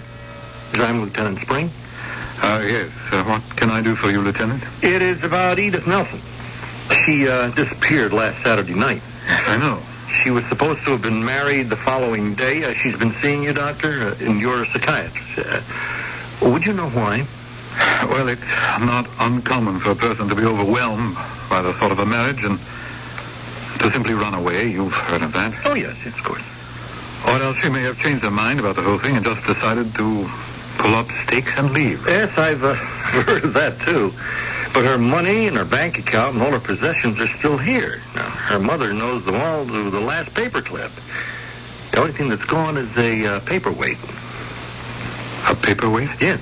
Yes, her mother says it's an old piece of iron that might have had some value as an antique. You have any ideas, Doctor? I think she may have been looking for something or someone. Oh, who? What? Something in the past. Oh, the past. Well, how long ago? last month, last year? No, this is a very distant past. Perhaps 1,000 years ago. Oh, yeah, well, you don't have any idea where she might have gone last week? I can only tell you, Lieutenant, that right now she may be at home. Home? She hasn't been there in over a week. Lieutenant, it's entirely possible that she is at home now. But I have just come from there. No. The place you have just come from, the place you call home, is really somewhere else. Yeah. Thanks, Doctor. Thanks a lot.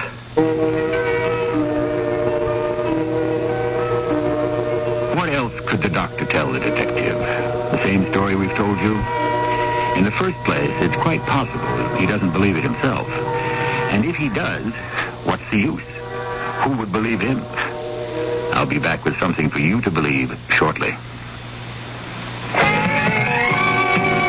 Hi, I'm Susan Anton. Goodness that feels good by day needs firmness that feels good by night. That's why you'll love the Certi-Perfect Sleeper. Luxurious top comfort plus G-Center support. You get both with every perfect sleeper. So remember, be a perfect sleeper. Try a perfect sleeper, perfect sleeper. It's a healthy investment in yourself. Hello, this is Mary Tyler Moore for the American Diabetes Association.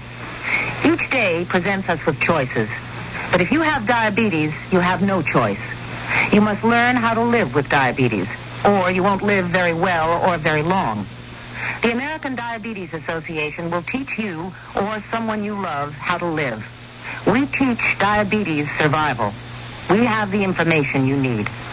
Call your local American Diabetes Association. We're in your phone book.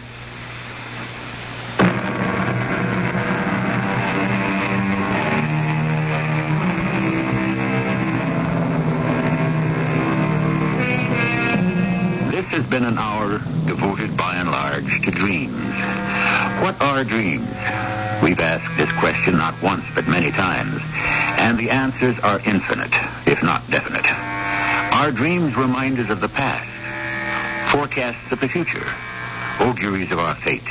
Or, as Mr. Dickens might put it, are they merely an undigested bit of beer?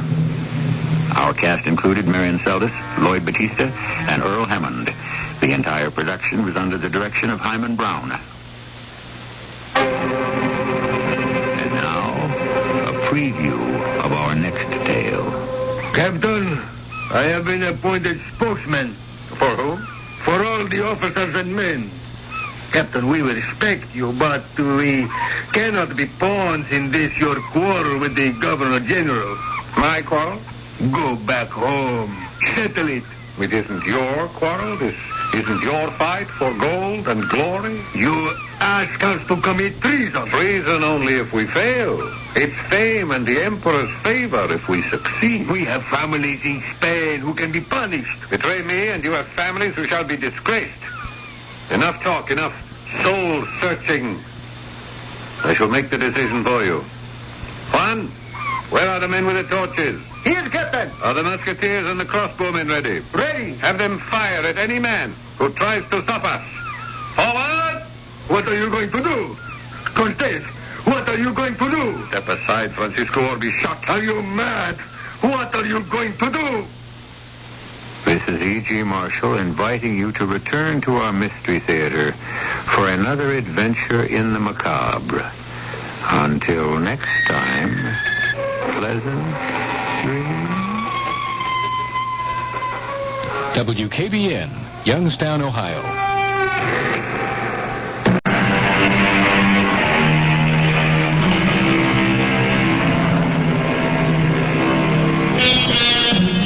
Telepathy is defined as apparent communication from one mind to another, otherwise than through the channels of sense.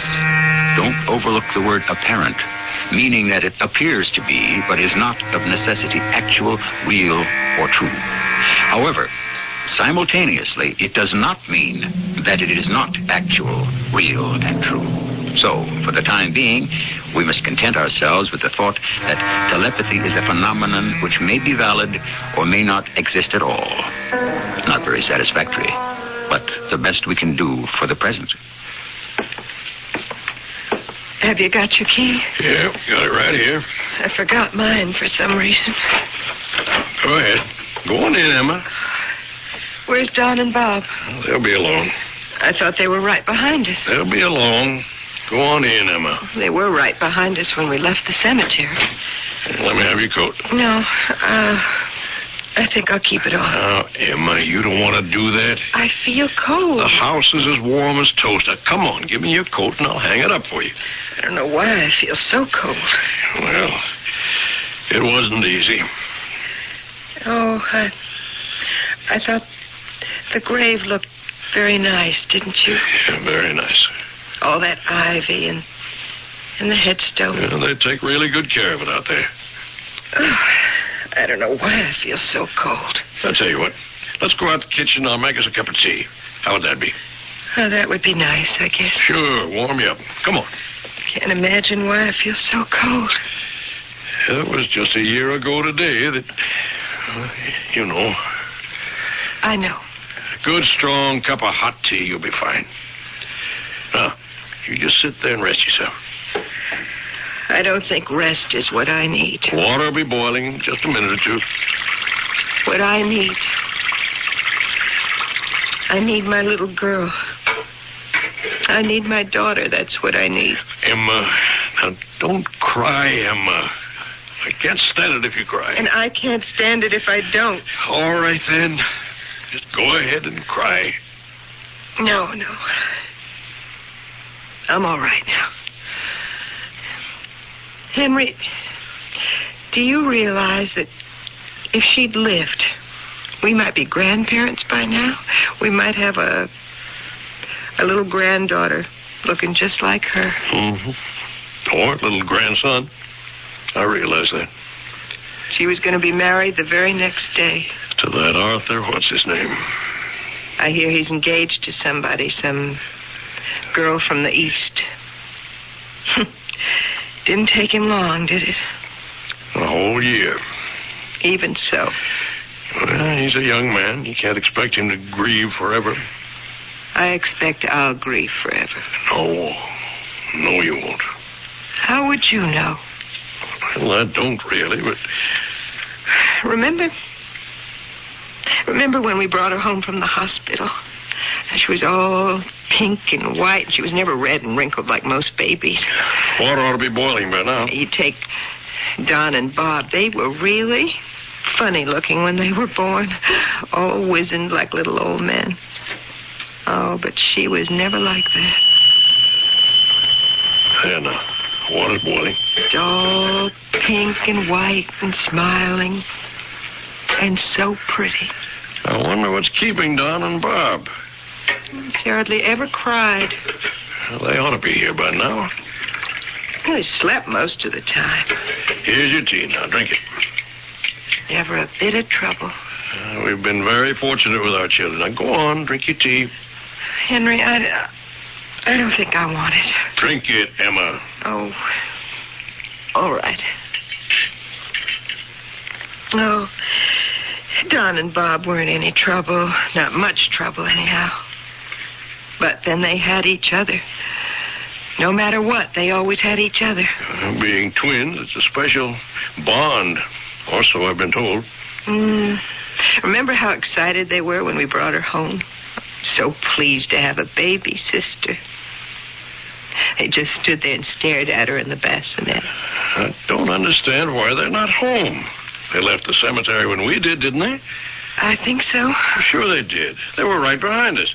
Don had his hand on Bob's shoulder. That's the way they always walk, always have. Well, why aren't they home? They'll be here. Oh, now, see? What did I tell you? Was that the front door? Of course, I told you they'd be alone. Don? Bob? We're in the kitchen. Certainly took their time getting here. Well, they're here. So put out some extra cups, why don't you? Yeah, I'll do that. We're in the kitchen, boys. Having tea? Hi.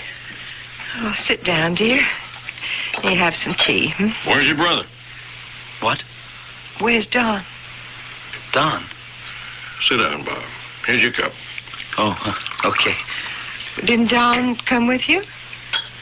Come with me. From the cemetery. Didn't he come home with you? We saw you leave together. You were right behind us. Yes. Yes, that's right. So, where is he? I don't know. I don't know where Don is.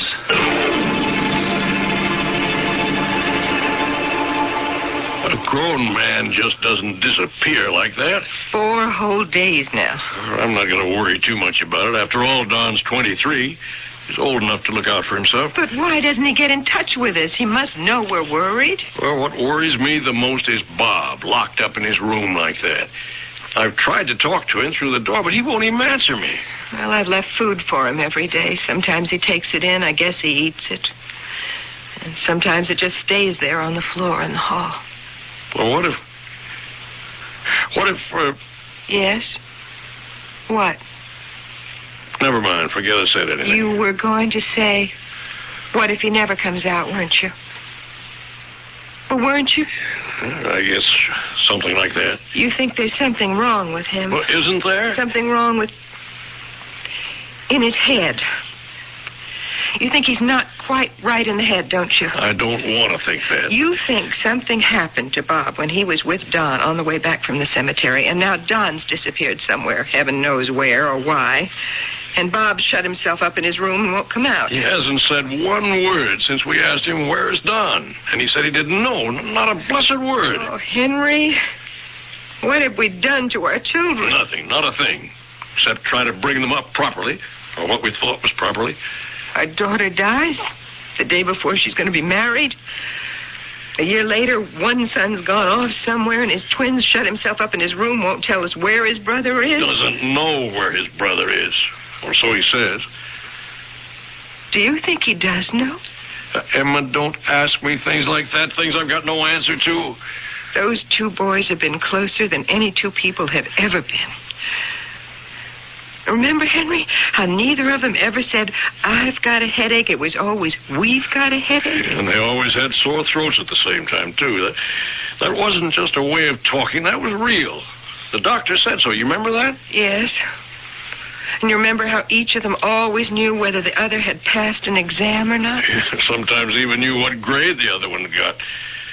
Though I found that hard to believe, I must say. There was so much that was hard to believe. So much that seemed strange. Weird, even. Well, not to them. Never seemed strange to them, or weird. As far as they were concerned, it was perfectly natural. Yes, and after a while, we just accepted it. You and I, we just took it for granted. It never did either of them any harm, though. Not so far as I could see, anyhow. It did them good. Because they were never alone. Never. Even if they weren't actually together, their bodies, I mean, they were never alone. Never lonely. The way the rest of us are. From time to time, I mean. I know what you mean. I used to envy them, I admit it. I used to envy them never being lonely. Wait. Hush. I think I heard Bob's door open. You did? Yeah, I think so. Is he coming out, do you think? I don't know. I think so. Do you think he'll come downstairs? I hope so. Do you think he'll talk to us? Emma, how should I know? I only meant... I know what you meant. I know perfectly well what you... Oh.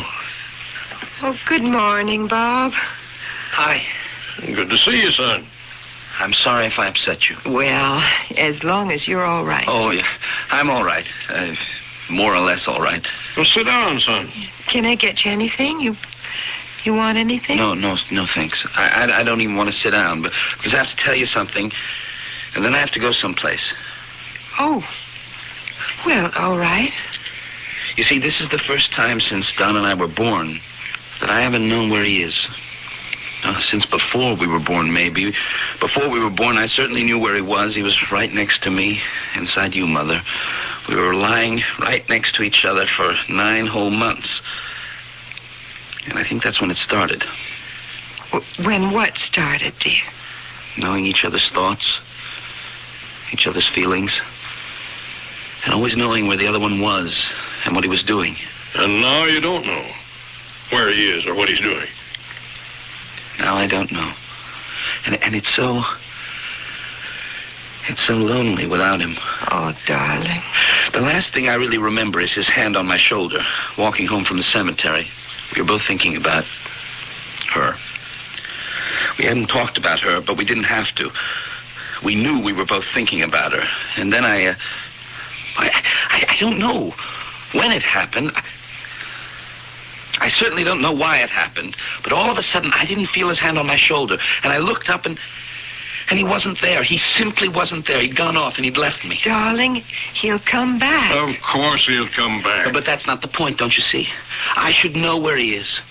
I always have before. Why don't I know now? So, I'm going to find out where he is. You mean you're going to go looking for him? Oh, no, that wouldn't do any good. I couldn't find him that way. No. I'm going to church. I'm going to ask God to tell me where my brother is.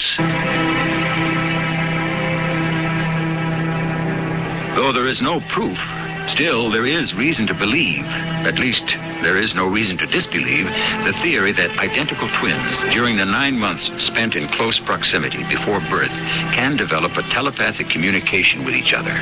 This telepathic communication may, in some instances, continue through life, unless, as we have just heard here, the line of communication is, for some obscure reason, broken.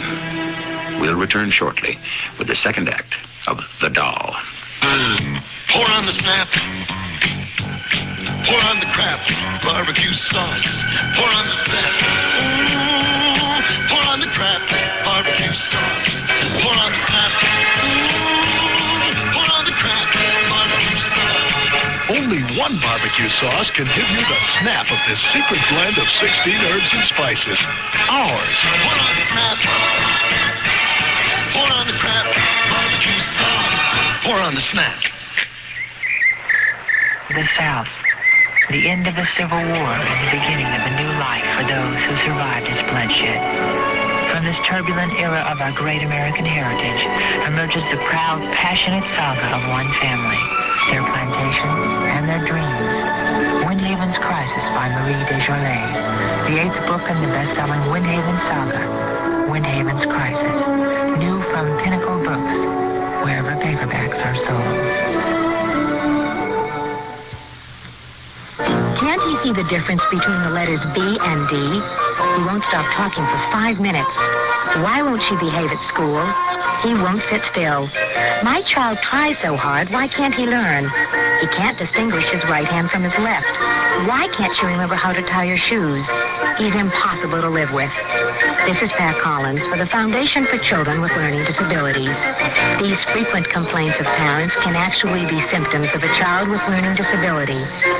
Problems in language and math, lack of coordination, disorganization, and hyperactivity are just a few indications of this problem. The keys to helping a child with a learning disability are early detection and special teaching. For further information on recognizing learning disabilities and to receive a free copy of Their World, a publication of FCLD, write LD, Box 2929, Grand Central Station, New York, 10163.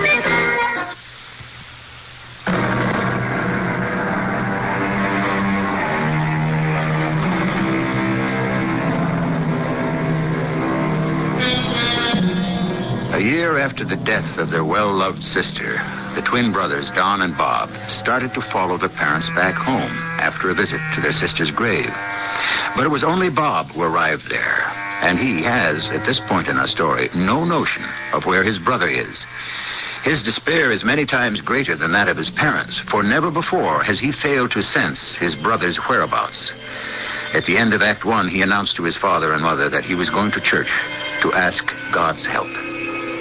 Can I help you, my son? Are you the pastor here? Yes, I am. I'm not one of your parishioners. I'm not a member of your church. That's all right. Matter of fact, I'm not a member of any church. All right. I haven't been inside a church for years, not since I was a kid. Oh, but you're here now. I just turned in at the first church I came to. Mm-hmm. It just happened to be yours. It's not my church, really. Oh, it's not? No, it's God's church. Oh, I never thought of it that way. You should, I think. Yes. Yes, I should. It makes everything easier.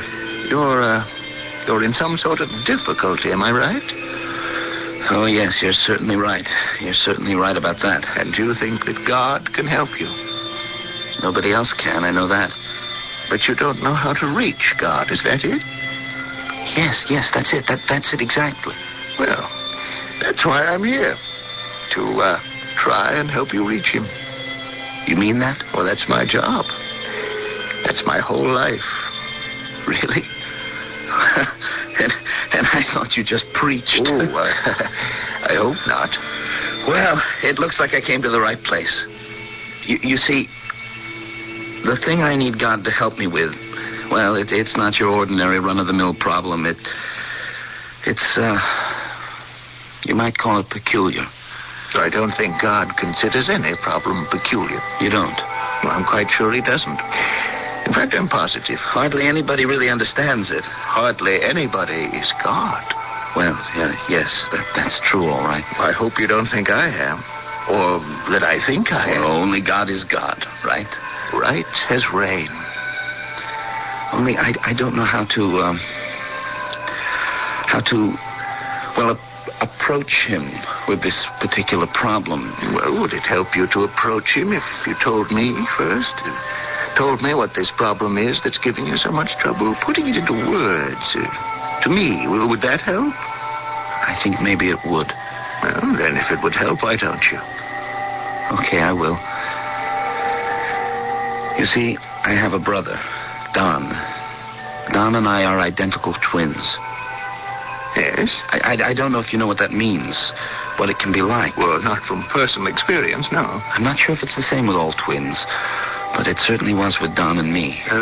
Don is your twin brother? Oh, yes. Not that we look exactly alike. I'm a little taller, about a half inch. And we don't sound exactly alike.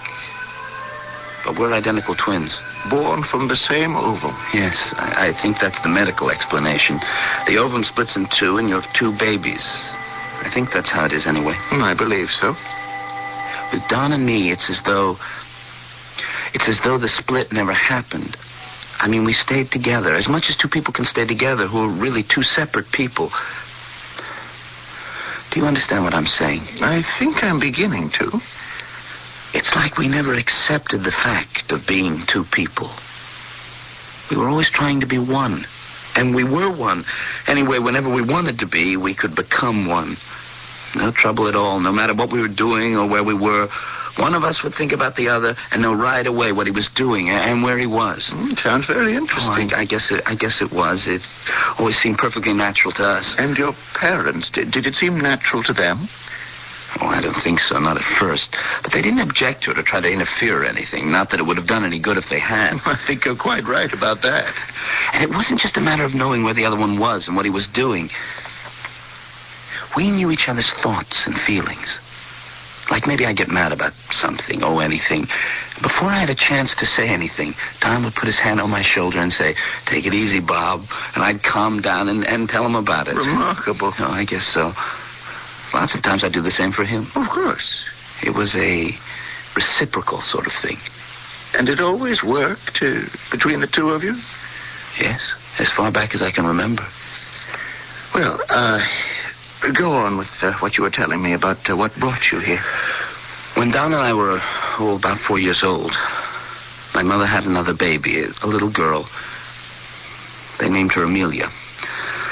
Mother says she was a beautiful baby, hardly ever cried or made any trouble for anybody. Of course, I don't remember anything about that. But I do remember about later. Amelia started to grow up, and she was a really wonderful girl. Don and I were both crazy about her. We helped to take care of her. We kind of protected her from other kids, stuff like that. And then... Yes?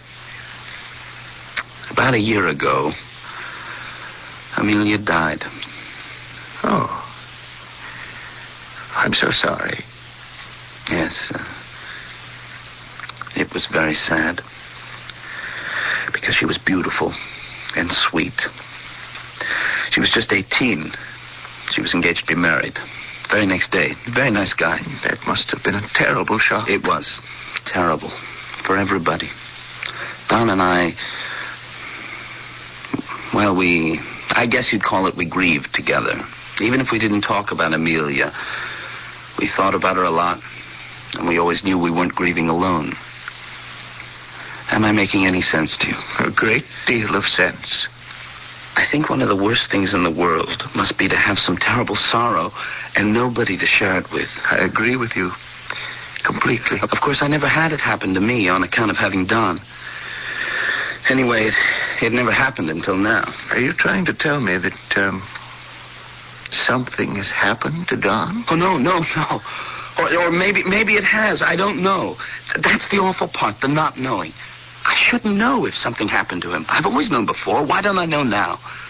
What's become of the communication between Don and me? It's like it's been short-circuited or something. It doesn't work anymore.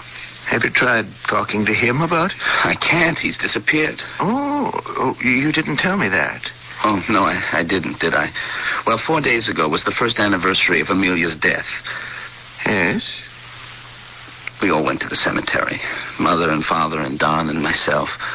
We took flowers, of course. We all stood by Amelia's grave and talked about her a little bit. Not much, just a little bit.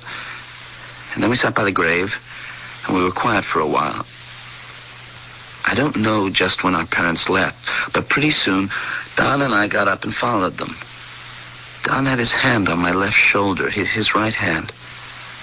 We often walked that way. It was a habit we had from way back. Neither of us was saying anything. We were just looking at the ground and thinking about Amelia. Anyway, that's what I was thinking about. Not Don? I thought he was.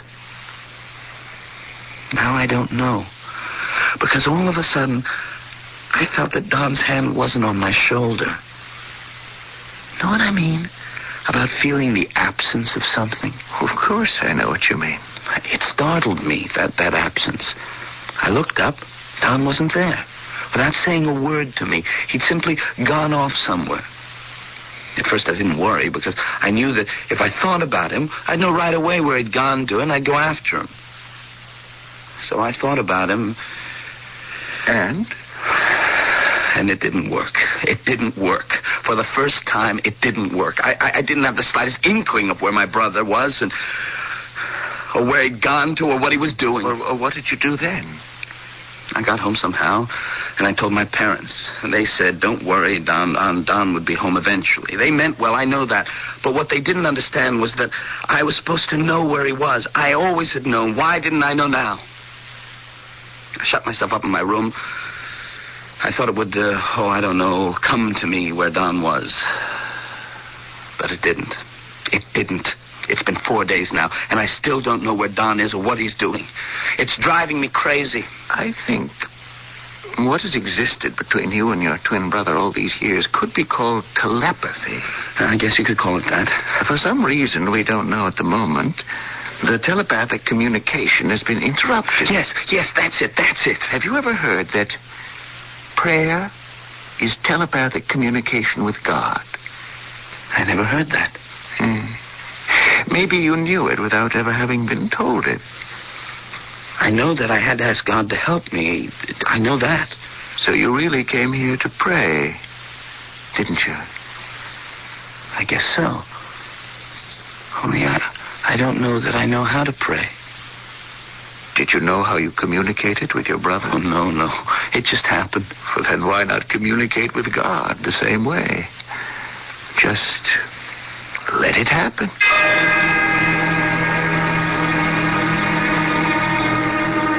Sit down, Emma. Stop walking around. I don't want to sit down. Bob will be back. He just went to church. Bob hasn't been in church in years. Maybe it's about time. He went because he's worried about Don. Well, for whatever reason. Henry, what is the matter with this family?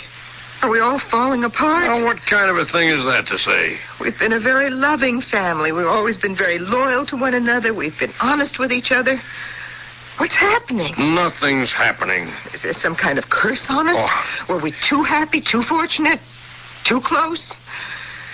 Because in the last year, losing Amelia, then Don's disappearance, then Bob acting crazy, locking himself in his room.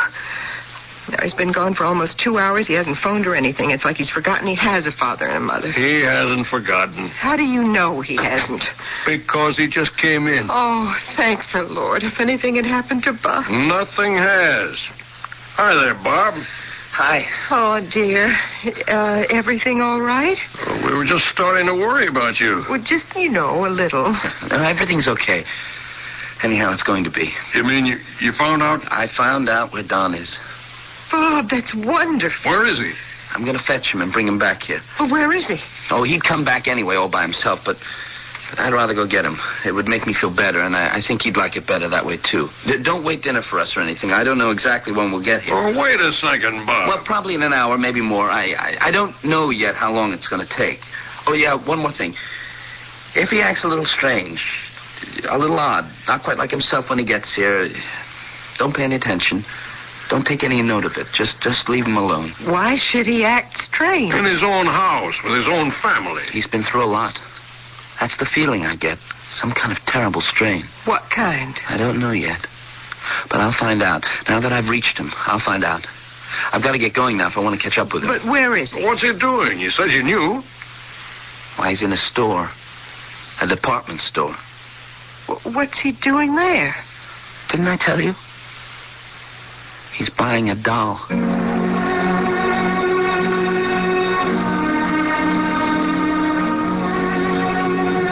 Few of us are startled by the idea that a telepathic relationship exists between mother and child. The body and the love that has protected the baby from the first will continue that protection and love. While two small bodies lying within the same woman may not have the strength or the wisdom to protect each other, is it really surprising that they should develop an empathy that may last a lifetime, an ability to sense the other's thoughts, feelings, and needs, and, conceivably, where the other is and doing what? I shall be back with Act 3 shortly. You've got a ticket on the Heartburn Express. And if one Rolaids tablet can't cut the mustard, you should hear this. Tums neutralizes 1/3 more acid than Rolaids. So when you eat more, feel more, and your stomach churns out 1/3 more acid, remember.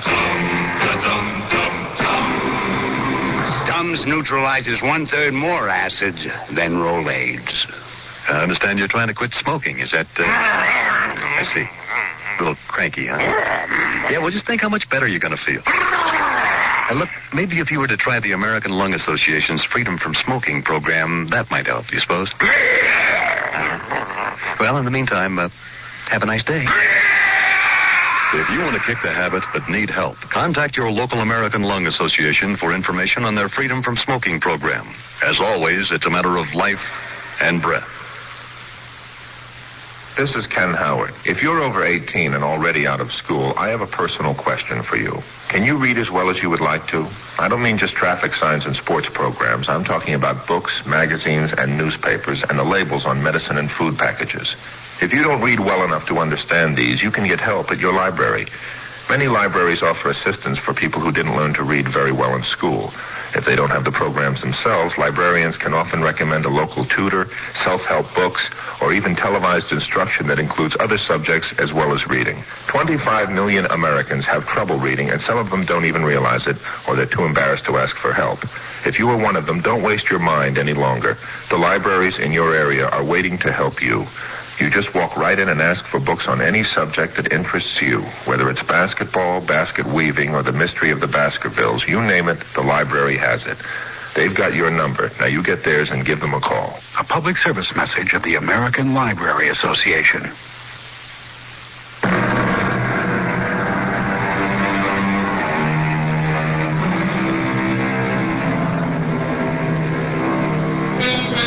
Lately, certain researchers have become interested in the telepathy between mother and child. They tell us that they have demonstrated its validity by electroencephalographic patterns of the dreams of mothers and their children. These, they tell us, show such extraordinary similarities that they are forced to assume that an extrasensory relationship truly exists. So far as I know, no such patterns have been established between identical twins, but perhaps when science searches further, that, too, will be demonstrated. Would you like this gift wrapped? I guess so, yes. Could you, would they wrap it in pink? Maybe a pink box or pink paper, a pink ribbon, something like that? I'll see what I can do. Thank you very much. I'd appreciate it. Hello, Don. Who? It's Bob. Oh. Yes. Bob. You remember me, don't you? Well, certainly I remember you. You're my brother. That's right. What are you doing here? I just thought I'd see what you're up to. How'd you know where to look? Well, I'll tell you about it sometime. Well, why not now? I'll tell you on the way home. All right. If you say so. Well, here's your package. That look all right? Oh, yes, that's beautiful. Thank you very much for taking the trouble. You're welcome, I'm sure. That looks nice, doesn't it? Very nice. It's plain white paper, but the ribbons are pink. That's good. Well, shall we get going? Yeah, let's. Don't you want to know what's in the box? I know what's in the box. Well, how could you know? You saw me buy it. That's it? Something like that, yes. After you? No, you go first. Okay. I have this package. I have to be very careful with it. I understand. No, you don't. That's all right. You want to take a taxi, or do you want to walk? Oh, I don't know. What do you want? I'd rather walk, if you don't mind. I don't mind. Let's walk. Don, mind if I put my hand on your shoulder? What for? What do you want to do that for? No special reason. I'd rather you didn't. Okay. What makes you think I don't understand about the package? Because you couldn't. You, of all people, couldn't. I just hope Mother and Father will understand. I'm not sure they will, Don. You mean that? You think they won't understand? I said I'm not sure, that's all. Oh, that's just your opinion. But that's right, and I could be wrong. You are wrong. It's certainly possible. It's not just possible. You are wrong, completely wrong. Okay, Don. You're humoring me, aren't you, Bob? Is that how it seems to you? That's how it is, I can tell. You can? You can really tell? Why not? You're saying to yourself, poor old Don, he's all mixed up. I have to be careful how I talk to him. Well, isn't that what you were thinking? Oh, boy. Oh, that's wonderful. Oh, really? What's so wonderful? You see, nothing's changed. Nothing's really changed. Everything's just the way it used to be. Oh, what a relief. I thought, for a while there, I thought. No, never mind what I thought. No. Tell me. What did you think, that I was crazy? No. I never thought that. No? Well, I did. Maybe I still do. You're not, so don't think it. Look at this package. You looking at it? Yes, it's very pretty. remind you of anything? What does it remind you of? I asked you first. It's your package. Yes, it's mine, and I'm going to give it to Mother and Father. Are they home, by the way? Well, they were home when I left, and I don't imagine they've gone anyplace. I think they're waiting for us. We better hurry. No, wait, Don. Don't walk so fast. I want to get there before they go out. Yeah, there's time. They're not going to go out anywhere. You can't be sure. Yes, I can. I am sure. Will you slow down, will you? There's something I have to talk to you about. I can't think of anything we'd have to talk about. There is something, and it's very important, so slow down a little, will you? That's a good guy. Okay. What do you want to talk about? Don, do you by any chance remember how it used to be? How what used to be? Things between you and me. You're my brother, that's all I know. My brother Bob, my twin brother Bob, that's all. No, it isn't all. It's all as far as it used to be quite different. We had a communication between us. Some people call it mental telepathy. Whatever you want to call it, we had it. We did. When was that? All our lives, Don. Maybe even before we were born. We always knew what the other one was doing and thinking and feeling. I don't remember anything like that. You do, you must. I don't. I know what I remember. It was nothing like that. Then you've got some kind of amnesia about it. Because just a minute ago, you knew without my telling you what I was thinking. When was that? When you told me I was humoring you. When you said I was thinking, oh, poor Don, he's all mixed up and I have to be careful how I talk to him. Well, that's exactly what I was thinking, Don. Matter of fact, those were the exact words that were going through my mind at that very moment. Yes. Yes, I know it. Of course you knew it, because you've always known what was going on in my head. And I've always known what was going on in yours. Is that how it was? That's how it was. You do remember, don't you? Not really. That's because something's happened to break the line of communication. What happened? I don't know. And you don't know. But between us, we've got to find out. I'll try if you will. I think we ought to walk a little faster. No. I want to get home. There's time. Believe me, there's time. There's plenty of time. If you say so, I just hope you're right. Don, do you remember going to the cemetery? When was that? Last Tuesday. What day is it today? Saturday. Saturday. You say we went to the cemetery on Tuesday? Yeah, that's right. You and I and Father and Mother went to the cemetery and we put some flowers on Amelia's grave. You remember that, don't you? I'll tell you the truth, Bob. I don't know if I do. Will you believe me if I tell you we did? The four of us went to the cemetery. We all stood by the grave. It's got a plain little headstone. And the grave itself is all planted with ivy. Remember now? I'm trying. Good. We took some flowers, some yellow roses, and some pink carnations. Remember that? Kind of. And we all stood there for 15, 20 minutes. And Mother and Father left. And then we left. We did? Yes, we did. Try to remember that, Don, because it's important. I am trying. Oh, maybe I told you wrong. Maybe you shouldn't try. Maybe it doesn't work that way. Maybe you should just let it come to you out of the air, sort of. You know how it is sometimes when you can't think of a word or somebody's name, something you know perfectly well, but you can't think of it, and you try, and the harder you try, the more you can't think of it, and you start to feel like you're losing your mind. I know, and then maybe an hour later or the next day, there it is. You've got it for no reason at all. You got it. Yes, that's it. That's exactly how it is. Right. So don't try to remember. Just walk along with me, and I'll tell you what happened, and maybe it'll all come back to you, okay? Okay, I guess. Just one thing, if you wouldn't mind. What's that? Put your right hand on my left shoulder. What for? Just do it for me, Don, please. Oh. Okay. Doesn't that feel familiar? Kind of, yeah. This is like it was Tuesday.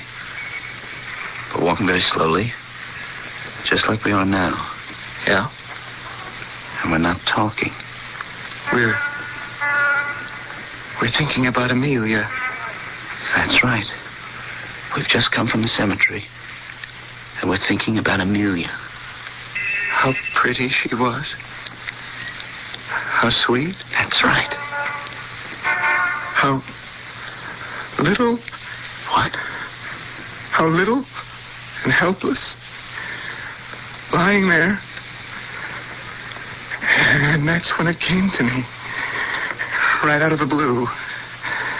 And that's when I took my hand off your shoulder right then. No, leave your hand there, Don. Please leave it there.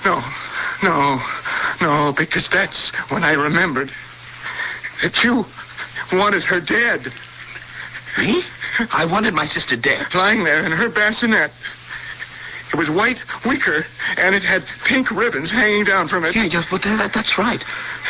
But that was a long time ago. Never mind about that. Never mind when it was. We were standing there, looking at her, and you thought, I wish she'd never been born. But now she's here, and I wish she would die. I don't remember thinking anything like that. Well, you did. I know you did. I've always known what you were thinking, always. Well, yes, that's true, but standing there and looking at her, you thought, what do we need her for? We were fine, just the way we were. Why did she have to be born and spoil everything? I thought that. Yes, you did. Oh, maybe for just for a second, less than a second, maybe, but you thought it. You thought it. And when I remembered, what was it? Tuesday? Was that the day? Yes, Tuesday. Tuesday. When I remembered Tuesday, what you thought about that poor little baby. Yes. I took my hand off your shoulder, and I walked away. I didn't want to be near you. I didn't want to touch you. I didn't want to have anything to do with you. I thought you were the worst person in the whole world. I thought you ought to die for thinking such a thing, and I still do. You are a monster. You are an unspeakable monster. I ought to kill you. Oh, Don, listen to me. Don't come near me, Bob. Don't touch me. I have to. Get away, you murderer. Oh, Don, no. Kill him. I told you. I told you. You shouldn't have. Ah, Don. Get up. Why don't you get up? I will. In a minute, I will. Your nose is bleeding. Yeah, that's all right. I hurt you, didn't I? No, I'll survive. Let me help you out. No, just let me sit here for a minute. I didn't mean to hurt you. I hope you understand. I'm starting to understand a lot. You know, in all our lives together, it's always been like one life lived by two people. Yes. Yes, it has, hasn't it? Yeah, the year you went away to camp and I couldn't go because I had the flu. You remember that? You knew when the canoe upset and I nearly drowned. You see, you do remember how it was with us. Yes. Yes, I do. It's all coming back to me. So if you say I wanted Amelia dead when she was a baby, I believe you. Oh, it was only for a second. But you caught it, didn't you? And you remembered it all these years, and coming home from a grave, it came back to you all of a sudden, and you thought, it's his fault Amelia's lying in that grave. He wished her dead, and now she's dead. That is what I thought. And that's when you took your hand off my shoulder. I couldn't stand touching you. And you went off by yourself? I wandered around a lot. And finally you went into the department store and you bought a doll. Had it wrapped in a white box with pink ribbons. Like the bassinet? Yeah. What were you going to do with it, Don? I don't know exactly. Give it to Mother and Father? I guess that's it. Say, here's your baby back again. Forgive Bob for his terrible thoughts, and we'll all start over, make everything the way it used to be. I guess that's what I was thinking. Matter of fact, I know it was. But I don't know how you know. We've been twins for 23 years. Yeah, till I broke the connection. Well, it beats me how you set it up again. You feel all right now? No, I'm fine. Give me your hand. I'll help you out. Thanks. What about the package? Where is it? Oh, it's around somewhere. Oh, yeah, here it is. You want it? Huh. Really does look like a bassinet, doesn't it? All pink and white. But it's not. It's just a package from a store. That's right. There's a doll inside. It's not Amelia. No. It's just a doll. So? What should I do with it? Just leave it there. Okay. Let's get on home. You know something, Bob? I'm not sure that it was just you who wished Amelia had never been born. I think it was me, too. Possible. Or maybe it was just me, never you at all. It really doesn't matter. Let's get started for home. What do you say? All right with me. And on the way, there's a church. We might stop in there for a minute. That is, if you feel like it. I was there for a while this morning, and I want to tell you, it did a lot for me. A whole lot.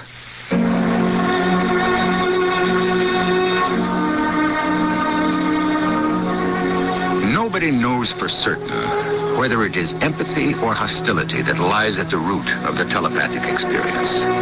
What surely is embedded there is a powerful emotional attachment. And as we all know, every strong emotional tie is made up of both love and hate, tenderness and rage, and all the other feelings that nest in the hearts of humans. I shall be back shortly. Mildred Velez of the South Bronx remembers working with a Vista volunteer. One of the things that we did do is enter 3 abandoned buildings and start the gut. This was done purely on a volunteer basis. There were no monies. There was only spirit and hope that it could be done. One of the buildings is ready to be opened in 2 weeks from now for people to start moving in. Somebody started something here, a contagious idea. That hopelessness is just a place, a perfect place for just giving up, or for rebuilding from the ground up. One of the other things that the Vista Volunteer did was a lot of counseling and English and math. Some of the kids have obtained their high school diploma and now going to college. And I have to give the credit to the Vista Volunteer for doing that. Join Vista. It's a year that will last you forever. Call 800-424-8580. A public service of Vista, this station, and the Advertising Council.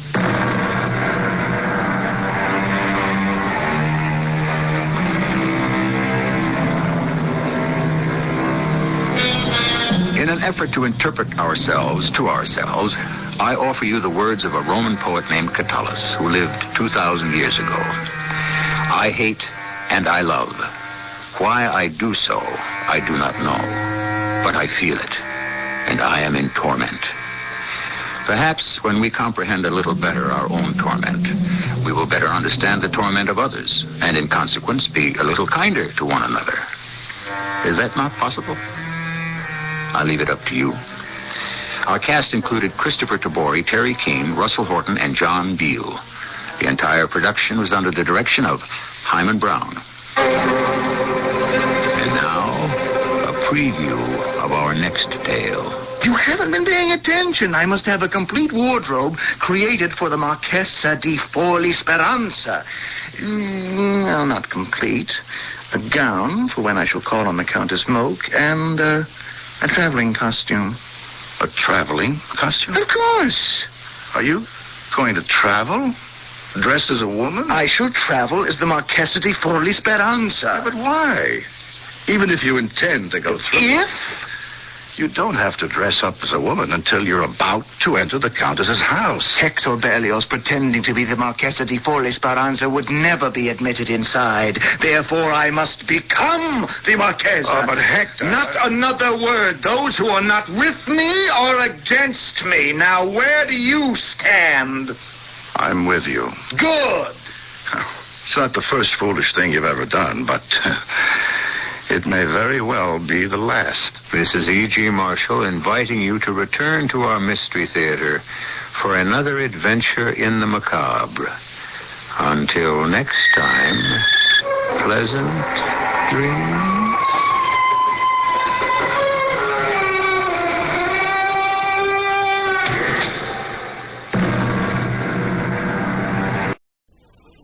The CBS Radio Mystery Theater presents...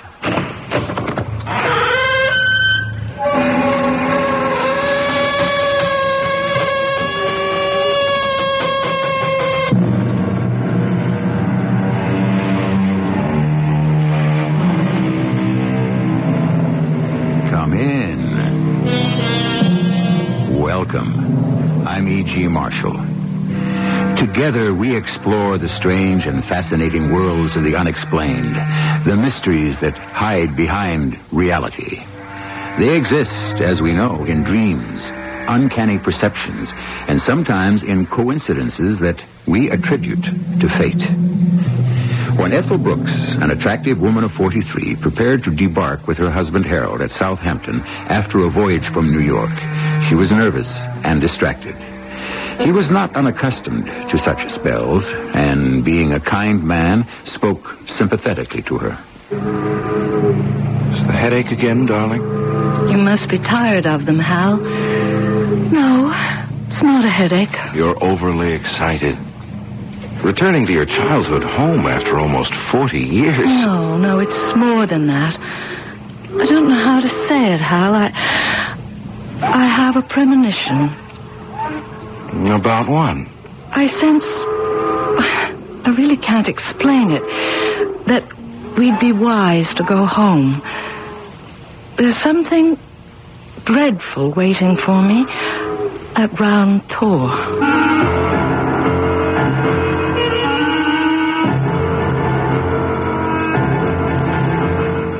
Our mystery story, The Empty Coffin, was written especially for the Mystery Theater by Roy Windsor and stars Tony Roberts and Carol Teitel. I'll return shortly with Act One.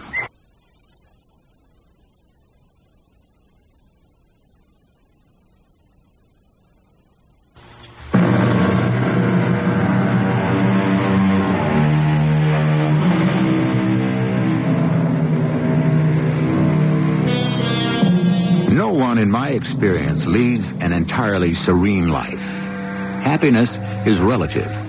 You cannot avoid worry and disappointment. Each of us must face his share of trouble. That certainly is true of those we think of as normal. But what about others who are not just normal? What about Mrs. Brooks and her premonition? I'm sure that you've had hunches, some good and others bad, but premonitions? Late one afternoon, in the paneled office of Dr. Dunbar, a psychiatrist, Ethel Brooks leans forward in her chair, hesitates, and then softly asks, Am I mad, Doctor? Tell me why you ask. Well, my husband told you that No. All he told me when he made this appointment was that you have suffered for many years from severe headaches. Physically, there's nothing the matter with me. I guess you'd call it hallucinations. One, not many. And tell me about yours, Mrs. Brooks. Well, I always knew that I was born in England. Oh, well, not at first. Later. I was very small at the time of the Blitz. Ah, you were brought to America. To Providence? Well, no one told me, but I knew. And when I was older, I'd been adopted from an orphanage. I'd go into a dreamy state, and I could see myself and other children on a big ship, and then landing after many days at sea with everything all black. With the family that adopted you. Oh, they were wonderful people. Carl and Agnes Anderson. They knew nothing about me. I grew up as Ethel Anderson. They took me in. They were wonderful. Mm-hmm. Well, as you grew older, did you try to trace your history? No, it wasn't possible. All kinds of records were destroyed in the bombings. Oh, of course. When I was in my teens, I began to have these visions. And after every experience, I'd have a really bad headache. Now, in those visions... Well, that's when I saw myself on the ship. It was blacked out. Did you see anything else? Yes, I did. I saw myself in Cornwall in Devonshire.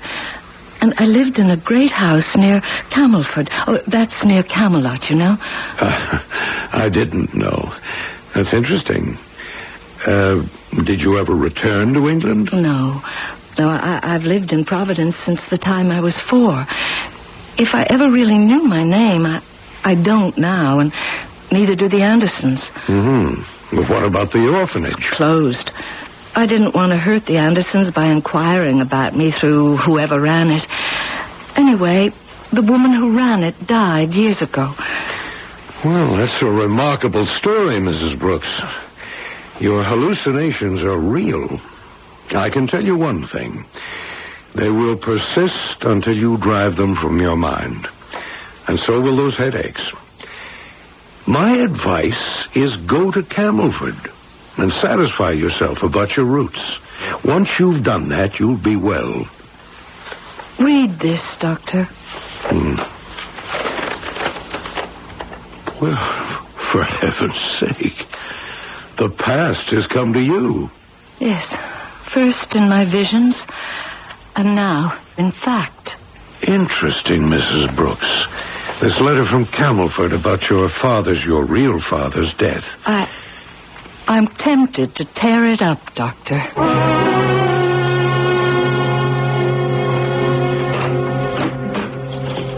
Ethel? Oh, hello, darling. Don't squeeze so hard. Don't forget, Hal. I'm a mental case. Is that what Dr. Dunbar told you? Seriously, what did he have to say? Come, sit down. Did you like it? Very much. You told him everything? And I showed him this. Oh. Who's the letter from? Begin with the envelope. From England. Read. It's from a solicitor. That means attorney over here. Even lawyer. Well, let's see what he has to say. He says quite a lot. Ethel, this is wonderful. They found you. You're an heiress. Forgive me, darling. I'm sorry about your father. I don't even remember him, Hal. Carl Anderson is my father. Well, now I know my original name. Gill. Ethel Gill. I'll be darned. After all these years. And Tobias Gill's estate passes to you. Well, where the devil has he been all these years? I don't know. The lawyer, Mr. Nelson, who sent the letter, might. I really don't know. Isn't that strange? Yes, it's spooky. In those dreams of yours, did you ever see him? No. Only the house near Camelford. I can't explain it, Hal. And neither could Dr. Dunbar. But he accepts it. And the name of the place is Round Tor. Tor? A hill. A craggy hill. Cornwall's pretty rugged country. Well, this calls for a celebration. We'll go out to dinner and talk over plans. Plans for what?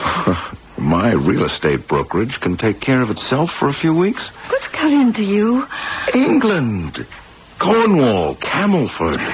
We'll go by ship and have a wonderful vacation for 3 or 4 weeks. Have you taken leave of your We can afford it easily. If you... Hal, I intend to write to Mr. Nelson and tell him to sell the estate for whatever it is. No, sirree. I want to evaluate that house and the land myself. Oh, maybe it's so wonderful we won't want to sell it. Oh, but really... I am determined to make the trip. Besides, aren't you curious to see where you grew up? What's the matter with you, my dear? Why the frown? It's just that after all these years, I just don't like, rooting around in the past. But it's interesting, and it's your history. I know, but... All right, I'll tell you what I'll do. I'll speak to Dr. Dunbar and... You don't have to. He thinks I should visit Round Tor. He thinks that if I go there, my hallucinating may stop. Thank the Lord. He doesn't guarantee it. But he did tell me to go. Well, then that's settled. We'll celebrate, and tomorrow I'll make arrangements for the voyage. Then you can write to Nelson. Hal, dear. Yes? I don't know why it is, but I'm afraid.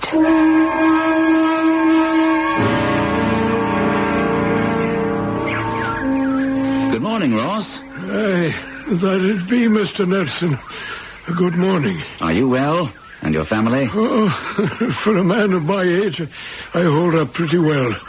My wife and son are in vigorous health, thank you. It's always a pleasure to see you. The accounts are... No, Ross. I wanted to see you on a personal matter. I have news. I have located Mr. Gill's daughter. What? In heaven's name, Mr. Nelson. It can't be. It's well nigh 40 years. It really is true, Ross. Well, you've knocked me over, Mr. Nelson. Oh, it's joyous news. Mr. Gill told us that the child had been killed when the Nazis bombed London. My goodness. I can't grasp it yet. It was Mr. Gill who led me to the discovery. Shortly before he died, he told me that Ethel had been taken by ship from Liverpool to America. His repentance came mighty late. It's a sad story, isn't it? Tragic. Wife and child. Mr. Gill and his lady and child left for London when the warning about an invasion came, and later he returned with her body. We buried it in the family plot, killed during a raid. I heard the story from my father. But the child escaped. How, I don't know. Mr. Gill said that the child, along with many others, was taken by lorry to Liverpool. There they embarked for the States. The ship docked in Providence. A correspondent of mine consulted the British consul there, and together they managed to trace a number of English children who had been placed in an orphanage for adoption. But why was Gill's daughter considered an orphan? I don't know, Ross. I asked Gill, but he claimed that the child and the mother had been killed. There are no records. Well, then, if I might ask, how did you ever find Ethel Gill? From records in Providence pertaining to adoption. We found out that the child had been adopted by a Carl and Agnes Anderson. And there's no question that the woman who is returning here to Round Tor is Ethel Gill? None whatsoever. And her married name? Brooks. Mrs. Harold Brooks. Brooks. I wrote to her when I was pretty certain that she was Gill's daughter. I received a reply late yesterday. She and her husband will land at Southampton in a few days. I don't know what she plans to do with the estate. Well, I welcome her return. I've been caretaker and tenant farmer for almost 50 years. Round Tor has been my home. And if it's sold, I might be kept on. If not, I've provided for myself and family. May I ask you something of a personal nature, Ross? I don't mean to be impertinent. Ask away, Mr. Nelson. My father, he's retired, you know, told me that Gill took his wife and child to London for 2 reasons. He feared that Cornwall would be invaded, and he wanted his child, Ethel, to be enrolled in a proper school in or near London. That's what he gave us to understand. Did that strike you as peculiar? Well, it was peculiar, Mr. Nelson. You might say it was leading lambs to a slaughter. London was not safe at that time. Gill returned alone? With his wife dead and the casket ready for burial. Oh, it broke my heart. She was a fine, gentle lady. When he returned, what was Gill like? Grim. More worried than sorrowing. The casket was placed in the parlor where the corpse could be viewed, so I was told. You didn't pay your last respects? I wanted to remember the lady living, not dead. Well, I did attend the funeral 2 days later. Interesting. You sound puzzled, Mr. Nelson. What is it that would be troubling you? Their history doesn't altogether make sound sense. Does it to you, Ross? Isn't there some element missing in this mystery? I'm content that the child is returning. The past, Mr. Nelson, is like a funeral gone by. Well, whatever it is that still hangs over the life and death of Tobias Gill will lift. Then we'll know the entire truth, Ross. The entire truth. The past may be like a funeral gone by, but to the English solicitor, Ralph Nelson, something lies hidden there about Tobias Gill and the deaths of his young wife and child. He feels that it will reveal itself. Perhaps Mrs. Brooks knows or has seen something in one of her persistent dreams that will complete the puzzle. I will return shortly with Act 2.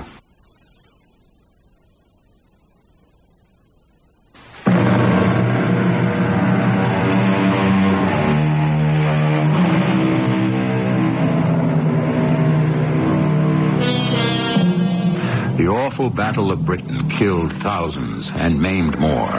The bombings destroyed official and personal records. Families were separated, and children evacuated to the country. Some left England's shores. Now, one of those children, Mrs. Harold Brooks, is returning to the land of her birth, to Camelford, near the Camelot of legend and history. She and her husband are in their stateroom as the liner is being docked. We should be on deck, Ethel. This is exciting for me. You go ahead, Hal. I'll be all right. Darling, relax. I've tried to, but last night... Another experience. I don't know what else to call it, Ethel. Neither do I. But the closer we come to land, the more intense they become. What you see and the headache? There must be something wrong with me, Hal. Trust Dr. Dunbar. He said that you'd be cured if you actually saw what you've envisioned. Round tour, Camelford, the countryside. I know. I wish that somehow I could shake you out of your... whatever they are. Your depression. I won't brighten up until we're on our way home. Ethel. Darling, you're crying. I'm sorry. It's the ship. The ship? Now, what in the world? It reminds me of what happened when I was almost 4. Sent away from my home, sent to America. It's so long ago, Hal, but I can see it now in my mind's eye. Well, of course. That was a bad time, Ethel. But this is a good one. A happy time. You've come back to claim your birthright and a piece of your land. Before you persuaded me to make the trip, I told you I was afraid. And now, Hal, I'm more than afraid. You'll see that I'm right. There is something about my past, about Round Tour, that is evil. There's something wrong about it. Well, I don't agree, darling. I admit it's funny that you were found by Mr. Nelson after your father's death and not while he was alive. Well, why didn't my father try to find me during the past 40 years? And he thought you died in the bombing. Oh, no. He knew I was alive. He didn't want to find me. What was his secret? That sounds like dramatizing, my dear. You'll see that it isn't. Well, then let's find out the explanation. Well, it's the explanation I'm afraid of, Hal. That's why I have this premonition of something dreadful that we might discover.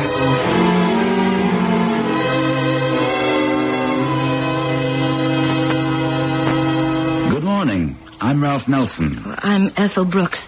This is my husband, Harold. How do you do? Much better, now that you're really here. I'm very glad to see you. Did you have a nice crossing? Just fine. And the drive here from Plymouth was very interesting. Do sit down. I must say I had the devil's own time trying to find you, Mrs. Brooks. I'm very happy that I did. Do you know why my wife's father didn't try to find her until you found her after he had died? That has troubled us. I can understand that. I really do not know the answer. Is it okay to ask if he knew that Ethel was still alive? I don't know that, Mr. Brooks. Well, this is like pulling teeth. Pardon me? Well, was it assumed that Ethel Gill died with her mother in an air raid? That is what Mr. Gill gave my father to understand. I took over his legal practice many years after the war, you see. Well, then what caused you to initiate a search after Mr. Gill's death? He was a dying man when he spoke to me. He whispered that his daughter might still be alive. Why? Because she was boarding at a school outside London. I managed to learn that some of the children were taken by train to Liverpool. After considerable checking, I did learn that a ship had sailed with children aboard to America. I remember that voyage. You do? How was that possible? Well, I have this ability Ethel, we can talk about that later. The fact remains that your father knew or suspected for almost 40 years that you might be alive. And didn't lift a finger to find me. Now, doesn't that strike you as odd, Mr. Nelson? What kind of man was Tobias Gill? I never knew Mr. Gill socially, but my father did. He has told me that Gill was a hard, self-righteous, humorless man, arrogantly independent. He was a farmer? Once. Later, when he prospered, he turned his land, 50 acres, over to a tenant farmer who was also caretaker of Round Tor. He is a wonderful old man named Ross Luddington. Is he still the caretaker? As of now, yes. Is he tall and straight, with a craggy, handsome face and a mustache? As a matter of fact, he still is all those things. Aged, of course, but still a fine-looking old fellow. How did you know, Mrs. Brooks? More of that remarkable memory of yours? I do sort of remember a man like that. Mr. Gill didn't make some dramatic deathbed confession or something, did he? No. Only that he thought that his child might have escaped death from the bombings. But he didn't tell that to anyone during his lifetime? Not that I know of. Well, sir, you have been kind and helpful. As Ethel said, we owe you a great debt of gratitude. Thank you. I'll have my clerk take you to your hotel. It is beginning to be exciting, Hal. Good. This is the first time in weeks that you've sounded lighthearted. You'll see, Ethel, those dire predictions of yours are not true. Dire predictions? Well, my wife, for years, has seen Camelford and Round Tor in her dreams or in visions. It's frightened her. Good heavens. Why? Because I have been troubled by what I have seen, Mr. Nelson. I still am. You have taken time to tell us something about Round Tor, but there's more to the story than you know, or I. But I make this prediction. What is still hidden from us will surface soon after I have stepped inside the cottage at the top of that round hill.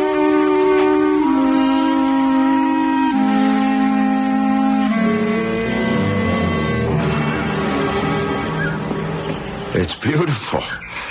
This is quite a piece of property, Ethel. I love it. It is lovely, isn't it? Mr. Gill clung to the thatched roof. Round Tor. If I could only remember everything. Perhaps more will come back to you after you visit with Ross. Well, there he is now. Well, bless my old soul. It's the child returned. Hello, Mr. Luddington. Oh, mister, is it? Never did you call me any other than Ross, my girl. This is my husband, Mr. Brooks. Ah, and a grand man he does seem to be. Good morning, sir. Thank you, Mr. Luddington.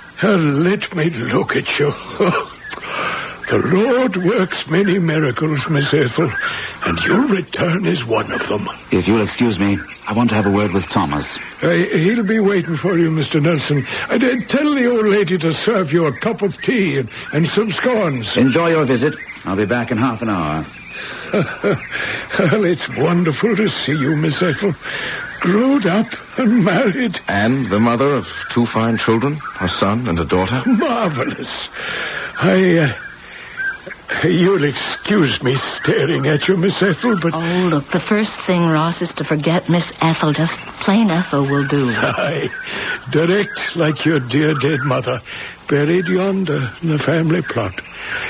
Well, come into the house.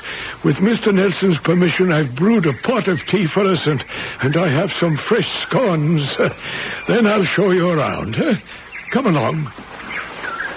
There, the door's open. Come right in. Oh, it's charming, Ethel. What a childhood you had. Would have had, dear. Aye, you were close on 4 when he took the 2 of you away. Well, now, come into this sitting room here on the right. Oh, sit here by me, Hal. Ross, shall I pour? Oh, if you would, lass. Is that, Mr. Gill on that wall, Mr. Luddington? That'd be Tobias Gill himself. He's a stern-looking man. I don't remember him at all. Well, you had no reason to, child. There was a nanny looking after you. Mr. Gill had no time for you. Or his wife, for that matter, poor thing. What happened, Ross, 40 years ago? Mr. Gill had heard that the coast might be invaded by the Nazis. He hired a car and took his lady and you to London. They placed you in a boarding school. Your nanny had left for reasons I won't go into, and stayed the night in a hotel. He returned alone in a small lorry. In it was a coffin, and in it lay your sweet mother. How terrible. It was a blow from which we have not recovered. Have you a picture of my mother, Ross? Well, it so happens that I do have. I placed it face down on that little round table. Here it is. Beautiful. Oh, isn't she lovely? Ross, where was this picture taken? Oh, in this very parlor. Yes, but where's the fireplace and the mantel? Eh? Oh, Mr. Gill had that boarded up years and years ago. Why? It looks like a wonderful fireplace. Well, a frugal man he was. He said the fireplace wasted heat. With all his money? The same. Huh. You know what strikes me, darling, if I might say so? What? Well, there's your father's grim portrait hanging on the wall. And here's your sweet mother. Yes. Go on. Well, I'll ask Mr. Luddington. Aye. Mr. Luddington, do you see any resemblance between Ethel and her mother and father?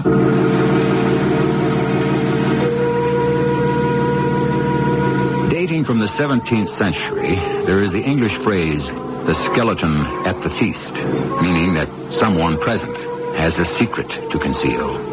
Ethel Brooks is certain that there is a secret about her background that will be revealed on her visit to her childhood home of Round Tor. And revealed it must be, if literally she's ever again to enjoy peace of mind. Perhaps we'll find out when I return with Act 3.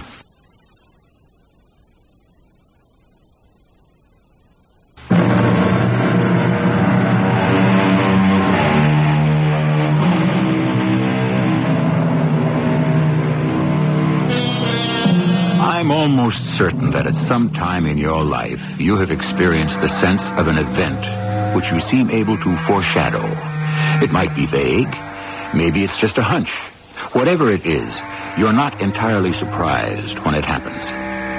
Isn't it strange that Ethel Brooks, orphaned to America as a small child, has persistently been able to picture Round Tor in Cornwall, England, where she was born? Well, she and her husband are asleep. It is 10 o'clock. Hal. Wake up, Hal. What is it? What time is it?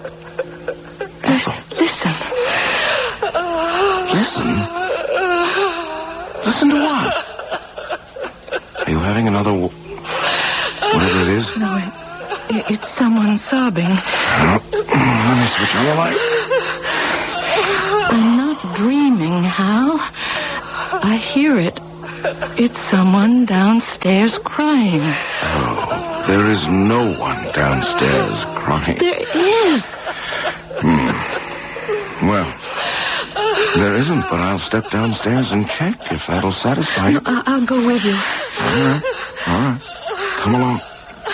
Put on your slippers. It's cold. Switch on the stairs light. Okay. Hal. Yes? Hal, it's coming from the parlor. Why, nothing's coming from anywhere. Are you really awake? Don't be nasty. Well, I hear nothing. Look, come into the kitchen. I'll pour you a glass of milk. And then you're going back to bed, all right?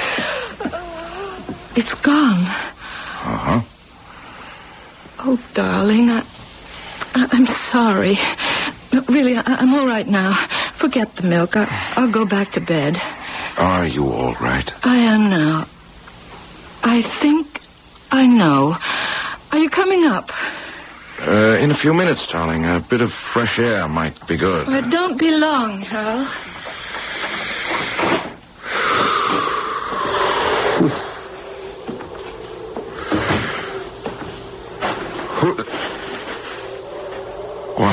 Mr. Luddington. Good evening, sir. Just making my last round. It's early, only a little past 9. Is the lady asleep? Well, she woke up suddenly with, she was frightened. She claims she heard sobbing and that it came from somewhere in the parlor. I didn't hear anything. It's nerves, probably. Aye, could be.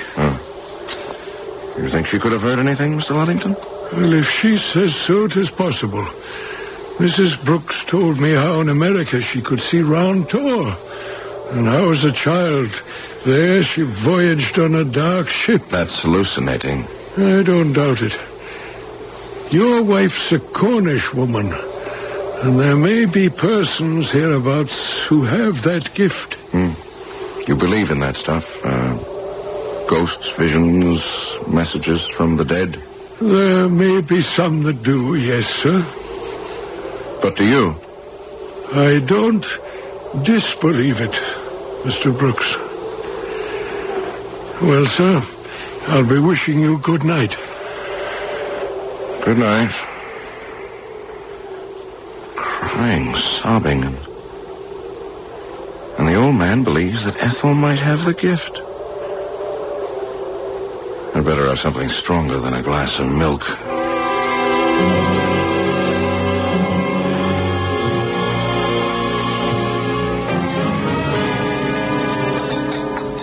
Good morning, my dear. Oh, good morning, Hal. Oh, you've had breakfast? Yes, ma'am. How about some ham and eggs? Oh, where'd you get all that stuff? Ross brought it over. Have some tea. Oh, thank you. That'll be nice. You had a sound sleep? No more sobbing? Nope. What did you mean last night when you went back upstairs and said, I think I know? Know what? I'd rather not say. Okay. Just so you're all right. Hal, I want to leave Round Tor. Hey, we just arrived. We'll need a week. No, we can leave everything to Mr. Nelson. Meaning what? Oh, nothing much. I just don't want to sell the property. Oh? You're disappointed? You're thinking of Luddington and his family? No, it's not a matter of Ross being dispossessed. It's that Round Tor is where his roots are. When he dies, we'll return and sell it then. Ethel, I like this place. Why don't we stay just a few more days? The Luddingtons have been extremely kind. And let's not be rude and rush off after just one day. Will you indulge me? Of course. 2 more days, and then I must put this past behind me forever. I'm going for a stroll. I'll go with you. It's a beautiful morning. No, please. I want to be by myself. I want to visit my mother's grave.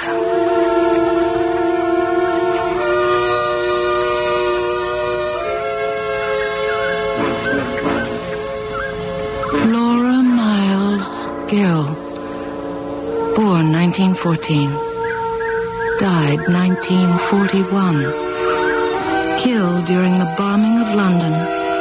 May her soul now find peace. Let no man disturb it. Good morning, lass.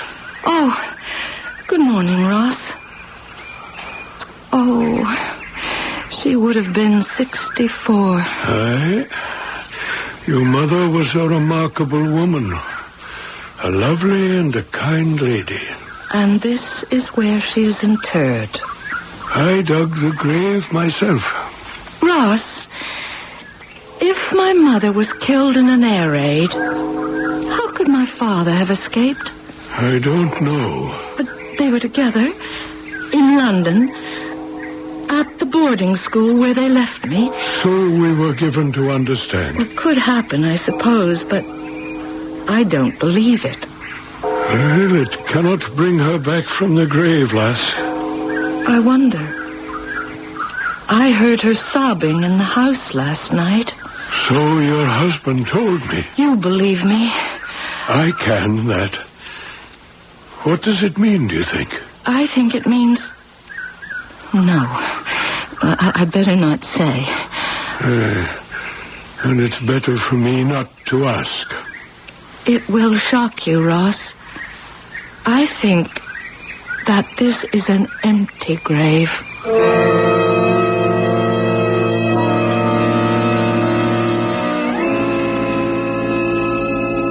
It's an extraordinary request. I realize that, Mr. Nelson. I know you have to get some sort of court order, but that shouldn't be too difficult. She is my mother. Ethel, let me say again that what you want to do is very disagreeable to me. There's something sacrilegious about an exhumation. Your mother was brought back from London. The body was viewed and buried. In sacred ground, you have no basis for your doubts or for the request. I agree with your husband, Mrs. Brooks. Then I'll dig her up myself, with Ross Luddington's help. Oh, no. You're dead serious about this? Yes, I am. From the time I began seeing Round Tour in my visions, for want of a better word, I've known, I've really known that there was something very wrong about it. About my parents, about me, orphaned to America. And then the closer we came to Camelford, the stronger my sense became that there was something evil about my history. And then I heard her sobbing. Extraordinary. Ethel, look, this morning you wanted to go home at once. Well, let's. We'll pack and be away from Round Tour by night. No, Hal, because now I want the truth. I want my mother's body exhumed at once.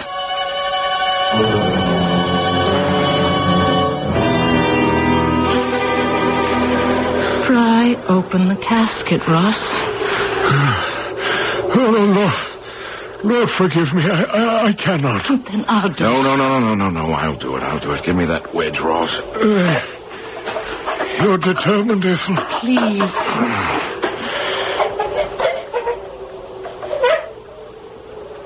Oh, Lord Almighty. Mr. Nelson. It's empty. I knew it would be.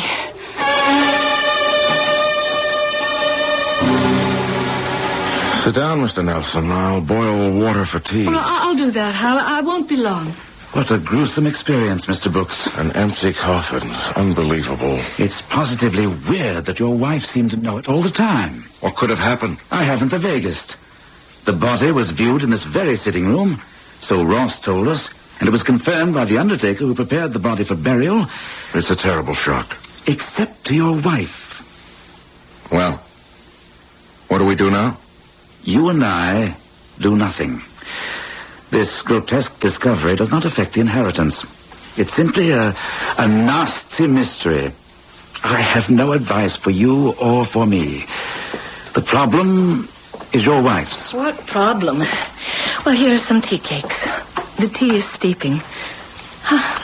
Problem? Well, we're stumped, darling. We can't explain what we discovered or what to do next. Well, we have to find out what really happened. I don't see how we can. I don't either. Not at this moment. But I have the beginnings of an idea.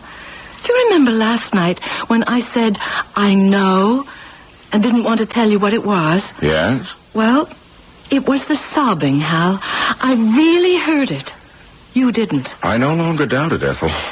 Go on. It meant, well, to me, it meant that some poor soul was in limbo, if that's the right word. A soul barred from heaven through no fault of its own? Exactly. Now, who could it be?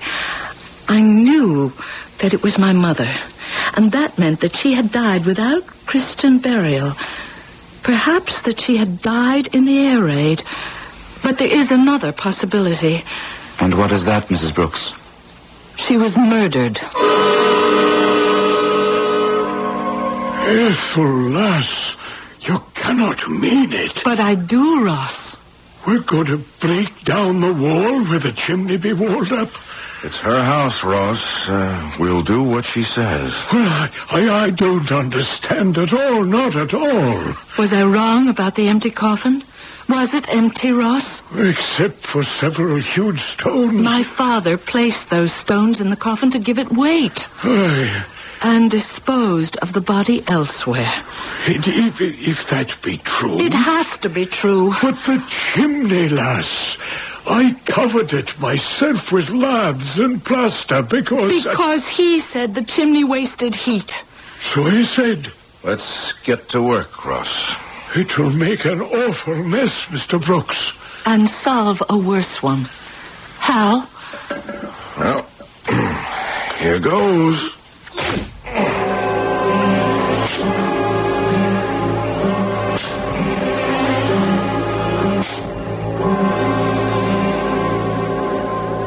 Nurse, there's nothing in the chimney. But there must be. How? Let me take a look. Well, reach up into the chimney. I'm doing my best. Oh, there is something. It's good Lord. Oh, no. It's a human bone. I once heard him say he'd kill her. He did it in London. I know it now. But why, Ross? Why would Gil have done a thing like this? Why? I didn't think he knew. Knew? Knew what? The lass will know, I think. You must not forget, Mr. Brooks. She has the gift.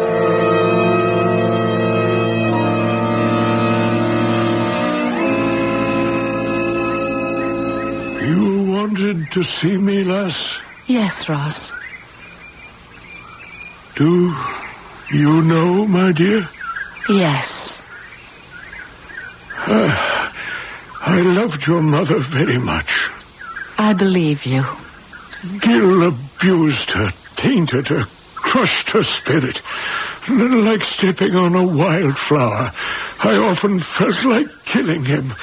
And when she came to me, it's better that I say no more. He broke her spirit. In his methodical way, he suspected. And then he acted. I think I've known it since I first met you. Father. Forgive me. In God's name, forgive us both. You loved her, and I love you, Father.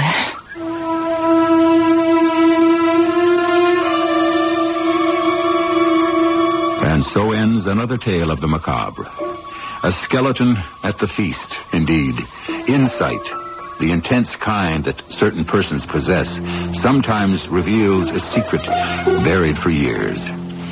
A premonition can reveal it. A very small world, isn't it? When an English orphan in America can question a death and expose a murder. I'll be back shortly.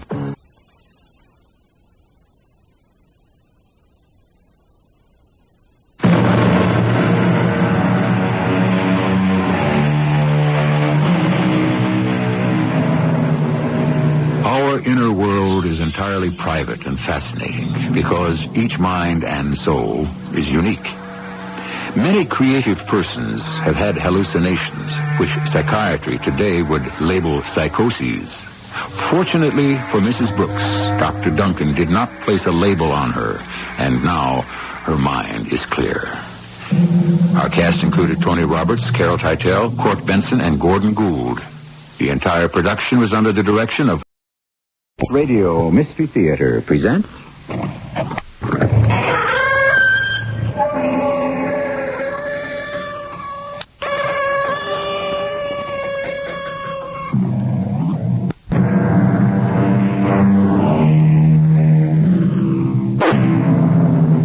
Come in. Welcome. I'm E.G. Marshall. For almost 50 years... From 1820 to 1870, one of the great romantic adventures in American history was the cattle drive. This is the such, and if it never happened, it could have. Very much like this. You miserable greenhorn! You spooked the herd! Mister, you lose me my cattle and I'll rip your heart out with my bare hands! Stampede! One and all! Stampede!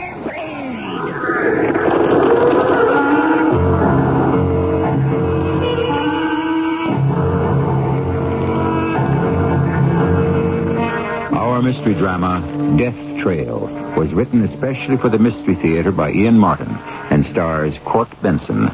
I'll be back shortly with Act One.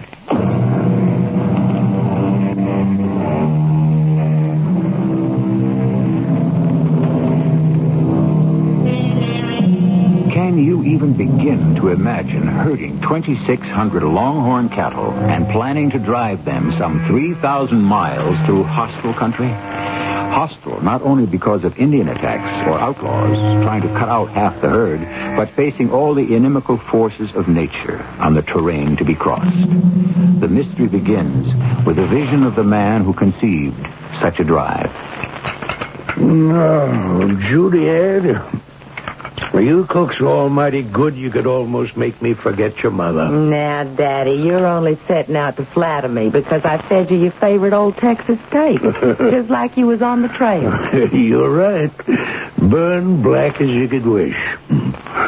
What would I ever do without you, Judy Ann? Well, that ain't quite the question, Daddy. What do you expect you are going to do without me? I don't figure. Oh, yes, you do. You know you're fixing to start on the trail again. Only this time it's something special. You gonna let me share in on it? Well, now, I don't know how to answer that. Since your mother died and the war between the states went wrong, we've been poking for a living. Everything we had went down the drain. Well, I got a chance to remedy that. How? When I was up in Fort Laramie and Cheyenne, all that Wyoming territory, I saw such lush grazing lands. Then I began to think on our tough, lean Texas longhorns down here, how they live on mesquite and scrub and who knows what. And I said to myself, what might they be if they could fill their bellies with all that rich grass? But isn't there cattle up there? There's too few. So I got myself together with some pals who want to build herds. And with the army who needs beef to feed the cavalry. And I put myself together a deal. What? They'll take every head I can deliver. They've given me a letter of credit, enough to buy what I need, and I can buy the cattle here for $3 or under. And what would they pay that? $6 a head. Well, how long will you be gone? Oh, 5 or 6 months, going and coming. I want to go along. Well, I don't see how. Why not? Well, the drive I'm planning, maybe the humans got less chance than the cattle. It's an all-out gamble for me. There's no place for you. Oh, no? Who's going to run your cook wagon?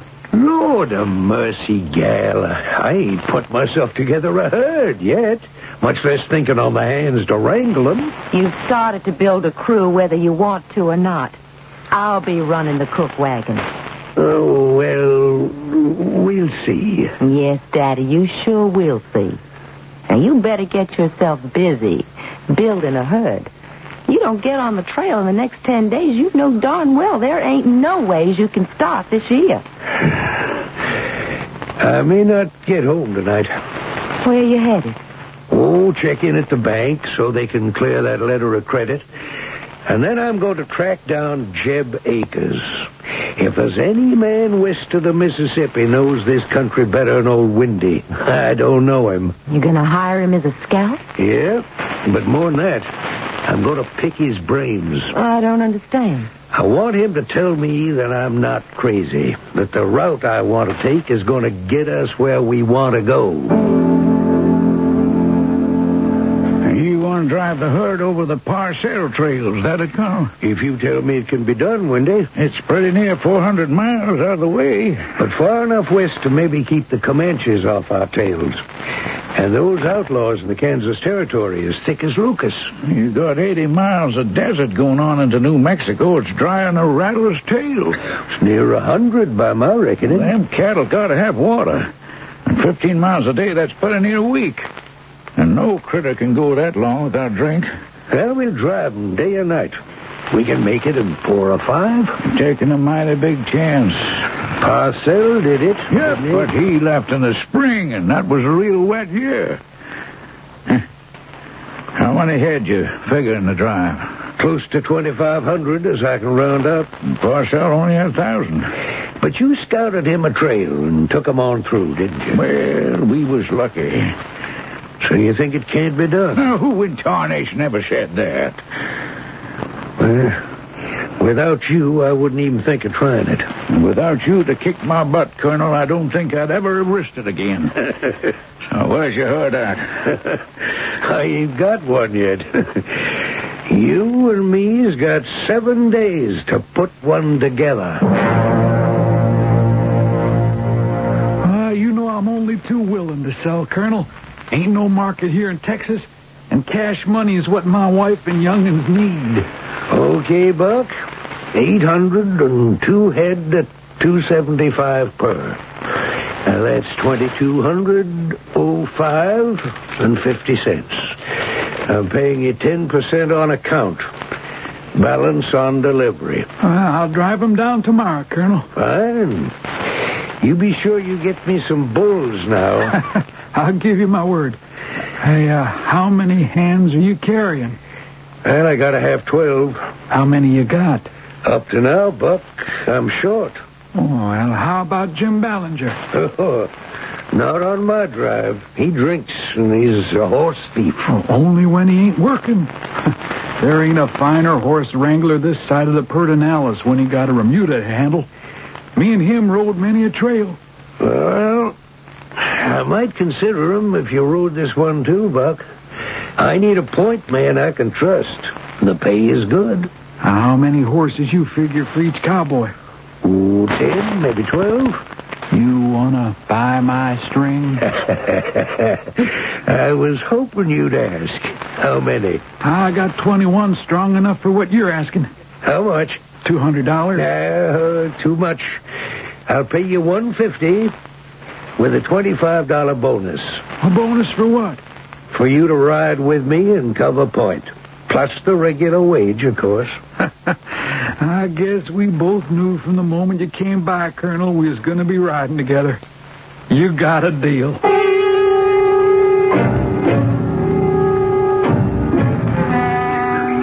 There they are, Judy Ann, the whole herd. Windy just brought in his 1,000. You're looking at 2,638 prime Texas Longhorns. That's the start of putting you and me on easy street. It's a mighty fine sight, Daddy. You got your crew all set? No, not yet. I'm still short some horses. And pretty out of money, except for what I owe the cowboys. Well, how long's it going to take us before we're ready to move on out? Well, it better not be too long. Well, why you got so much trouble signing on hand? It's a rough trail I'm planning to drive. Most folks think I'm local. They don't want to risk their hides. Can you make it, Daddy? Well, with Windy to scout out my route, yep. Well, then what are you worried about? Most of all, you, honey. Me? I'm afraid it's going to be more than you can handle. What, cooking up chow for 12 men or so? That ain't nothing. No, it's not so much the cooking. I know you can handle that. But the hauling and the drawing of firewood and wrestling all them heavy supplies, filling the water barrel, I just don't think. What is it, Daddy?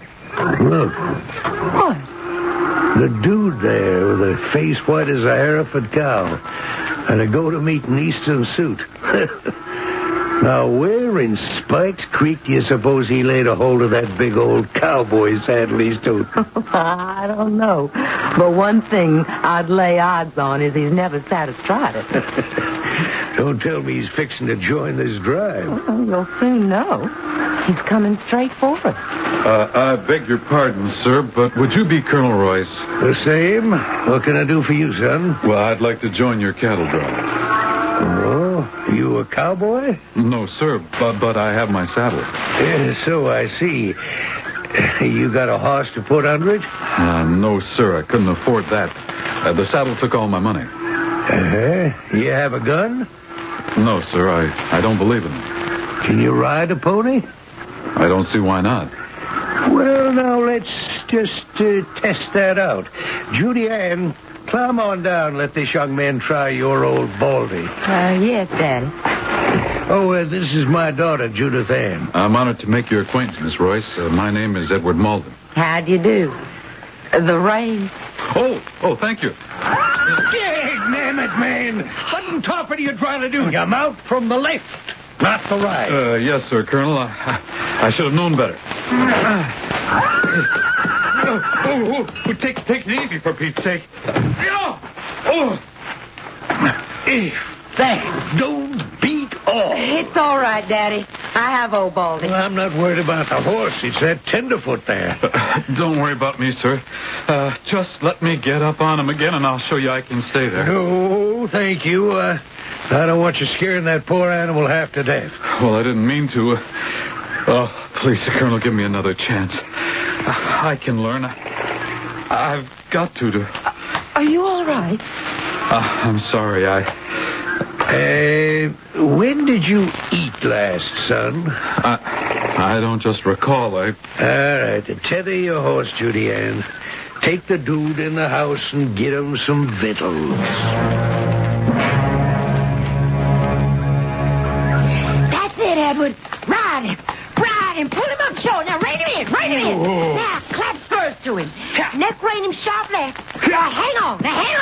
Okay, now, sharp right, like you were riding down a stair. That's it. Now, drive him on home. Back to me. Hey, what's going on here, Judy Ann? Oh, it's Edward. Look at him. 3 days and he rides mighty good. So what? Well, he needs a job, Daddy. Oh, couldn't we take him along? I got no room for fifth wheels. Oh, you're short one hand. He could ride relief on flanks. And you wanted someone to help me with the heavy work on the cook wagon. He's strong. What interest do you got in this maverick? Oh, nothing special. Just he's a human being. And something's made him live through some terrible hard times. He's someone who needs a second chance at life. How do you know? Well, I don't. I just kind of feel it. Hey, you. Yes, Colonel. You want to ride on out with us? Oh, I do. I don't know what I can pay you. I don't know if you're worth anything. Well, I'll go for my keep, just to get north. What are you running away from, son? Oh, I didn't say I was. Let's just say I'm running too. What does that mean? A chance to start over, to make my life. I'm plumb crazy, but all right. We'll leave at dawn tomorrow. You won't be sorry, Colonel. I sure hope so, son. I sure hope so.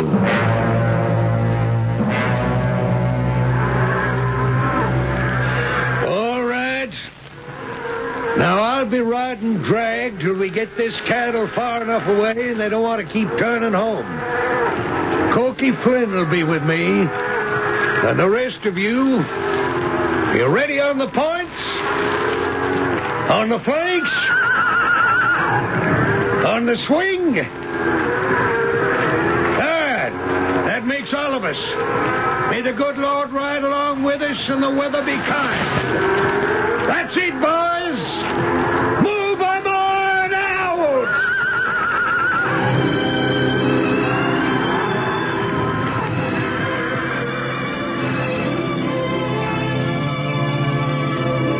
It's a night we'll never see again. The big, rangy longhorns wheel in answer to the cowboys' directions. On the points at the head, 2 cowboys marshal the leaders. On the flanks, 2 others keep the herd shaped up. And in the rear, half smothered by the dust column raised by the churning hooves, the dragmen contain the stragglers and hold the long column firm. I shall return shortly with Act 2.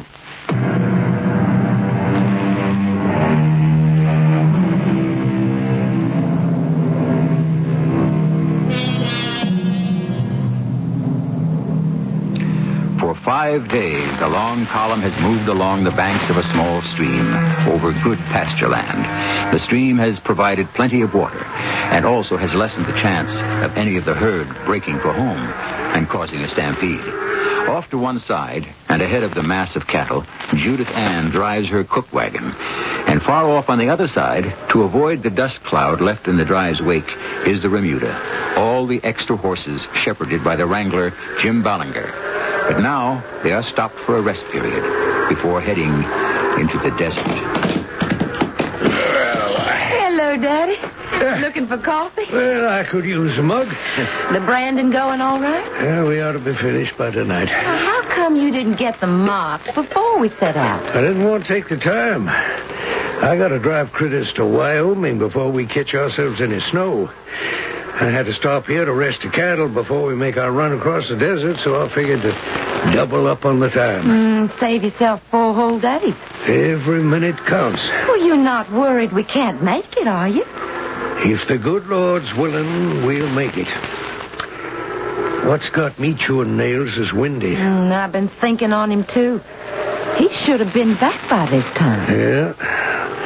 I set a good deal of store on him finding me some water to tide the herd over the next 5 days.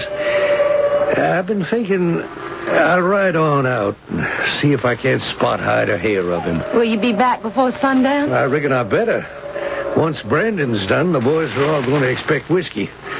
I wouldn't want to saddle you riding herd on them tonight. I could manage. If I wasn't here, you could need help. Now, who are you going to get that from? Dude. Who? Dude. Oh, that's what the boys have taken to calling Edward. Well, it's as good a name as any for him. He's no cowhand, that's for sure. He's trying real hard, Daddy. And he's learning. I like him.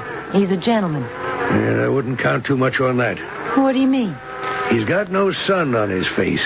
White as a trout's belly. There's only one way I know man can get that look. From doing time in jail. And Judy Ann, I don't think we take any chances on Mr. Molden, whatever. Whoever he is. Daddy, look. What is it? We've got a visitor. Fording the river. We got worse than that, Judy Ann. The horse the stranger's leading. Why, that... Oh, I'd know that old strawberry roan anywhere. It's Windy's horse. What? Then where's Windy? I'm afraid he's riding him. But the horse is saddle-packed. And what do you think is trussed up in that poncho? It can't be but one thing. You don't leave the dead in the desert to the buzzards. You gotta bring them on home. How'd Windy die, Chet? Indians. Comanches? It's my guess. You can bear me out from that arrow I pulled out of his back. How come they didn't get you, too? Well, they was just a small raiding party, and we cut them up pretty good before they got Windy. We drove them off. How'd you meet Windy? Did you know him before? Well, now, I'd heard tell of him. There ain't so many of us scouts, we don't get wind of each other. We met fording the Pecos. We got to talking, and he told me all about your drive. I asked him, were you still signing on? He said, maybe. So I figured, what did I have to lose? I'd ride in with him, take a chance. So you came all the way across the desert the way we're going? Yeah, that's right, sir. Can I get my cattle across it? If you push 'em 20 miles a day and take every hand you got, there's not one drop of water to get the snouts with. You willing to sign on with me? That's what I come for. But, Colonel. Yes? If I've passed muster, could I just climb down out of the saddle? I'm bushed and I'm awful hungry. Oh, yeah. Forgive me, Chet. Come on down. No, thank you. My daughter Judith Ann here will rustle you up some chow. Dude, help me get Windy off his horse.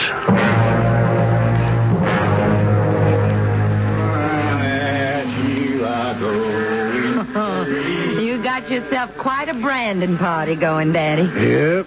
But a man needs whiskey every so often to ease him up enough so he can get himself put all together again. Well, your new recruit seems to need more than most. Well, he's had a long, dry ride across the desert. But I sure wish it was old Windy gulping his share. So do I. I don't like that man, Daddy. Chet Holmes?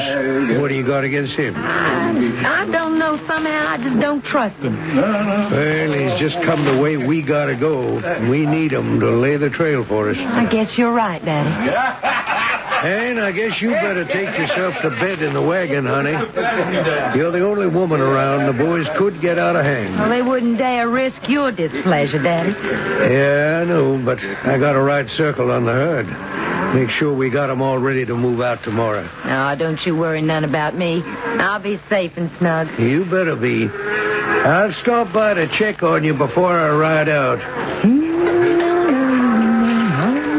Well, now, hi, Miss Royce. Why don't you come on over by the fire and join the party? Why, thanks, Mr. Holmes, but I'm real tired. Well, I'm just about to turn in. Be a bit more sociable with the woman to liven things up. There's too many of you and just one of me. Well, then maybe you and me could celebrate on our own. I don't think so.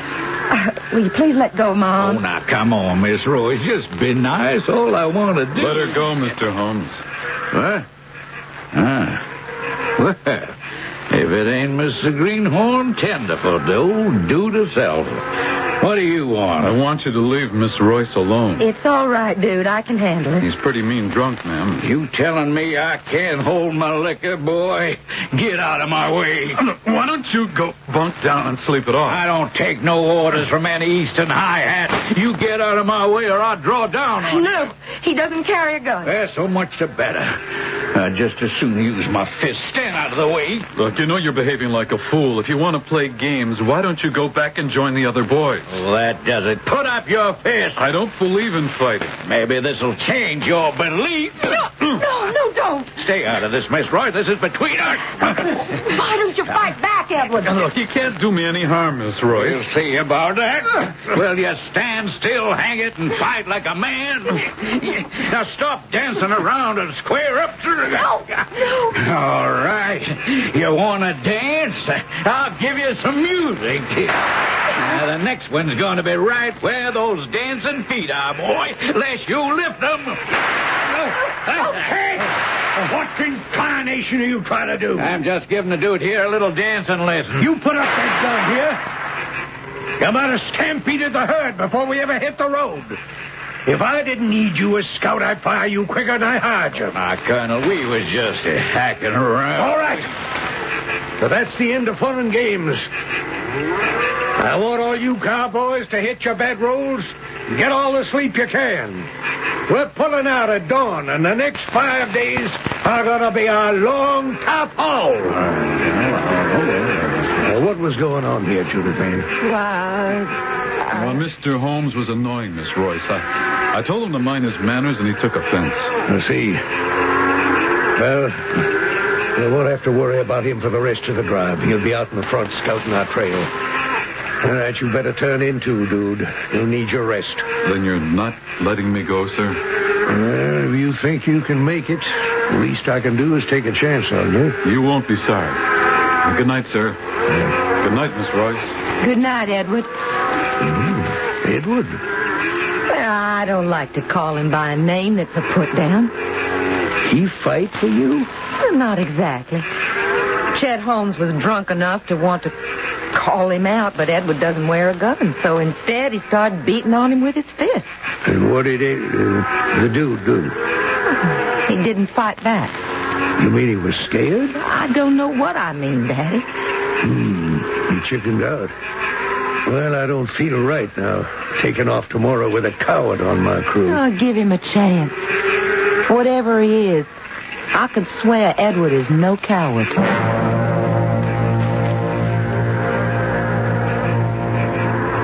We're facing near 100 miles of desert, hot and dry enough to parch a camel. We're gonna push, till all of us are as ready to drop as the cattle. I wish us all good luck. We are surely man and beast in God's hands. All right.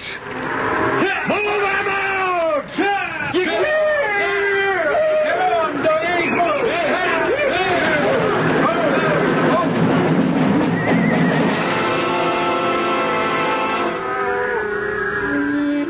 Ride around, little doggies, ride around slow. It's all right, dude. It's only me. Good evening, Colonel. I guess I should say good morning. Keep your voice down. These longhorns are so spooky, anything could set them off on the run. Well, it's been a difficult time, sir. They're parched for water. I know. We don't make the Pecos by tomorrow night and water them, they'll be to hell and gone all over Texas looking for it for themselves. The main thing's held them together this far is Big Red there. He's a fine steer. They sure all follow his lead. Heaven help us if anything spooks him. If he took off... We'd have a stampede, wouldn't we? Yeah. With no way to stop it. Only chance would be to drop him in his tracks. He's the leader, remember that. Oh, they're awful restless. Maybe it's that moon coming up. Well, that could be lucky for us. That's why I rode on out to the point here. I'm relieving you. Relieving me? Why? Did I do something wrong, Colonel? No, but as soon as that moon gets high enough to throw us some light, we're moving on out. You holding up all right? Yes, sir. Well, you better. I don't need any more trouble than I've got. All right, go on now. And ride slow and easy. No noise. What's that? Rattler. Don't pay it any mind. Just hold that horse of yours. Whoa. Can't you handle that? Dang, tenderfoot. Can't even sit up. Hold on to the reins. Don't let him run on you. I've got him, sir. I've got him. You miserable greenhorn. Now you've spooked the herd. Boy, you lose me my cattle and I'll rip your heart out with my bare hands. Take the leather, everybody! Stampede! Stampede!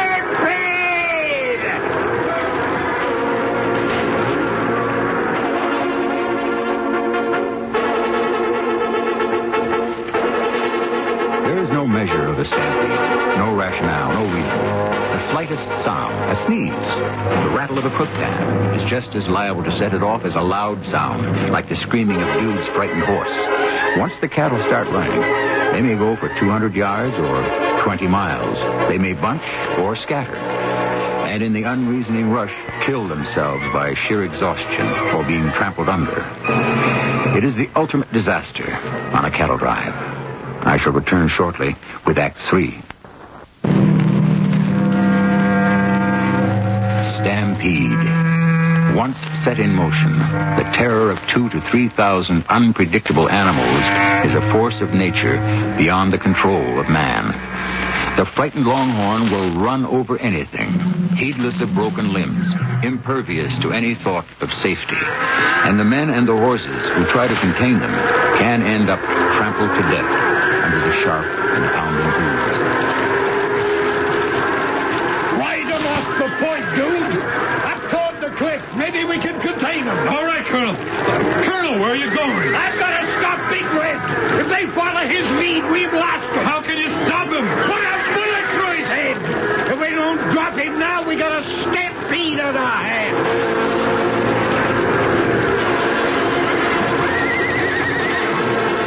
Where's my daddy, Buck? Up front. Who's with him? The dude. What's the colonel doing? We got an old steer kind of leader of the herd. Big Red. Looks like your daddy's going to shoot him. He's right in the middle of the cattle. He'll be trampled to death. Maybe not. What happened? Your daddy shot Big Red. No, he must have missed. And he's lost his saddle. Oh, he's down. Oh, he's going to be run under. Easy, Miss Royce. Nothing we can do. Oh, wait a minute. What is it? That crazy dude. He rid right out into the herd. Well, what's he doing? Trying to protect the colonel. But he's down, too. Ben, Rusty, Cookie, we got to turn them back.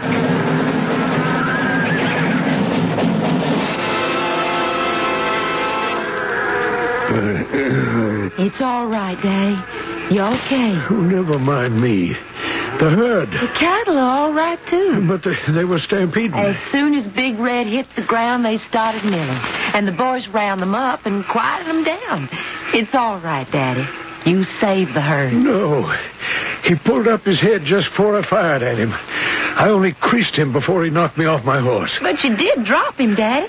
I mean, he was down. If anybody put him down, it must have been Dude. Where's he at? He's out with the rest of the hands, getting the herd ready to move on. I'm sorry I ever doubted that boy's guts.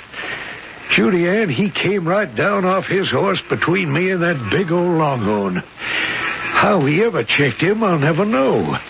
He doesn't wear a gun. Maybe your bullet had a delayed effect. Maybe. Is that raunchy old steer dead? No, he was just stunned. He's right out there, calm as you please, and leading the herd again. That's where he ought to be, too. Once we fetch the Pecos and water, we can talk out what happened. Oh, it's the first cup of coffee I can take time to enjoy in the last 3 days. We made it across that desert. Yeah, and we've had a whole day to water and rest the animals. Should be all downhill from here on. I hope. Here's the man I really want to ask about what happened last night. You sent for me, Colonel? I sure did, dude. And join me in a cup of coffee? I'd like that. Evening, Miss Royce. Good evening, Edward. I'll get you coffee. You know, son, I never did get a real chance to thank you for saving my life. I didn't do that. Let's not mess around, son. If someone hadn't stopped Big Red, he'd have run right over me and the rest of the herd after him. How did you do it? Colonel, it was your bullet that... My bullet only nicked him. Besides, I saw him still on his feet before I passed out. How did you drop him? Here's your coffee, Edward. Thank you kindly, ma'am. You haven't answered me, dude. Oh, well, I didn't have any other weapon to use, so I just punched him as hard as I could. With your bare hand? With one punch, you cold-cocked a longhorn steer? Well, sir, I guess that bullet you bounced off his head had him pretty weak. Well, never mind that. That was 1,500 pounds of beef. I stopped him with a bullet for a moment, but you're trying to tell me you knocked him cold with just... Daddy, it's Chet Holmes coming hell-bent for leather. Something must be wrong. What now? Indians, Colonel. If that don't beat all, out of the frying pan into the fire. How many? 20 Comanche braves, raiding party, and they're right on my tail.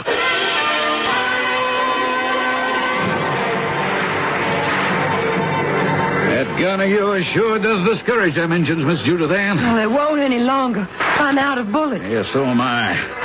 But I don't think we're going to need them. We've given them a bellyful. No thanks to you, dude. You didn't fire a shot. He doesn't have a gun. I wouldn't know how to fire one even if I did. Fine help you are. You ain't even a half a man. And I'm out of cartridges, too. I'm going to my saddlebag to load up. Look out! Injun! He's making for Miss Royce. Drop him, Jet. No, gun's empty. What's up, Ace? There's another Indian there. I got the one with the hatchet. You take the other. With my bare hands? No, sir. It's every man for his help. Edward, look out! I got him, Miss Royce. Edward! The other one! Watch out for his Tommy Hawk! Run, Miss Royce. Run! No, you're hurt. And he has a knife. Judy Ann, are you all right? Don't worry about me, Daddy. It's Edward. Watch that other Indian. Edward knocked him down. Buck's too busy taking care of him. You don't have to worry about this one. I killed him dead as if he was made of wood. Oh, but how's Edward?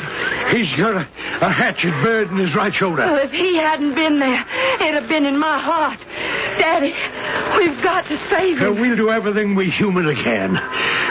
Whatever wrong that boy did that put him behind bars, he's even to scale by all he's done for you and me.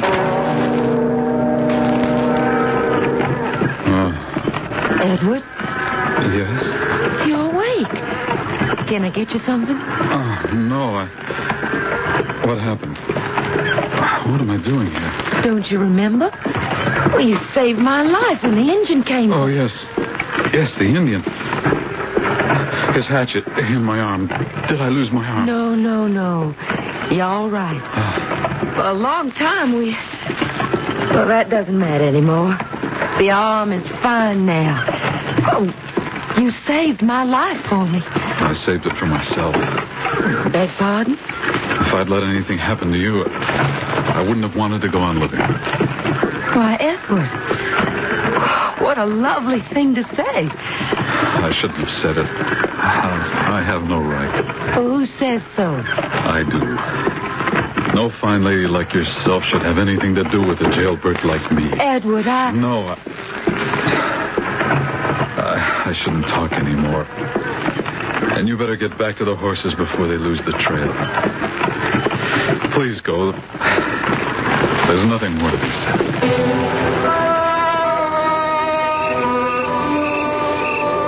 Oh, it's you, Edward. Well, now, what are you doing?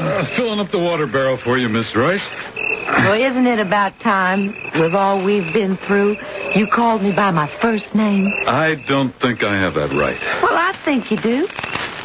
How's the arm? Fine, thank you. Never be what it was, but maybe that's the Lord's blessing.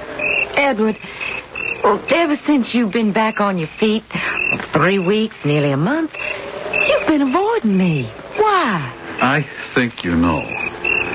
Well, I think I do, too. And it's silly, isn't it? Well, can't you understand what's past is past? And all that counts is what's here and in front of us. I can't put away the years in prison. Why were you there? I killed a man. How? With my bare fists. More exactly, with my right one. Was it a fair fight? No. Why not? Miss Royce, I was brought up by my father. My mother died when I was born. He was a prize fighter who never found his dream and died with his brains scrambled. He brought me up to fight, well, to live by fists, too. I never knew any better. You fought? In the ring? 38 fights, and I won them all. If knocking the other man senseless means anything. And then one night in Boston, I was having dinner with my father in a bar, and this big, beefy man started to make fun of him. I got mad. One thing led to another, and the man called me outside. With one right hand, I broke his jaw and something in his head. He was dead before he hit the ground. Oh, how dreadful. That's what the judge said at my trial. But I was a professional against an amateur. And my hands were the equivalent of lethal weapons. That I committed murder just as surely as if I'd drawn a gun. And I think he was right. No. Yes. That's why I won't fight. No, I'll never carry a gun. I will take no chance that I'll ever take a human life again.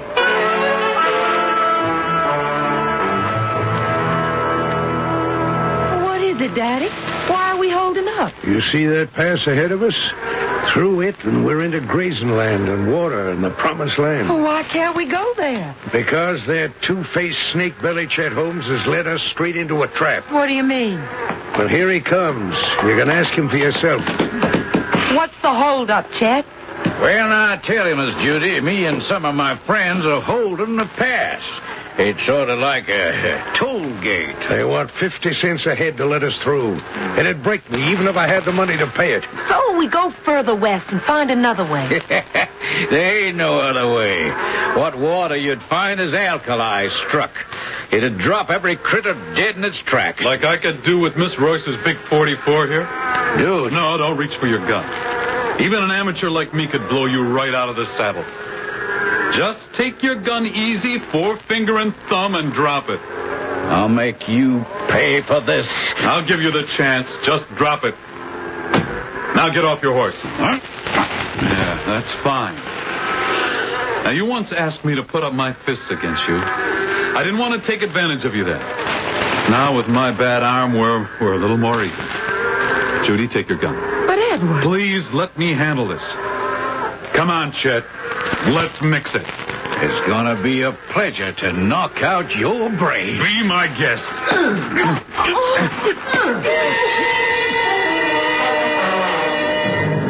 Okay, that's enough. No more.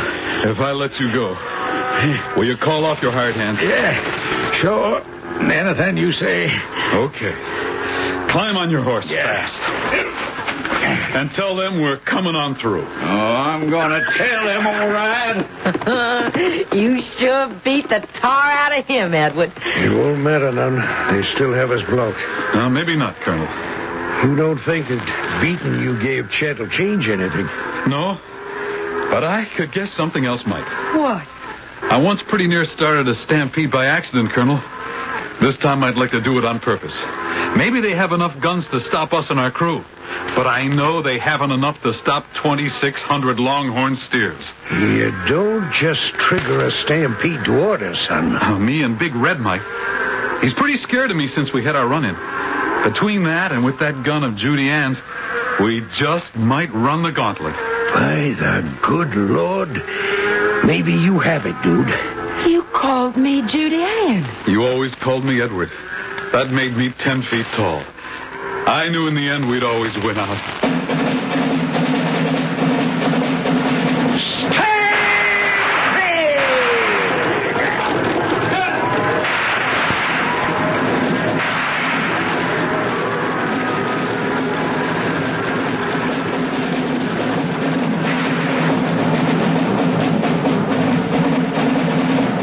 Taken by surprise, the gunmen guarding the pass were not ready for the sudden, overwhelming surge of the herd.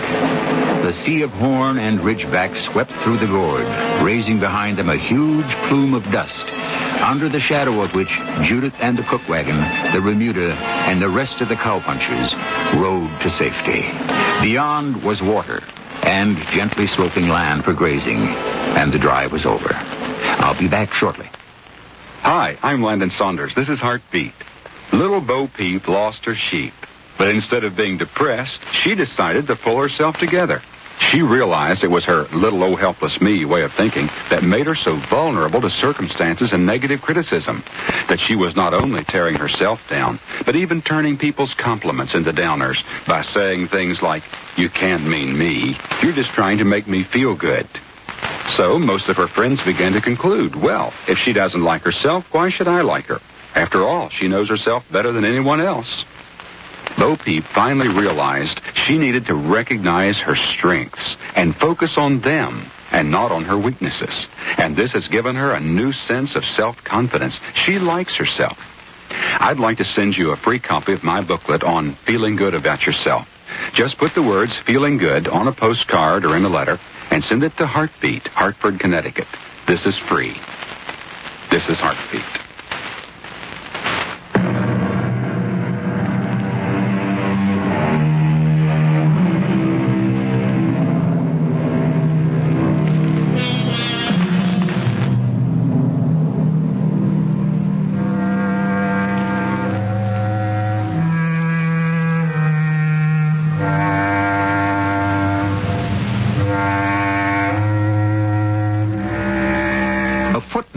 To this particular history. During the summers of 68, 69, and 70, on other drives, the Colonel built up one of the great cattle ranches in the country. But what was more important to him was the extension of his own family, which grew in those 3 years by 3 grandchildren, 2 boys and a girl.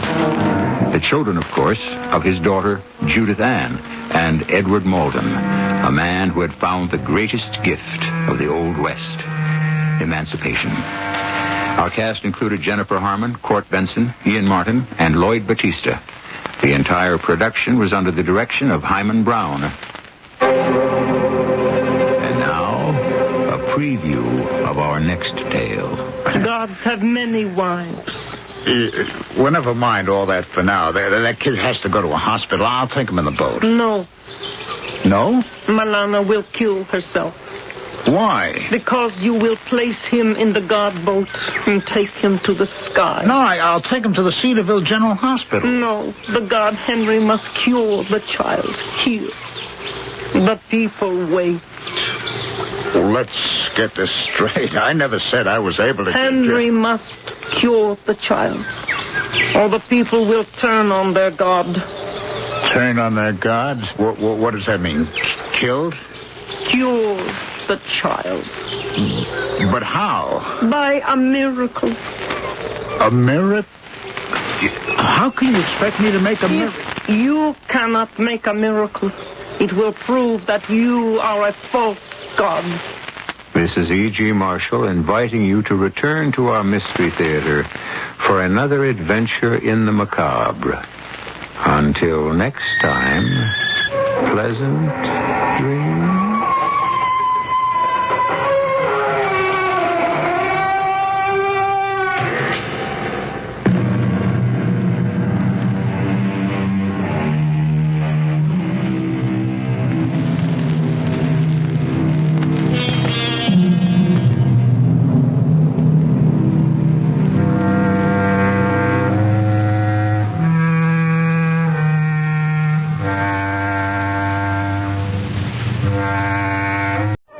The CBS Radio Mystery Theater presents...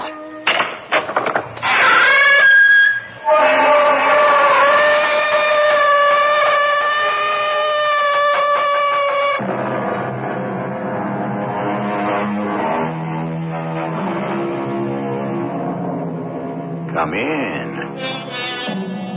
Welcome. I'm E.G. Marshall. Before the flowers of friendship faded, friendship faded. So said Miss Gertrude Stein in one of her less abstruse moments. But doesn't it happen so often? Before the declaration of love is finished, love is finished. Friendship and love, the most powerful of all emotions, and the most fragile. Friendship can be killed with a single word. Love with a single glance. Was that the phone? Yes. I wasn't sure I heard it. It was Russ. Russ? He just wanted to say hello. Robert, Russ is dead. I know. Then how could he call you on the phone? I don't know. Are you sure it was Russ? Yes. What are you getting excited about?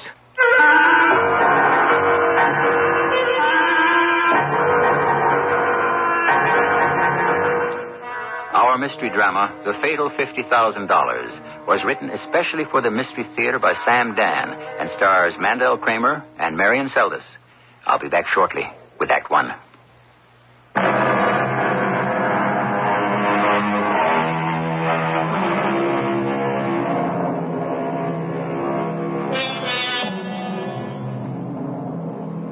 The nutritionist says you are what you eat, but the philosopher insists you are what you do. Both, of course, are correct. It depends on which you is being considered, the inner you or the outer you. And just as diet shapes the body, so do deeds shape the soul. Robert Arthur Moresby does quite a job of shaping things himself. The fate of thousands of people depends on how he happens to perceive any given situation. And his decision is based purely on profit or loss. You will note that Robert Arthur Moresby's initials spell RAM. The word suits him, fits him, and describes him. Russ, you're responsible for the prospectus. I want a draft by Thursday. That's only 3 days. And 3 nights. Now, Russ, I want all the demographics by Wednesday. What's that? It's telephone. Is that a fact? Do you assume I have never heard a telephone in my life? Miss Daly, I told you I wasn't taking any calls. Oh. All right, send her in. Now, look, Harry, you're the troubleshooter for this project. Find out from legal what laws, if any, we may be violating and see how we can take care of them. Well, my dear, please come in. I didn't know you were busy. Darling, when a man is too busy to say hello to his wife, it's a sign he doesn't have his priorities straight. Gentlemen, I'm sure you all know my wife, Rita. That's good morning, Mrs. Moresby. Oh, good morning, Mr. Haley. Well, why don't we all take a break for 5 minutes? Oh, no, I'm interrupting you. I really didn't No, mean it's to... perfectly all right. And besides, everyone here needs some time to go over some figures. So, Rita, let's go into my office and chat. Rita. Robert, please, don't scold me. How many times have I told you are not to disturb me here at the office? I'm sorry. I have a very busy day. Robert, I'm so lonely. What do you mean you're lonely? I'm all alone in the country all day. Alone? You have 3 servants. Well, I'm not at ease with servants. Well, then go for a drive. You've got a chauffeur? He frightens me. Well, I'll fire him and get a new one. No, they all frighten me. I don't like the idea of driving around with a stranger. Well, then drive the car yourself. Oh, I can't. Look, if you were so lonesome, then stay at the apartment in town. But I'm afraid of the city. It's big and noisy, strange, frightening. Well, what do you want? I want you. You've got me. I'm your husband. I want you to spend time with me, Robert. Look, Rita, you've come at a very bad time. I'm sorry. I happen to be very busy. Will you be home for dinner? I don't know how late things will run. Please, Robert. I'll be home as early as I can. Yes. Put him on. Yes, Wilson, what is it? Are you sure? Hold it a minute. Rita, I simply have to chase you out of here. I thought that maybe we could have lunch together. I don't have time for lunch. Now, please, Rita, this is a very important call. We could eat in the park. We could get a bottle of wine and some bread and cheese and fruit. And Rita? Yes. Yes, Robert. Now, I'll overlook it this time. But in the future... Yes, I'm going. Goodbye. Goodbye, dear. Now, Wilson, what did you find out about whom? All right. Now, I hope everybody understands the operation. Are there any questions? All right, then let's break it up. Oh, Russ? Yeah? Stay for a minute. I want to talk to you. Close the door. Sit down. Well, Russ, what do you suppose we should talk about? Well, I guess about the demographics for the project. I'd rather talk about $50,000. Well, Russ, your move. $50,000. You want to pretend that you don't know what I'm talking about? You stole my money. Now, don't insult my intelligence. No, I didn't steal it. You didn't? Well, I don't look at it as stealing. All right, yes. It was stealing. You thought you had a month before the auditors checked the accounts, didn't you? Yes. Ordinarily, you would have. But Wilson wants to go on vacation, so he did the job earlier. That was bad luck, Russ. Well, I thought... Well, I was sure I could put it all back before anybody would know. I needed the money, Robert. Mm-hmm. I just needed it. Yes, you'd heard of a stock that simply had to go up and make you rich, didn't you? Yes. Only it went down, didn't it? Yes. All the way down. You're wiped out, aren't you? Yes. Robert, what are you going to do? Nothing. Nothing? I don't have to do anything. Nature takes its course. By the end of the week, legal will have Wilson's report. You'll be called in. Give me a chance. A chance to do what? Make restitution. Certainly. If you can straighten out your account by Friday, you're in the clear. I can't do that. Let me make it up out of my salary. That could take years. I'll pay interest. No. For two reasons. First off, you're living beyond your means now. You're in debt up to your ears, so you can never take on such an obligation. Second, all the money can do is keep you out of jail. Your job here is gone. You're fired, Russ. But I have given you 20 years. I have done good work. And you were paid for it. Robert, I won't minimize what I did, but I had all kinds of pressures. I lost my head. I have come to my senses. I'll never do a thing like this again. I'm sure you won't. And so I'm to go to jail, huh? Perhaps not for too long, Russ. But I'll be disgraced. I am not a crook, Robert. Believe me. Give me a chance. What you want me to do is lend you $50,000. To balance my account. The answer is no. Weren't you ever tempted in your life? I'm begging. Have you ever known what it is to be desperate and to be helpless? As I said before, Russ, you have till Friday. Yes. Stevens, put him on. What is $50,000 to you? To me, it's life. That'll be all, Russ. Stevens, I was about to call you.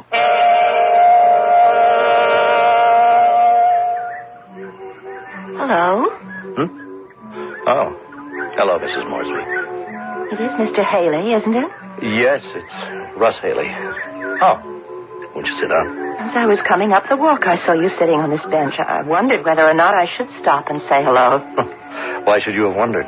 Well, you seem to be so busy with your own thoughts. Well, I was busy with thoughts, but they weren't my own. Really? Whose were they? Shakespeare's, probably. Shakespeare's? You know, whenever you come across an old, familiar bit of philosophy, it usually turns out to be his. What was it?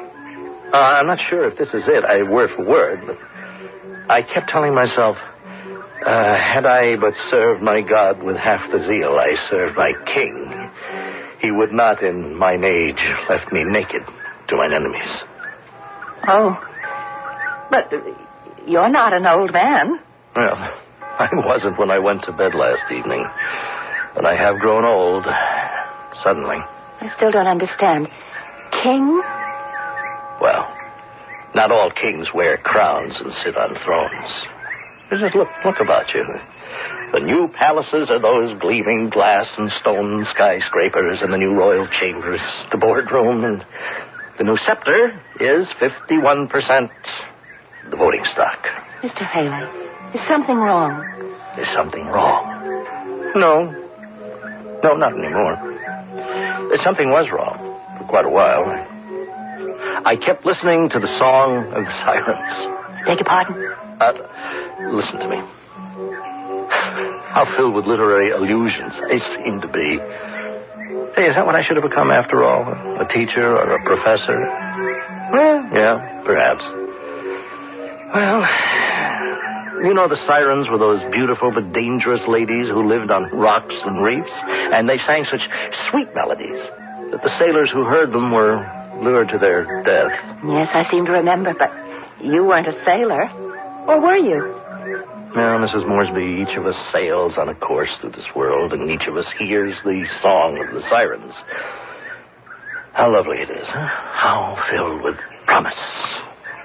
Have you ever heard it? The Song of the Sirens? Mm-hmm. No. No. How fortunate you are. Because it is a false melody, and it can only lead us to our destruction. Mr. Haley, why are you talking about such things as enemies and destruction? It's such a lovely day. Yes. I do hope I haven't spoiled it for you. No, not really. And lovely as the day may be, destruction goes on all about us. See? Where? Well, those beautiful bushes, for instance. There are many small living things there, fighting for their lives, struggling to eat and not be eaten. Yes, I suppose so. And that clump of trees, those tall, beautiful maples, each stretches forth its leaves for the life-giving sun. But leaf by leaf and branch by branch, each tries to shut the other off. And leaf by leaf and branch by branch, the losers die. Well, I suppose we humans aren't really much different. But we could be. Unlike the trees, we're not rooted to the spot. We can step to the left or the right and get all the sunshine we need without depriving the next one. Leaf by leaf, branch by branch, the losers die. It does take a while, though, doesn't it? And we're never aware of it until it's too late, huh? What are you saying? Suppose no one likes to admit to himself that he's a loser. Oh, Mr. Haley, there's no such thing as a loser. Well, I'm afraid I've got to contradict you there, Mrs. Moresby. Well, what has been lost? It's remarkable. You know, I've been aware of you all these years as Robert's wife. And knowing Robert as I do, I said to myself, what a poor, frightened thing she must be. It's true. I am. No, not you. Not a woman with your vision and feelings. Well, it has been nice talking to you, but I really must be going. Goodbye. No, wait. You're very troubled, Mr. Haley, and I can see it. So tell me, is there anything I can do to help you? Is there? No.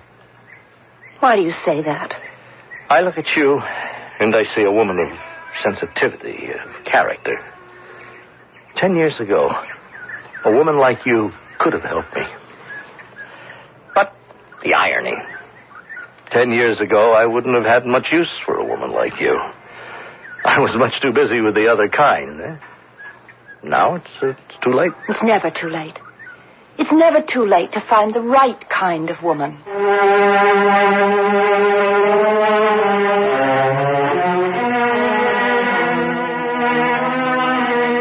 What does she mean by that? Is she by any chance suggesting herself? But she seems to be the timid kind that's scared of her own shadow. Or is she? And what's supposed to happen to friend husband? We shall deal with all of it in Act 2 shortly.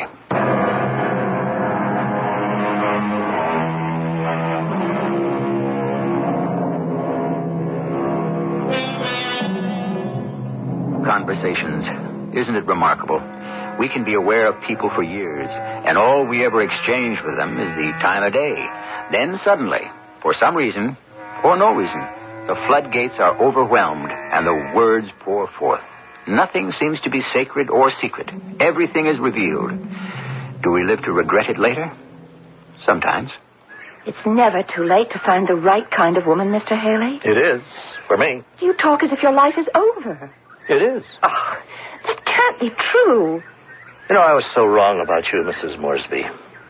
I always thought you were such a repressed and frightened little woman. I am. No, not a woman who can talk the way you do.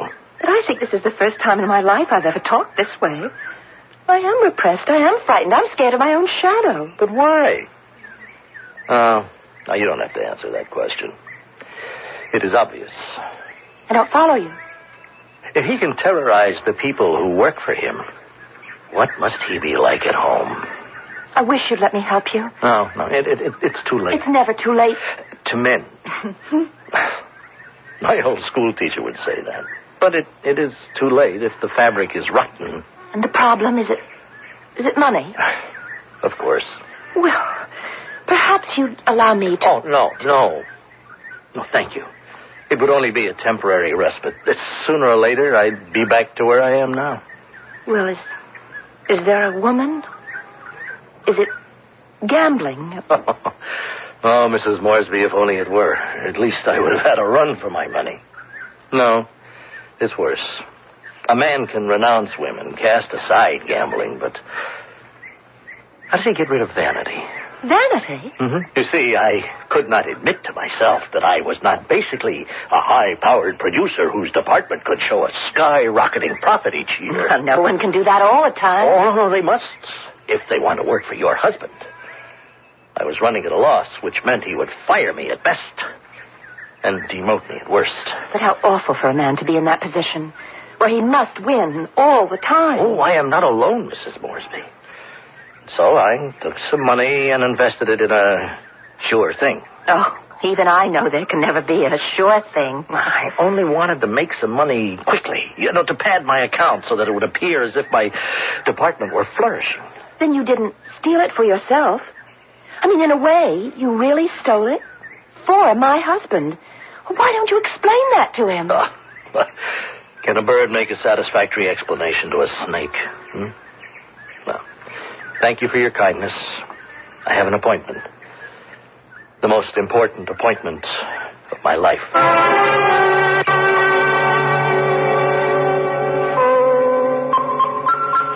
Now, at the top of the hour, here's the local news. It is believed that Russell F. Haley, an executive with Moresby and Company, committed suicide last night. No. Mrs. Bella Chastney came at her usual hour this morning to clean Mr. Haley's apartment. She found Mr. Haley's note saying that he had no choice but to end his life. Dick Carroll, night watchman at Seaside Marina, remembers that Mr. Haley took out his boat last evening and never returned. The Coast Guard was notified and found Mr. Haley's boat empty some 6 miles off Bemis Point. The tides will no doubt take his body out to sea. Mr. Robert Moresby, Chief Executive Officer of Moresby and Company, says that there was an irregularity in Mr. Haley's accounts, which could have very well provided him with a motive for suicide. On the phone-in scene... Suicide? Oh, no.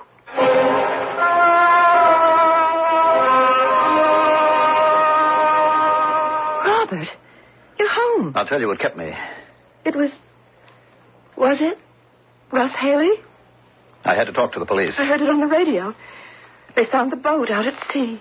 He drowned himself, the fool. It said he left a note. He was all set to go to jail. I saw him in the park that same day. We chatted. Yes? He said it was the end of the world, and I didn't understand what he meant. I do now. He stole $50,000 from the company. $50,000. And do you know what he had the nerve to do? He begged me to lend him another $50,000 to cover the first $50,000. $50,000. The difference between life and death. Oh, had I known, I'd have given him the money. Well, you have some pretty far-out ideas, Rita. It's a man's life. Why didn't you let him have the $50,000? Now, let's really analyze this thing, shall we? You always tell me I don't spend enough time with you. Maybe now you can see why.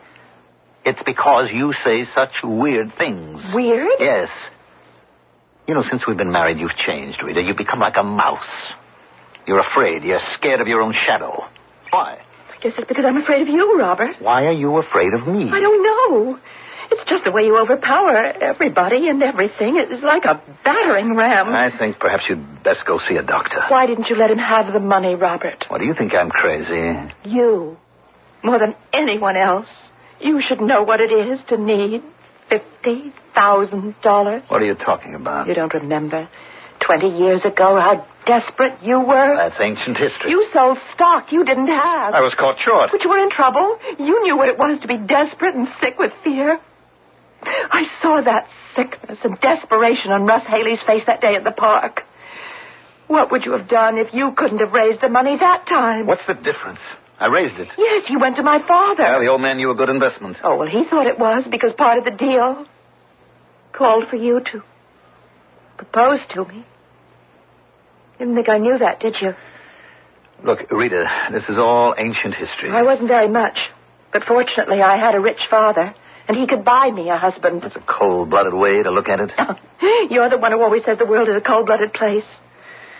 Well, from now on, don't scold me when I say I'm lonely and frightened and afraid of people. After all, who am I? When was I ever important to anybody? I think the only person who ever thought I was somebody was Russ Haley. Why didn't you write off that $50,000? Because I couldn't. Why not? Because everybody knew he stole it. If I closed my eyes to it, it would be the same as saying, well, come on, fellas, the till is open. Help yourselves. Now let's drop it. It's over. Is it, Robert? That must be Wilson. Excuse me. Hello. Yes, Wilson. Right. All right, now look, we have to go at this very slowly, very quietly. The first parcel is owned by a man named Beauregard. Get it as cheap as you can, but get it. That's right. Tomorrow. Robert, why didn't you lend him that money? Rita, for the last time, forget it. It's over.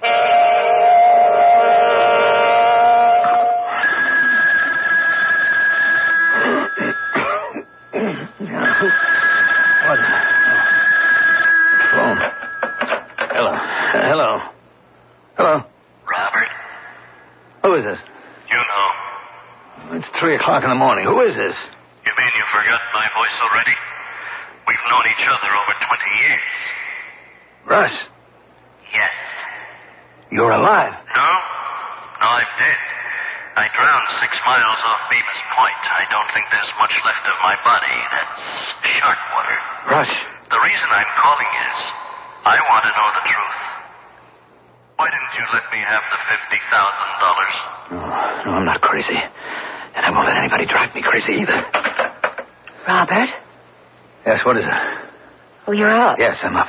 Something woke me up. I'm not sure. Maybe I was dreaming. Or did the telephone ring? No, you were dreaming. We both were dreaming. Go back to sleep. I can't. I'm wide awake. Why? What's the matter? I just keep thinking about poor Russ Haley. And why did he have to kill himself? It was only money. Rita, for the last time, it's over. Forget it. Good morning, Robert. Wilson, good morning. Is the Beauregard thing all set? Well, no, not exactly. What does that mean? He doesn't want to sell. Oh, come on. As far as he's concerned, the land has no value. Up the price. I tried it. It's no go. Well, did you tell him we could get the state to condemn the property? Well, how could I? We have to keep our interest in acquiring the land secret, don't we? Yes, you're right. All right, let him rest for a while. Start buying around him. Now, remember, it has to look very casual. Be sure you use a lot of cover names. Oh, yes, I know, Robert. I know. We've done this before. Yes, but nothing on this scale. And we're using our own money this time. You know how many millions we've got sunk into it already. Now, we've got to get the last key pieces in place. Mm-hmm. Check the map. Start with this fellow, Stockton, the one who owns the farm in the southwest corner. That has to go. All right. I can't imagine why we would have any trouble. Nobody has any idea that something's up. Just get to it quickly, will you? Say, is something wrong? What would be wrong? I don't know. You know, lately you seem to be kind of nervous and upset about something. No, I'm fine, Wilson. I'm just fine. Now get moving.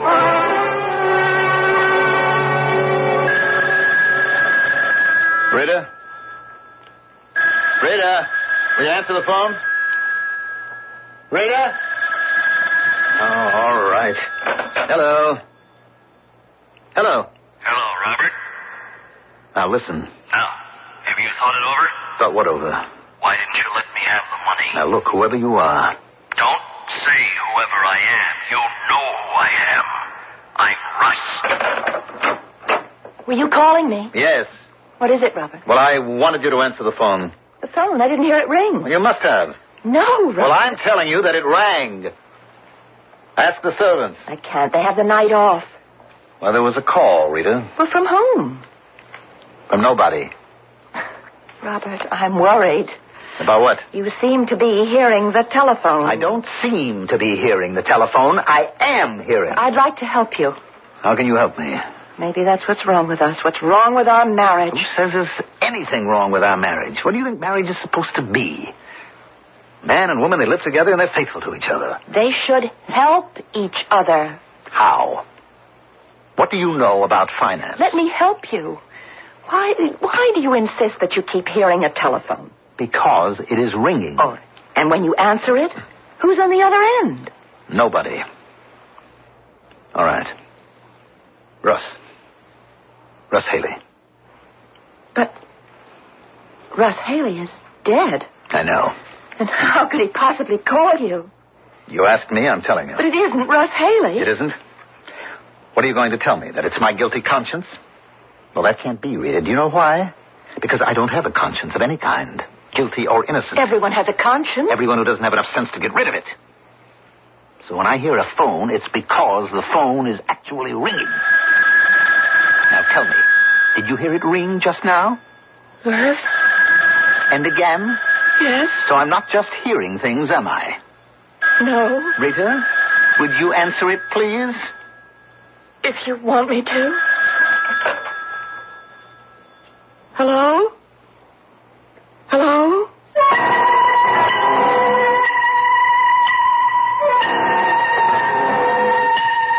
The other end of the conversation, if any, will be brought to you in just a few minutes when I shall return with Act 3. Is Robert's imagination working overtime? Can we receive phone calls from the dead? There are those people who swear it's possible.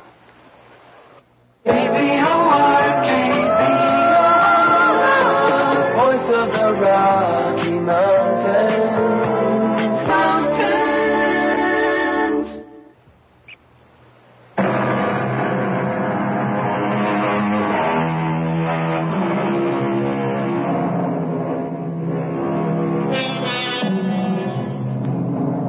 Each year, it seems, a new word comes into vogue. It has its brief hour of glory, and then, like the skyrocket, burns out and dies. This year's word is momentum. When it's going your way, you're on top of the world. However, for a mysterious reason that no one seems able to explain, momentum can suddenly falter and run down. Then you've had it. Has this happened to Robert Arthur Moresby, who could do no wrong for 20 years and built a towering financial empire? Hello? Hello? Who's on the line? Hello? Is this Mrs. Moresby? Yes? Who is it? This is Jack Wilson. Oh, yes, just a moment, please. It's for you, Robert. It's Jack Wilson. Oh. Yes, Wilson. Robert, I can't seem to score with any of these people. You mean Stockton? For starters, and then Ledoux and Ferrari. Stockton, Ledoux, and Ferrari. Are they wise? Well, I don't see how. Offer a little more money. They never seem to be around. I can't get them at home. Well, keep trying. We don't get all those parcels, we could go down the drain. I'll talk to you tomorrow. Something wrong, Robert? No, everything's just fine. I just have to pull myself together. And something is wrong. No, I'm just forgetting who I am. I'm forgetting that my initials are R-A-M. Ram. And I'm behaving like a sheep.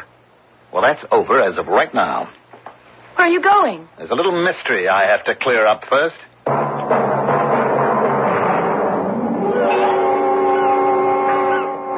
Are you Dick Carroll? That's me. Do you remember Russ Haley? Remember him? I knew him since he was a kid in short pants. His folks used to bring him to the club. I taught him how to sail. The night he took out his boat. Yeah? Did he do that often? Go out at night? With Russ, you'd never know what he was up to. Well, what did you think he was up to when he took the boat out? Nothing good. I can tell you that. What's that mean? Well, he had a kind of strange look on his face, like a fellow who's about to do something that's not right. What you're saying is he did actually go out on the boat that night. You saw him. Oh, yeah. He went out on the boat, all right. And he didn't come back, huh? I know where they found the boat. He wanted to drown himself. And he couldn't have found a better place for it. You mean he looked like a man who would want to commit suicide? Suicide or worse. Poor guy. He was trying to live it up. He liked the cards, the horses, the girls. They'll do it to you every time.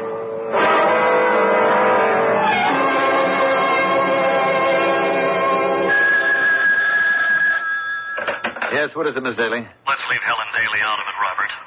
Who are you? Isn't it obvious? I'm Russ. Why can't you believe it? Oh, I know you can't afford to believe it, because that could be the end of your sanity. But it is really me, Russ. What do you want?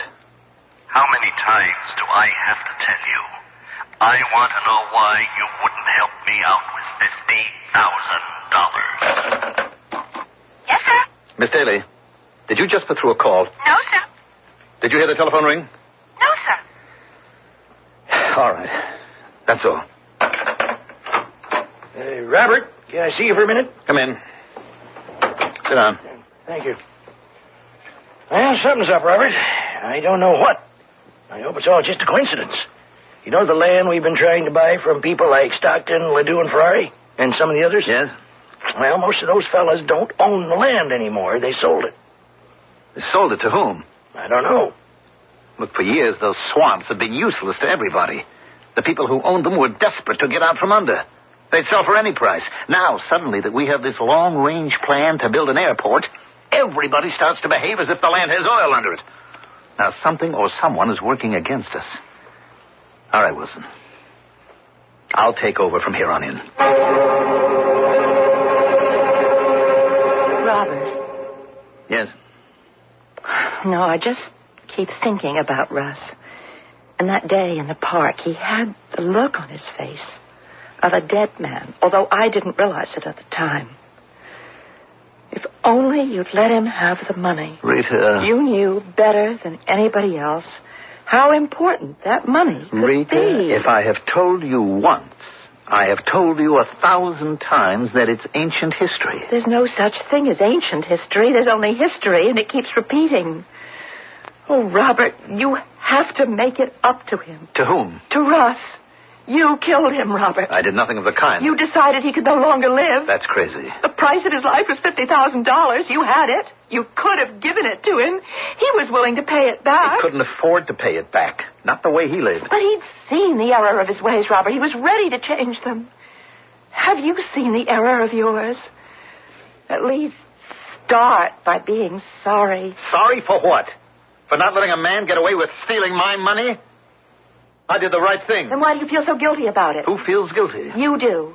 That's why you claim he calls you on the phone. Look, Rita, I have enough problems right now. I have got the biggest project of my life on the line, and it's about to fall apart. Why? I don't know why. But I better get a good night's sleep and start thinking straight tomorrow morning.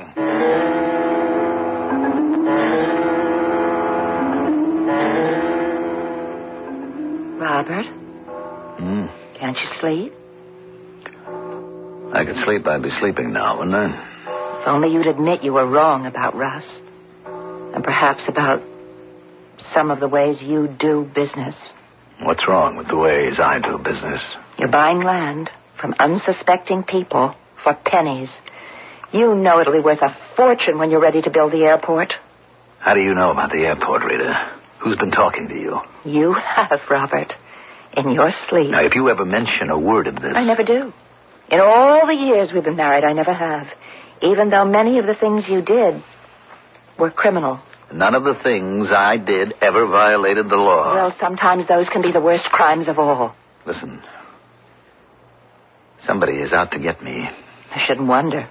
In your world, it happens all the time. Somebody is aware of every move that I have to make and is there ahead of me, cutting me off. You could be right.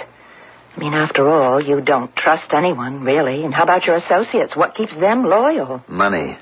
They'll all make a killing on this deal. That ensures loyalty. But suppose one of them, or some of them, could see a way to make more money without you. Will you let me get to sleep, please? I'm not the one who's keeping you awake. Wilson? Yes, Robert? Any luck on those properties? No, not a bit. Who owns them now? Just some initials, XYZ. Well, there must be an address. Just a box number. Find out who it is. I need all that land. Okay, now look, somebody has outsmarted us. We'll have to make a deal. It'll cost us a few more bucks. If it goes, there's enough for everybody. Find him. Well, I am trying to, Robert. Wilson, do you remember the Canterbury land purchase? Why are you bringing that up now? Because it could very well be that this is an inside job. I just want to remind you, Wilson, that I still have certain documents that could ruin your reputation forever. Oh, Robert, I swear to you. Now, who knows about the airport? Gus, Stevens, and Harry. Russ is dead. I want you to call in Marston. You want Private detectives? I want those fellows shadowed day and night. I want to find out who they see, who they talk to. You don't suspect... I suspect everybody.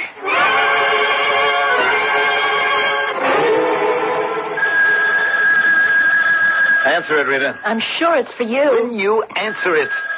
Even if it's Russ, I'm sure he doesn't want to talk to me. Look, will you answer the phone?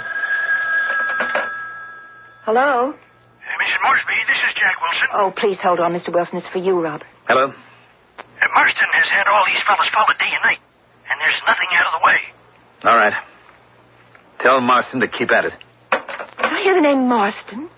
He's your private detective agency, isn't he? What is he doing for you? I want him to find out who's been buying those properties. Oh. I have him tailing Stevens, Harry, and Gus. Oh, I'm sure they have nothing to do with it. Somebody is working against me. It isn't one of them. How do you know? I'm sure of it. Why? Because it's me. You? Yes. Right here. In the drawer. Look. Photostats of deeds sold to the XYZ Company. Here's 100 acres from Kenneth Beauregard, and 50 from James Ledoux, and 300 from Elmer Stockton. Go on. Go through the rest if you like. You? You bought up all this? Yes, and it added up to $50,000. Why? Why? That's funny, isn't it? How it all comes to $50,000.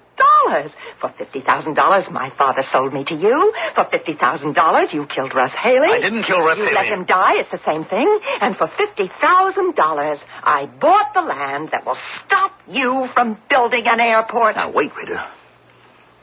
You're going to sell it to me, Rita. No. Rita, we can make a fortune.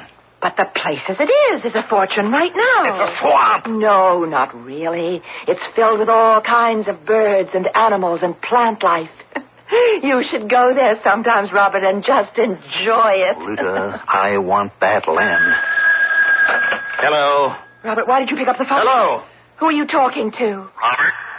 Now, you cut it out, do you hear? You're dead, Russ Haley. You're dead, and I'll prove it. Robert, where are you going? First, I'm going to take care of him. Then I'll come back and settle with you.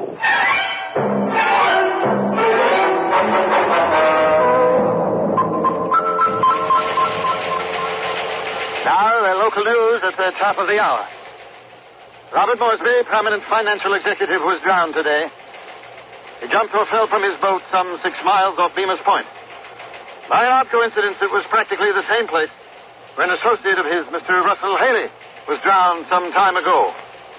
Here in the studio with me is Dick Carroll, an employee of Seaside Marina. What happened, Mr. Carroll? Mr. Moresby came running down to the dock, and he said, give me a motorboat. And I said, hold on, you ain't a member of the club. With that, he just knocks me to the ground, hops into a boat, and he's off. What did he say? Anything else? I think he said I'm going to get hold of Russ Haley's body.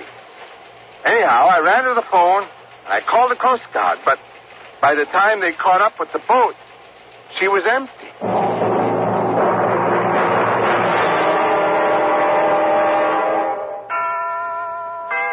Just a minute. Hello? Ross. Mr. Haley. Yes, may I come in? You didn't drown. No. You see, it isn't easy to drown yourself if you're a good swimmer. At the last minute, you change your mind. You want to live. Anyhow, a freighter bound for India picked me up. Oh. And I thought, well, maybe I'd begin a new life. But after a while, I decided to come home and face the music. I don't know what the music is. Robert's dead. Yes, I heard. I sold the company. But I still owe you $50,000. Are you still listening to the Song of the Sirens? Song of the Siren? Oh, yes, we talked about it that day in the park. You remember? No, I don't hear them anymore. That's good. And you? Well, I can see you've changed. You're no longer the timid and frightened little lady who used to be scared of her own shadow. Leaf by leaf, branch by branch, the losers die. And leaf by leaf, branch by branch, the winners live. Yes. But I still have to figure a way to make good on that $50,000. Well, why don't we sit down and relax over a cup of coffee? Maybe something will occur to us.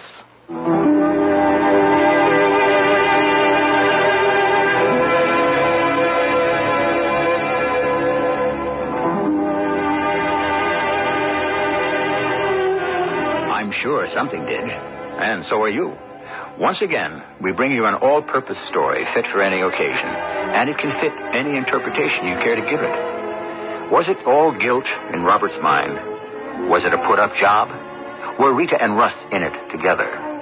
Once again, choose between reality and illusion, and perhaps discover how little they differ in the end.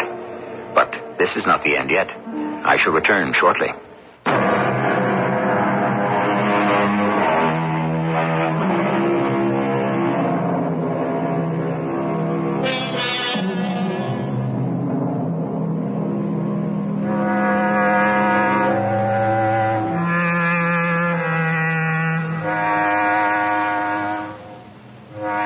Our story is called The Fatal $50,000. True, $50,000 is not quite the awesome amount it used to be, but it's still a respectable sum of money.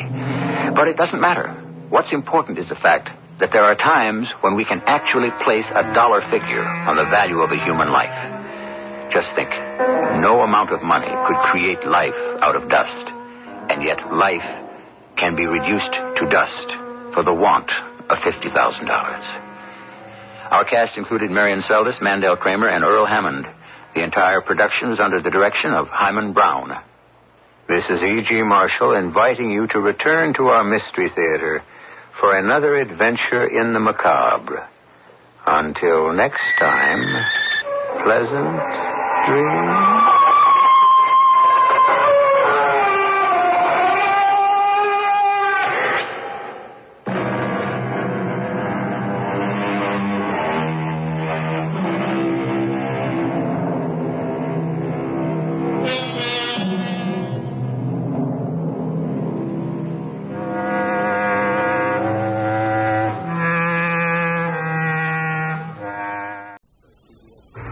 The CBS Radio Mystery Theater presents...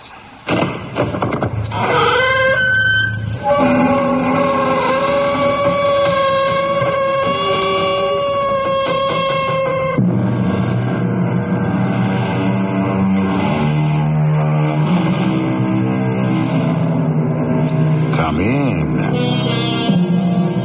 Welcome. I'm E.G. Marshall. Do you possess a soul? Do I? Does every human being have a soul, or does none of them? Is each of us merely an inchoate mass of drives and desires, some of us with the strength to fulfill them, others without it, weak, fit only for frustration and despair? These are large questions, and I regret I do not have the answers. It is a cosmic force. You understand what I am saying? I'm not sure. It is the human light, the unrevealed self-luminosity of all mankind. Yes. You are starting to grasp it. I can tell. I knew you would. From the first moment I set eyes on you. Listen to me. Everything gives forth light. Everything. Everything.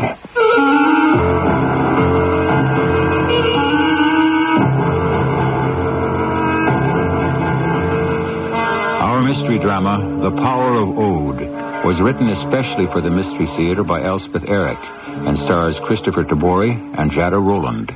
I'll be back shortly with Act One.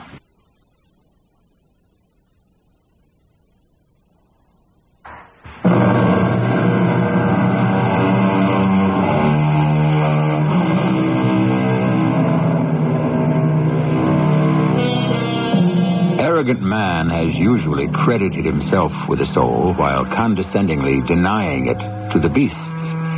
But when next you pass by a dog tied up on a sidewalk, waiting for the return of an all-important someone, go back and look deep into the anxious, watchful eyes. See if you do not detect there at least the hint of a steadfast, worshipful soul. Now I invite you to listen to the story called The Power of Ode.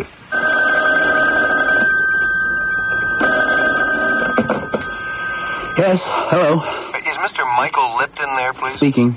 Michael, this is Frank. Frank? Frank who? Now, you're not going to tell me you don't remember. Frank Cabot? The very same. Himself in person. Are you here or where? Yeah, I'm right here in town. I'm calling from the local, hostelry. I've stopped off on my way to the coast. Renew old friendships, all that sort of thing. You still are my friend, or am I taking too much for granted? Oh, don't be silly. Of course not. But it's been years. Look, when can we get together? Well, how about right now? Now? Yeah, for a drink or something. Frank, I was just going to go out when the phone rang. There's this party I have to go to.